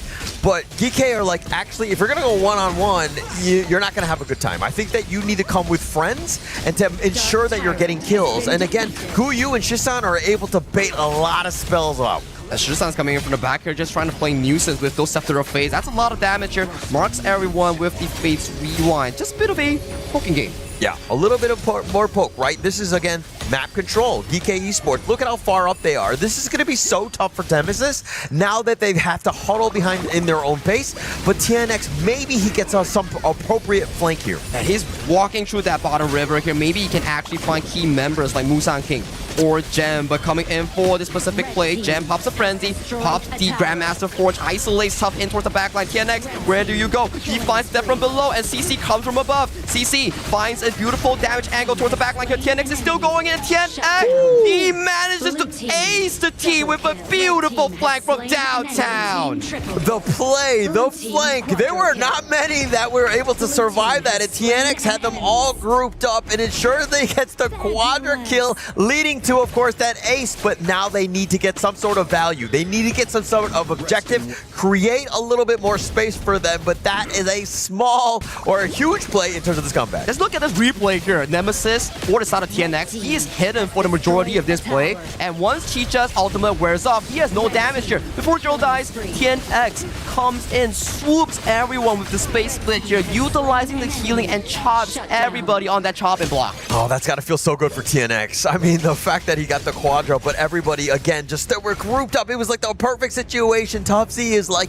I'm going all in, just trying to take as much as possible, dies right before TNX arrives, but it was just enough for TNX, again, to just keep them together to get all those kills here. And they're back to square one. Goal lead is barely 1,000, and it doesn't really matter as of this point. It's about who wins the upcoming fight between these two teams. Yeah, and now it looks like, again, with this mid T1 still standing, though, I think that Geekay are going to be okay as long as they don't keep throwing some of those team fights. And now TNX, again, being a bit of a problem. They need to find out, they need to be very cautious with how these team fights go. 1,000 on that Lam here, already completing his full build. His next potential item power spike is probably the item swap from the Pure Sky into the Sage Sanctuary here. So the next upcoming fight might be the big decider coming in for both of these squads. It's got to be huge, right? And I think that TNX is more than ready to start fight here as the mid lane. Tubbs, he's facing on towards few members. He has to pop the flash towards safety here. Force mobilization, tags on towards multiple members here. Tubbsy trying to escape, but who is that in the middle of no one here? Guiyu has to pop the Undying to sustain for more damage here. 1v1 between Tubbs and Guiyu, and they do the handshake and they back off. Minion waves are still a worry coming in from Geekay. Yeah, Guiyu actually proc the Fatal Frenzy, and then he just barely survives. Tufzy actually let him walk away, but he wasn't willing to trade his own life to go all in on Guiyu. So NMSS right here, it's a pretty good fight, right? That's kind of what you want. Now Geekay Esports have to respect NMSS damage here. And NMSS did win the voting here, coming in for that little Overlord pit that we have in our events tab. And you do have to check out the damage dealt here. Gem, Guiyu doing a lot of damage thus far, but it comes down to the final fight later on. Tyrant in towards that bottom side. And it's a bit of a reminder as well. Game 2, boom, CC on this specific Devourer. Also late game power spike. Yeah, that's going to be a bit of a problem, right? So NMSS, as long as they extend, Lam will eventually fall off in the end as well, but he's going to stick around as long as possible. 1v1 coming in from Guiyu. A bit of a poke. Nothing on a full blown-on scale fight there. Yeah, and now look at where CC is. He's all by himself in the bottom lane. To the tap towards the mid lane. Tufzy walking up for vision. We do see L coming in towards the mid lane here. Finds a two-man knockup, but there's just no follow-up. CC pops the Frenzy, and then we do see Gem trying to put on damage on towards CC. CC pops the Millennium Echo here towards the backline. Just Shusan managed to tag on towards Joe. That will be the first victim coming in for the side of NMSS here. And CC has already fallen in that exchange. 2-for-1 in favor for the side of Geekay. What's next? Yeah, not really much. They have to run. I think at this point, it was funny because it seemed like L was a little out of position. He was starting things off with that Raging Sea, but there was nobody there to follow up with the damage. And so that's why, when they did arrive, CC and Jurl, they're too squishy at this point. There was no control because the Raging Sea had already been popped. They get taken down. That's still decent, right? You wanted to go in together so they can CC chain the on this Annette. Okay, the difference between Anet and also Zhuangzi. Zhuangzi has self-cleanse, but Anet, you need to click it. You need to click it before you get crowd control. And this fight is really scattered between two teams. CC is minding his own business, L is stuck in the pit, and CC gets mauled down by Gem on that Shicha, so it's really messy for the side of Team Nemesis. And coming towards live, we do see Shisan getting taken down by TNX in that exchange. So TNX getting that gank, right? Again, using now the space to push. You got to get some sort of towers. But going back to that last fight, Guyu and Shisan were doing some serious work. They were able to find some of the weaker members like Jurl and to kind of equalize in that sense, because that secondary life is very difficult for Nemesis to deal with. And it's a bit shaky coming in from both teams, right? Mistakes left and right. Goal lead as of this point doesn't even matter anymore between 2,000-3,000. You give over the Overlord at the 60-minute mark, so this is going to be a lot of pressure for the side of Geekay to digest within the upcoming few minutes. Yeah, but TNX doing everything in his power to get back into this game, taking the Shadow Overlord at this one, and it's about that space, right? And TNX, you know, he's 8-1-1. What else can you do, man? He's carrying the team on his back. All the potential men assumptions, he has the potential, and he's showing off right now against Musang King. One of the best junglers coming in from the side of MKL, and he is showing off well on this loud. Yeah, but also Musang King is 4-1 and 7. He hasn't died too many times. He's definitely gotten his farm, but the net worth lead towards the mid lane here. Jurl gets tagged on towards a bad engage. Gem almost taken down with the fatal arrow. He's in the midst of every single one. Guiyu coming in from the back. Gem still has the secondary life coming back to save Sanctuary here. We do see TNX escaping towards safety here. CC left untouched. CC gets assassinated by the boy Wonder Guiyu here. Tough Z, nowhere to go. Can only sustain, can only look for potential pickoffs here, and he gets taken down eventually as well. That's a 1-for-2 in favor of Geekay. Yeah, TNX was nowhere there. They were, again, it seemed a little disjointed, but CC going down that early with the Sage of Sanctuary, that's huge at this stage, right? And the Geekay, the target prioritization, yeah, you lost Gem, but they got everything else. I feel like we're getting a Tempest Dragon here, Hauler. Yeah. Both teams, neck and neck, trade-offs left and right.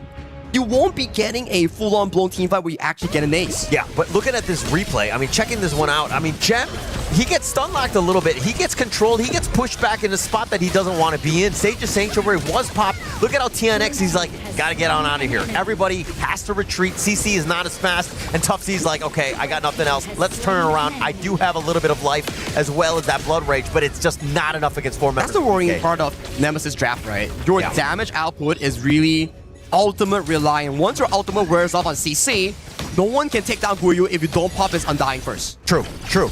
But finding him in a bad spot, like isolated, TNX, gonna throw everything in the kitchen sink. Yeah, when we went towards the top side here, CC, he's in a particular position here. I don't think Geekay Esports will like to go in with Guiyu's help as of this low. Yeah, and Geekay Esports just, again, it's about this Tempest Dragon. The 1v1 coming in for the side of Guiyu. Guiyu popped the ultimate passively here. He gets isolated by TNX flank from a hidden vision standpoint. This is good for Nemesis fans. This is a very good moment. They can push for more towers. Very good moments, right? TNX and CC, that is enough damage to ensure that they took down Guiyu. Secondary life or not, they had enough. That's what they need to do. And now, again, they're going to go for the Shadow Tyrant, which will open the door for that Tempest Dragon later. They've been getting back-to-back objectives so far, and they are climbing neck and neck in terms of goal. We are looking at a breakoff fight. Tempest Dragon is on the plate for both teams later on in a minute's time. Yeah, it's very close. But if anything, pushing towards the backline, Musang King, that was really dangerous, and it wasn't even a flash coming from Jurl. Look at CC. He's going for the flank. Going for the flank. Towers gets taken down, but their target here is only for the tier 2 here. Shisan is still available. He has to face Rewind, so they can't really overcommit for the tower. And look at how all the lanes have pushed, right? And Geekay Esports now on the defensive have to somehow hold, create space so that they can get out. Oh, TNX, dangerously low. We do see a 1v1 between Guiyu and CC, trading back and forth. Guiyu hasn't popped the Undying yet, but HP is really low for L. Has to commit the flash. L might be the one that's being picked up before the crucial timer of 20 minutes. This is Geekay's chance to get that Tempest Dragon. Oh, he's down for 40 seconds. An absolute disaster, if you will. I don't know how they can take this Tempest Dragon, trying to do it 4 versus 5. This is a world of hurt. If they're able to steal it, they got a chance. Girl is flanking from the back. He's not shown yet on towards the map. Tough Z, he goes in, finds the Storm Strike. Jurl has arrived. Jurl finds on towards 2, but there's no follow-up coming towards backline here. Space Blade coming in from the side of TNX. TNX is in the backline. He slices and dices, and Shisan Musang King has been removed from the team fight. TNX still has a 6 Sanctuary 1v1 versus Gem. He gets taken down, coming back for the second life, has the Destiny. Gem also has his own 6 Sanctuary with the Whirlwind. He manages to fend him off, and Gem, he's still alive. Does he have it? He gets taken down. Guiyu coming in to pick up an equalizer for both teams. I mean, at this point with the kills that are happening, 3 on both ends, this is going to be a very hard Tempest Dragon take if they were to go. But Jurl just salvaging that. If they were not able to kill Gem, that would have been an absolute disaster. But they went all in, ensured that the main 3 cores were killed there by, of course, Geekay Esports. We're back to square one once again. Both teams has to reset the waves, take the buffs, and come for this final fight at the Tempest Dragon here. And especially, Nemesis has been amazing with these fights, especially with Juro and TNX. Yeah. Those are the guys, right? And I think that if we're looking at CC, I mean, he had to pop his own Sage of Sanctuary just to kind of continue on with that fight. But now he's back up. The Tempest Dragon is looking to be started here by Geekay. Yeah, we just count Sage Sanctuary. No Gem, no TNX, no CC. So those are going to be big cooldowns unavailable. Yeah, and now look at how Nemesis also, they know that this could potentially be a problem. L cannot get out of position again. He cannot die early. They're fixing the waves first, right? Yeah. Gem has to pick up the Crimson Golem. Guiyu's shown top, picks up the wave first. Once these waves are done and settled, then only you can talk about this Tempest Dragon here, because losing that mid-tier tree is nothing as long as you can fight for control. And look at how Guiyu is looking to push the top lane. Putting that pressure onto the top T3, that might open things up for that Tempest Dragon if they wanted to go for that take. Slow and steady wins the race. One small mistake right now could cost the game. It's a single kill. Like you're up 5 roar, it changes everything at this point. Gem, if he's able to stay alive, of course, CC on the other hand, CC is becoming a bit of a problem. 4, 6, and 6. It's just the early death that's holding him back. He's been added in most of these team fights, and if you don't take him down in the first rotation, he will have more overall DPS compared to Gem on this Chicha. Yeah, and now L, he spots it out most of this one. Topside 2v1, we do see Musang King both trading ultimates left and right, but Face Rewind saving him, but he's all into the enemy team. The ultimate going in towards the backline. Zones off TNX immediately, where Gem is slicing, dicing, looking for the assassination play on towards TNX, in towards the backline. Musang King gets taken down, but and Shisan is doing God's work in the backline. Guiyu, he has a safe Sanctuary, has no ultimate. CC is left untouched. This is a moment coming in from CC. He has all it takes to bring it back for his team. Can only run towards the arms of Shisan, but where are you going, buddy? That's not your base. Not your base at all. L is a little bit low. He needs to be careful, but CC, my gosh, he's been turning it up. When he was alive, he was the only guy doing damage, and Guiyu was looking to split. They're not out of the woods yet. Neither of these teams have won, but it is so close at this moment. Pacing into a 23-minute game. Minions will get progressively stronger as time goes. One bad minion wave management will set a very bad pacing on towards the cross map here. So these minion waves across the map of the Tempest Dragon must be fixed prior to this play. Yeah, and check out this replay. I mean, we're seeing exactly what happened. I mean, it looked in the bottom lane. Look at how much damage they were able to do. They find TNX, who traded away with Musang King just a split second earlier. But CC on the backside, we saw this in game 1 with Davaro just absolutely tearing it up. He's doing it again in game 2, but it's on the other side here. The Davaro late game is just magical. Insane. You're so tanky, you have so much damage, you can latch on towards the enemy if you have a red buff. And coming towards live, Guiyu, he has to pop the Undying Frenzy here. This will be a critical spell not available coming in for that Tempest Dragon take. Yeah, the Final Frenzy, just keeping him alive, but it's on cooldown. Oh, TNX, Depth below, also trading big ultimates here. Shisan, those spears are starting to rack up, and it's starting to hurt a lot. Yeah, I think we need to count the counters in terms of the Sage of Sanctuary, how many lives people have at this point, because TNX, he still has it, but now the Tempest Dragon, it looks like it's going to be started here by Geekay. Well, top lane 1v1, at the very least, they need to clear that wave first. That's going to be a very strong wave that will push a potential backdoor opportunity if Geekay doesn't go and attend it. For now, they respect it, they go and clear it, it's back to reset again. Yeah, back to reset again. I mean, square one, both of these two teams, it's very cagey at this point. It's kind of completely changed in terms of the dynamic.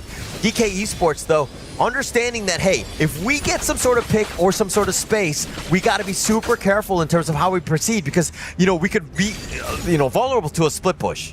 I mean, it's one of those Monglay moments where you have the tower there and you just go for that beeline straight backdoor. We have some of those back in the play-ins here. So, he gets spotted out by the side of Zug here. Musang King. No! Shisan! He gets taken down. It's going to be a 4v5 and Zug gets targeted by the ultimate here. He has the flash. Guiyu in the middle of 4 members here. He has the Undying. He has popped it here. He needs to swap towards Safe Sanctuary here. There's not enough damage coming in from Gem. Gem pops the Blood Rage. Gem, you have to back up. If not, it will be doomed. For the side of Geekay, TNX goes all the way to the back line. He trades his life for the side of Gem. It's gonna be 3 for 3 coming in for the final few fight. Musang King still up and available as the remaining marksman for the side of Geekay. Wow, I mean, TNX was trying to go for the backline, trying to end the game, make the heroic play, but it was just too deep, too tanky at this point. Geekay Esports, you still had Musang King dealing with the minion wave, so they weren't able to continue the push. It seems like Team Nemesis are winning the team fights, but Geekay have just enough to survive where they're not able to push. Zuh is a monster on his end.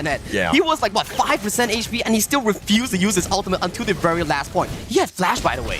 Yeah, he definitely had flash. I mean, Shisan, the burst is actually real from Team Nemesis. He's not surviving for this one, but oh my god, with that survival, the Hurricane Wall, if you will, just no chance, and the Final Frenzy keeping even Guiyu alive, but Gem, look at how he's able to hang on with that Blood Rage under the tower, tried to go, but it just baited out TNX. Just really well played, but let's talk a little bit more about him. He's 0, 2, and 21. That has got to be the highest number of assists thus far. 2 devs in the game of a 26 minutes game, but top side.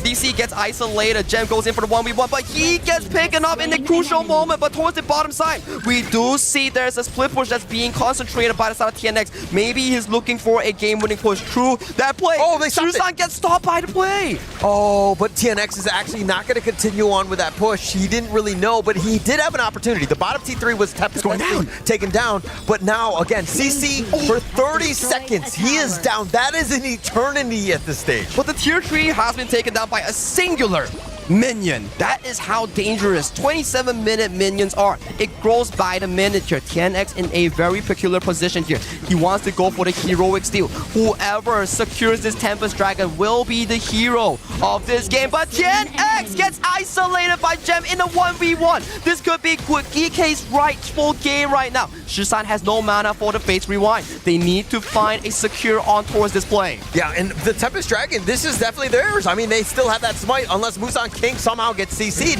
This has got to be theirs, right? Tubsy's coming in. Tubsy's trying to find for a potential knockout so he can actually clench this play. 16,000 all towards the backline here. Gem goes in for the Grandmaster's Force. Tags on towards Joe. Guiyu Gem there all the way in towards the backline. Musang King secures the Tempest Dragon here. And L falls into his hands of Guiyu. Tubsy, you have nowhere to go. You are stuck between the wall. You are tanking, but Guiyu gets taken down. But there are still remaining members coming in from Geekay Esports. TNX is due in the next 5 seconds. What is the plan, Nemesis? I mean, I don't think there is a plan, much of a plan. They need to just hunker down, bunker down, if you will, and fortify this crystal as much as possible. Buy time for Jurl and L to get back up. That's their only hope, but with this Tempest Dragon buff, I don't know how much longer they can hang on for. It's 20 seconds on the dot. 4v3 on the line. They are trying to empty out the base here. CC going in for a 1v3. Say Sanctuary already popped by his side. He doesn't have the Destiny. Does swap it in time. Right now, minions are marching in. Crystal is exposed. Geekay out of a 28-minute game. They managed to clutch it and forbid the comeback from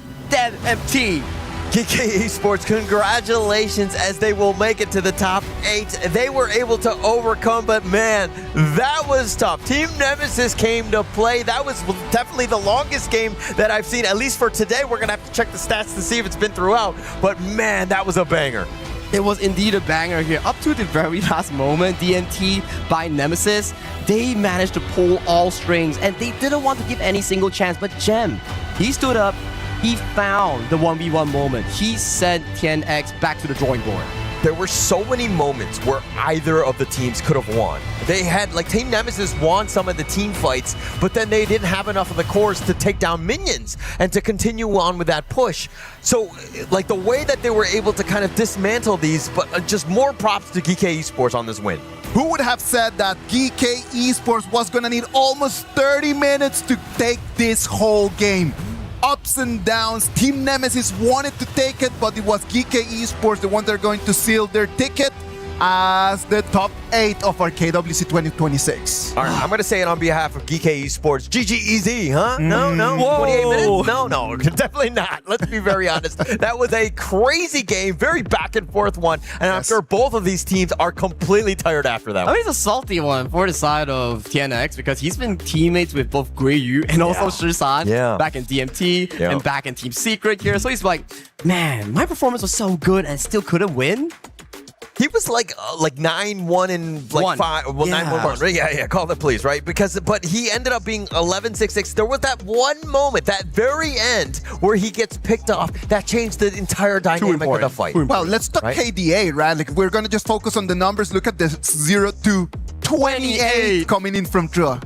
That was a moment later on in the replay where he was 5% help. He held on to his ultimate. Yeah. Still didn't want to use the flash. Yeah, wow. Yeah. He's gonna save it maybe for the next game. I don't know. That's my thought process. But going into this gold graph, I mean, it was completely in favor of Geekay Esports. Let's be honest. But man, like in the very, very end, like Team Nemesis did everything they could to kind of come back in this one. Wow, it was just such an amazing and very interesting game, right? Like the Team Nemesis showed us that they were really close just to make it over there. They're gonna move into the lower bracket. They're still not disqualified, right? They're still part of our tournament, and it's gonna be so hard in a couple days when they're back on stage. And you just look at the damage output coming in from Shisan, 348,000 damage, and then CC 317,000 damage. If we were to do a little bit of math, overall damage coming from Geekay, I think it broke 1 million. Yeah. Well, I don't have my abacus to confirm or deny that. But I do think it's close to that. But I mean, look, for as long as that game, 28 minutes and 35 seconds, like everybody's like 200,000 damage and up. I mean, this was a crazy game because some games don't even get one person with 200,000 damage. Wow, it's just insane, right? It's just insane. It's just the best way how to finish this day one of the group stages, right? It's just the way that you want it to come. Like, come in. Everybody thought there was going to be a short game, and it went all the way till 30 minutes. Now, if we talk a little bit about Team Nemesis, when I was looking at the composition, I was not really sold it. In terms of like, all right, there's so many different heroes that you're trying to use to jump into the backlane, but into which backlane are you trying to jump? I mean, like for me, it's about TNX, right? He's always looking to jump for the back line. He's always playing aggressively. That's the style that he likes. Give him a hero like Lam, and you're going to see a performance like that. He's feast or famine. Sometimes he's amazing, like you just saw in that game. Sometimes it's a bit of a dud, but this one was insane by TNX here. Early game was mostly in control by the side of Geekay Esports here. They were trailing. They were finding so many pickoffs here, like CC. He was going in like this, and poof, you're gone. Yeah. And this is a little bit early. He was not online. Yeah. He was forcing it back. And then, it did, like, struggle at that point. But he gets to that moment where, again, all we need to do is just buy time. We get our space. We will be fine in the end. Like, give him gold, right? As long as you give him gold, he can actually flourish into a very, very strong pick. And these are the few early game moments. It's like, oh, it's going to be a fast game. Geekay is in total control. And then moments comes in where TNX finds the perfect flank, and we start coming into a tussle for the next upcoming 10 minutes where no one gets a decisive win. Yeah, there was just team fight after team fight on this one. They were so close, and they would just cripple each other where they couldn't proceed to end the game. That was the craziest part where, again, like, they win this one, and Geekay, you're like, oh, they're going to win this, but they actually could not. They had to go the distance. This one right over here was insane. Just Drug comes in, and then Guiyu taking extremely low, and then he just proc his ulti. The trigger discipline coming in from Geekay players is just wild, man. If that was me, maybe I would have popped like most of the spells here, but this is why they are pro players. And this is the final fight where Gem, the crucial pickoff on towards TNX, he bought the Frigid Charge and he caught TNX by surprise. TNX was just trying to find the flank, right, to jump in and to contest that Tempest Dragon, but it was impossible for him. Well, what about if we go on stage to Guiyu and Mara that are going to talk to us a little bit about this last game. Mara? We're here with Guiyu. Oh my goodness, that was such an intense game. 28 minutes and 35 seconds. And we also noticed your two opponents, TNX and CC, they constantly kept giving you guys pressure. Lam direct counter to Agudo, Devara constantly doing 1v3. How were you able to stay so composed in such a high-pressure 28-minute game? 28 minutes is very long, and we just always wait the right moment. Like if Agudo counter by Lam, we just wait that we have moment to 2v1 like this. So you were really just picking the right moment, being patient, and waiting for the perfect time to attack.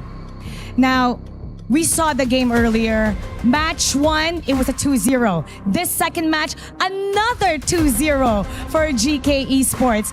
Is this the peak form of Geekay, or is there something, another level that you're waiting to show us?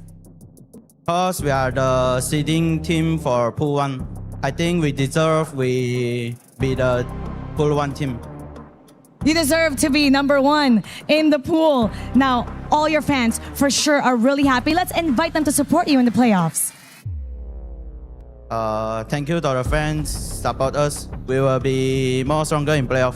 More stronger in the playoffs. That's definitely something we're going to wait for. It's going to be exciting. And now, we'll head back to the casters. Lead the gorge. Geekay Esports moves into the top 8. Up until right now, they have not even lost one small game. Great performances from them. Lads, it's been an amazing first day of the group stages. What has been the highlights for today?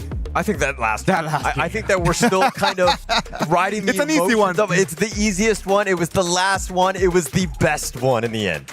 Well, it's a good way to select your group representative to actually qualify for the first slot, right? Yeah, of course. And if you want seat 1, that's what you have to go through. And this is the updated bracket coming in from Group B. Yeah, Group B here. I mean, Aurora Gaming 2-0 over Titan Esports, Rock Esports 2-1 over Influence Rage. That was also a great series. But as we go into the winners match, Rock Esports 2-1 over Aurora Gaming to make it to the playoffs. I am a Rock Esports fan since their Nova edition, but I didn't expect this at all, and Rock Esports, they won Game 3 with style, and congratulations, they are marching to top 8, and they get to choose their opponents. It's totally fine, man. I think that a lot of people were not expecting that result either, right? Like, let's look at Group D. Group D is just the one that we just end up watching. First, it was Geekay Esports 2-0 against D Cross Gaming. Boom Esports lost to the Team Nemesis 0-2, and then the game that you just watched, Geekay Esports 2-0 to Team Nemesis, going straight into the playoffs. I mean, they look like 2-0s, but let me tell you, these series today were pretty fire. Everything was actually very competitive. Even that last one is not like a normal 2-0 there. That was crazy.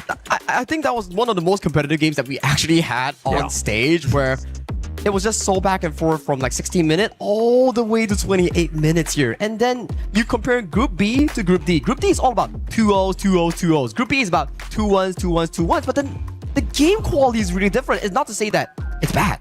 It's much more competitive in Group D. Yeah, I mean, if the game was like that last game, I want to see more 2-0s. I don't know.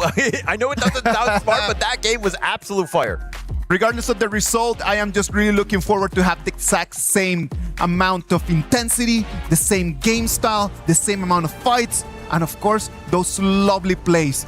And I'm going to say goodbye for day 1. Day 1 is already past.